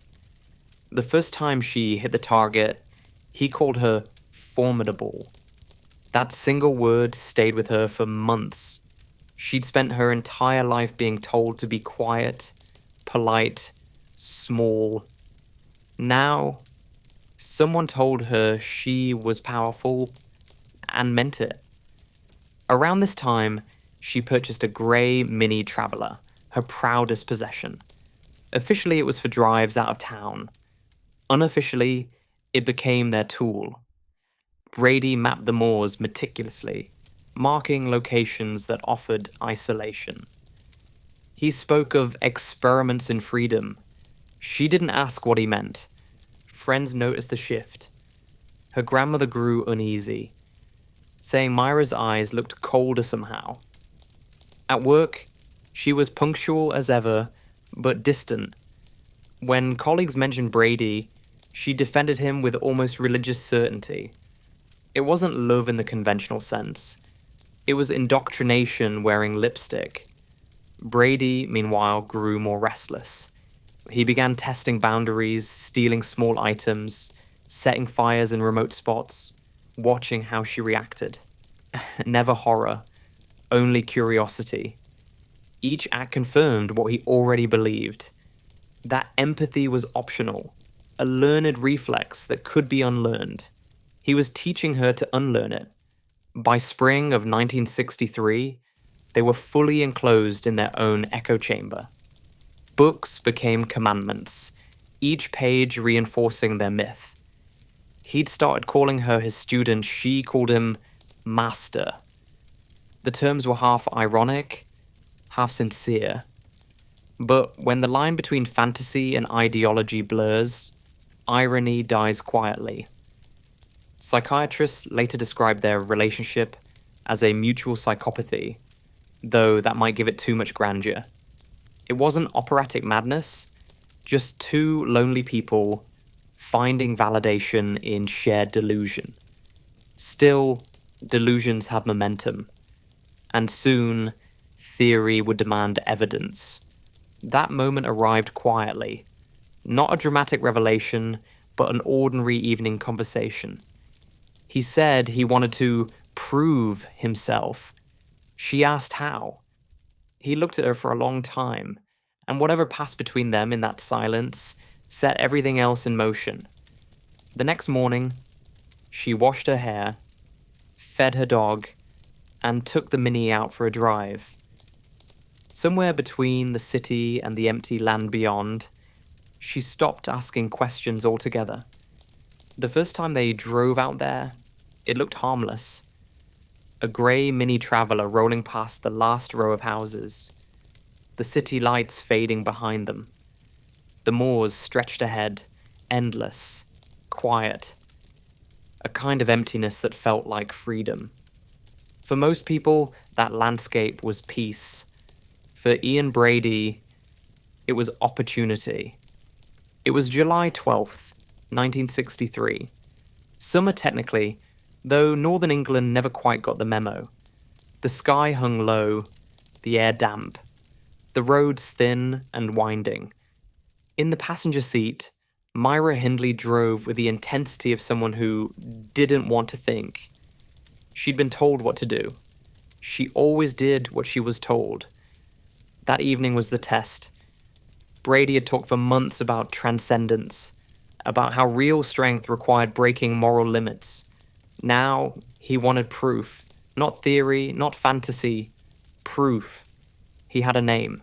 Pauline Reed, 16 years old. A neighbor's friend, familiar enough not to be feared. The official record says Myra approached her first, asking for help, finding a lost glove on Saddleworth Moor. Brady waited in the car, camera ready, patient as ever. When Pauline agreed to help, the trap closed. The girl never came home. Her family searched for weeks, posters in shop windows, pleas on the radio. It took 24 years for her body to be found. At the time, the city barely noticed. Manchester was full of working-class kids who vanished for a night and came back the next morning. Police assumed another runaway. No one connected the quiet typist and her strange boyfriend to anything sinister. They were too ordinary to suspect. Brady treated the aftermath like a successful experiment. In his notes, later recovered, he described feeling complete control, the purest sensation. He'd crossed a line and found it easier than expected. For Mira, the shock came slower. Her diary went blank for weeks. When she finally wrote again, it was about trivialities, the weather, a new dress, the dog. That's how denial works. Quietly, bureaucratically. Psychologists later debated how much she understood at that point. Some believed she was in shock, operating under coercion. Others said she knew exactly what she was doing. That the thrill of being chosen outweighed the horror of what she'd enabled. The truth probably lives in between, in that grey moral fog where choice and fear blur together. In the weeks that followed, Brady was euphoric. He bought more film, developed more photos. To him, documentation meant mastery. To her, it meant permanence, a promise that what they'd done could never be undone. He spoke about refinement, about doing it better next time. She nodded, expressionless. The moors became their sanctuary. Open land, no witnesses, no noise except the wind. Brady said he loved the silence. It forgives everything. That sentence would echo later in court, quoted by prosecutors as evidence of his mindset. But at the time, it sounded almost poetic. Even evil, it seems, craves aesthetic. Myra's family noticed small changes. She grew defensive, dismissive, sharp-edged when questioned about her whereabouts. Her grandmother asked why she'd been out late. Myra replied she was just driving.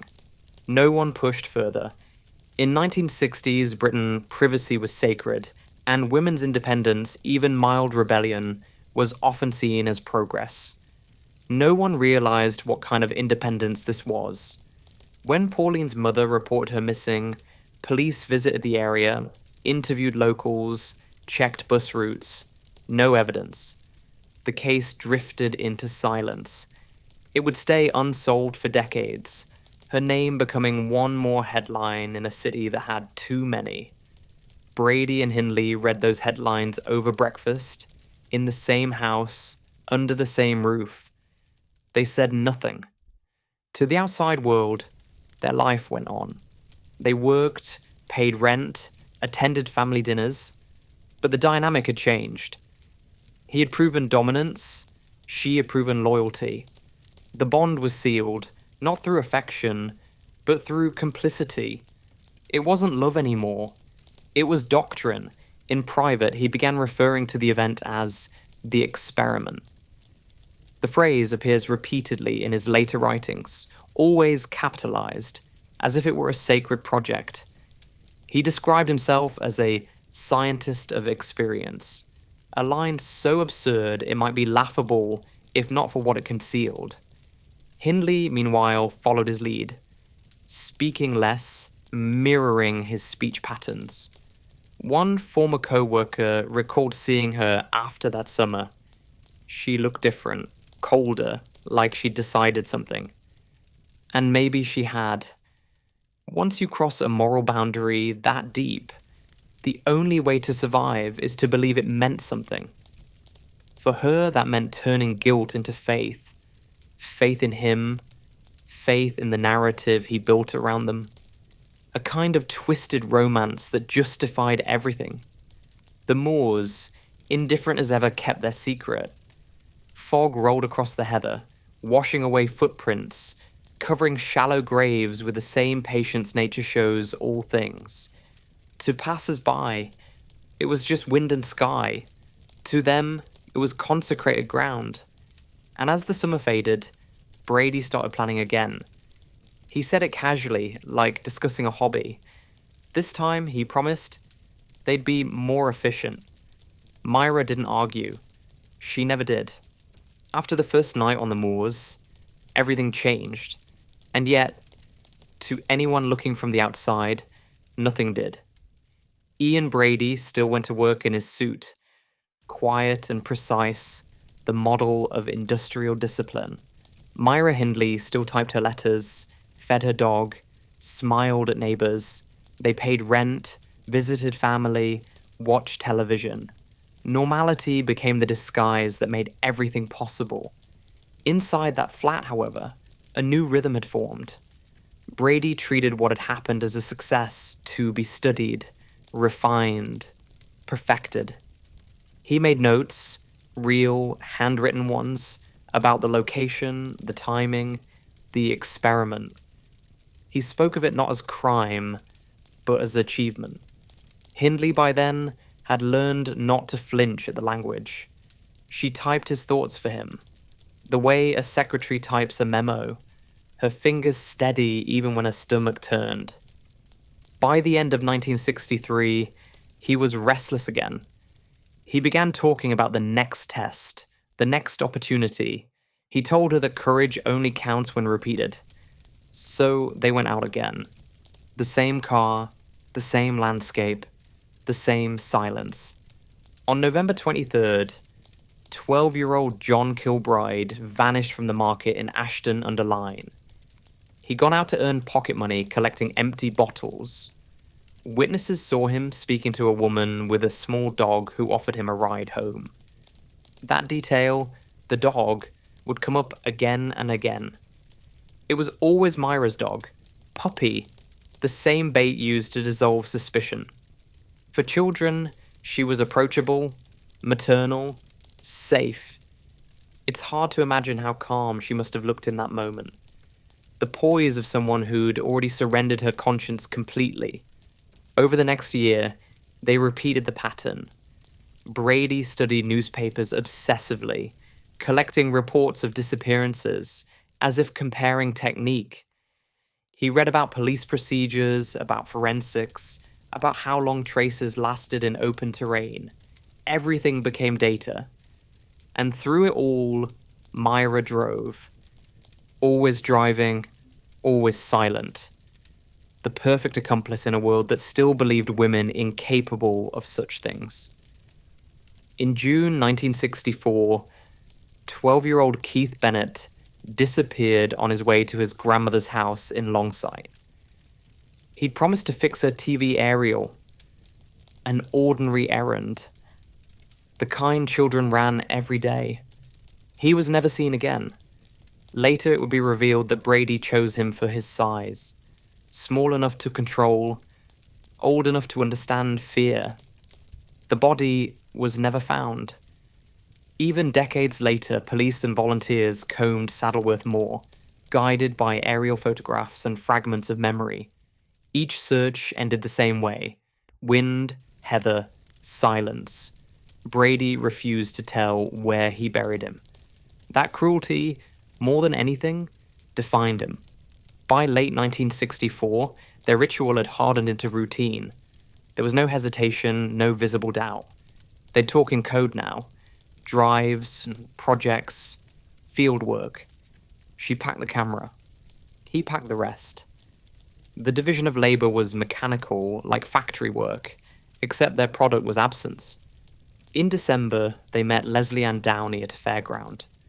She was 10. The smallest, the youngest. The one who should have triggered any remaining trace of conscience. But the conscience was gone. The cruelty was deliberate, sustained, methodical. Evidence later recovered showed not rage, not impulse, but planning. It was the ultimate proof that the line between fantasy and reality had vanished. Throughout 1965, they lived as if untouched by consequence. Neighbors described them as polite, quiet, the kind of people who minded their own business. They attended family dinners, posed for photos, took the dog for walks. In those photographs, the ones developed later by police, they often stood smiling near shallow dips in the moorland. No one realized at the time that they were standing on graves. The images were ordinary, even cheerful. That's what makes them unbearable now. Brady documented everything. He wrote pages of notes, part diary, part manifesto, half genius and half madness. He quoted Nietzsche about beyond good and evil, underlined phrases about domination, scribbled diagrams of the moors. It wasn't chaos, it was choreography. Each entry proof that this was not an accident of madness, but a practice of will. Hindley, for her part, wrote little. Her diary shrank to simple observations. Went to work, drove out, came home, no context, no emotion. It's as if she'd learned to narrate her life like someone else's. By then, the moors had become their confessional. Brady felt safe there, invisible. He called the landscape pure, as if its emptiness absolved them. In one later interview, he said, "It was beautiful. No one could hear a thing." The remark was so casual that even seasoned detectives struggled to process it. That indifference, not rage, not passion, was what chilled them most. And yet, for all their precision, for all their calculation, They were never as clever as they believed. Every ritual leaves residue, every pattern leaves a trail. The arrogance that kept them calm would also be their undoing. But that was still to come. For now, they drove home through the fog, windows cracked, radio low, just two ordinary figures returning from another night in the countryside, while 5 families waited in houses that never slept again. Behind the closed door of number 16, Wardlebrook Avenue, the world stopped making sense. Outside, Hattersley was quiet. A new housing estate meant to symbolize post-war optimism. Fresh paint, fresh families, the hum of televisions in identical living rooms. Inside, the curtains were usually drawn. The dog barked sometimes. The rest was silence. The couple who lived there seemed respectable enough. Myra Hindley, 23, neat, blonde, always polite to neighbors. Ian Brady, 27, well-dressed, distant, the sort of man who read too much. They didn't socialize much, but no one thought it strange, not in an era when privacy was still considered a virtue. If anything, they looked aspirational. A young couple with a car, decent jobs, no children, but plenty of composure. Neighbors would later recall the smell of cigarettes and polish drifting from their open door, the faint sound of classical music, often Wagner, sometimes Mahler. Brady said it helped him think. He wanted their home to feel detached from the world, sterile, controlled, untainted by sentiment. He'd read that the Nazis banned sentimentality because it distracted from purpose. He admired that. The flat was obsessively tidy, bookshelves arranged by topic: Nietzsche, de Sade, Freud, military history. On the wall, framed photographs of Myra, staged, expressionless, almost ritualistic. She wore leather, sometimes a beret, always the same cold gaze. Brady took those photos himself, spending hours perfecting the angles. He called it art. In truth, it was ownership, control disguised as aesthetics. He gave her reading lists and assignments, quoting philosophers until his voice turned sermon-like. She wrote summaries to please him, mimicking his vocabulary. Over time, her own voice disappeared completely. Friends from work noticed she no longer laughed the same way.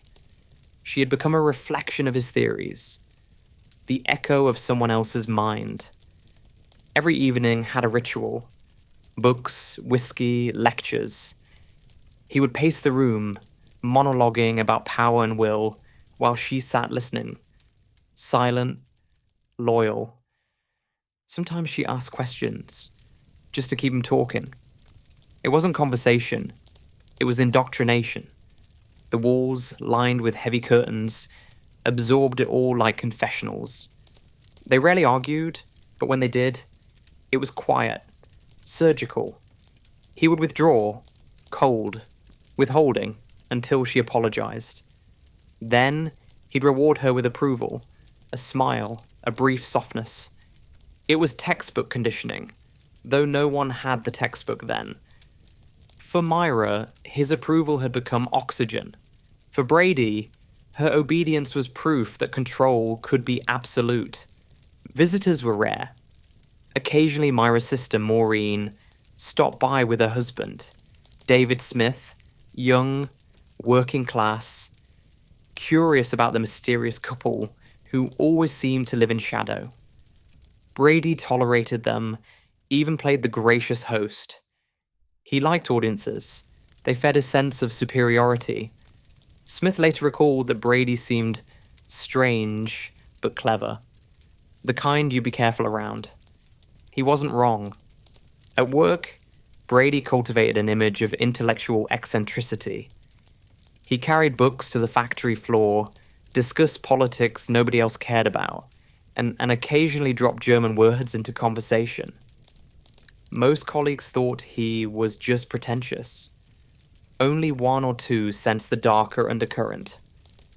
the fascination with domination, the quiet contempt for human weakness.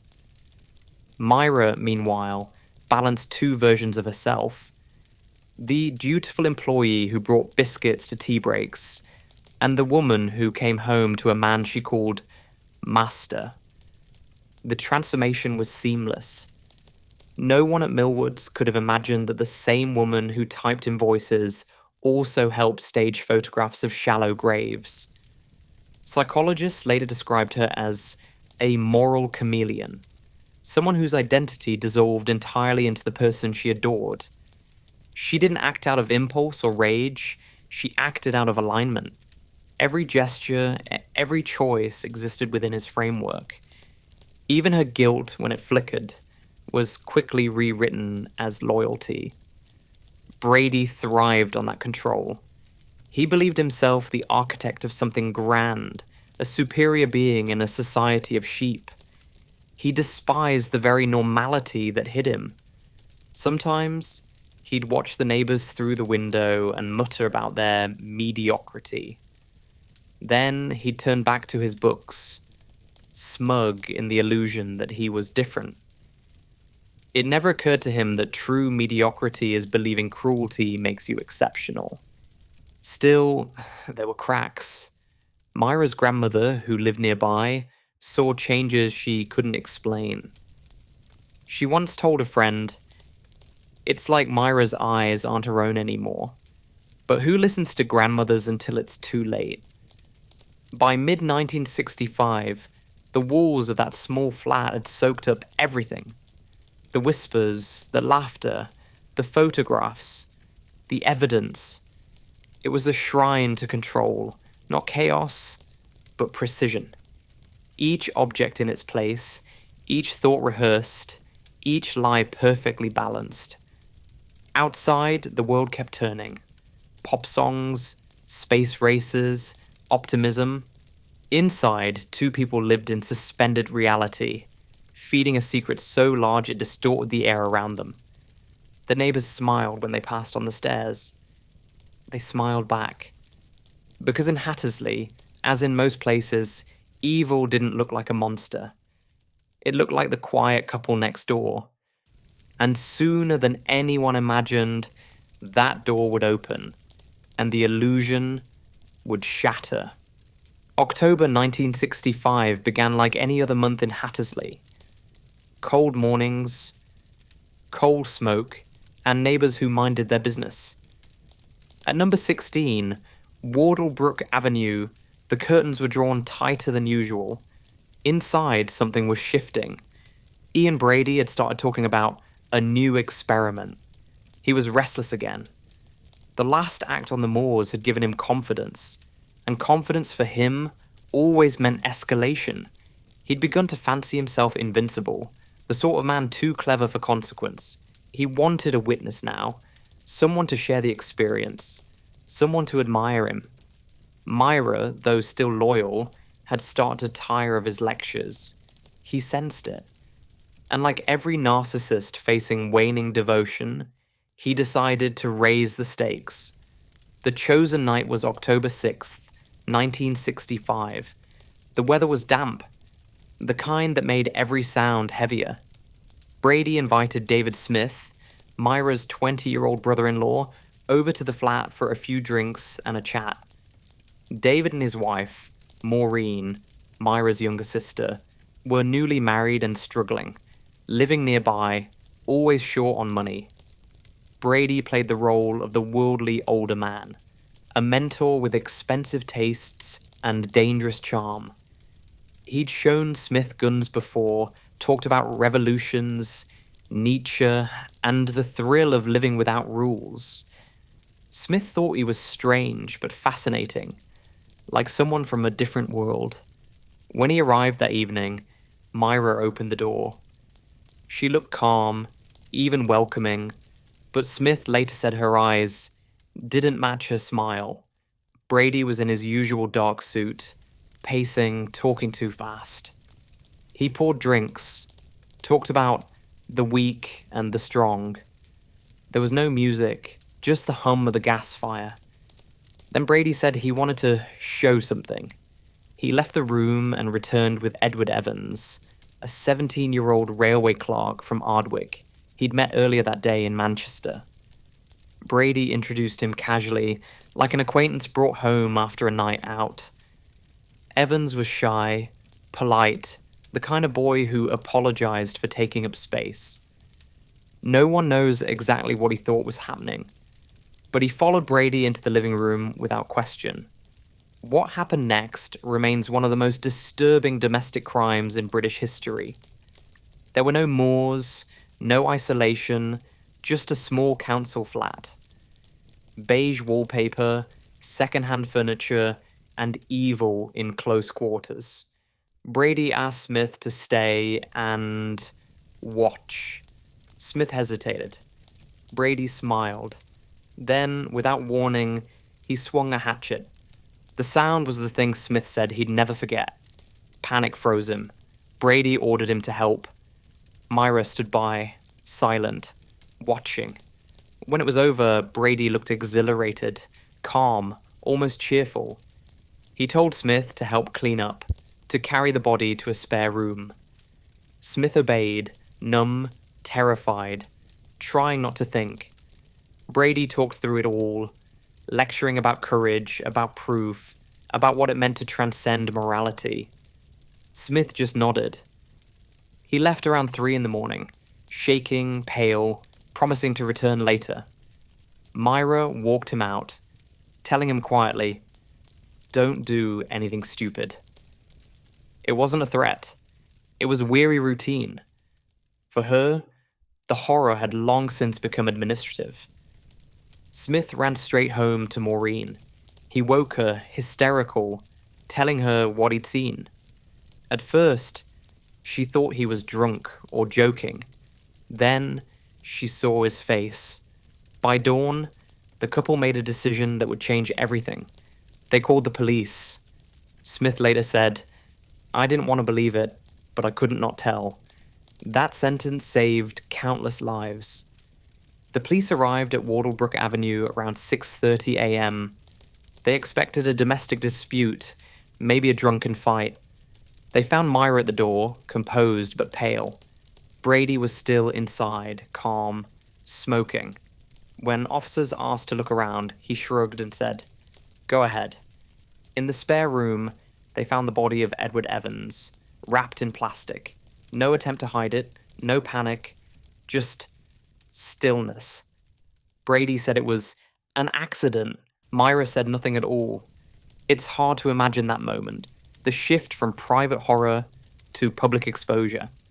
For years, they had operated in silence, their crimes hidden beneath politeness.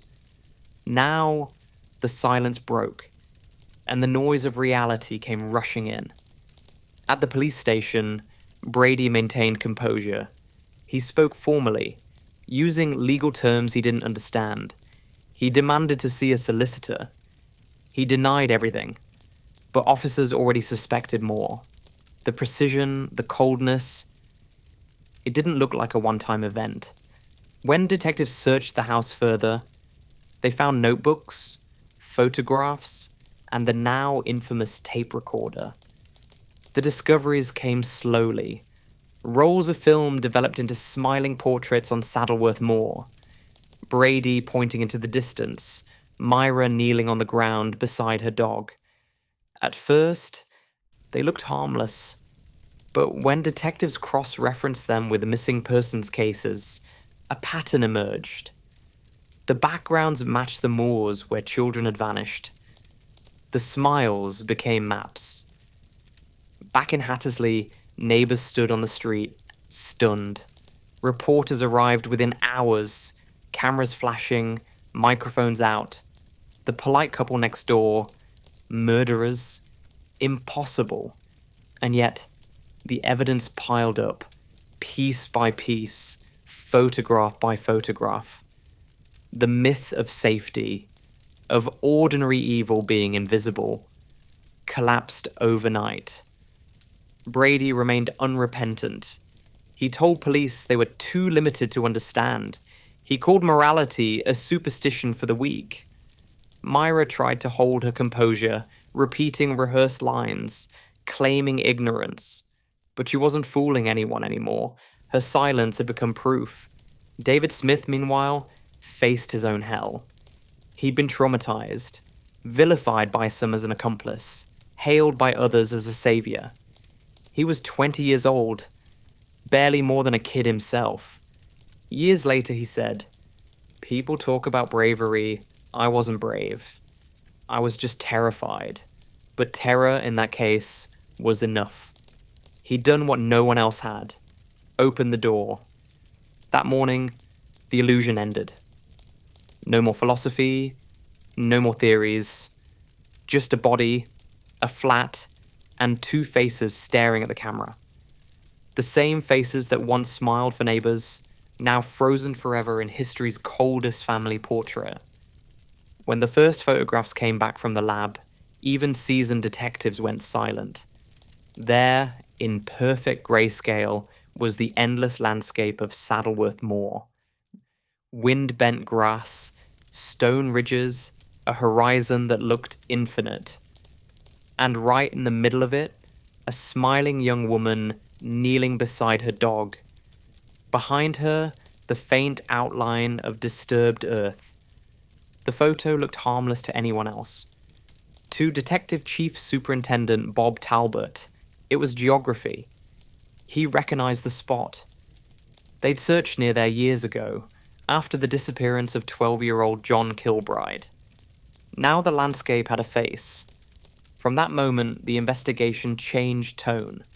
It was no longer about one body in a Hattersley flat. It was about the missing children of Manchester, the ones whose names still clung to lampposts and police reports. Teams were sent to the moors within days. October winds howled through the open land, the kind of cold that stings through gloves.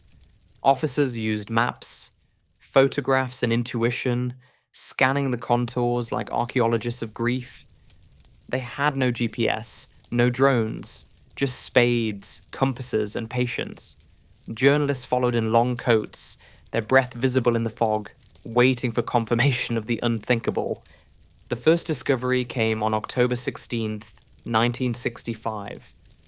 In a shallow grave not far from where Brady and Hindley had been photographed, police unearthed the body of Leslie Ann Downey, 10 years old, still wearing the clothes described in her missing person report.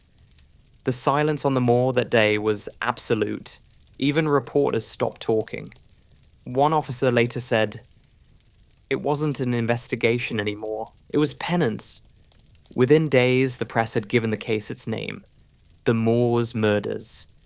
It sounded almost folkloric, as if the landscape itself had participated. And in a way, it had, hiding their crimes under wind and heather for years. As the searches continued, investigators combed through the couple's belongings. Brady's notebooks were obsessive. Coordinates, phrases like total control, and diagrams of the moors drawn from memory. Hindley's diary, in contrast, was chillingly ordinary. Lists, errands, reminders. But then came the tape.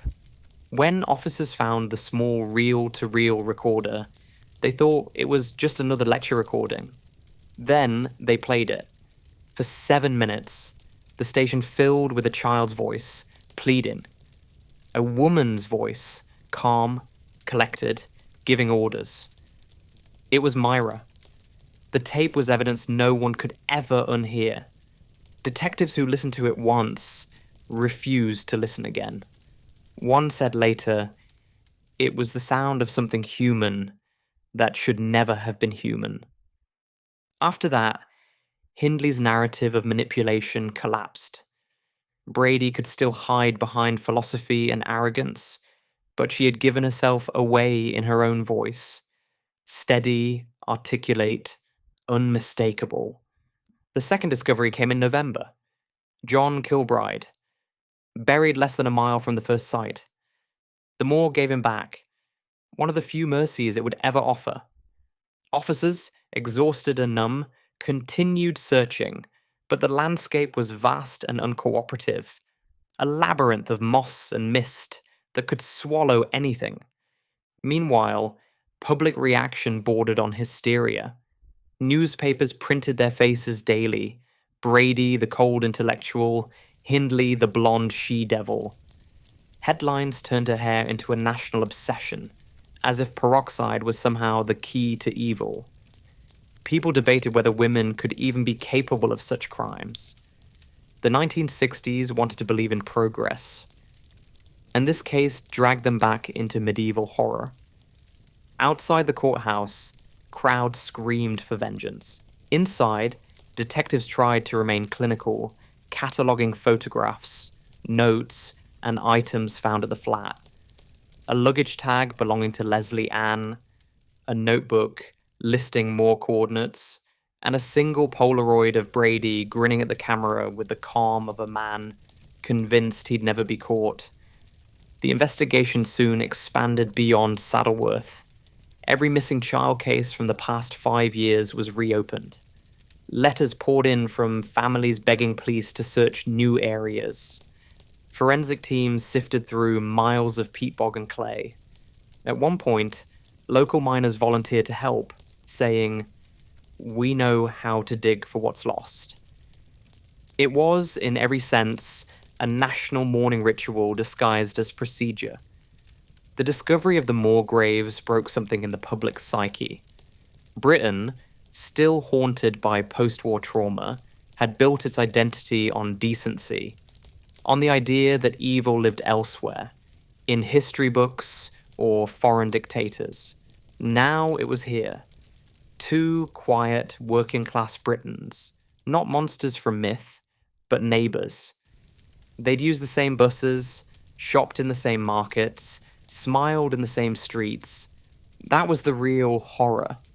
Psychologists brought in to profile the pair called Brady a narcissistic sadist, and Hindley a dependent personality with detached affect. The language was academic, but the reality wasn't.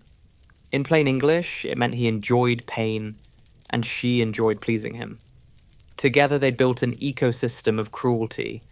When the official search on Saddleworth paused for winter, 5 names were confirmed missing, 2 graves recovered.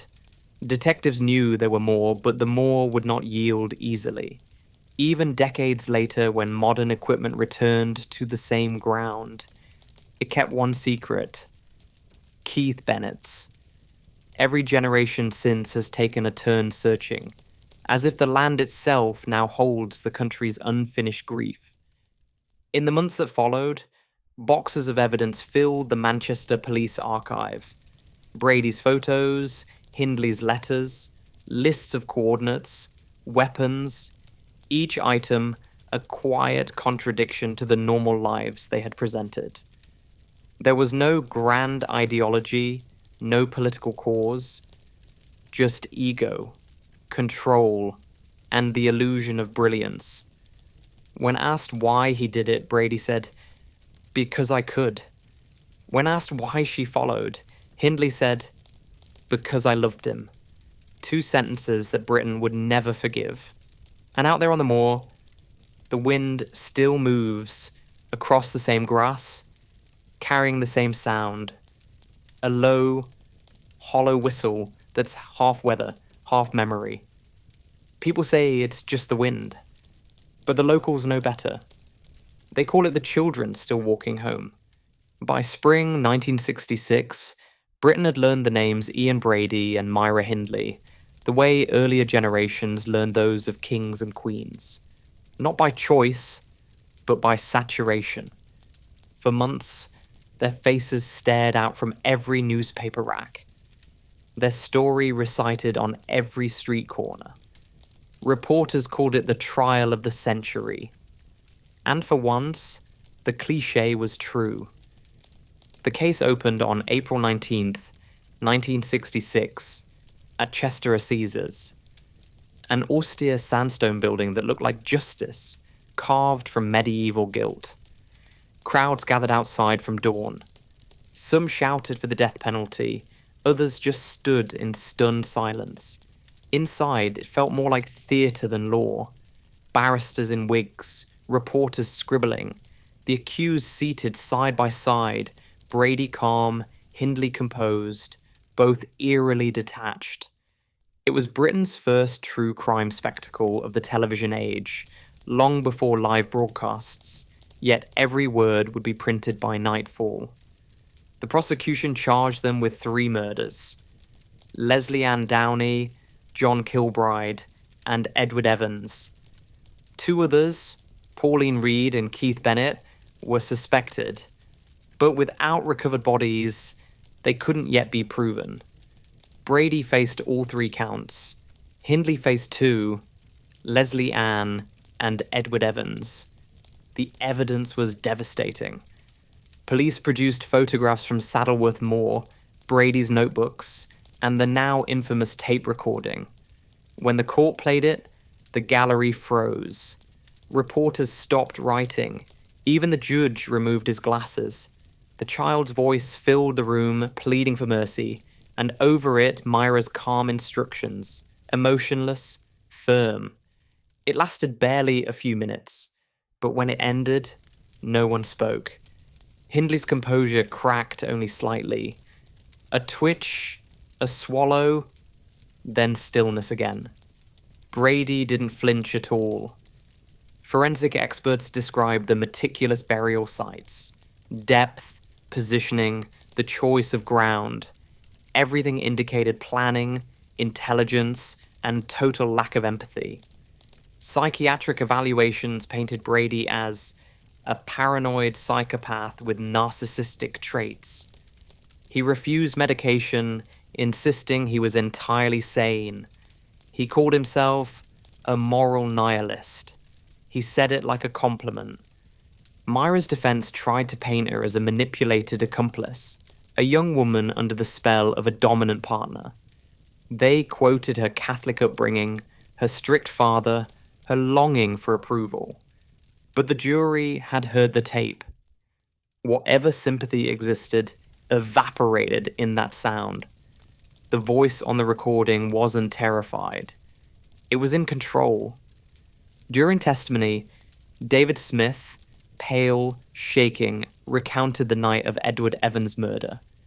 He told the court how Brady struck with the hatchet, how Myra stood by, how she later handed him a towel to clean up the blood. He said she told him, "Don't do anything stupid." The courtroom was silent.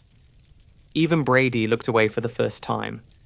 The press, unable to resist myth-making, turned the pair into archetypes. Brady became the devil, Hindley, the devil's disciple. Her peroxide hair became an obsession. Columnists wrote essays about how could someone who looked so ordinary do something so monstrous. No one asked the same about him. Society needed her to be the symbol. He was madness. She was betrayal. It's always the woman who has to explain herself. The trial lasted 17 days. Brady, representing himself part of the time, tried to debate philosophy with the prosecution. He quoted Nietzsche, Dostoevsky, even claimed that morality was a bourgeois invention. The judge stopped him twice, reminding him this was not a lecture hall. Hindley, meanwhile, kept her gaze low, hands folded neatly, occasionally glancing at her mother in the gallery. Her mother wept through most of it. On May 6th, 1966, the jury returned its verdict. It took them just over 2 hours. Both guilty. Brady received 3 consecutive life sentences. Hindley received 2. The judge, Mr. Justice Fenton Atkinson, said, "Words cannot describe the horror of this case, nor the revulsion it has caused throughout the country." Then, in a moment of quiet finality, he added, "You will both spend the rest of your natural lives in prison." Outside, crowds cheered. It was a strange kind of relief, a collective exorcism. People needed the verdict to mean closure, but closure doesn't exist for crimes that redefine horror. For years afterward, the British public would measure all evil against those 2 names. After sentencing, they were separated. Brady went to Durham Prison, later to Ashworth, a high-security psychiatric hospital. Hindley went to Holloway, then later to Cookham Wood. Both claimed appeals, both failed. Neither ever showed genuine remorse. In the months following the trial, Britain changed in small but visible ways. Parents stopped letting children walk home alone. Schools introduced safety talks. The word Moors itself became shorthand for terror. The case broke through the polite denial of the 1960s. The idea that horror was something that only happened in films or foreign countries. It was here, in a council flat, under the rain, with neighbors who said they seemed nice. Psychologists began studying the case as a phenomenon of shared psychopathy, a dynamic where dominance and devotion merge into mutual delusion. Forensic psychology as a discipline grew from it. So did Britain's appetite for true crime as collective catharsis. The press had found a formula: monsters sell. And in the years that followed, every serial killer story would echo this one. The calm voice, the ordinary face, the suburban setting. In prison, Brady refused interviews for years, communicating only through essays, pages of pseudo-intellectual musings on control, cruelty, and human nature.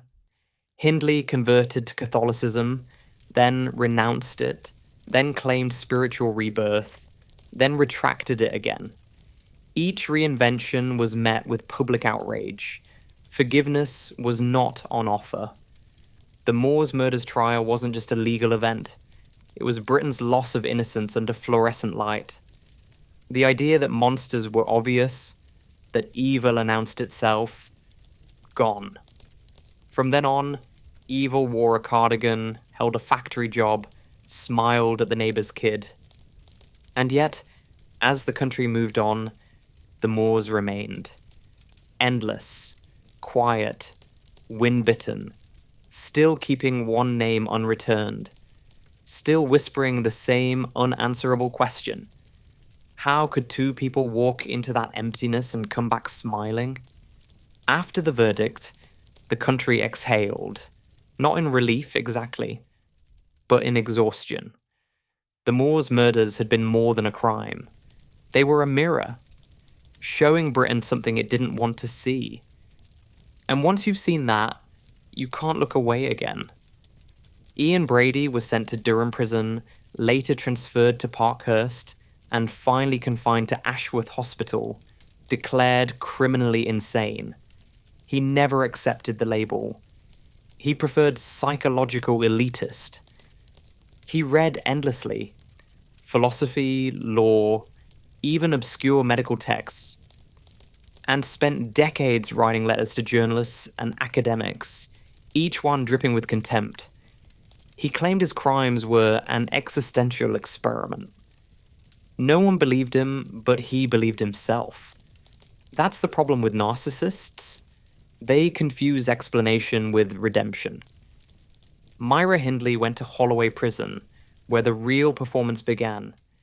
She cut her hair, wore glasses, joined Bible study, wrote contrite letters to priests. The tabloids called it the Redemption Act. Some guards said she was genuinely remorseful. Others said she was rehearsing empathy. Either way, the public wasn't buying it. To them, she wasn't just a murderer. She was proof that femininity could deceive. The blonde hair had become mythology. Even decades later, people still spoke of that face as if it had personally betrayed them.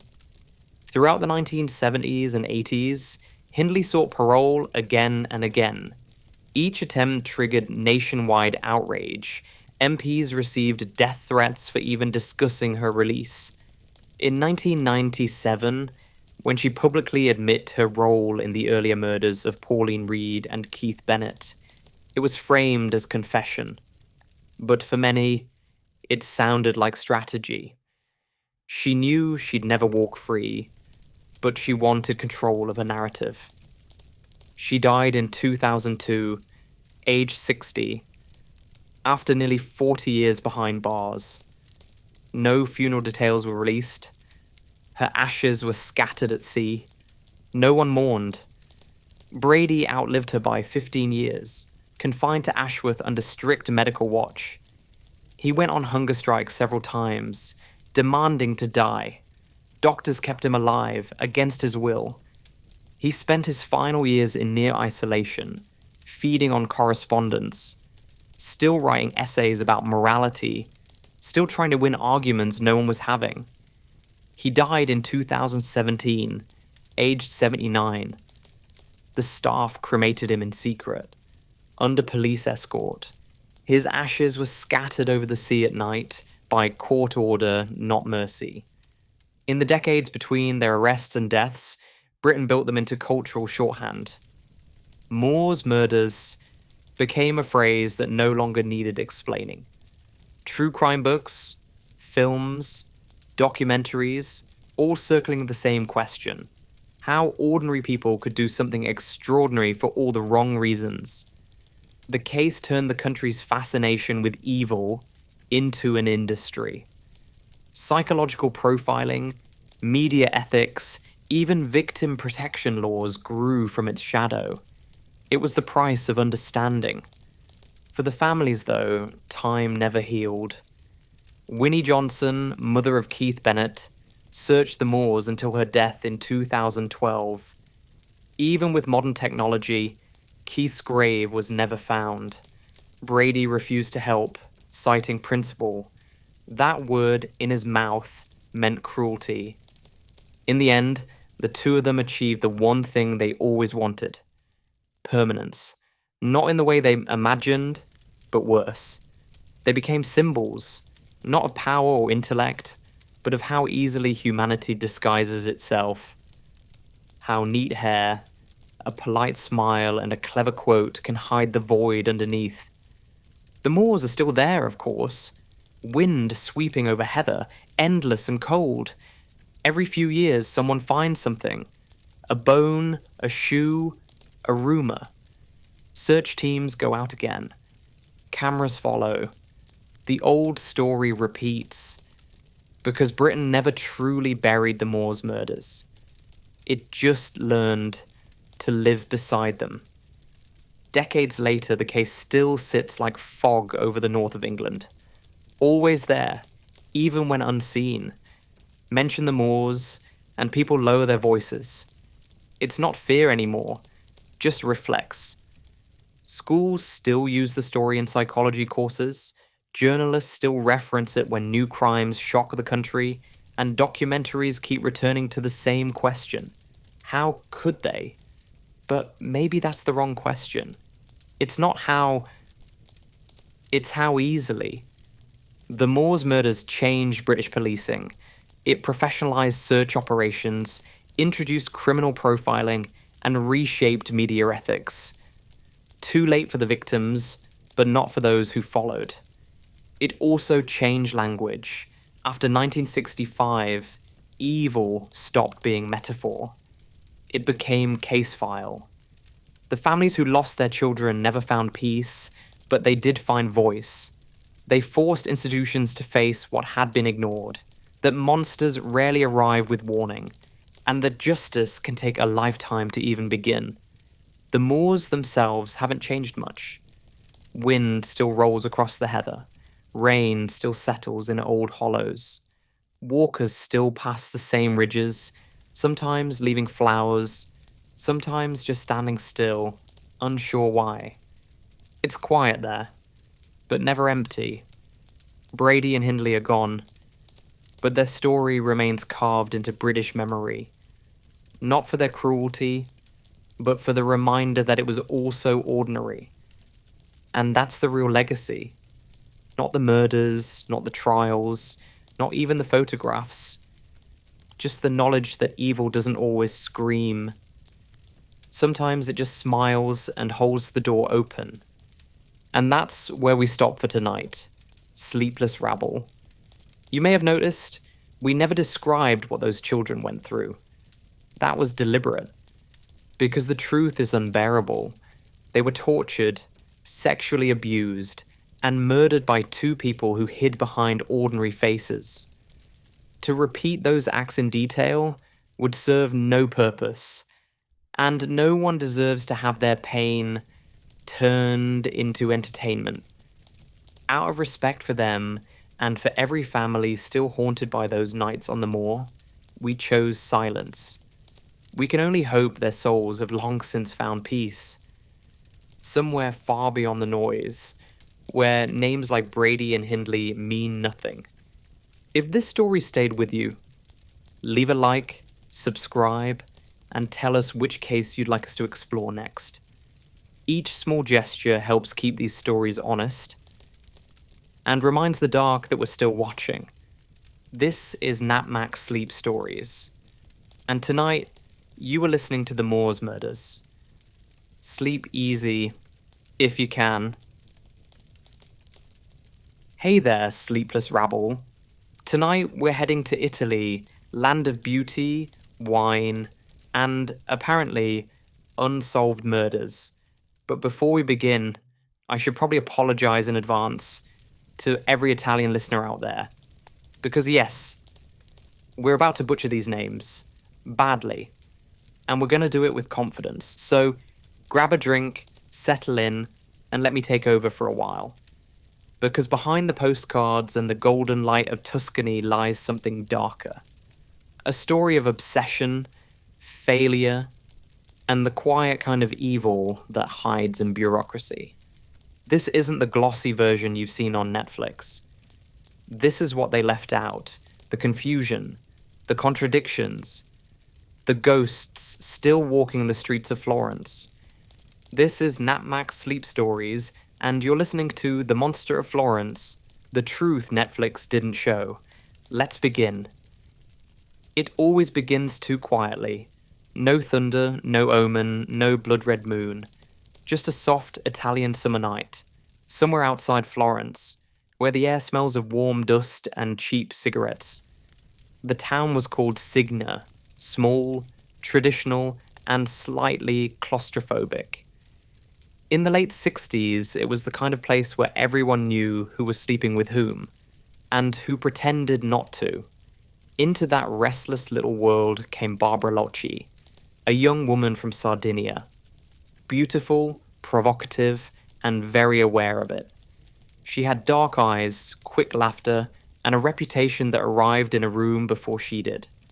Her husband, Stefano Mele, was also Sardinian, though the two might as well have come from different planets. He was quiet, suspicious, poorly educated, and unlucky enough to love a woman who refused to play the part assigned to her. Barbara's boredom turned quickly into rebellion. She had lovers, not rumours, not gossip, actual lovers, and Stefano knew it. The entire Sardinian community in Tuscany knew it. People whispered about her at the baker's and the bar, and Stefano walked through town pretending not to hear. By that summer, Barbara's latest affair was with Antonio Lobianco, a 29-year-old mechanic from Prato. Antonio was married too, but that never stopped anyone in this story. They met at the cinema, in cafes, sometimes right under Stefano's nose. Everyone saw it. Nobody intervened. Italy in the 60s was built on secrets. Everyone had one, and nobody thought theirs would get them killed. On the evening of 21st August 1968, Barbara told her husband she was taking their 6-year-old son Natalino to see a film in Florence. Stefano didn't argue. Maybe he was tired. Maybe he didn't care anymore. Barbara met Antonio outside the theatre, her little boy in tow. They bought tickets, watched the movie, and when the lights came up, they drove away together in Antonio's white Alfa Romeo Giulietta. The roads outside Signa were quiet, lined with vines and olive trees. They found a secluded spot, the kind of place couples used when they needed privacy from a world full of neighbours. The car doors closed, the night settled, and the only sound was the low chirp of crickets. Then the gunfire began. 8 shots, fired through the windows with mechanical precision. A .22 Beretta pistol using Winchester cartridges marked with an H, a detail no one paid much attention to yet, but one that would later haunt every investigator in Tuscany. Barbara and Antonio died instantly. Their son Natalino, asleep in the back seat, woke up to the smell of blood and gasoline. He climbed out of the car barefoot, walked alone through the dark fields for nearly 2 kilometers, and knocked on a stranger's door. "My mummy and her friend are dead in the car," he said. A child delivering the first report of what would become Italy's longest nightmare. When the police arrived, they did what police do best. They chose the simplest answer. A jealous husband. A cheating wife. A family tragedy. The press called it a crime of passion. No one asked why a jealous husband would bring his own child along to murder his wife, or how he managed to vanish into the countryside without a car. Logic was optional. What mattered was closure. Stefano Mele was arrested within days, questioned, intimidated, and ultimately broken down into the kind of confession investigators love. Confused, inconsistent, but convenient. He said he'd shot them. Then he said he hadn't. Then he blamed Barbara's other lovers, the Sardinian Vinci cousins, who also had reasons to hate her. Then he changed his mind again. Each version contradicted the last, but the authorities stopped listening once the headline was printed. A poor man, betrayed, humiliated, and now confessing. Perfect. He was convicted and sentenced to 14 years in prison. Florence breathed out. Another messy domestic story wrapped up. The journalist went home, the police moved on, but something about that night didn't fit. Not even then. The precision of the shooting. The calmness of it. The missing weapon that was never found. The way the bullets were grouped tightly, like someone who had practiced. And the confession that bent and twisted depending on who was in the room. Still, no one wanted complexity. It was 1968. The country had enough problems without inventing monsters. So that's where the story stayed for years. A murdered wife, a convicted husband, and a child who saw too much. On paper, it was all neatly solved. Except the wife was dead. The husband's story kept collapsing, and the gun, that little .22 Beretta with its peculiar Winchester H-stamped bullets, was still out there, waiting to speak again. 6 years passed. Italy changed, new music, new politics, new hairstyles, but one thing stayed the same. No one in Florence remembered Barbara Locci anymore. Her husband, Stefano Mele, was still sitting in prison, serving his sentence for a murder most people considered closed. He was quiet, docile, and by all accounts, a model inmate. Case forgotten. Until the night of the 14th of September, 1974. The setting couldn't have been more ordinary. A gravel lane near Borgo San Lorenzo, north of Florence. 2 young lovers, Pierontini and Pasquale Gentilcore, parked their Fiat 127 in the dark. Then came the same sound that had shattered Signa years earlier. 8 crisp gunshots from a .22 Beretta. Both victims were killed instantly. When investigators arrived, they recognized the scene, or at least their subconscious did. 2 bodies, a parked car, a quiet lane, and bullet casings marked with the tiny Winchester H stamp. No one said it out loud yet, but the phantom from 1968 had returned. At first, police resisted the connection. Bureaucracies don't like ghosts. Linking the crimes meant admitting that they'd convicted the wrong man 6 years earlier. So, for a while, they treated the Borgo San Lorenzo murders as a new case. But ballistics don't care about pride. The forensics came back identical. Same weapon, same cartridge type, same firing pattern. Cold, deliberate, almost professional. And so, quietly, the police reopened the old Signa file. Stefano Mele once again became a problem. He was interrogated in prison, asked if someone else had access to the gun, if he had accomplices, if maybe a jealous cousin had helped him. Mele mumbled, contradicted himself, named names, then withdrew them again. It was the same dance all over. The Sardinian circle, men like Salvatore Vinci, Francesco Vinci, and others who'd once courted Barbara, were dragged back into questioning. For months, Florence's newspapers printed their names like a revolving carousel of suspects. And yet, none of them fit. Each had an alibi, and none could explain how a gun locked away since 1968 had reappeared in 1974. Then, in 1978, it happened again. Stefania Pettini and Giovanni Foggi, both young and very much in love, were found murdered in their car near Scandicci. The same gun, the same bullets. But this time, something new. Something uglier. Stefania's body showed signs of mutilation. Post-mortem cuts made with surgical precision. It was no longer just a killer. It was a performance. That changed everything. The investigators, who had spent years convincing themselves the murders were random crimes of passion, were suddenly forced to admit they had a serial killer. And not just any killer, one who stalked couples, used the same weapon, and escalated in brutality. Florence began to whisper a new name, Il Mostro, the monster. By the early 1980s, those whispers became headlines. The Italian tabloids couldn't resist the symmetry. Lovers in cars, summer nights, moonlit vineyards. It was the perfect Gothic postcard, if you ignored the blood. Every few years, the same story repeated.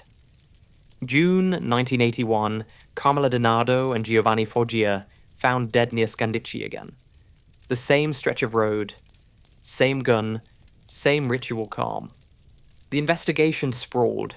New teams, new theories, endless press conferences full of cigarette, smoke and frustration. Each time, the evidence pointed to a ghost with perfect aim and no fingerprints. And the pattern deepened. Always couples, always cars, always isolated rural lanes within an hour of Florence. The killer waited until the lovers were distracted, then fired through the windows, fast and precise. He never left tracks.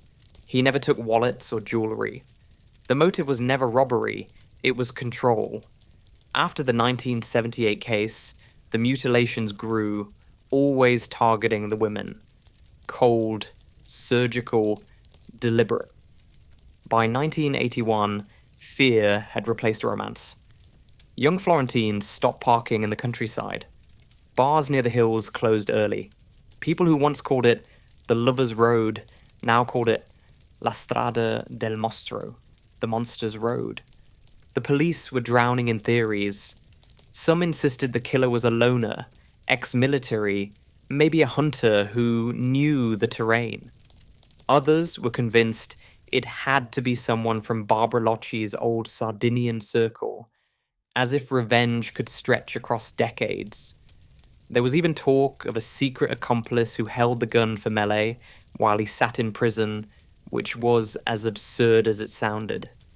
Every time investigators reached a dead end, they invented a new suspect to fill the gap. At one point, they dragged Francesco Vinci out of his house at dawn, waving ballistics charts and speculation. The poor man spent months in custody before the case against him dissolved into thin air. The only consistent character in this story was the gun. The quiet, patient Beretta that kept turning up at every scene, as if mocking them. Florence, of course, reacted like Florence always does, with drama. Some blamed black magic. Others blamed the police. Everyone blamed the press. By the late 70s, the city's cafes buzzed with theories. A jealous ex-lover, a hunter with a grudge, a satanic sect, maybe even someone inside the police itself. When people are afraid, imagination becomes a survival instinct. But beneath all that noise, the pattern was simple. The same weapon, the same bullets, the same darkness returning again and again. And so, 6 years after Barbara Locci's death, Florence learned an uncomfortable truth. The monster of Florence wasn't born in 1968. He just needed time to get better at what he did. Because by 1981, the murders had evolved into something colder. The gunman had become methodical, confident, almost ritualistic. Each killing felt rehearsed, each scene carefully arranged, and the police, armed with nothing but theories, were already a decade behind. What they didn't know yet was that the killings would continue for another 4 years, and that the monster they were chasing wasn't one man at all. Or maybe it was. But that's the problem with monsters. They never look like what you expect. By the early 80s, Florence had run out of explanations. Every summer brought another pair of lovers found dead in their car. The same neat geometry of bullets, the same eerie calm. The investigators began to speak of a signature, a technical term that sounded almost artistic, as if murder were just another Italian craft perfected over time. That signature was everywhere. The same .22 Beretta pistol firing the same Winchester H cartridges. The shooter always approached from the left, fired through the glass, reloaded methodically, and vanished into the dark. No footprints, no tire tracks, no fingerprints, just the faint smell of cordite and the body of a young woman, positioned with strange care. The forensic experts, periti ballistici like Zuntini and later Castiglione and Spampinato, began comparing casings from every scene. When they placed the shells under a microscope, the marks lined up like fingerprints from the same metallic hand. Each casing had a microscopic scar in the same place, a subtle indentation that proved all of them had been fired by one weapon. One gun across more than a decade. The implication was chilling. The killer had never stopped. And then came the mutilations. The first time in 1978, it might have looked like rage. By 1981, it looked like ritual. The killer no longer just shot his victims, he took something with him. Always from the women, always with surgical precision, as if anatomy were part of the performance. Pathologists spoke carefully, but the message was clear.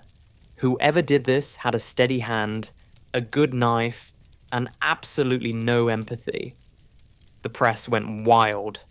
"Florence has a Jack the Ripper," one headline screamed. Reporters swarmed the Tuscan hills, photographing every lonely dirt road and calling it the killer's path. Romance was dead. Every parked car was a potential coffin.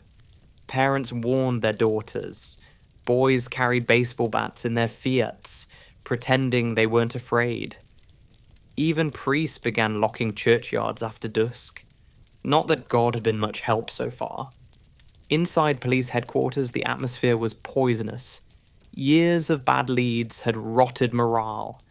The same investigators who'd once closed the 1968 Cigna case now faced the humiliating fact that their jealous husband theory was collapsing. Because that jealous husband, Stefano Mele, had finished his sentence and was quietly living in a hostel run by priests near Florence. He swept floors for pocket money, spoke little, and spent his days under the suspicious gaze of everyone who recognized his name from old headlines. The police questioned him again, of course.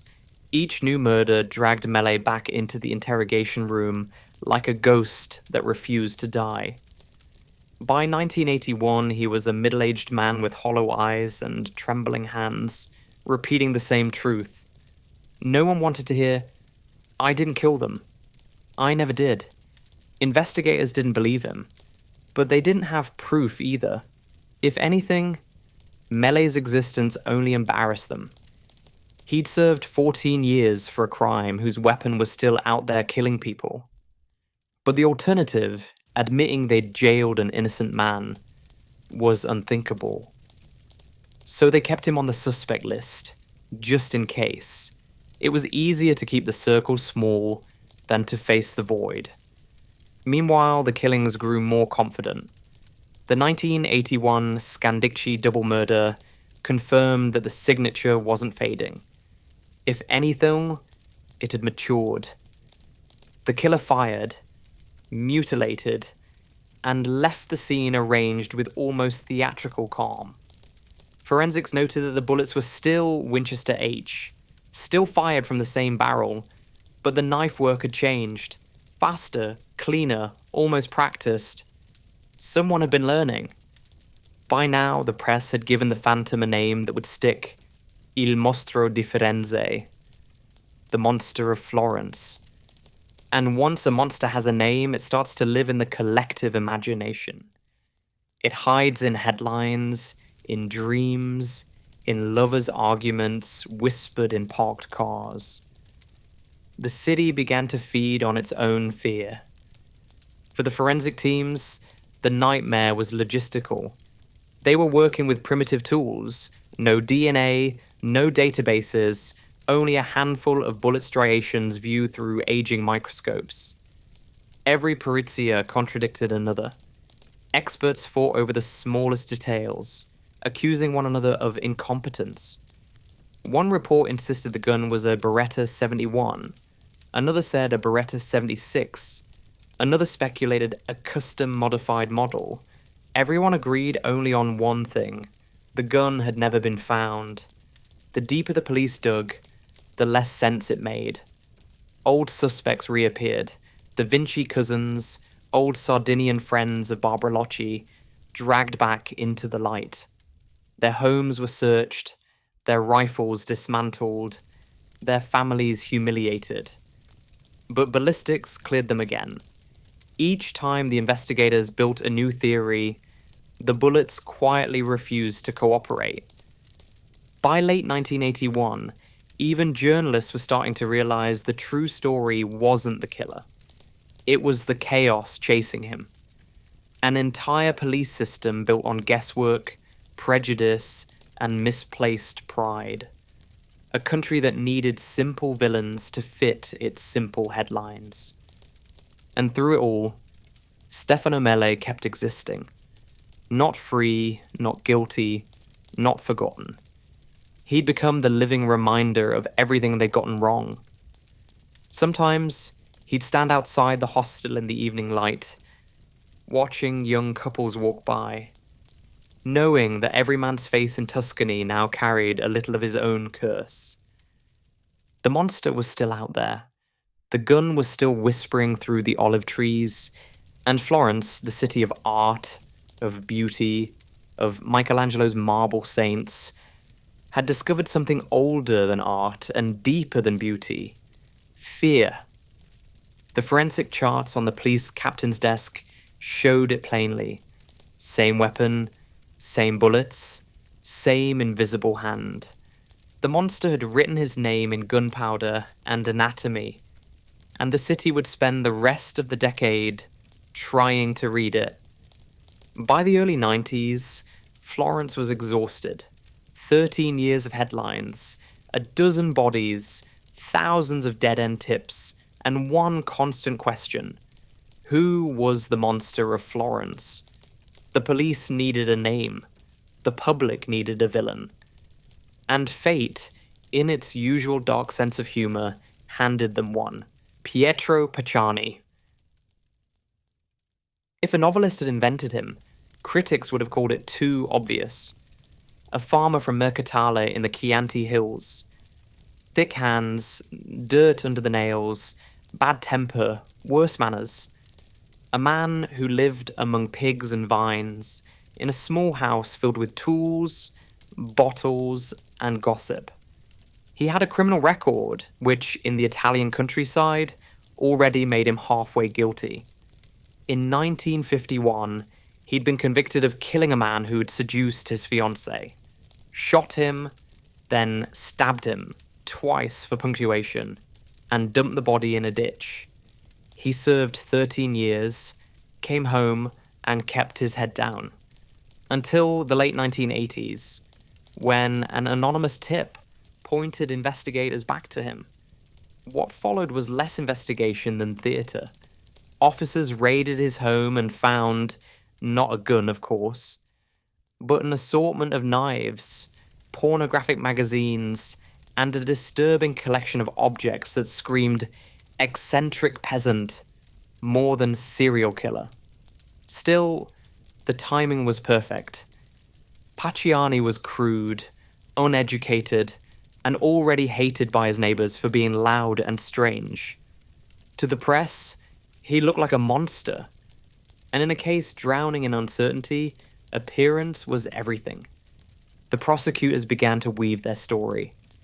They argued that Pacciani was the true face of the monster, a twisted peasant who stalked lovers' lanes in his old Fiat, hiding the gun in a toolbox, returning home before dawn to feed his pigs. The evidence was mostly circumstantial. A few witnesses claiming they'd seen his car near one of the crime scenes, and a .22 cartridge allegedly found in his garden years later.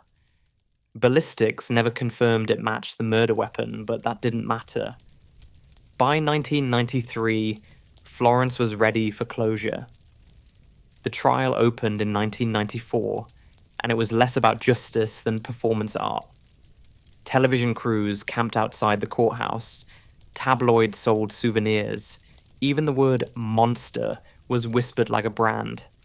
Inside, Pacciani sat in the dock, a stocky figure with a red farmer's face, glaring at the journalists who'd already decided his fate.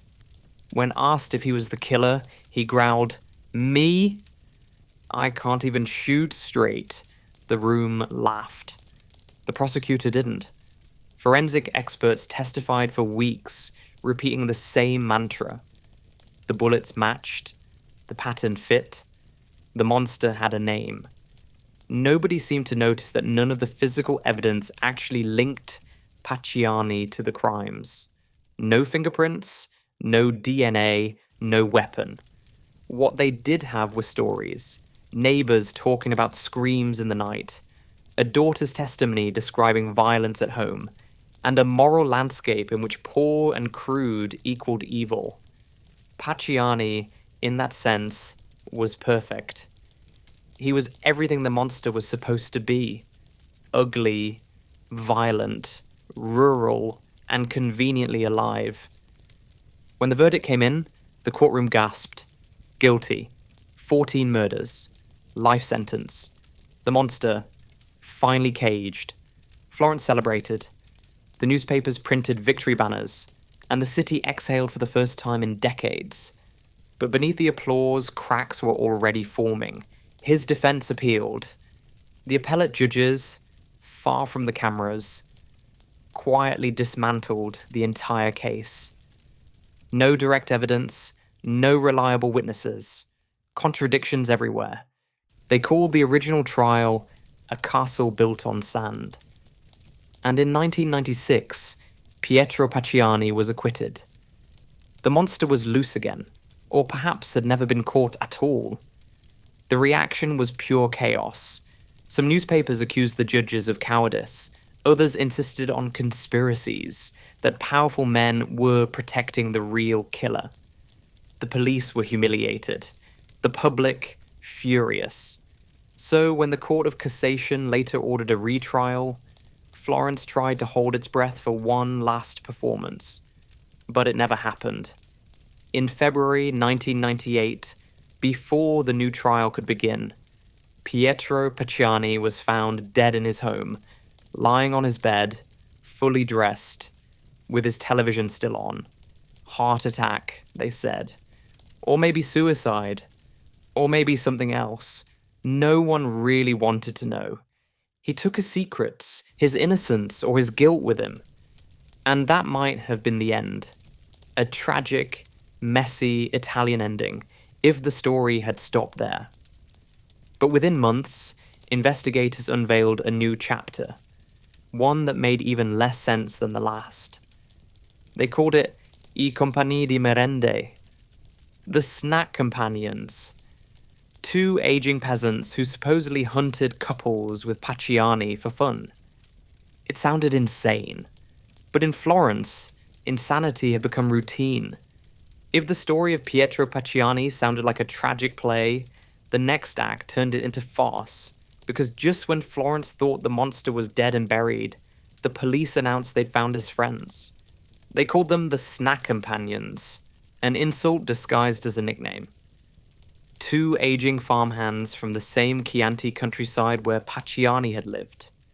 Mario Vanni and Giancarlo Lotti. Old men, barely literate, half-deaf, smelling of tobacco and diesel, the kind of neighbours who talked too much at the bar and believed every rumour they heard.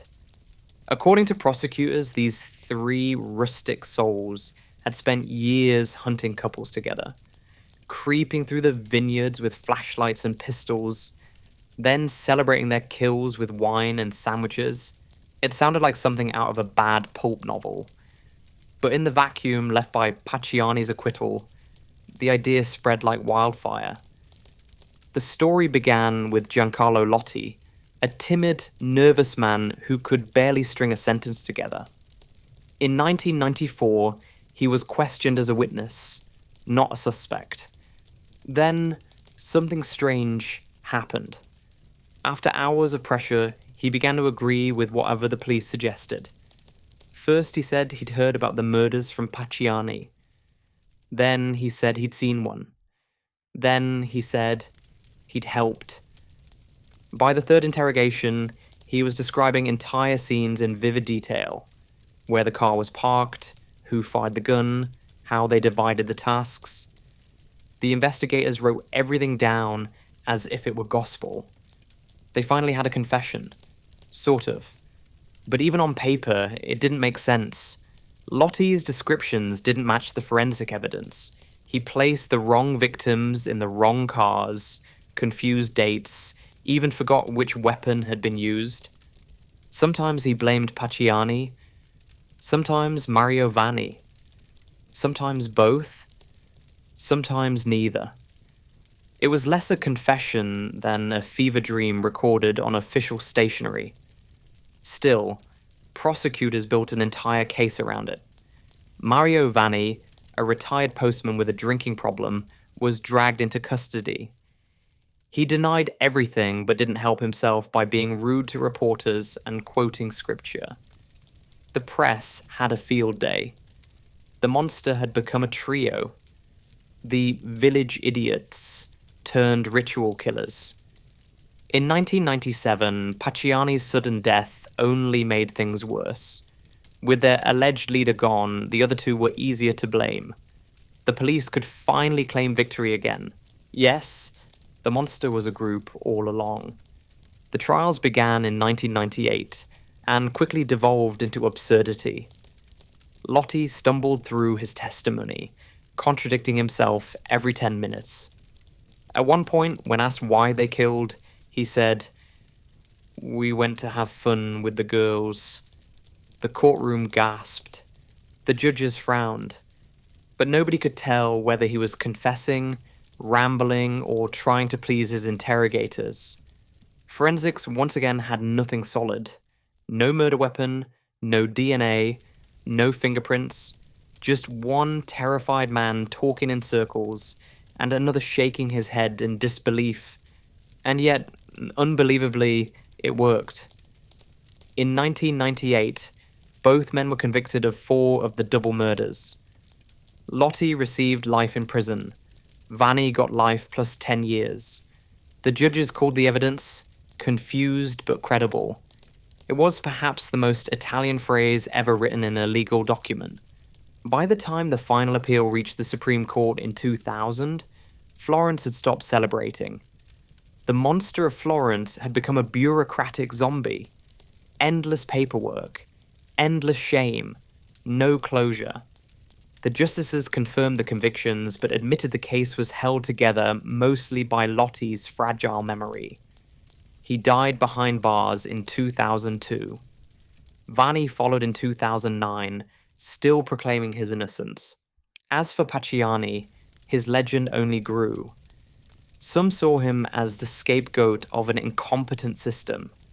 Others insisted he really was the ringleader, that his death had saved the state from further embarrassment. Everyone agreed on one thing: nobody actually knew who the monster was.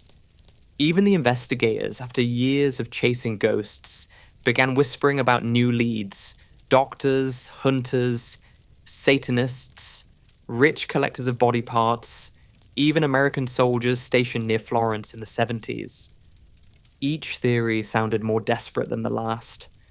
Meanwhile, the real constant, the .22 Beretta and its Winchester H-stamped bullets, remained missing. No one ever found it. Not in Pacciani's house, not in Vanni's, not in any field or well or vineyard. It was as if the weapon itself were the monster, quietly traveling through time while everyone else aged and died around it. By the dawn of the new millennium, the case was officially closed. 2 men in prison, 1 dead, justice, allegedly, served. But the people of Florence didn't buy it. They'd seen too many final verdicts before, and every summer night when the cicadas started their dry electric chorus, the hills still felt uneasy. You could almost imagine the soft click of a safety being switched off somewhere beyond the trees. Because monsters don't end with a sentence. They end when the story finally makes sense. And this one never did. By the early 2000s, the Monster of Florence case should have been history. The suspects were gone, the trials finished, the country tired of hearing about it. But Italy has never been good at letting go of its ghosts. And so, the monster rose again. This time, far from the Tuscan hills, in the quiet heart of Umbria. In 1985, a respected physician named Dr. Francesco Narducci disappeared from his villa near Lake Trasimeno, a place more famous for postcards than police work.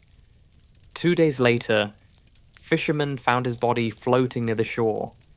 The autopsy declared drowning. The newspapers called it a tragedy. His family buried him in peace. No one connected him to the monster. Not then. Not for 16 years. Then came Giuliano Mignini, a young prosecutor in nearby Perugia with a taste for unsolved puzzles. While reviewing old Florence files, he noticed curious overlaps. Timelines, acquaintances, whispers of money and influence. When he reopened Narducci's death in 2001, the quiet lake began to stir again. The body was exhumed that year, and the new autopsy changed everything. Forensic doctors reported marks around the neck, consistent with the strangulation. It was possible, they said, that Narducci had been dead before he ever touched the water. The finding cracked open the coffin of a case Italy thought it had buried. If the doctor hadn't drowned, then who had silenced him? And why? Prosecutor Mignini built a theory that made the press lean forward in their chairs. He believed Narducci was part of a hidden circle of wealthy professionals who had secretly orchestrated the monster murders. According to his reconstruction, men like Pietro Pacciani were only the rough hands of the operation. Hired executioners serving invisible masters. Their supposed motive: power, perversion, and ritual. It was said that pieces of the murdered women had been collected for ceremonies or traded among the elite as trophies. Nothing about it was proven, but the idea was intoxicating. Italy loves a mystery that smells of sin. The story spread faster than evidence ever could. Tabloids ran headlines about black masses in country villas. Freemasons performing midnight rituals, doctors and judges in hooded robes, television crews camped by the lake, psychics were invited to comment between the weather and the football scores. The country that once produced the Renaissance had discovered a new art form, moral panic. Meanwhile, Narducci's family fought back, insisting that the new autopsy was misread and that his death had been exactly what it first appeared: suicide. Independent pathologists agreed that after 16 years underwater, skin discoloration could mimic bruising. Without the original 1985 report, which had mysteriously vanished, no one could say for sure. Every answer dissolved into another question. But Mignini kept pushing.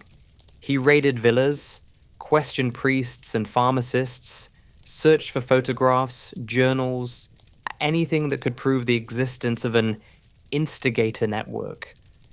What he found was silence and resentment. Doctors lost patients, businessmen lost contracts, reputations collapsed under suspicion that never solidified. The courts grew uneasy. By 2005, the higher judiciary quietly reined him in. His sweeping theory of elite conspirators was dismissed for lack of evidence. The Narducci case was refiled as unresolved. Officially, it was over. Unofficially, it had only just begun to haunt. Because once the seed of doubt is planted, it never dies. People began saying that the body pulled from Lake Trasimeno wasn't Narducci at all. That there had been a swap, a secret burial, maybe even two corpses. Photographs didn't seem to match. Witnesses contradicted each other. No one could prove anything, yet the story refused to sink. By now, the monster of Florence had evolved beyond flesh and bullets. He was no longer a man or even a crime. He was an ecosystem of fear. The murders had become myth. The myth had become business. And every new generation of Italians inherited the same question wrapped in fresh packaging. Who ordered the deaths? And who keeps them alive? The Narducci mystery offered a perfect mirror for a country uneasy with its own institutions. A drowned doctor became the symbol of what everyone already suspected. That power hides rot beneath the marble. And whether or not the story was true mattered less than the fact that it felt true. In a place where beauty and corruption share the same space, fiction and evidence start to look identical. So in Perugia, the monster didn't kill again. He simply changed shape, from a gunman in the fields to a whisper in the corridors of privilege. The police had no new suspects, no weapon, no trail, but the legend breathed on. A story that feeds itself on speculation, immune to truth or closure. And in the end, the only certain fact was still that small, patient gun. The same .22 Beretta that had fired beneath the Tuscan moon. Everything else had become noise, rumors echoing over a lake that never gives up its dead. Because monsters don't disappear in Italy. They just move to another jurisdiction. By the time the Perugia investigation spilled into the headlines, Italy had lost all sense of proportion. The monster of Florence had stopped being one story and become a genre. A living collection of fears, stitched together from superstition, class resentment, and late-night talk shows. Everyone wanted to believe in something bigger than one man with a gun, and when logic runs out, ritual steps in. Between 2002 and 2005, newspapers and TV stations began speaking a new language. Black masses, secret orders, occult sacrifices. Every week brought another theory, sometimes whispered, sometimes shouted. According to prosecutors, there existed a circle of initiates, wealthy professionals who allegedly financed or commissioned the killings. Others expanded the myth even further, claiming there was a market for body parts used in magical rites, a hidden trade running from Florence to Perugia and beyond. It sounded medieval, and perhaps that was the point. Italy has always preferred its villains in robes. Journalists swarmed every village rumored to have a ruined chapel or a missing altar stone. Farmers were questioned about strange bonfires. Priests were asked if their holy water had ever been stolen. Some of the same forensic officers who had once argued about bullet marks now found themselves analyzing melted wax and bits of fabric, trying to decide whether they were evidence of witchcraft or just leftovers from a picnic. The press didn't care which. Satan in the hills, one headline declared. Florence's killers worshipped evil, said another. By then, accuracy was just a detail. The public, already conditioned by years of unsolved horror, swallowed everything. If the monster couldn't be caught, at least he could be explained. And the idea of dark rituals, of ordinary men transformed into beasts by secret ceremonies, gave shape to an anxiety that had been building since the first shots in 1968. Fear always demands symmetry. When crimes are senseless, the explanation must be grand. Yet inside the police archives, reality remained disappointingly small. No occult books, no altars, no recordings of rituals, just more copies of the same ballistic reports, the same old casings, the same weapon nobody could find. But once the idea of Satanism entered the bloodstream, it couldn't be flushed out. Suddenly, every murder across Italy had to be re-examined for ritual elements. Teenagers caught with candles were treated like cultists. Fortune tellers were interviewed as experts. The monster of Florence had become a national template for moral panic. Ironically, many of the people pushing these theories believed they were defending morality. They saw the killings as proof of a spiritual sickness spreading through modern life. Pornography, materialism, the collapse of faith. What they really diagnosed was their own reflection, a country terrified of its changing self. And while politicians promised renewed vigilance, the real work, the hard, boring forensic work, froze under the weight of hysteria. Behind the noise, the original families of the victims faded from view. Parents grew old, evidence degraded in dusty drawers, memories blurred. The focus had shifted from the murdered to the myth. Italy wasn't trying to solve a crime anymore. It was trying to exorcise a feeling. By 2006, the frenzy had burned itself out. The supposed ritual network dissolved in courtrooms. No one was convicted. The grand theories evaporated as quickly as they had formed. But the damage was permanent. Reputations were gone, investigations discredited, and the monster, now less a person than a cultural mirror, survived every fact that disproved him. What began as forensic failure had mutated into folklore, a collective hallucination with a body count. Because when a mystery refuses to end, people start building a religion around it. And that's what happened in Florence and Perugia and every small town in between.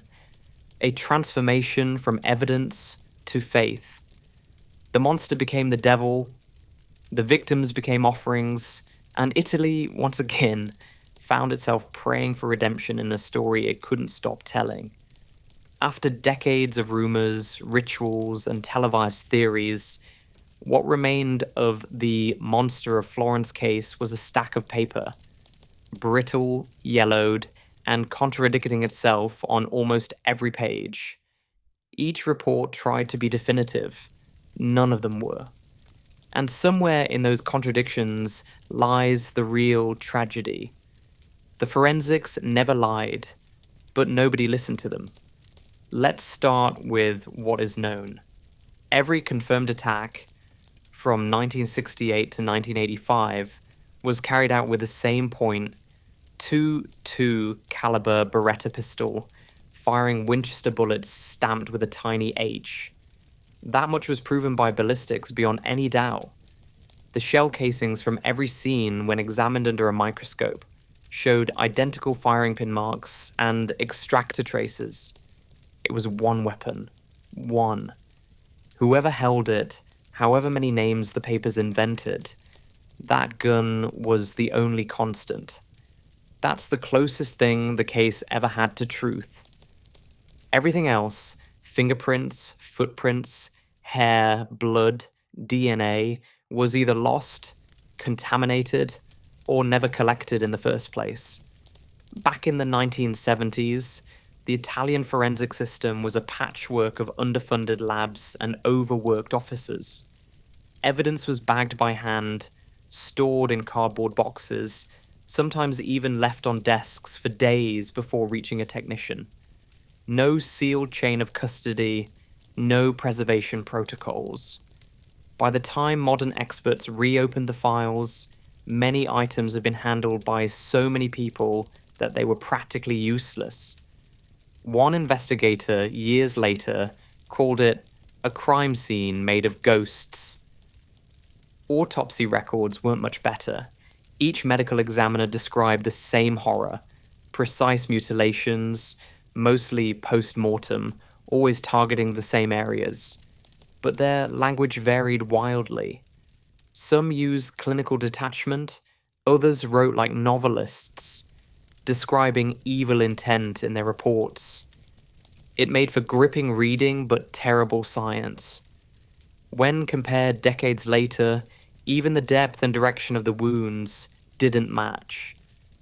And because Italy's medico-legal officers were scattered across the regions, no single database ever unified the findings. In essence, every province had its own version of the monster.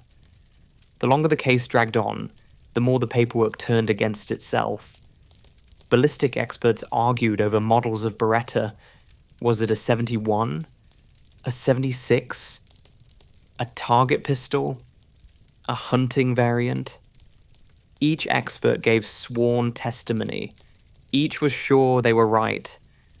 The courts, unable to choose, simply cited them all. By the 1990s, the official record read like a schizophrenic conversation between microscopes. Even the bullets weren't as clean-cut as the newspapers suggested. While all carried the Winchester H mark, not all were manufactured in the same year or batch. Some had slightly different powder loads, suggesting the killer had either hoarded ammunition for years or bought second-hand rounds from multiple sources. That level of patience or obsession made sense for a lone collector. It made far less sense for a supposed group of drunken peasants sharing one gun between them. The forensics didn't support the snack companions theory. They quietly contradicted it. And yet, every time a new interpretation failed, investigators added another layer instead of removing one. The result was a kind of bureaucratic archaeology. Myths buried beneath paperwork, waiting to be dug up and reclassified by the next generation of believers. The few facts that did survive were devastatingly simple. Each couple was attacked at night, in a car, in or near the hills south of Florence.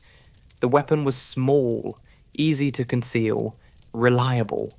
The killer fired fast, reloaded quickly, and left without a trace. In a country obsessed with drama, the monster's methods were almost boring, cold, consistent, mechanical. He didn't want attention. He wanted control. But because Italy prefers theatre to logic, the investigators turned their failure into spectacle. Instead of rebuilding the chain of evidence, they built narratives. Instead of technicians, they hired visionaries. And while the press shouted about satanic symbols and secret rites, the actual gun, the one silent witness to everything, lay somewhere in dust and rust, waiting to be found. By the time modern DNA testing arrived, it was too late. Most biological samples had degraded beyond recovery. The clothing stored in police basements had been exposed to heat, moisture, even mold. The bodies were long buried. Exhumations only confirmed what was already known. Nothing. The last attempt, In the early 2000s, to extract genetic profiles from the original bullets yielded partial sequences too damaged to identify anyone. The gun still spoke the clearest language, and it said nothing. Meanwhile, folklore filled the silence. Tour guides began pointing out monster sites to tourists. Podcasts romanticized the murders as puzzles. Each new medium found its own way to misunderstand the evidence. The real story, one gun, endless incompetence, simply wasn't entertaining enough. What the forensics proved was not who the monster was, but how perfectly human error can feed a legend. Each mistake became another ghost. Each missing file, another haunting. And the deeper you dig into the archives, the more the case begins to sound like its victims. Silenced, misrepresented, and left for others to project their fantasies onto. The monster of Florence didn't survive because he was brilliant. He survived because his investigators were human. And because in Italy, sometimes myth has a better chain of custody than truth. By the late 1990s, the monster case had become a kind of national sport. An open file that anyone with a badge, microphone, or midlife crisis could play. Each decade promised the final answer. Each decade delivered another dead end. The first new lead came from a man who fit the public's image of a monster a little too perfectly.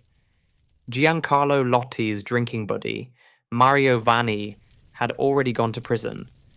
But in the years after his death, old files hinted that someone else had hovered nearby. A retired postal worker named Salvatore Vigilante. He was eccentric, fond of guns, and had once bragged that he knew things. In Italy, that's practically an arrest warrant. In the early 2000s, police searched his home and found ammunition, maps, and, most importantly, a few boxes of .22 Winchester bullets. Instant headlines. Monster of Florence! Case reopened. Forensic testing showed that the cartridges were indeed the same brand used in the murders, but not the same batch, not the same age, not the same microscopic markings. Common coincidence, not smoking gun.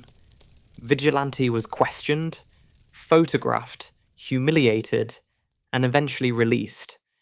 He lived out his life as the latest victim of Italy's favourite ghost story.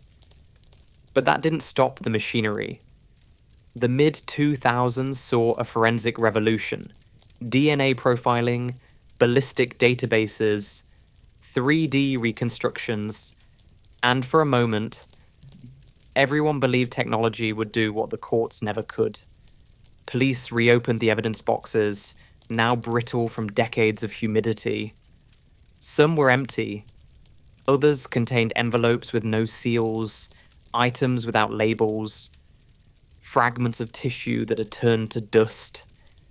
The hope of a genetic fingerprint died in a laboratory refrigerator somewhere outside Florence. Then came the new monster generation. Criminologists raised on Netflix before Netflix even existed. They proposed digital models, geographic profiling, even behavioral algorithms to map the killer's patterns. The results were elegant, colourful, and completely inconclusive. Depending on the algorithm, the monster was a farmer, a police officer, a doctor, or a voyeur living in a van. Essentially, everyone and no one. And still, the gun never appeared. By 2010, the case was rebranded yet again, this time as a cold case, a bureaucratic term that sounds cleaner than unsolved failure. New police units reviewed the archives under fresh acronyms, but it was the same dance. One bullet, no fingerprints, and mountains of photocopies that had lost their signatures to fading ink. Each press conference began with confidence and ended with silence. When the journalists asked whether DNA could finally identify the killer, the lab chief sighed. "We'd need DNA that still exists."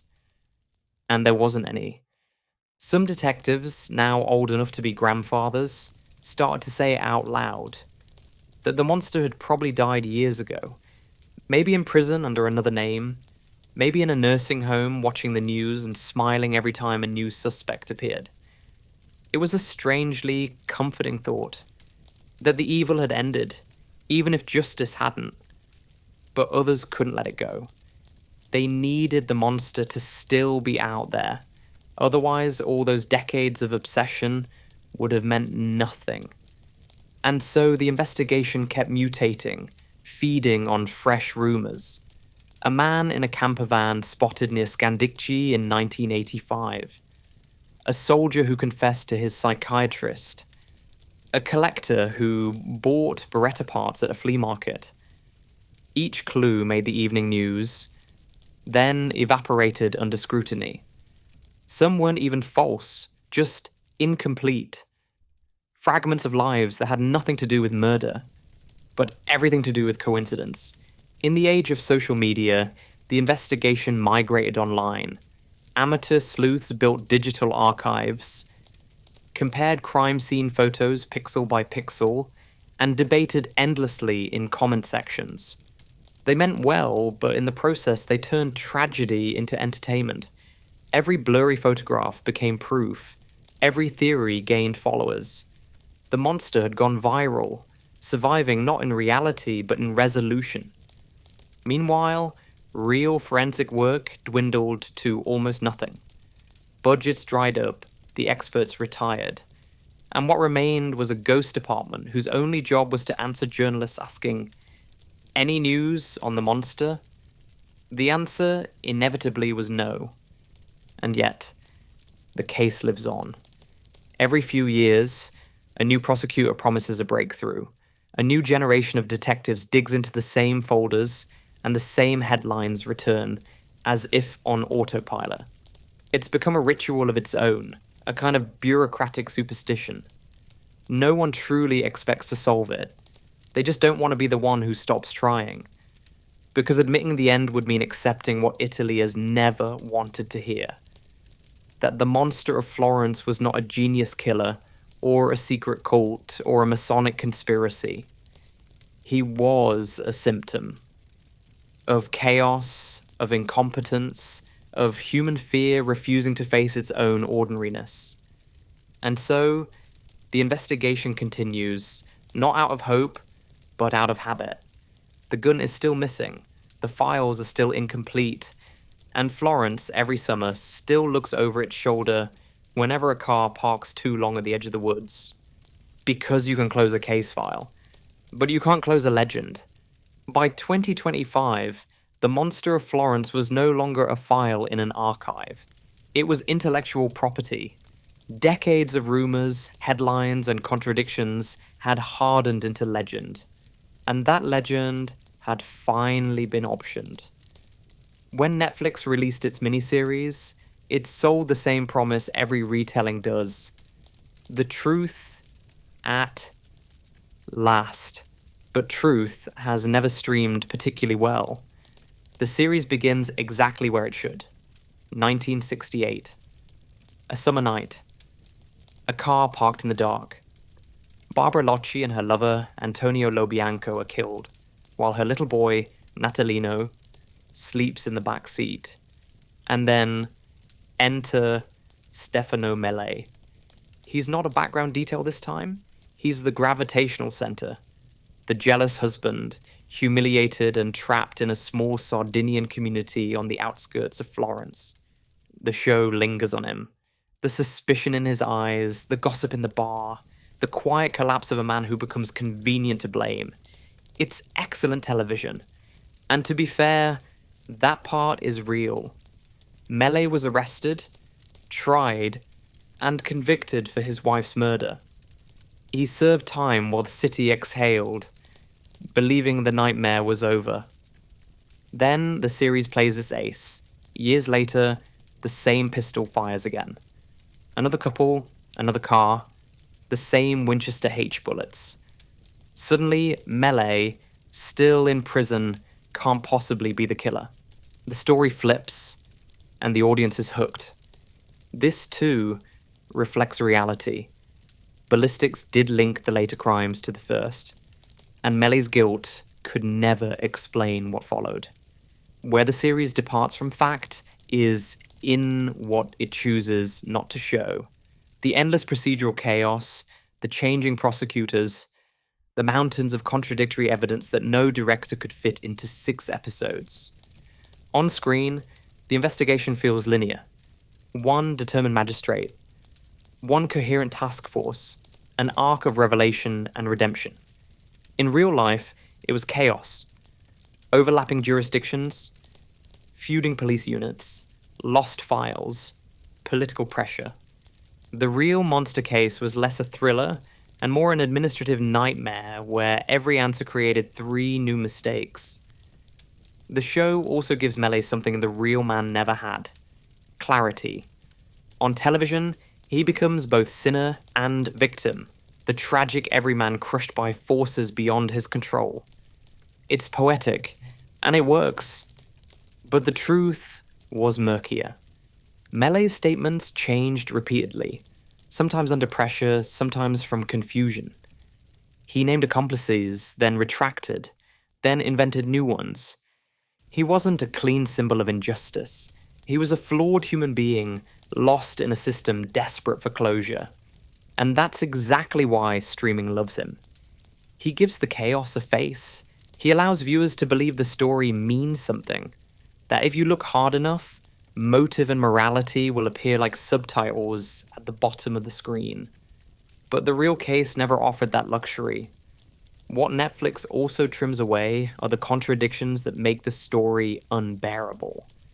It doesn't linger on the ballistic reports that disagree with one another, or on the evidence that vanished, or on the investigators who died still doubting their own conclusions.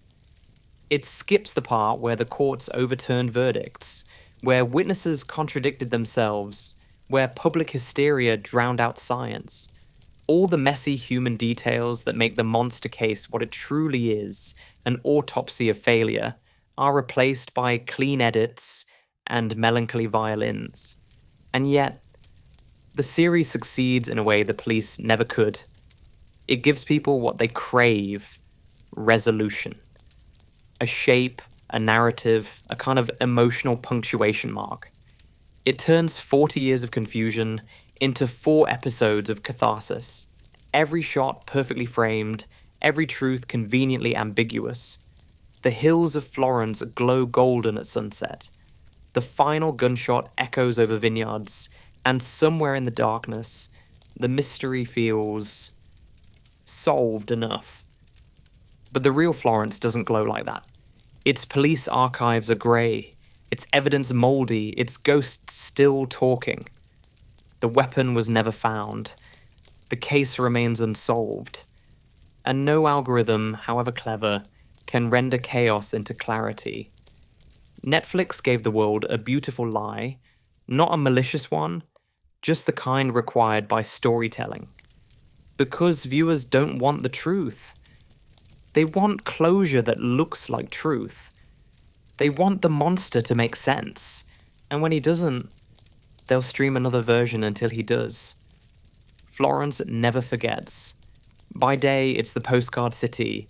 Marble, espresso, and tourists chasing sunlight through narrow streets. But when night settles over the Arno, the air changes.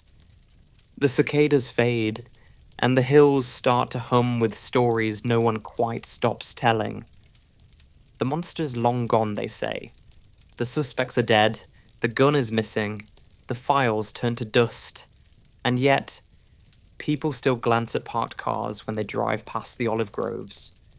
Still lower their voices when the summer wind blows from Scandicci. Because some crimes don't end, they just soak into the ground. Every decade, someone claims to know the truth.